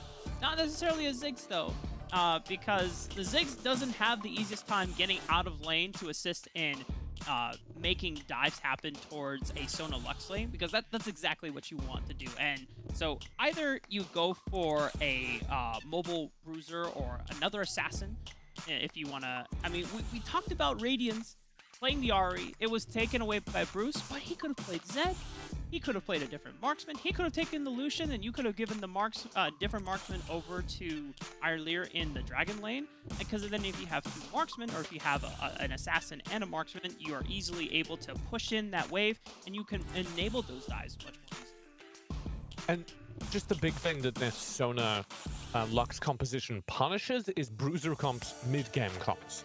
If you draft for the early game, we saw actually Team Secret pull out a composition like this in Game 3 versus MBR earlier today. If you draft for the early game, if you draft a composition that is designed to land a knockout blow in the first 10 minutes, then you utterly shatter this composition. And if you draft for the late game, like we've seen Flash Wolves do many times, then you utterly shatter this composition. But if you're in the middle, if you're drafting bruisers, if you're relying on a lot of tank frontline and a couple of damage dealers in the backline, then Sona Lux eats you alive. And that's why Flash Wolves pull it out versus MBR, who typically go for exactly that playstyle. It's a very intelligent read of what MBR want to do, where MBR are the team that normally are a little over-indexed on tank characters, the team that very often relies on things like the Galio, like the Nunu, in order to get through the early game. And so they say, we don't think this team is going to have a lot of damage. We feel like they're not going to run early game. They like these mid-game skirmishing bruiser compositions. We can shatter them. There's something that I wanted to bring up as well. Not exactly in terms of the draft, as we're waiting for Champ Select to come in. MBR, of course, had your Onion father, TJ. And he was My just... Onion patriarch. Yes. He was just focused, like this, like, you know, horse blinders and stuff, on pushing the lanes. It was like a team fight could be happening behind him, and he was like, nah, I gotta get this turret. This is how you win the game. And there's the question of whether it was productive enough, or should he have just joined the fight? Well, I mean, there's a reason he's my father. He did leave me and the entire team kind of all on their own, asking for help. And just he was gone. He was in the next county already. Just full sending down the side lanes. And he didn't even have a teleport, so he wasn't intending to come home anytime soon. Just really a lot of analogies there. And I was very disappointed by that. So again, some commonality with my father, as Onion King didn't have the tools to get back with the team at any point during that entire sequence. And there was even a very disconnected moment where it became clear he wasn't communicating properly. Again, commonality. With the rest of the family, if you will, as they were pushing through the mid lane for a fight, and he came in behind the dragon, didn't really do anything, ran in 1v4, not really achieving anything. So yeah, it was a very disappointing game from Onion King, if that's what you're asking. You know, TJ, Onion Daddy said, told MBR, say, hey, I'm going to come back after I get this turret. He told you, hey, I'm going to come back after I get this milk from the 7-Eleven. So, and unfortunately... Yeah, he went to go get a turret from the 7-Eleven and... And then he never came back. Y'all were both lied to, TJ. I'm so sorry. Oh. Let's talk about it. It got real. Now I see why you call him the Onion Daddy, your Onion Papa, Onion Father, even. Yeah, it's I'll still be proud of him if he delivers in this game. Oh yeah, because we know that he can. So, but you know, right now he's focused on himself, and you know he has different goals. Taking some time to himself. Yeah. Buying a Lambo. You know how it is. Yeah, it's getting late. It's getting late, am I right? Good morning. Is that your takeaway? Here's the draft.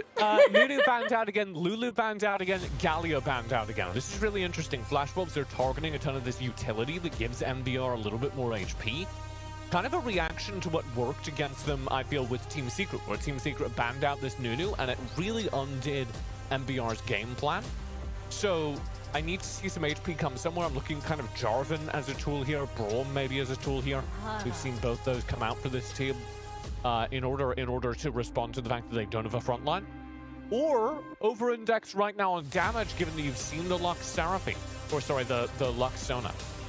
Don't worry, TJ. There it is! Sona Seraphine is the NA special, but MBR, they are now trying to make sure they have a ton of damage that they can just nuke the crap out of this Sona Lux into the next game and bring them to a game 3. That's the answer. If you can go in, this is going to be Ziggs AD carry, Ori mid, Fiora top, and then Kha'Zix jungle. And that has so much damage that if they can get onto this Lux Sona at the very beginning of team fights, Flash Wolves are probably just going to lose off of that. I'd love to see MBR get some stun here, get some CC, some control in the final pick. Braum is a decent choice. You could also go full spam and pull out a Nami here. Something to that effect. They need tools to get in, and it looks like we are going to see that Nami from Tobin. Now, one thing that is interesting from Flash Wolves is because they were so confident on locking in the Sona Lux this time around, and meant that they didn't want to go for another assassin or a mage pick for themselves. They are now fully on board with running a triple bruiser setup. The Riven, the Aurelia, and the Vi all in their grasp. Now, they were looking at the Olaf for Cookie once again, but they saw all the mobile threats that were looking to threaten their backline, and they said, you know what, let's get some ease of execution, reliable lockdown, at least for one of these mobile diving threats, and that's why they pivot over to the Vi. I know we're not necessarily huge fans of the Vi in terms of being an overall damage threat, but when you already got the Aurelia and the Riven, I want to see Bruce or Cookie on this Vi not go for the tank Vi build. I want to see the Chad Vi build. Trinity Force, Death Stance, give yourself as much damage as possible, because you're going to have the Sona and the Lux giving you all the heals and shields that you need. Yeah. The big thing we've got to see is early control. And whichever team gets that and starts kind of snowballing is very likely just going to be able to run away with this game. If it goes even, we're going very late. This could be a 20-minute, 30-minute game.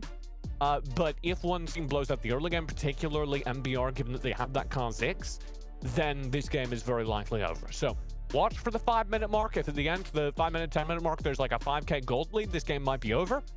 On the other hand, if we're even at that 5-10 minute mark, then we might, put on your seatbelt, get ready for the long haul.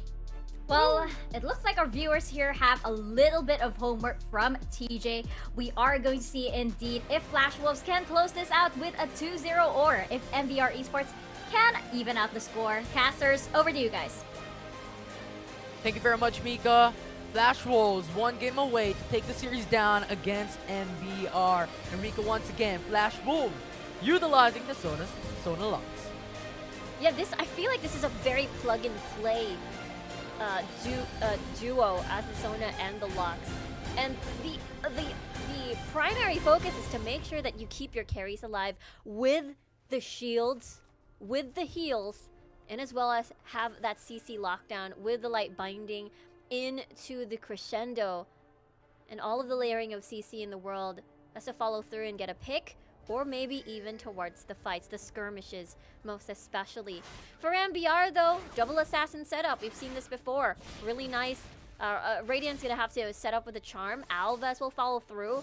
You will not lack damage just because, again, there's a lot of burst going on inside of Radiance and as well as Alves. And you have that 4-1 split push that Onion King wanted to do earlier, but was already too far behind to enable that split push. Yeah, and something that I'm looking at for this composition of both teams is very, very different. MBR Esports doesn't really have that tank, that true tank or pure tank for MBR Esports. They have Ziggs, they have Nami, they have Ari, Kha'Zix, and Fiora. And for Flash Wolves, pretty much they all have sustainability.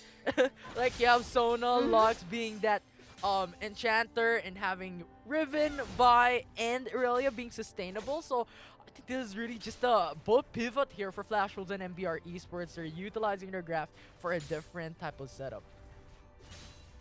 Yeah, this is going to be very difficult early to mid, just because of how you mentioned Flash Wolves is just going to out-sustain MBR in these fights. And again, the technique for MBR when it comes to setting up these fights will primarily be reliant on Radiance's charm, followed up by Tobu's bubble. And after that, they can most likely ensure a kill. And for Flash Wolves, or rather going back to MBR, and it's these timings that are very, very important before an objective spawns. Before the dragon spawns, Ysera though winning the 1v1 matchup so far. Now it's kind of even. Onion King getting aggro from the minions. Onion King 1 HP, Cookie comes into the fray, Volt Breaker ready. He cancelled. Yeah, he's not going for it. Now the minions are He ain't pushing. going home. And now Alves Now he's- with the win slash puts him down. First blood, FW. I mean, that's one way to go home. I mean, he still was able to go home in base. Yes. 1 second Yes. recall. First blood. Yeah, not a recall. Just 1 second death to the base. Yeah, exactly. Ysera though is able to 1v1 so and set up for that kill with Cookie at topside. So this is looking to be a very scary Riven. We've seen Ysera land triple man taunts before on this Riven, and it could be a possibility for sure to set up for Bruce later on.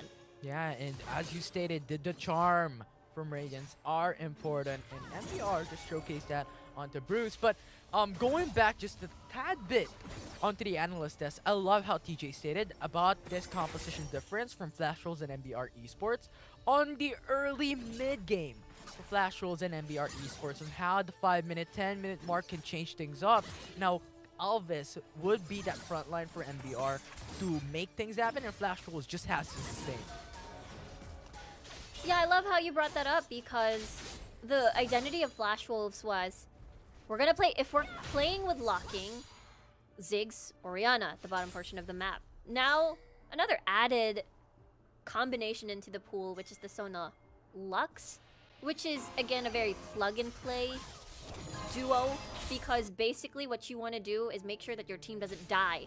Therefore, you must have a carry to enable that big sustain. Ysera's life was in danger. He's fine for now. But that's the thing, right? If you don't have the Olaf, it's fine, because you can always rely on Bruce to pick anything that can fit this duo of the utility mages. Yeah, definitely. And as we're seeing that right now, the mid lane is also that crucial, as you stated. And when it comes to Cookie, I just want to say, he's so responsive on how Flash Wolves or MBR Esports is playing. You're seeing Alves come in topside, tries to go for a flag, tries to go for a gank, but he's there. And those quick responses are very crucial, especially for Flash Wolves, to not let the lead come to MBR. Yeah, they are now just gonna get this Rift Herald and further the lead that they have even more. Especially if you get First Blood Tower without the help of the Rift Herald, that means you can potentially get 2 towers easy. The fact that Alves was there to get the dragon means that there's no threat of a collapse just yet. Tidal Wave Flash? Yeah, it's a stun, it's a knock-up onto Ysera, goes for the shield just a bit longer, but Arlier kills him. That's a trade for MBR. Gotta love what MBR is doing. They were able to deny the First Blood Tower, so it's still up for grabs. We'll see. Wherever Arlier is going to be, that's when they can activate First Blood Tower. The charm! The charm! Actually, Bruce steps into that path, and now Alves comes in to finish it up, and that's a kill for MBR. Nicely done. Alves faking going home, faking that he was going somewhere else. Therefore, Bruce was pretty confident about the 1v1. I know I'm not going to die here just yet. I know Radiance doesn't have enough damage just yet. But of course, you do not underestimate the power of a cockroach. You think it's not there, but it's actually there. Especially flying cockroaches, right? And Alves just flew through that, get the kill onto Bruce there into the bot side, and I think there was just a misstep as well for Bruce. He stepped onto the charm, and that was just the end of it. MBR took that kill, but however, Flash Rolls still, even if they have the kill deficit, still leading in terms of gold, maybe 800, not that much, but still sustaining themselves into that lead. Yeah, MBR is doing a good job equalizing and not making sure that they're not falling behind on Flash Wolves' attempt in a lot of these top lane drives, especially the fact that Onion King didn't survive the 1v1. You have to see. Oh! Cookie with the Assault and Battery almost fails to Here do it, comes but another Radiance round. is here. It's a 4v2. That away. Knock him up, zone him away. Bubble. Now that's a knock up. Ooh. Aqua Prison coming from Nami. Huge, and Locking is forced to back away. No kills for Flash Wolves or MBR. That was too close. It was a almost 4-man collapse. The tidal wave cleared the wave. So basically, Locking was the primary target because of the bubble. He wanted to run away. And now, MBR gets to survive and as well as stop the aggression that Flash Wolves has been doing. Yeah, but here into the bot side under the fight, Radiance Radiance! jumps in. The charm, the Spirit Rush, the Fox Fire is just there to dominate, and Bruce once again gets slain. I mean, Bruce already has a Triforce, and then full summoner spells, but no ult. I see why he was confident, but at the same time, these charms coming from Radiance has been deadly and has been ensuring the kill. He is already 2-0, and it's going to be very dangerous after he's able to get that Rabadons. And again, everyone is pretty much squishy. The fact that Cookie did not go for that tank build on towards that Triforce, so meaning there's a little bit of leeway for Radiance to assassinate anybody in this composition. Yeah, and I think the reason for that is Flash was thinking, we have Lux, we have Sona. Let's just not go for a tank build. Let's go for damage output so we can provide much more, because what this lacks is the damage category for Flash Wolves. Look at Alvis trying to test. Are you going to crescendo? Are you going to binding me? Is the question. That was too close. Yeah, they're not gonna binding them, and go back, push him away. And Cookie was just there. One punch. And they go back. So no kills for MBR, no kills for Flash Wolves. They want to just play dog and cat fights here, just fighting up each other, playing against each other. But for now, still sustaining that 30k.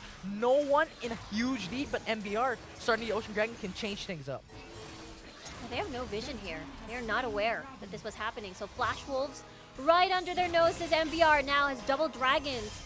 And this is a setup where, 10-minute mark, MBR has the lead. This isn't still a snowbally lead that Flash Wolves wanted, like game number 1, to set up a victory. And we didn't get to see Bruce shine as well during those first minutes. He's actually 0-2-0. It's the opposite that happened. It's Radiance in the lead. Yeah, MBR Esports tidal Tidal wave wave. zones away the enemy team. Follow up with a Mega Locking. Inferno bomb. Locking is very low, 1 HP. Sona tries to save him, but he can, and Locking will die. And now Flash Wolves trying to do it. Isra is here, front lines. Aqua Prison knocks him up, but look at Eason. Goes for the light binding, final spark, and Onion King still lives, but Flash Wolves will lose one of their members. Beautiful repost timing by Onion King over there. Denies the final spark, final kill. And now all of the usual win conditions that Flash Wolves need to win this game is already pretty much unavailable. Isera getting ahead at top side, being able to dive, get first blood tower, basically denied. Bruce having to win 1v1s, has failed twice, I believe. Now he's 0-2-0. Now, the thing that Flash Wolves can potentially rely on is what? The Flash Wolves 20-minute mark win condition, where they, well, the setup is getting the lead and then finishing the game by 20 minutes. But the thing is, MBR already gathering these dragons. They've managed to get Radiance ahead 2-0, and the fact that Aelure isn't a scaling champion, so this is not gonna be looking too well. And now it's Alvis jumping in. That's his kill, almost. Will not do so. Cookie will still live. So much sustainability, but here, Onion King goes for a flank, almost gets it. Isra jumps back. Still sustaining. Onion King can't penetrate this, even if he does for the grand challenge. As Isra will live, Onion King will follow up, tries to run, but he cannot catch him up. Gotta say though, Flash Wolves' discipline on the trigger for their ults, very patient. Look at this, the collapse though coming from Flash Wolves on Onion King. Will it be possible? Looks like that's gonna be a no. Pretty hard though. If you have repost, you can basically challenge the timing of the crescendos. That's one big ult versus a normal ability. think that's pretty sweet. And it's not just any counter. If you counter a CC from Fiora, that's also CC countered back. But here, it's Bruce trying to defend. Aqua Prison zones him up. It's a knockoff, but Bruce gets killed by MBR. 1k gold lead already, Radiance versus Bruce. And imagine coming...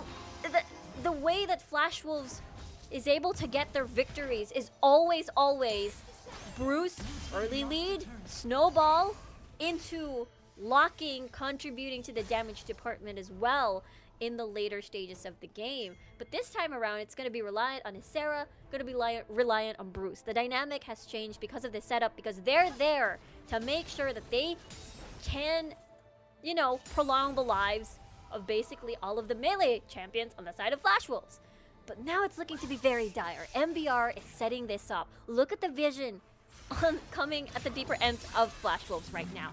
Alvis, Radiance can tag team finding picks. Double Twin Shadows, by the way, to enable those said picks. 17 seconds on the clock for the Infernal Drake to spawn. And MBR definitely setting up for this one. Yeah, and I think Flash Wolves, what they were doing is just checking up, trying to get top lane, but Baron Nashor is there, the Rust Cutter is there for MBR. Oh, so much vision for MBR Esports, just keeps on putting Flash Wolves on the edge. And now MBR Esports is now collapsing. It's Radiant in backside. Assault and Battery to counter attack. Now takes his enchant, saves him just a bit longer. Onion King, look at the 4-man knockup from Nami. And now it's Ysera coming into the fray, goes for the stun, but Onion King is doing so much.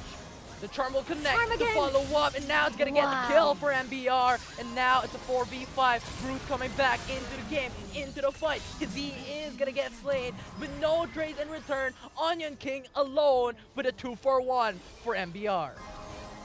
Radiance's charms are super key in that team fight, and Tobu's bubbles are absolutely massive. Flash Wolves, unfortunately, Bruce, the Vanguard's edge missed. Half HP already towards this Infernal Drake. Alvis super low. If they lose the Infernal Dragon, Flash Wolves is going to be much more harder to scale in the late game, and that will be MBR securing it for themselves. All the dragons in this game. MBR challenging Flash Wolves here, pushing them to their limit. Again, this is a BO3. Flash Wolves 1 point away from moving forward. MBR basically are going to be sent home. MBR holding on to this game. They are looking into that Elder Drake win condition. Let's take a look at this again. We mentioned the Vanguard's edge pretty much missed. The charm, nicely done block by Cookie, but it doesn't change the fact that sustained damage-wise, it's not there. Lots of CC coming from the side of MBR, and if you basically lose your ability to fight if the crescendo hits and you don't kill anyone. Therefore, you don't have ammunition anymore to set up for your melee, for Bruce, for Ysera at this scenario.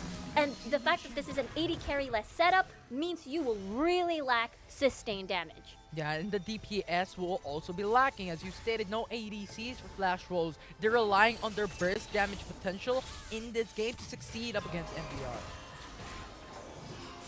Exactly, they need to funnel in everything. Eason with a light binding, all the skill shots in the world. Bruce will follow up, Ysera will follow up as well. That is the ideal situation. Yeah, and the 1v1 for Ysera and Onion King is just a fight, just a play. But here, the Baron Nashor now being started by MBR Esports. Flash Wolves now has a clue. I was about to say they have no information, but that final spark changes things up, gives information, gives knowledge to Flash Wolves. And now, Assault Battery goes for the knockup. Tidal Wave will not connect. Allier will force out the flash, and look at the binding. After connects onto one, and here Radiance comes into the backside with the Spirit Rush, zoning away the enemy team, and that will almost get the kill for Flash Wolves. Radiance will hold on for much longer as he lives and go back. Flash Wolves is now under the turret, cornered by MBR. Onion King is just there to zone away the enemy team, but Bruce is coming down. That's a 2-man stun coming in from Bruce. But he won't be able to follow up. Onion King just lunges, almost gets a kill. 1 HP left. MBR Esports will go back. Flash Wolves will do the same. I find it crazy that no one died in that match. I mean, in that fight.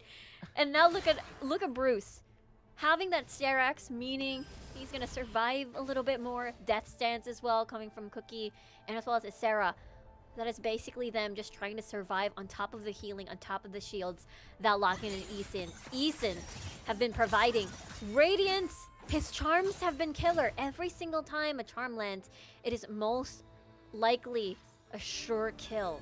And with that, for Flash Wolves, they have to fear not only Radiance, but also Allure, who has already a Rabadon, Ludens, and as well as that Zonia's enchant to survive any of the potential dives the Flash Wolves are going to target. Yeah, and Tobu at the back end of it all. He is there to sustain, he's there for the tidal wave, and also gives that more ability for Radiance and Arlier to actually even scale much more. And I think that's important to take note. Now, MBR Esports trying to defend, but Flash Wolves will get the tier 1 third mid lane, as now Cookie face checks onto the bush, sees down Alves, but Alves just jumps back, flies through the air, cockroach flying out. See ya, is what Alves has mentioned. It's really hard to compete against the Ziggs here. You don't have that range to siege, you don't have something. Well, better onto Arlier. Good 6 enchant. Arlier will have a bit dead. more life. But there He you survived. go. It's Nami giving sustainability as Arlier will live. Now Onion King into the flank. Tries to go on. A Ziggs with a Mega Inferno Bomb. A lot of damage coming up. And now Bruce will die. MBR Esports will get a numbers advantage as they get the kill almost onto Eason as they secure it. Onion King will be traded down though by Flash Wolves. This is crazy. This is the part where Allure on this Ziggs is gonna out-damage the sustain that Locking and Eason will provide with the shields with the healing. Infernal Drake now being, the Infernal, well, why do I keep it? Mountain Drake already being started as Flash Wolves has teleport. Yeah, and Elder Dragon, if MBR Esports secures this, Head away. Flash Wolves will have They so do. much harder, and they do. And now MBR Esports with all the dragons in this game, Flash Wolves will have a much more harder time. They tried their bestest too. The fact that they bought 4 teleports meant that they were hoping that they could contest. Radiance, oh no! Oh, Cookie with a gold follow-up, with a Vault Breaker. Now Radiance forces out gold for gold, but Radiance Spirit rushes away, and he will be saved. Good initial setup for Flash Wolves, but in the end, Radiance has outplayed them. So Spirit Rush makes him very, very slippery to catch. Definitely need that big layering of CC we talked about, Crescendo, or Light Binding, and as well as the Assault and Battery, but the enchant of the Zonius, pretty difficult. Locking's ult will come up soon though, so this is an opportunity where Flash Wolves can possibly try and get a pick. And Flash Wolves repeat history here. Can they have that ganking? They have this setup up against MBR Esports, but Alves Twin Shadows has 6 stands, actually sees down onto the Baron Nashor with the Twin Shadows as Flash Rolls tries to decimate onto Assault the and Baron Battery. now. It's Assault and Battery connecting onto Alves, goes for the knockup. Alves uses up the flash to go back away, but he can't. Alves will be alive though, much Jungler down. longer as Sarah comes for the back, gets a kill. And now it's a Light Binding follow up with a final spark, gets a kill for Eason onto Radiant, and now this will be 3-man left for MBR Esports. dangerous. The contest onto the Baron Nashor. Onion King into the backside. Grand Challenge now used up. Flash Wolves going in. 5v1. Aqua Prison will connect onto Cookie, but that will just knock him off. That will just be CC. Arler will get the kill. Flash Wolves 4v1 up against Onion King, gets the kill. Now MBR Esports will lose their Baron laner, and now Flash Wolves will start up the Baron Nashor once again. Okay, this is dangerous. This is a Ziggs, but no mana. Isra now jumps in on top of the hill, Isra! goes for the knock on Argyr, but too much damage. It's raw from Crescendo. MBR as now they take the kill once again, and Flash Wolves will be forced to retreat. This is very textbook Ziggs red side. If you are contesting a Baron, especially late game, 20-minute mark, Allure is just gonna rain bombs.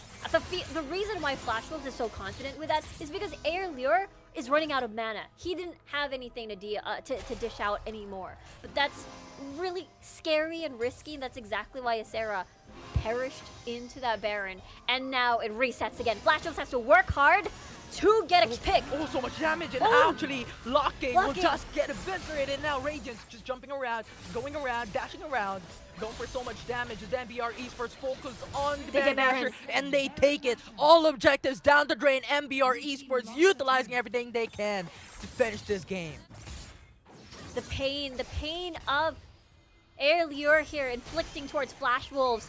this is the final stand. This could be game number 3. This is game number 3. It would be if Flash Wolves cannot defend, as MBR Esports is now forcing out the push onto the last inhibitor turret, as it will fall down. The Nexus base will be next. Alvis just jumps up. Izzer will be very low, and that will be MBR Esports just collapsing into the Nexus base. GA will be popped. The jungler will live just a tad bit longer, but Bruce will get eviscerated as MBR takes the kill. Now the Baron buffed minions will go for the Nexus base as the Flash Wolves will lose game 2 and MBR takes this to game 3. And MBR keeps their dream alive here at the SEA Championships. What a way to win second game. I mean, they overwhelmed. It was Radiance who basically overwhelmed Bruce time and time again during the bottom portion of the map. There were attempts to 1v1. Again, this is Bruce that likes to farm, but at the same time also try the 1v1s if he's confident with it. And every single time, Radiance denies that, and his charms are just so spot on. Yeah, and we could potentially expect that if it's not banned away, maybe for MBR Esports or Flash Wolves can take the third game. Don't go away after this short break. It's the final game for the series.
welcome back to the Wild Rift C Championship, where MBR live to fight another game, not quite another day, but another game against Flash Wolves, because we still have Game 3. The score is now 1-1, and that was great adjustment from MBR. This is the MBR that we saw pop off in the group stages. It is 1-1. That's absolutely right. Yes, thank you guys for the symbols. Gotta get the over visual here. representation in there, Mika. I mean, just Yeah. in case, you know, it's this is the last game of the day. We came down to the wire, and whoever wins gets to move on to the lower bracket. The person that doesn't come out on top, they're going home. Yes, indeed. And, you know, for Flash Wolves, though, the Sona Lux did well for the first game, and it did not work this game. TJ, as we check out the scoreboard right now, where we can fawn over Radiance. Look at that. Look at that performance. 7, Oh, 1, yeah. and 3. And, yes. You can fawn over Radiance. I also would fawn over Earlier because I think he did a lot of really good soak damage across this entire game.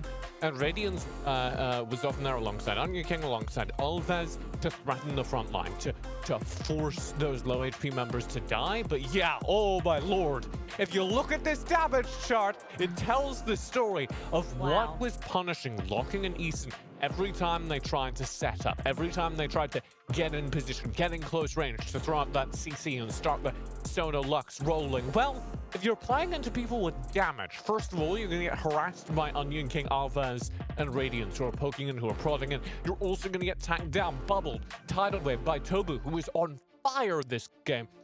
And then you're just going to get blown up by the damage from the Ziggs, just stacking and stacking and stacking.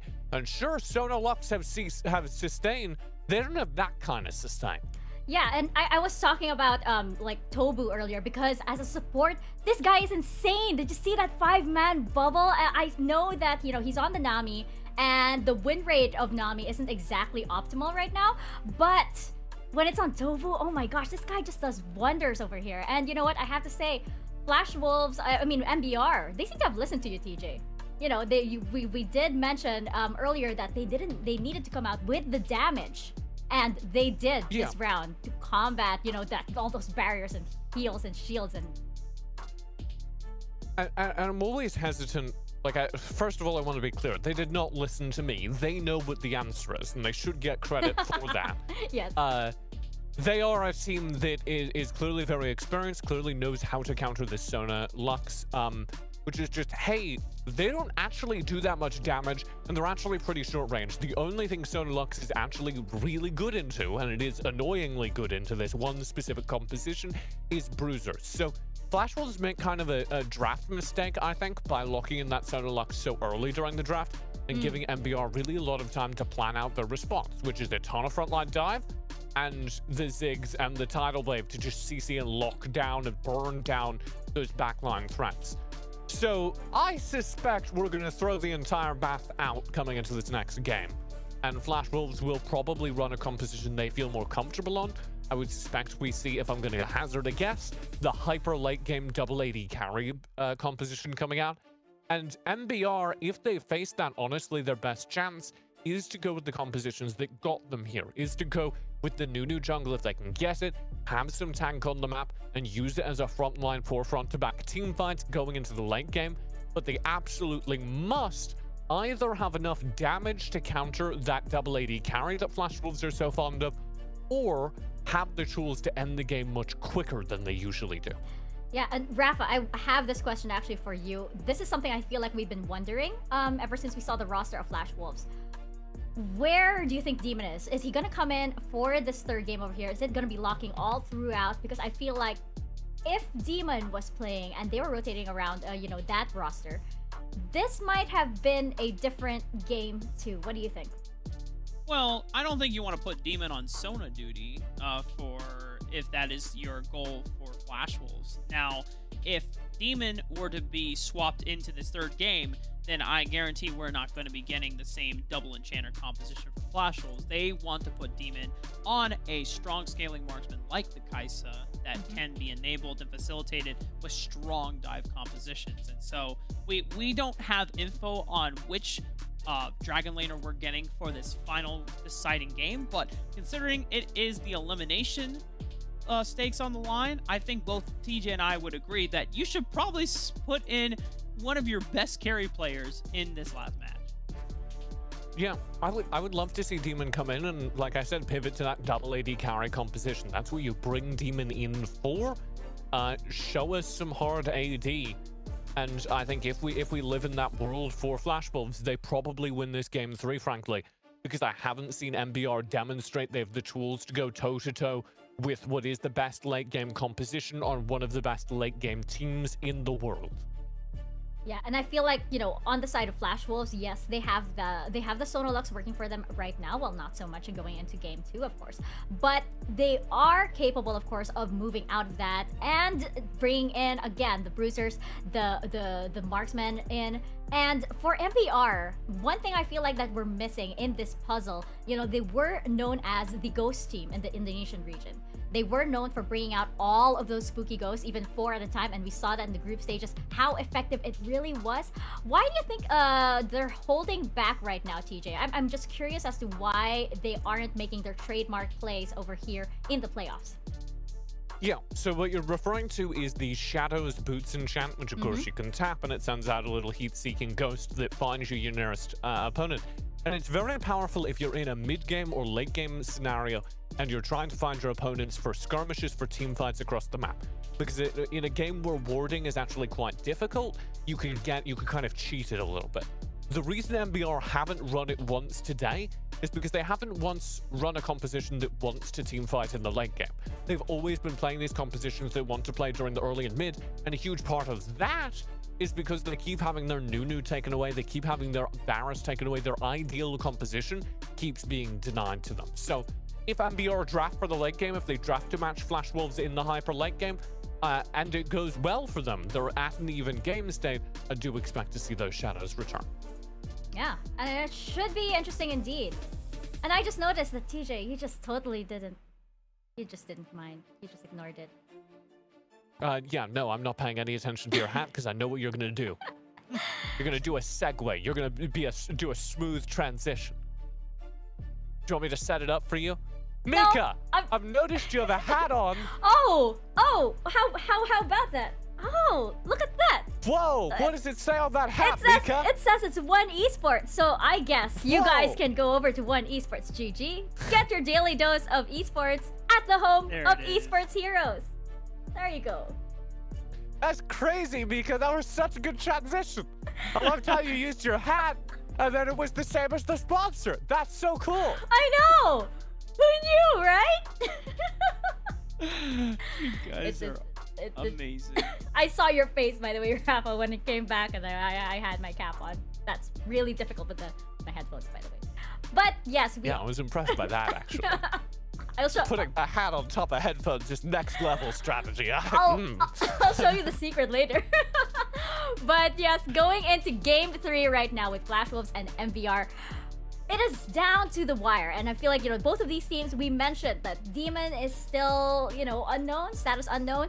MBR, they still have, you know, other strategies up their sleeve that we're not seeing here. It is now down to the wire, and whatever strategies these guys might have up their sleeves, they have to bring it out right now as we enter Champ Select for game 3. Now, since we have the Sona and the Lux being a real pest over here to MBR, what do you think we'll be seeing on the side of Flash Wolves? Are they likely to bring the Sonolux out once more? I mean, one of the things I do want to flag here is this is an elimination match. The loser of this goes home from the tournament. Like, they are done. Their C-Champs dream is over. And it would be, frankly, a huge upset if MBR took down Flash Wolves here. Flash Wolves are the the number 2 team out of the Taiwan region.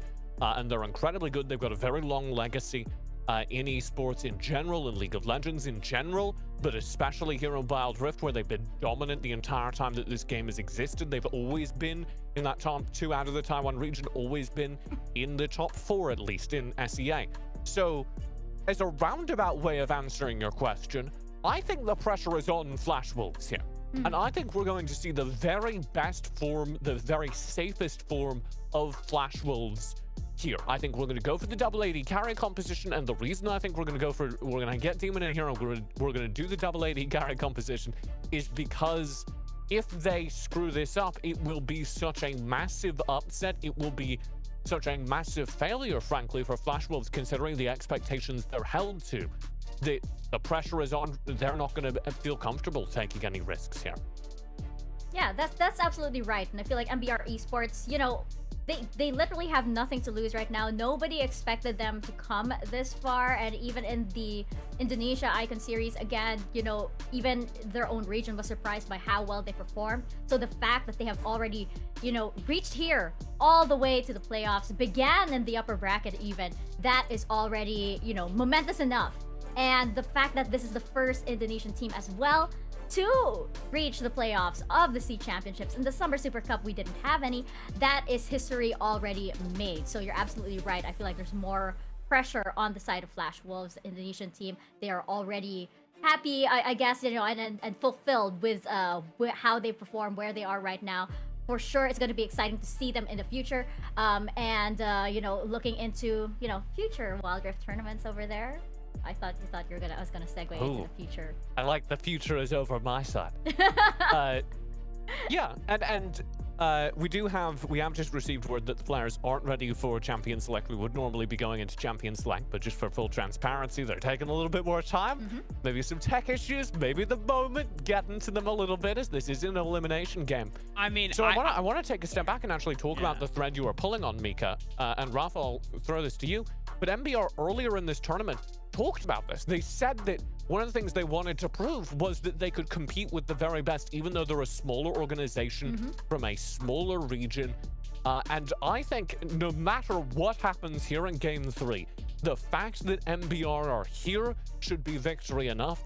They have already demonstrated that they can punch so far above their weight class, that they can play so well against these teams that have so much more in the way of resources, in the way of history in League of Legends. Like, they are doing so well just to be here. Exactly. It absolutely couldn't agree more. I mean, MBR, I feel like, especially after winning that game 2, the pressure has been alleviated a bit, because if they're coming in as the team not expected to win, then they can play with full confidence, saying, you know what, we're doing our very best, and even if we don't, it's not like the pressure expectations are on us. Can't say the same about Flash Wolves. And I imagine one of the reasons probably why the players aren't ready to go into draft yet is because the Flash Wolves are trying to take as much time as they can to really just make sure that the players are in the right mindset going into this potentially last game, because that game 2 was very long, and it was almost mentally draining for the members of Flash Wolves, because there is, for the past 4 minutes of the game, they were trying to tug at this Baron. They got a pick onto the Kazakhs, trying to rout him off. They go back to the Baron. They bait an Onion King. They get another pick, and they're thinking, okay, surely we can now finish this Baron. They can't yet. They have to get another pick onto the Ahri.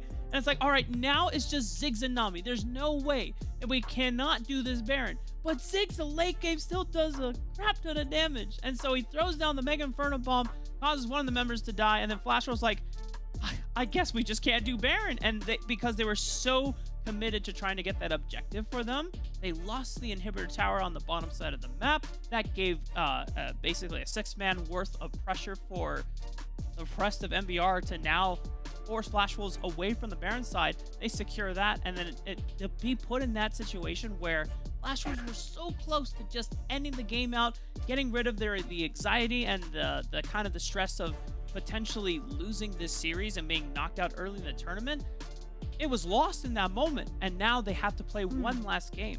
So for Flash Wolves, it just seems like maybe they're trying to take as much time as they can. Maybe, you know, I'm hoping the players are all right going into this game, because if it's taking this long, then, you know, I can only imagine. Yeah, and I mean, it's. I feel like MBR, you know, we saw them earlier, chilling on the couch. Ailur was, you know, yeah, they were vibing, they're relaxed, so you can really see that, you know, at least MBR, they know whatever result they're gonna have at the end of the series. They will be, of course, down in the history books as the first Indonesian team to make it this far into our Wild Rift SEA Championship. So there is that, and yes, for Flash Wolves, immense amount of pressure on them, especially because of that pedigree, because of that history. But yes, you were saying, TJ. I was just gonna kind of lean into. We've been very critical of the Flash Wolves late game, kind of alternately. I'm actually a bit of a fan of the way Flash Wolves take their time to close games. But the net result of it is that they continually end up playing these, 30-minute drag-out games that are decided in the 30th minute. And that takes time, that takes energy, and the Flash Wolves players, of course, have presumably been here and watching these games from earlier today as they needed to prep to play MBR. So you've been there, you've been setting up, you've been waiting to play for hours at this point. It's a very late night, or it's getting to be. This is a very difficult game for both these players. MBR, of course, did play earlier today, and then had to wait the entire time in order to play now for a second time. So it's getting very late, and this is frankly usually when we start seeing mistakes. We have this happen a couple of times during the play-in stages and the group stages when we're running 12-hour days.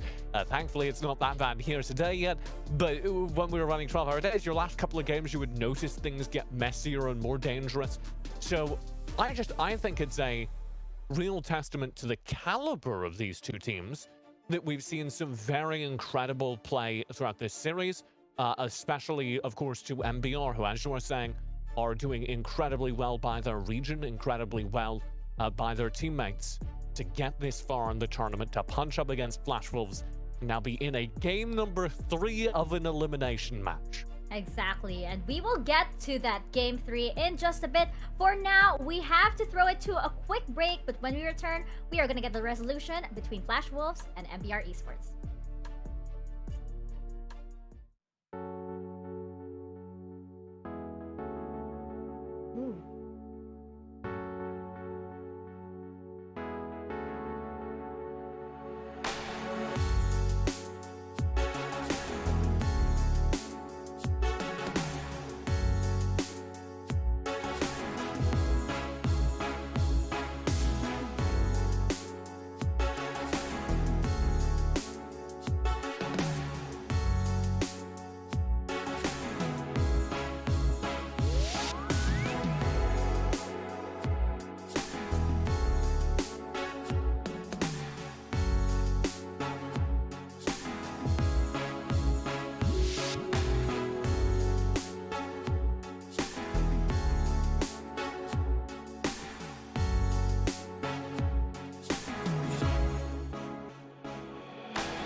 Welcome back to the C Championships, and we are just about to get into Game 3 between Flash Wolves and MBR Esports. While we wait for the players to get ready, I actually wanted to ask you guys, particularly you, TJ, since you weren't here a while ago, I'm just for matching Rafa. We're just vibing. Sorry. What? I'm crossing my fingers, hoping for it. that now that through the break that the players were able to resolve the issues that was delaying the. You were also giving the camera like a little bit of yeah, a blue steel, which I tried to emulate and I couldn't really do. Oh, blue steel? Wait, what do you mean by blue steel? You were getting the model look. You No. were like, the under the catwalk, really nailing it. You know? Yeah, Yeah. that was it. See, I can't do that. I don't have that Look at charisma. that. You Sorry, you were try. asking me a question, Mika. You can try it. Go ahead. I did. It failed. I'm not doing it again. You either saw it or you didn't. I Go did back it. and It's do on the the stream. vlog. Can somebody clip that? Can somebody clip that? We gotta bring it up. We gotta bring it up. It's very rare that, you know, we get to have those practices. I know, looking at Raph. Okay. Distracting, isn't it? Yes, Honestly, I think that's the strategy that MBR got to go with because they have the momentum right now. They have Flash Wolves caught like deer in headlights right now. And so at this point, MBR in this last draft, they got to hit them with the, you know, they just got to catch them off guard. And then Flash Wolves going to be like, holy crap, what do we do? Rafa, I'm trying to stay with you. It was a really good look into the camera. I do not think the analogy landed. I do not know how that maps onto Wild Rift. I'm gonna be real with you. It's okay. Well, It was a good try. It is It almost was a 8 really a.m. good try. I liked it. You looked into the camera, it looked really good. I don't want to take that away from you. I just do not quite understand what you're trying to say. You know, TJ, at this point, it is almost 8 a.m. Me and Mika That's have right. been vibing for the That's past 10 hours, I We think, have- on the broadcast. So we're just full sending whatever comes out. And hopefully... Rafa and it makes- I are both in North America, and I went to go get some water during the break, and the sunlight was streaming in as the new day begins. It's 7 a.m. for me, Rafa. Where are you at? Good It morning, you is guys. 7:46 a.m., so almost 8 a.m. where I am. So And Utah, literally, right? Are you in yep, Utah? in Utah. Literally, my brother opened my door and was like, "You're still doing this?" I'm like, "Yeah, bro. We're doing a whole marathon broadcast." He just woke up, and after this, I'm going to sleep. Well, So, yeah.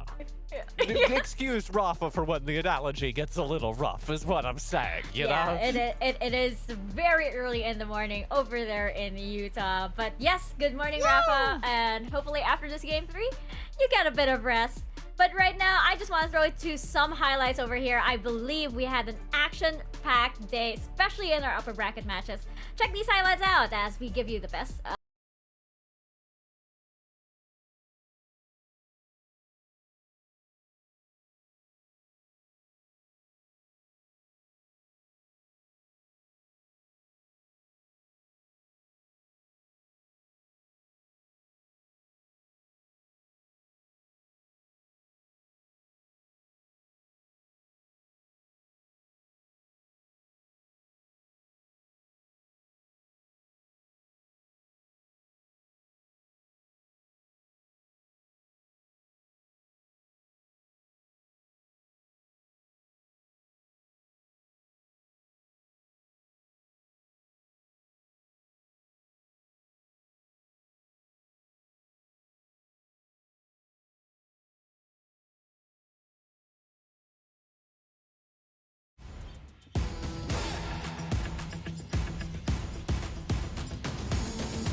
So this is what I'm talking about.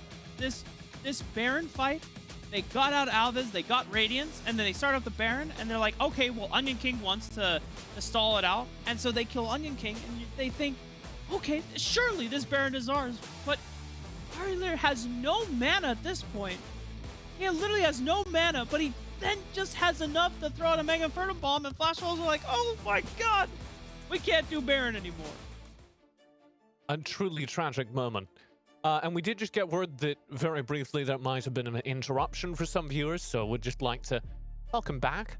That's and right. as we were saying before we left, we are still waiting on the champion select for that Game 3 between MBR and Flash Wolves, our very final game of the evening. It'll be an elimination game, so it's very important. Loser out of the tournament entirely, but they are still having some technical issues heading into the champion select.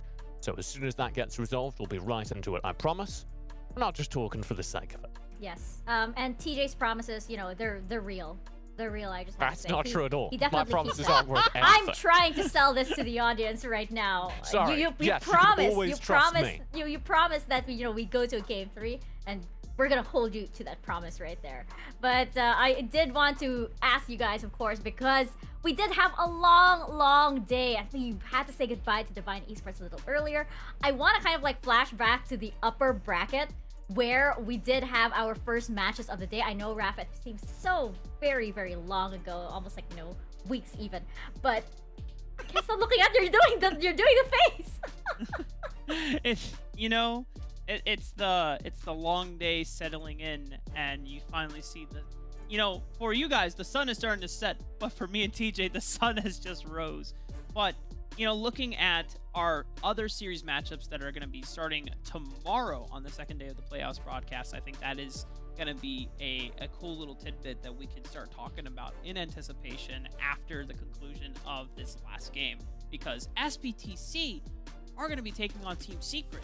And Team Secret, I think, showed some really exciting stuff that, you know, the region of the Philippines are really going to be excited about, because SBTC is going to be the ultimate benchmark test. If you can get past SBTC, you're actually in a really solid spot to make the top, like, 2 spots in the grand finals. Exactly. And I think this is a remake of the sorry about the TJ, but I think this was a remake of one of the matches in the Summer Super Cup where I think Team Secret got eliminated. Yeah, SBTC did knock out Team Secret in the Summer Super Cup, if my memory is serving me correctly. And we did see a different Team Secret today. At the very beginning of the day, if you didn't catch that match live, Team Secret took down MBR Esports, knocking them down into this match here. And they did so 3-0 in a best-of-5 series, looking pretty dominant. So, if we see more of that Team Secret form where their individual performers really came online for the first time that tournament, Tatsuri and Azar were dominating the map in a way that we haven't seen, frankly, since they were playing in the PPGL, the regional league for the Philippines, then they genuinely do have a shot versus SBTC, who are one of the top teams in the world. So, if you're a Philippines fan, obviously tune in tomorrow to watch your team, but also tune in tomorrow and maybe have a little bit of hope, you know? That actually could be a very important match, because if Team Secret demonstrate they can beat SBTC, well, it's not clean sailing from there, but I think SBTC are very likely the biggest challenge in that bracket. Yeah, I think so too, especially since they did top the Group B leaderboards. We saw them towards the end of the group stages when they were on top form, looking really scary.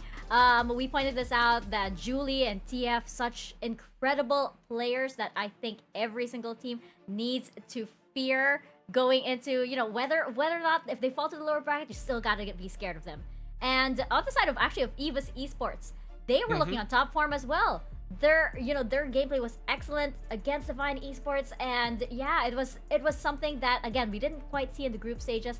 But now that we entered the playoffs, there is that playoff buff coming in for the likes of EVOS Esports and SBTC. And Rafa, you know, we did see those matches earlier, and I'm looking forward to the possible matchup between, maybe, like, we get the rematch between EVOS and SBTC again, or we do have EVOS and Team Secret, whichever goes. Yeah, I don't want to get too far ahead of ourselves, though, because, well, 2 things. First of all, EVOS did look really good today. This was a level of EVOS play that we haven't seen in a very long time. This looked like the EVOS that won the Summer Super Cup. This looked like the championship EVOS. As they controlled the map, Valdez came online as an individual performer in a way we haven't seen this tournament. And frankly, that wasn't what I expected. Divine blasted through the group. EVOS looked a little shaky. And we saw kind of a playoff buff of EVOS. It felt like coming online and dialing everything in for the first time this tournament in a way that shakes up that upper bracket. And the reason it shakes up that upper bracket is because previously, either Divine or EVOS, whoever got out of that first match, I would have said Bury Room United, who they play next, had a very good shot of taking them down. I don't think that's true if EVOS show up as they played today. I think EVOS, as they played today, beat Bury Room and look like the scariest team in that bracket. You may have noticed, though, there's logical inconsistency. I said SBTC were the best team in that bracket. And that's because I don't know what EVOS we're getting. I've only seen the good EVOS once. Does it exist on multiple days? Did it only happen today because the alignment to the moon? Who knows? And if we don't see that performance tomorrow, if we don't see that consistency, then I think SBTC are very likely the top team in the bracket. Bury Room are scary. They look really good, but they don't, it feels like, have the raw firepower in terms of aggressive players to match some of these Vietnamese teams. I think this is what I would look at, TJ, because if you take the play-in results where Divine 3-0'd Bury Rim, and then Evo just came in with that same swagger that really took us all by surprise, 3-1ing Divine Esports, and I would, as long as they come in with that same You level, do esports math. I love esports math, TJ, because it's results-based analysis. Plus this team is greater than this team, and therefore this team, it gets dangerous, Rafa. It gets dangerous real fast. Let's actually pull up the brackets right now so we can visualize this like a little bit better. We had this exercise, I believe, earlier on.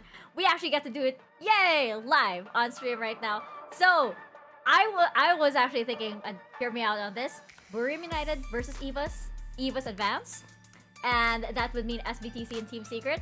I want to say Team Secret advance, but it's probably SBTC. We get EVOS Have and faith, SBTC. Mika! I know, okay. Go for the home team, say it!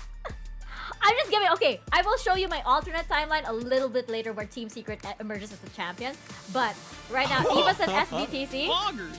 Yeah, copium galore. And I believe if it's down to EVOS and SBTC, I think SBTC are gonna win this time around. I don't know. I feel like right now they're on.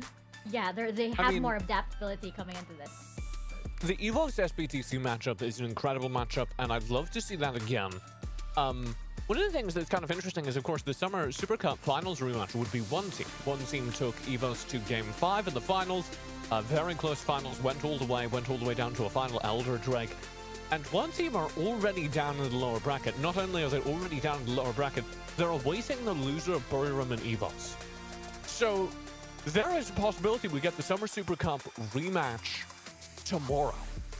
If Bury Room pull off the regional upset, take down EVOS and drop them down to the lower bracket, then we'll have a kind of weak-looking one team who haven't seemed to be on the same form as they were during the Summer Super Cup, facing a kind of weak-looking EVOS who haven't seemed like they're on the same form as they were during the Summer Super Cup. And that, I think, bodes very well for the region, as you can see. Tons of different SEA teams kind of stepping up to the plate and outgrowing the previous champions, or at the very least challenging them, as we have seen throughout this tournament. Yeah, exactly. I feel like, because we keep bringing up the Summer Super Cup, how these teams were last time, had you asked me like months ago, it's like, oh, EVOS is the strongest team, and now it's like, I'm not exactly sure. Like, at this point, with the way our group stages have been going, with the way the matches have been going, it could be anybody's game right now between unfortunately, the 7 teams, because Divine Esports have been eliminated with the previous series. With the 7 teams we have, there is a possibility that either one of them could take that championship. I mean, they did look like the top team in Southeast Asia today. And, that's not a lot. Like I said, who knows when EVOS shows up tomorrow? But if they can keep that form going, I'm kind of on the EVOS train. Yeah. Because a lot of people, like, we had a meeting yesterday where we were kind of running through all our various predictions, how all of us thought the playoffs was going to go. And a lot of people were kind of the opinion that at the very least Divine were going to be in the finals, right? Exactly. And to see Divine just get, frankly, obliterated by EVOS today, and sent all the way out of the tournament, I think speaks very well of EVOS, and is a very good sign for them going forward. Yeah. Rafa, sorry, you were saying?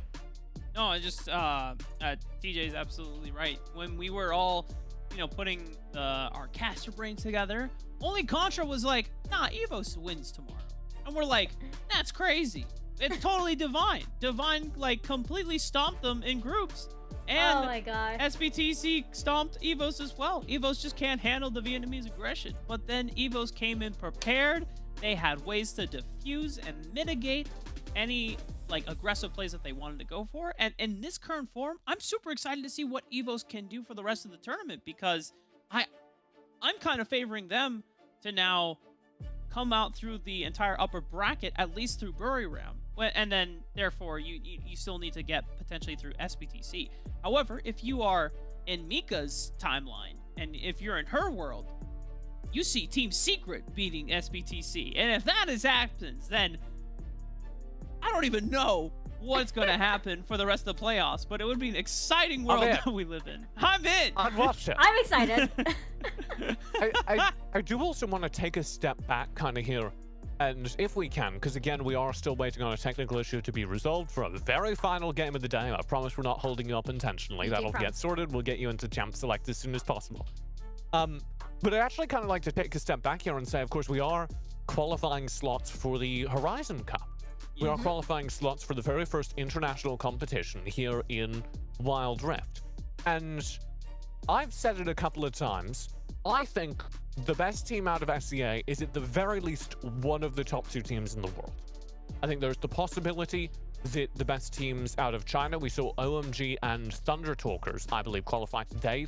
OMG spent the entire tournament undefeated, and then Thunder Talkers randomly destroyed them in finals, so I don't really know what to take from that.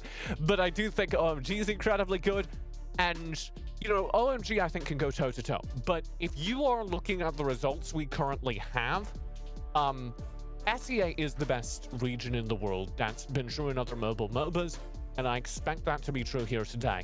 So we need to start thinking about this as a, I think, direct comparison to the other regions. You have the Origin series that was just going on. Team Queso came out of that. You have the Summoner series, I know, coming up for you, Rafa, in North America.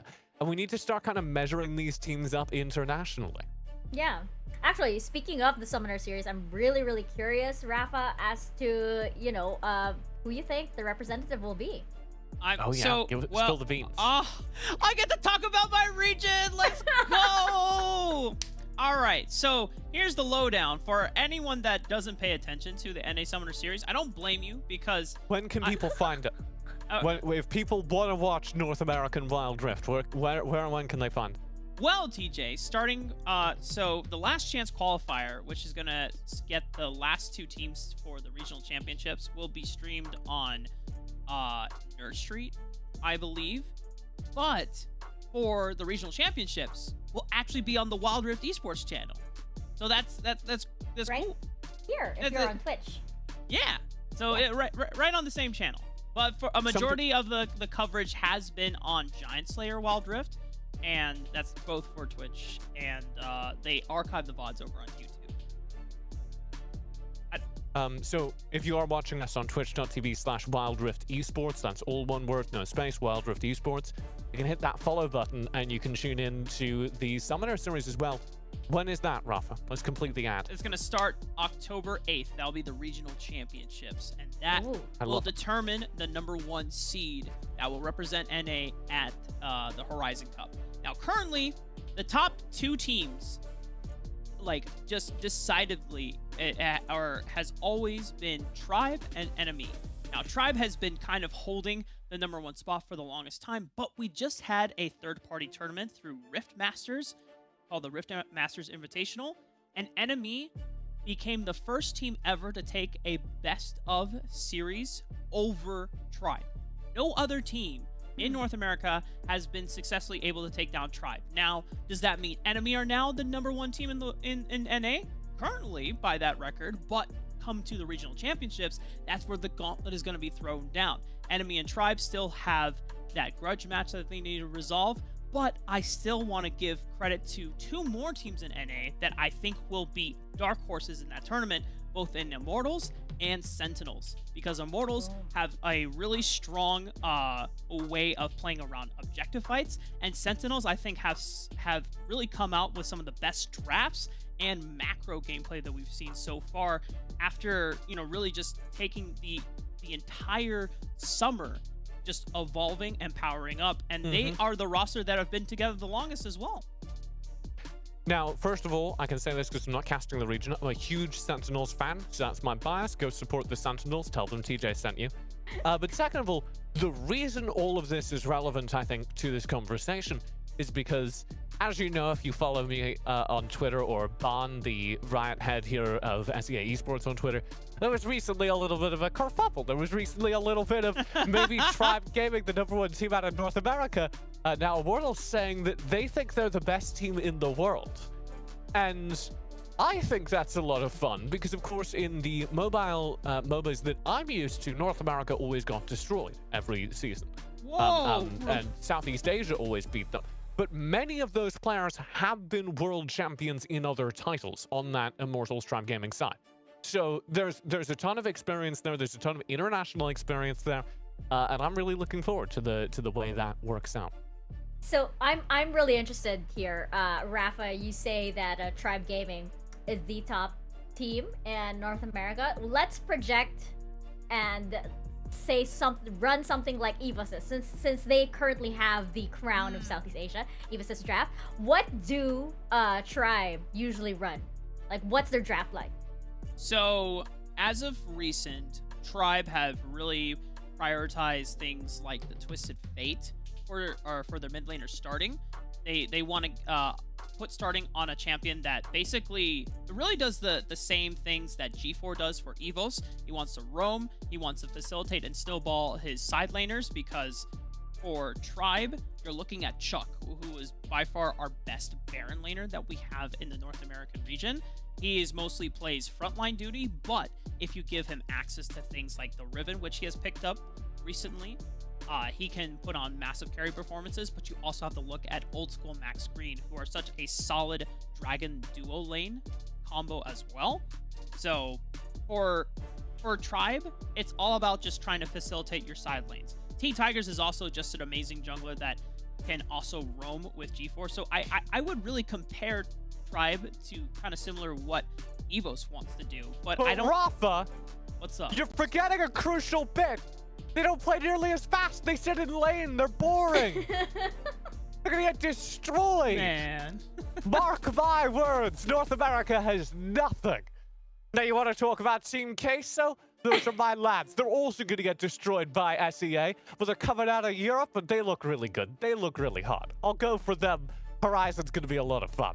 I think so as well. We are gonna go into a quick break. Thank you so much for staying for this Rafa, Mika, and TJ podcast right here. A little bit of a teaser into the global scene right now. This tiny little podcast. We will be back after this quick break with Game 3 of the last series of Day 1 of the playoffs.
trying to be cool and find a way that I can stay a little late. On and on, my head is spinning round and round in circles, thinking of you. Losing my direction when I'm with you. When I'm with you.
back. You are still watching the Wild Rift C Championship. Once again, Mika Fabs over here, Rafa and TJ alongside me. And we hope that you are still along for the ride. You won't believe what these guys were up to while we were on that little break to sort out some technical issues.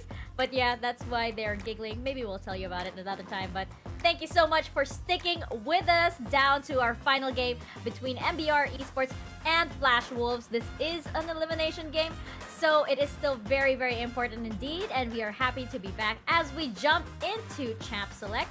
Hope you guys are all set. I actually brought my dinner alongside me right here. So yeah. Oh, very good. Can you show the camera? It's not on screen.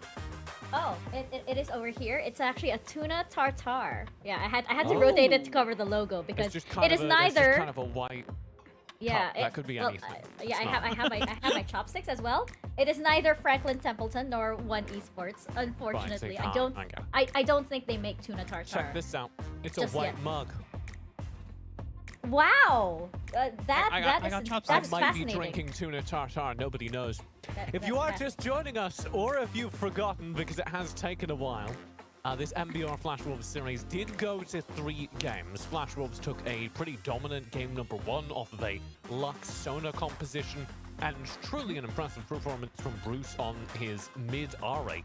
Game number 2, we flipped the draft up. Radians against the Ari, and you try the Lux Sona comp again for Flash Wolves, and they just kind of get stomped by a full damage, full face rush composition from NBR. It's Radiant's turn to show up on the Ari. Elior has a truly astonishing performance on Ziggs, and that brought us here to game 3. When we did have some tech issues, it did take us a little bit of time, but we're on the other side of that now, and I believe we are about to get into Champion Select. So I'll turn it over to you, Rafa, in particular. Is there anything, we should catch back up on? We're really looking for coming into this draft and this game 3? Ari diff. That's all I'm going to say going into this draft. Because Ari has a 100% win ratio in this series so far. Bruce had a successful game on in game 1. And then on the flip side, Radiant's got the Ari in their hands. So, whoever gets Ari in this draft, or if it gets banned, then, that's a completely different story. But if it's up on the table, whoever gets it, I predict will be the winner of this series. I do have a question for you guys. Do you think we're seeing the Luxona for, a third time coming into game 3? No way. No. No. That was good. Me and him, same page. I think Flash Wolves are going to run double AD carry. We talked about this on the other side, but this Flash Wolves up against the wire. This is Flash Wolves 1 game away from what would be an incredible upset if MBR took them down. MBR already performing incredibly well to get further than any other Indonesian region team this far. And I expect Flash Wolves are going to go back to their bread and butter, go back to the double AD carry, hyper late game composition, rely on their late game team fighting, rely on overwhelming late game damage, probably bring Demon back into the roster, and I think that will pay off. Yeah, I think that's been one of the big questions as well on the side of Flash Wolves. That, where is Demon on this very important game? So far, we've seen locking, but we also do know that Flash Wolves are a completely different beast when Demon is in the Dragon Lane role. So hopefully we see him in action for this game 3. It is a very, very important one after all. One of these teams will be out of the tournament. Earlier, we saw Divine Esports unfortunately bow out of the tournament in what was probably one of the strangest, most unexpected twists here in the C Championships. Might I add, this is only day 1, so we are, very, very, we should strap ourselves in for even more twists as the days go on. But right now, Champ Select is ready. A long anticipated Champ Select. We'll send it! 3 minutes in the waiting! 30 minutes in the making! I love that. That is like... You even see them on the screen as well. They're here to stay, and we have a draft! Let's go! Let me tell you, 5-star wait time, 5-star Champ Select. This is going to be the greatest Champ Select in the history of Champion Selects. That's a damn fact, TJ. And we already see the bands flying through the draft at the speed of light. Look at that MBR. They recognize that the Ari, they don't want Flash Wolves to touch it. Yeah, that's actually a pretty big takeaway to see the Ari here. One of the things I'm really looking for from Flash Wolves is that Nunu ban. I would be interested if they think it's worth letting the Nunu through here, because that would allow MBR to kind of default to their normal playstyle, getting that extra bonus tank from the jungle. Previously, they really did ban it. There's a high priority towards or for Flash Wolves to ban out picks that allow MBR to front-to-back team fight.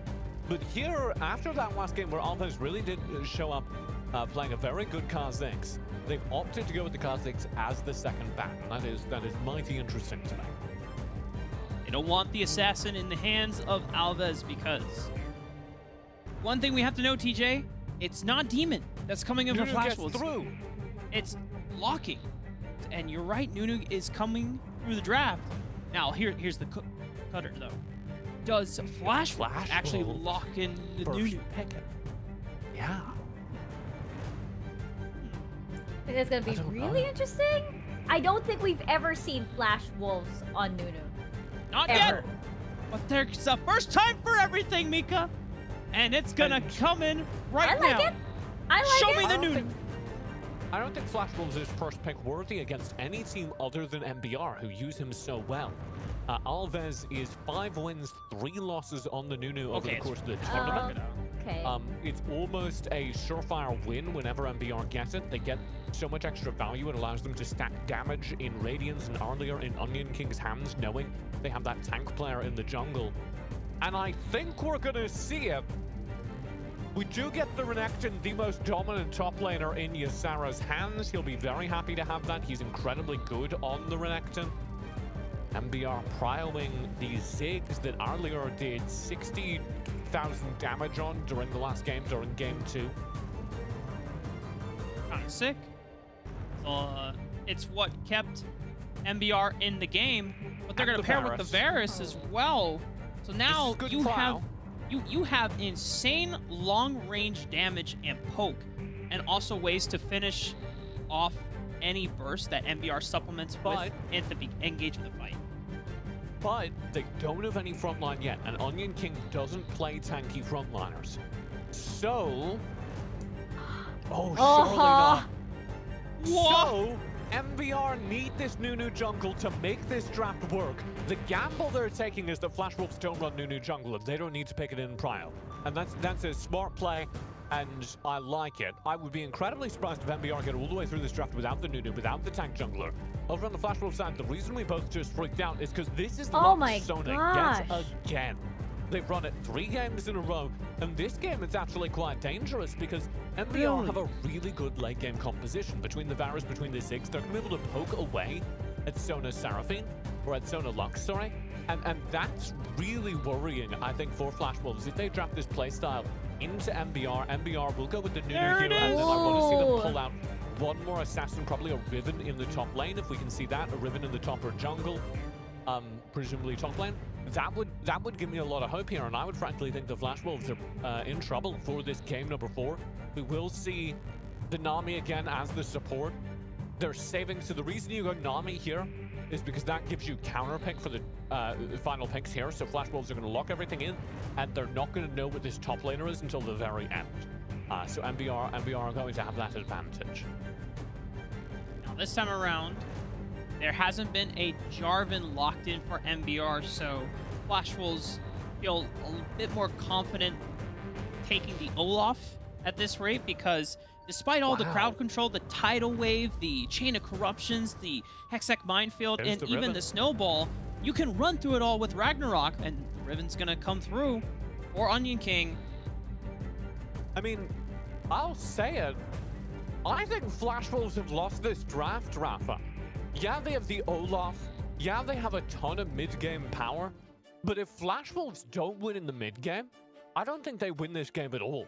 They have a window from like the 10 to 15 minute mark where they are really strong, as a team, really strong.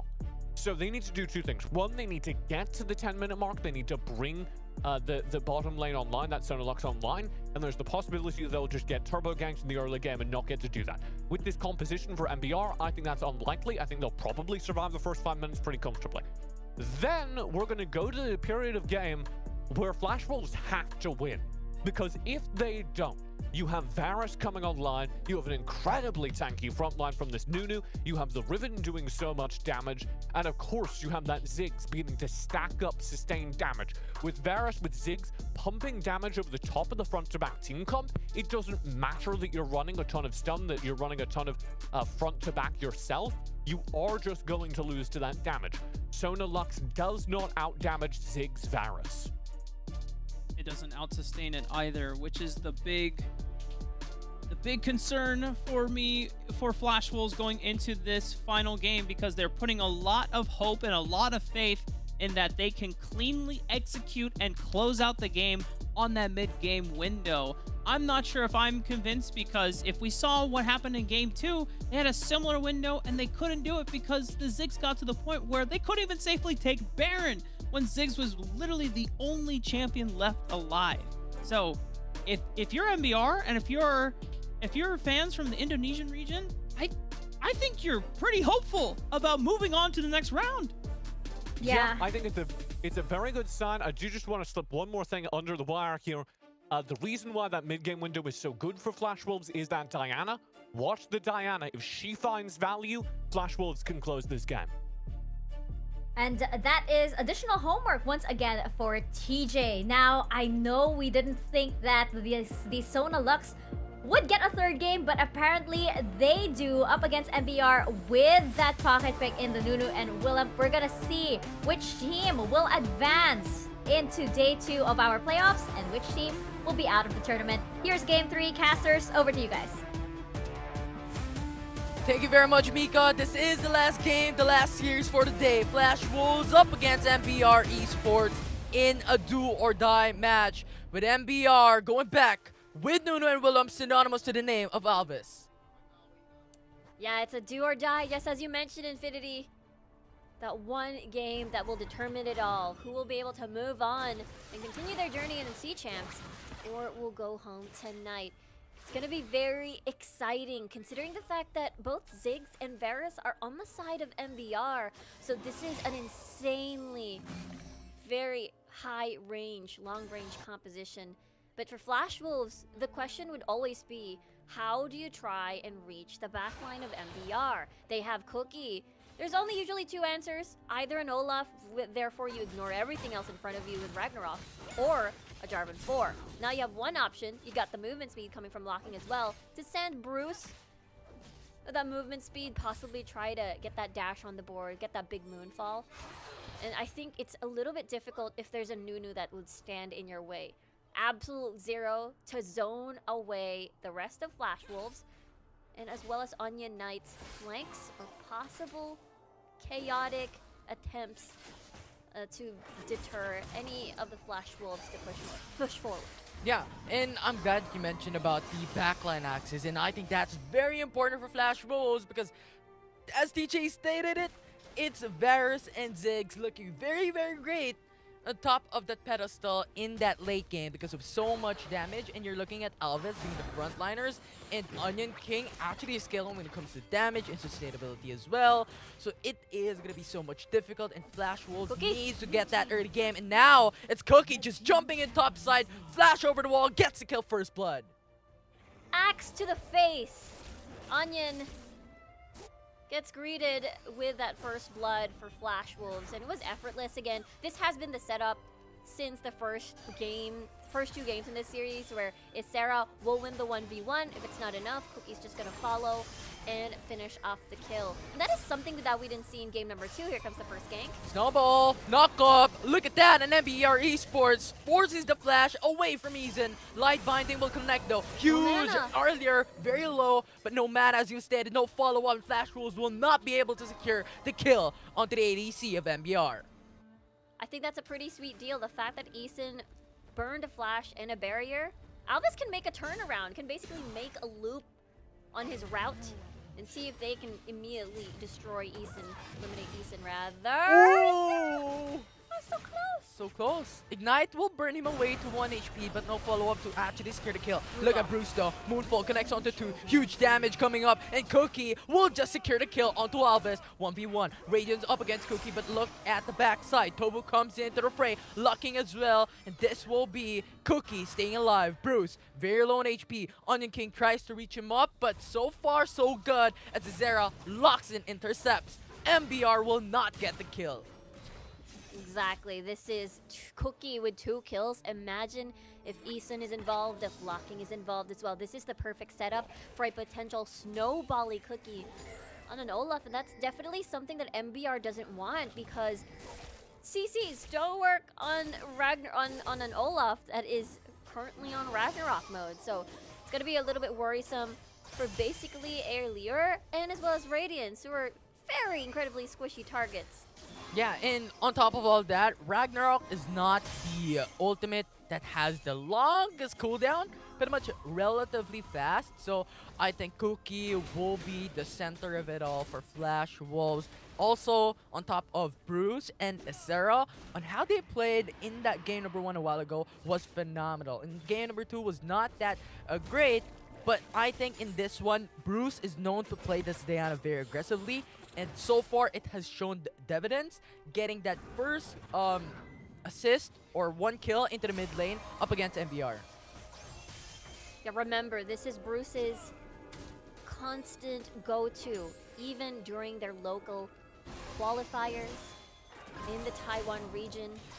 And as well as, again, Diana has enabled Bruce to basically farm from the side lanes, but hold that thought. Tidal wave, but a snowball will not connect onto anyone. 2 ultimates actually used it down, and MBR Esports holding on. 1 HP for Onion King, still gonna be alive, but Azera just burns him away with a Ignite, and 3rd kill for Flash Wolves. A lot of ults burned. Bruce still has the Moonfall. And MBR still has a bunch of ammunition. Oh, Sarah slashing and dicing, going in, killing down Radiance. Another kill for Flash Wolves. Moonfall gonna be massive from Bruce, and he gets another kill. Alvis will fall. Again? Bruce tries to initiate 1 more, but he misses down as Arlier will live. Now that was just too close. Again, usually, once the Crescent kicks in, usually you want to move forward to dash to avoid that. And that's exactly what Airlier did. Or rather, what the Varus did. And now the Infernal Drake has been reset once more. Ragnarok is going to be back online, but Bruce's Moonfall is going to be very important. And that's not going to be available, especially MBR. It's just free to pressure via poke. There's 2 poke champions on the opposite side. Yeah. And we'll have to see how they're able to withstand. As again, there are heals going on so far from Flash Wolves. During the early game, the pokes ain't as significant yet. And both these teams wants that Infernal Dragon, both for MBR and Flash Wolves, because it will benefit them a lot in the late game. But we'll see. As so far, the Light Binding with a final spark puts Radiant at a very low HP, but the Chain of Corruption locks down Isra as MBR Esports gets a kill on the Flash Wolf.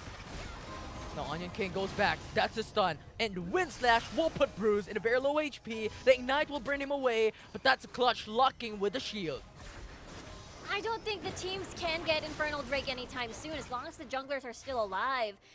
Especially the fact that even though you get 1 pick, if it's not any of the poke champions on the side of MBR, Flash Wolves will not be able to comfortably take this Infernal. And the same goes for MBR. If you only eliminate Locking, there's still the threat, or Sarah, there is still the threat of Cookie re-engaging with the movement speed with the shields and basically barring you down. Bruce as well has been making solo plays on his own. Onion King has information. There's a ward. Yeah. And they noticed this very, very late, and that brush was just disintegrated by that ward. And MBR Esports, no. You know what? Onion King was just a meme in the bot side, just playing around up against Flash Wolves in that net brush. But here it's Bruce going for the Moonfall, connects onto 1, knocked up onto Radiance. Light Binding will connect, final spark, a lot of damage. Radiance very low in HP, and Flash Wolves just hovering around, will not get the secured kill once again. They both are just going for damage.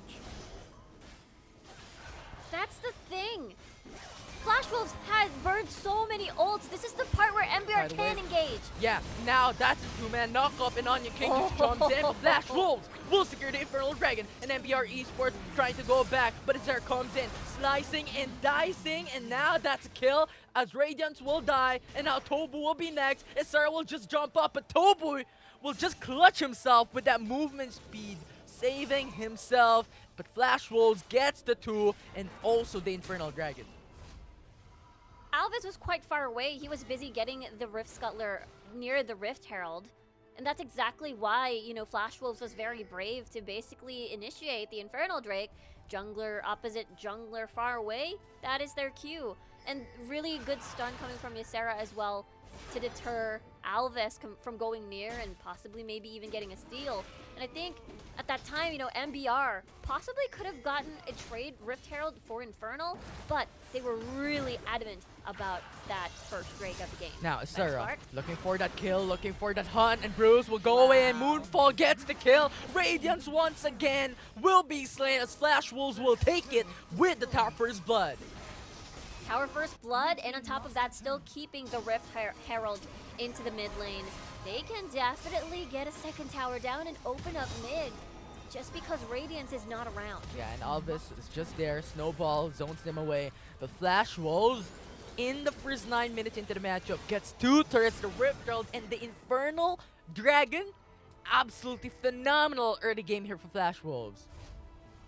Yeah, remember game number 2, win conditions. Ysera winning the Onion King 1v1. Koki swooping in, possibly getting a kill. That just basically happened earlier.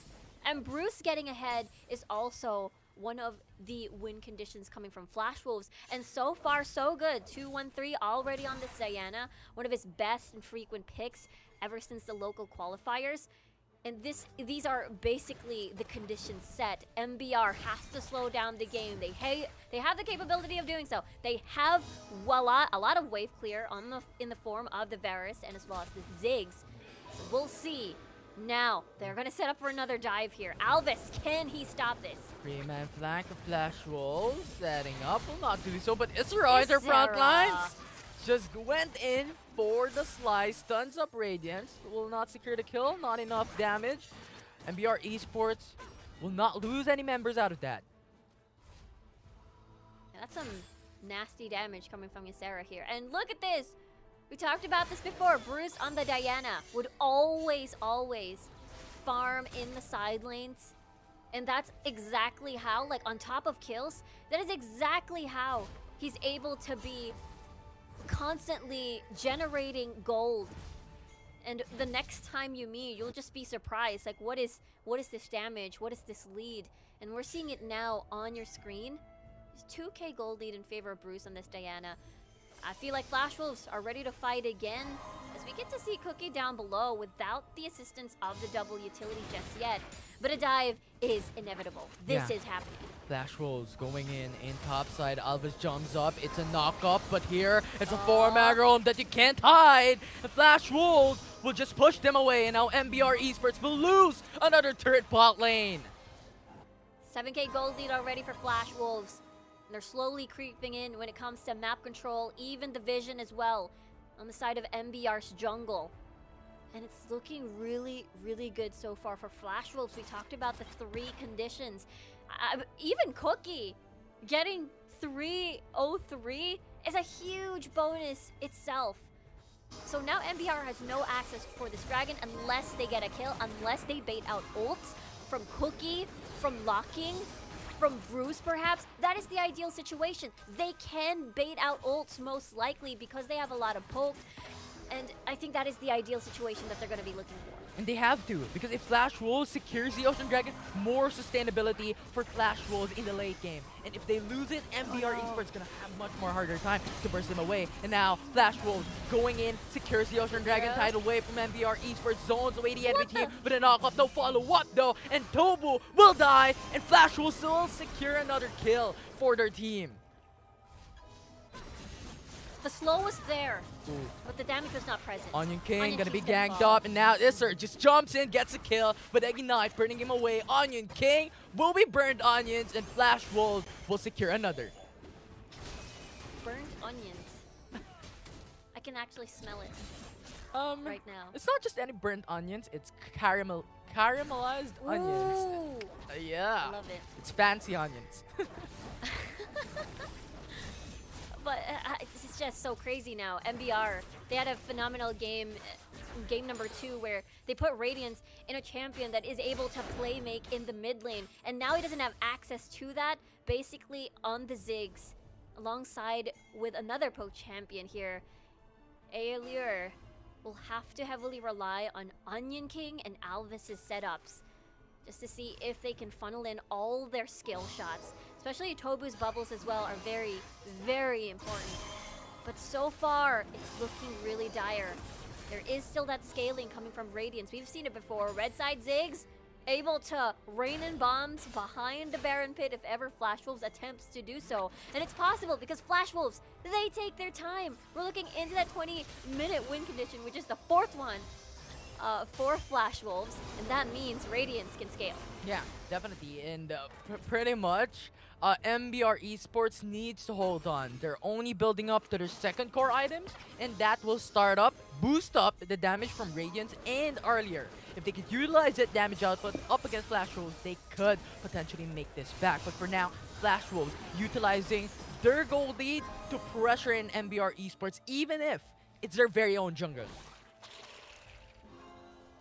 Yeah, they're hoping to possibly find a punish here. But Flash Wolves is always, I'm gonna go in, I'm gonna get out. If they're fast with their decision to not overstay their welcome, then they're not gonna get poked out too much. No, and They're now being started though. And MBR Esports is just lying around the corner. If they could do this, half HP for Baron. MBR Esports, you need to do something. Tidal Wave will start this up, though knock up, and this will give information to MBR Esports, but this will be too late as Flash Wolves will get the Baron, and now Alvis enter front lines, tries to disengage the enemy team, and MBR Esports will not do anything about it, will not get the trade, and Flash Wolves is happy with that objective. Airy, Shields, Solari, Locket, that's... You saw the Mega Inferno Bomb did not do anything at all, despite having... Well, it is not the Luden's Echo into the Rabdons. It is definitely more of that survivability. Therefore, damage output-wise, this Ziggs will definitely need more oomph. And that is exactly what we saw. On top of the thick shields that Flash Wolves had, MBR, their damage output, looking to be a little bit non-existent. Yeah, it's slower pacing here for the scaling for MBR Esports. I think the Rod of Ages is more so a precautionary measure of how Flash Wolves get this hyper aggression in the early game. And with that said, with that lack of damage, Flash Wolves will get 2 tier 2 turrets, potentially even 3rd. But what? Isra with the Ignite burns away Onion King once again. And that's gonna be a 4v5, 40 seconds without Onion King. This is a Baron Siege. This is the game. Tidal Wave, 2-man knockoff, Chain of Corruption to follow up, but this will not be enough to bring down Flash Wolves. They are flashing and they are howling, and MBR Esports is trying to hold on as the Nexus will be the only one left to defend as the last inhibitor turret will fall down as well. And Flash Wolves now crashing down. Nexus is half HP. They're going through. They're winning it, and this will change. Flash Wolves will come through and win the series. And they continue their journey over to the Sea Championships, over to, again, be able to continue their journey and sending MBR home. It is a very, very close series so far. It looked pretty dicey, especially when we looked at game number 2. But they pulled through, putting Bruce on this champion that he constantly relies on to get that early lead and to play make on his own. Yeah, the center of it all, it's Bruce taking it away. That Diana playstyle, his high mechanics on that champion, absolutely insanity of how he played it. And now we're seeing it on our screen. Victory for Flash Wolves 2-1 in this series. MBR Esports a while ago took their second game, but cannot follow through for the third game. I know, I'm just so excited to see their identity as Flash Wolves from here on out. There is that that interesting twist where, you know, it's not always going to be the Ziggs bottom lane. It's not always going to be this Orianna for locking, but also the Sona Lux duo that can empower any of the carries from Flash Wolves. Yeah, and more of that analysis is through the analyst desk. Is it a one-sided game? Is it the landslide? Is it an equal level playing field for both these teams? I don't know. Maybe the analyst desk can give us some answers on those questions. Mika, take it away. Thank you so much, casters, and there you have it. Flash Wolves claim victory over MBR Esports for our final series of the day. And I gotta say, I didn't think that we would see the Lux and Sona for a third time, but again, Flash Wolves managed to pull through. TJ, I'm gonna throw this to you at first.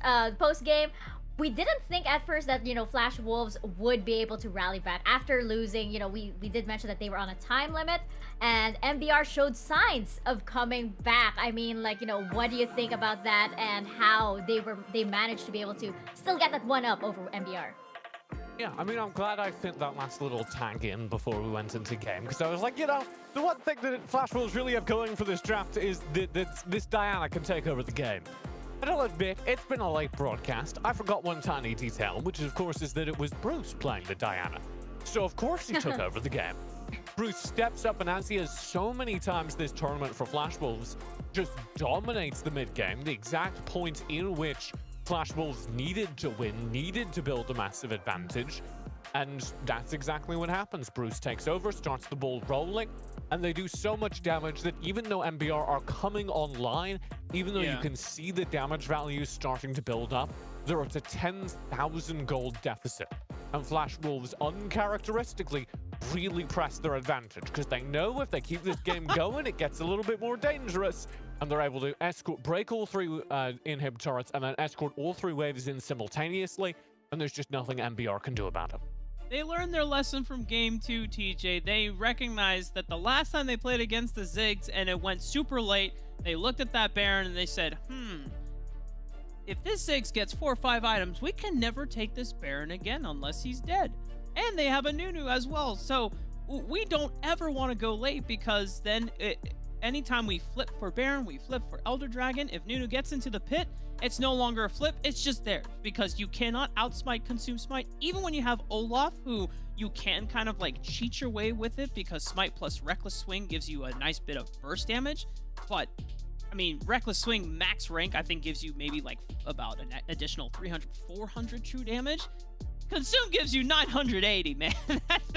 that's way more. Plus, if he's taking the Mastermind rune, it makes it about 1080. So you just can't compete with it. And for Flash Wolves and for Taiwanese fans, they can thank their lucky stars, because my goodness, Flash Wolves not only jumped right on the mid-game power spike that they had, but they executed on it, and they did not let go of the gas pedal once they stomped on it and floored it all the way to the finish line.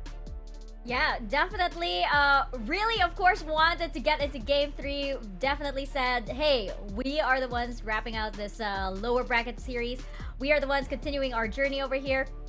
But on the side of MBR, I do have to say it was a job well done on them. I mean, you know, not a lot of, like, you know, smaller organizations or teams can mention that, you know, they went head-to-head against somebody like Flash Wolves, and a team like Flash Wolves, teams like Team Secret, teams like One Team, and managed to hold their own.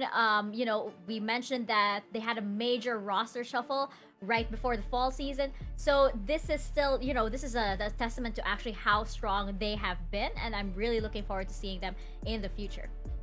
And I want to flag that MBR go out here. Unfortunately, they do leave this tournament, but they do so alongside Divine. Divine were the other team knocked out today. And to lose a team of Divine's caliber at this stage in the tournament is astonishing. And for MBR, who managed to stay in the tournament so long, who overperformed our expectations so much, I'm sure it is very disappointing to go out, but they have to be happy with this run. This is such a good performance for this roster, especially in their first season together, as you were underlining. And I can't wait to see what's going to come out from NBR next season and what's going to come out from Indonesia as a region. in upcoming seasons, because I think they have, you know, put a flag in the ground and demonstrated just how powerful the region can be. Definitely, and again, let's remember that this was a team that even you know the fall season of the Indonesia ICA series were prepared to write off. They had zero expectations for this team. Now they actually make it onto the international stage, so I think they should be very, very proud of how far they have come. But right now, we should also be very, very proud of our MVP of that series, and I think there wasn't even any doubt. I mean, right here, we do have Isan on the support. I actually thought it was going to be Bruce. But I think it's because maybe Bruce has won the MVP, you know, several times already. We're going to give it over to Isan this time. But yes, the backbone over here of Flash Wolves, and definitely sticking out with, you know, the whole Luxona duo in the Dragon Lane. Raph, I want to get your thoughts over here on how Isan was really able to help propel Flash Wolves to this victory. Played Lux, man.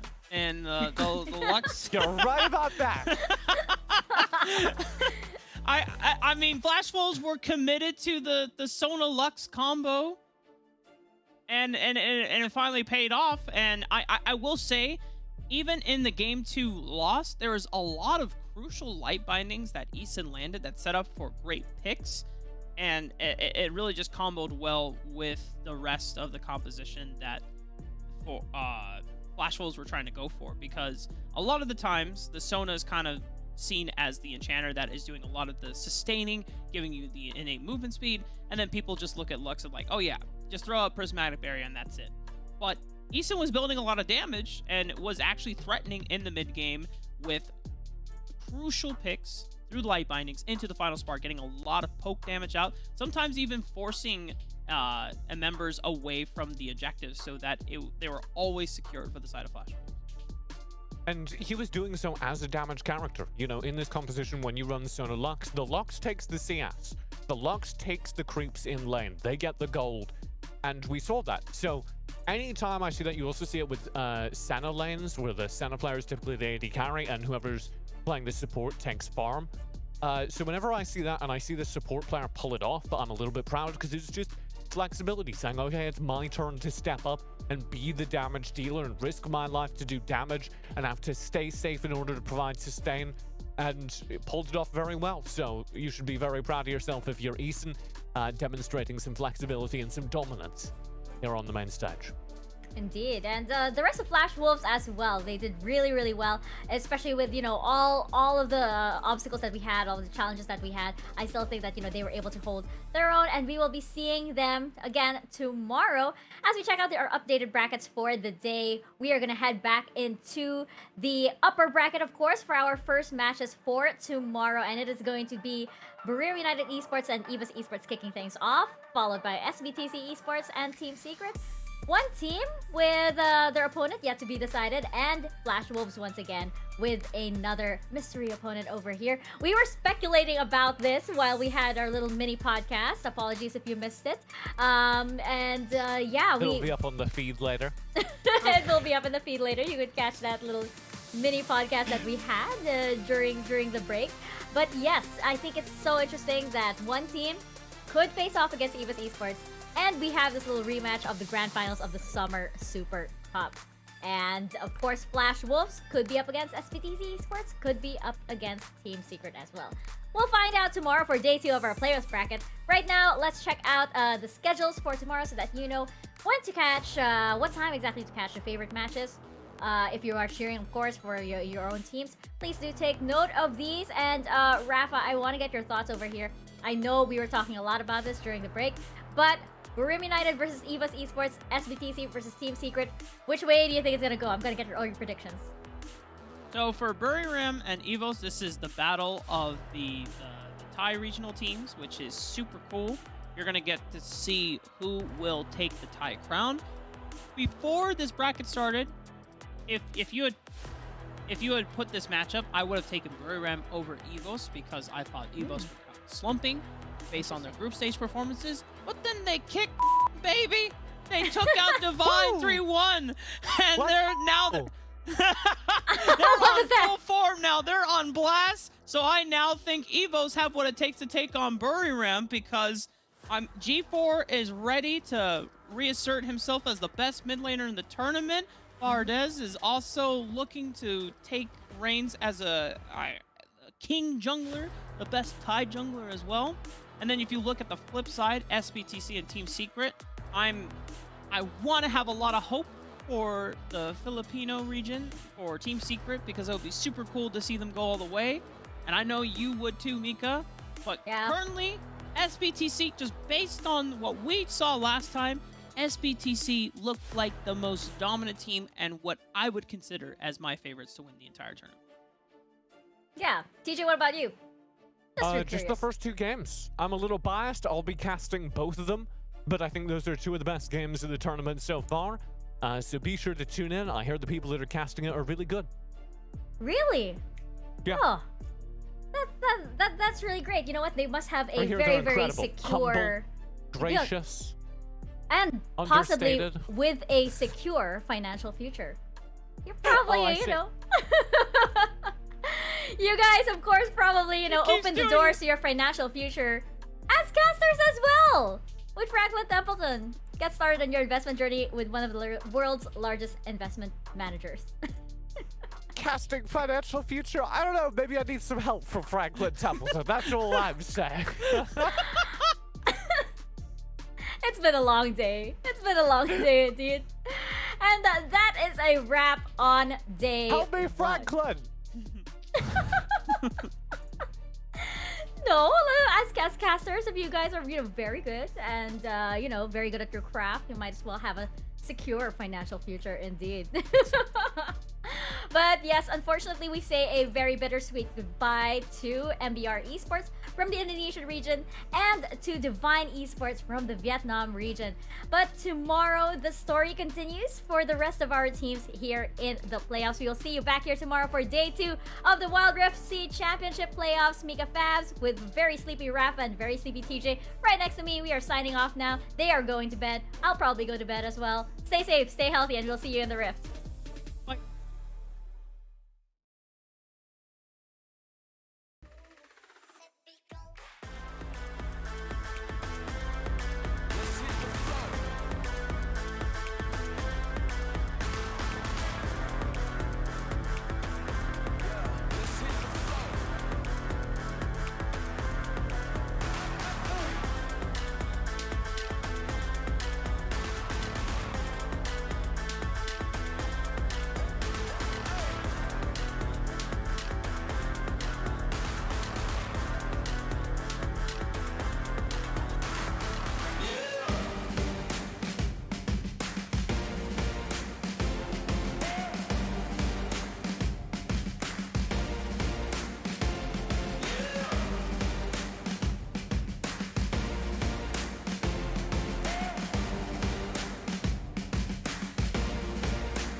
Are you ready to define your character? To choose your financial objective?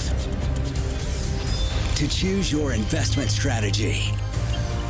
And build your portfolio? Start now and level up your investment knowledge with Franklin Templeton.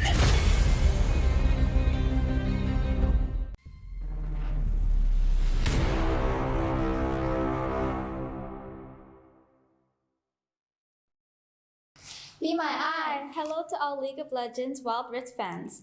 We're Espa. I'm Karina. I'm Giselle. I'm Winter. I'm Nini. We're excited to be part of the ESL Mobile Challenge presents the Wild Rift SEA Championship Grand Finals this weekend. Catch our performance in the live broadcast happening this 3rd October. Unleash greatness. See you there!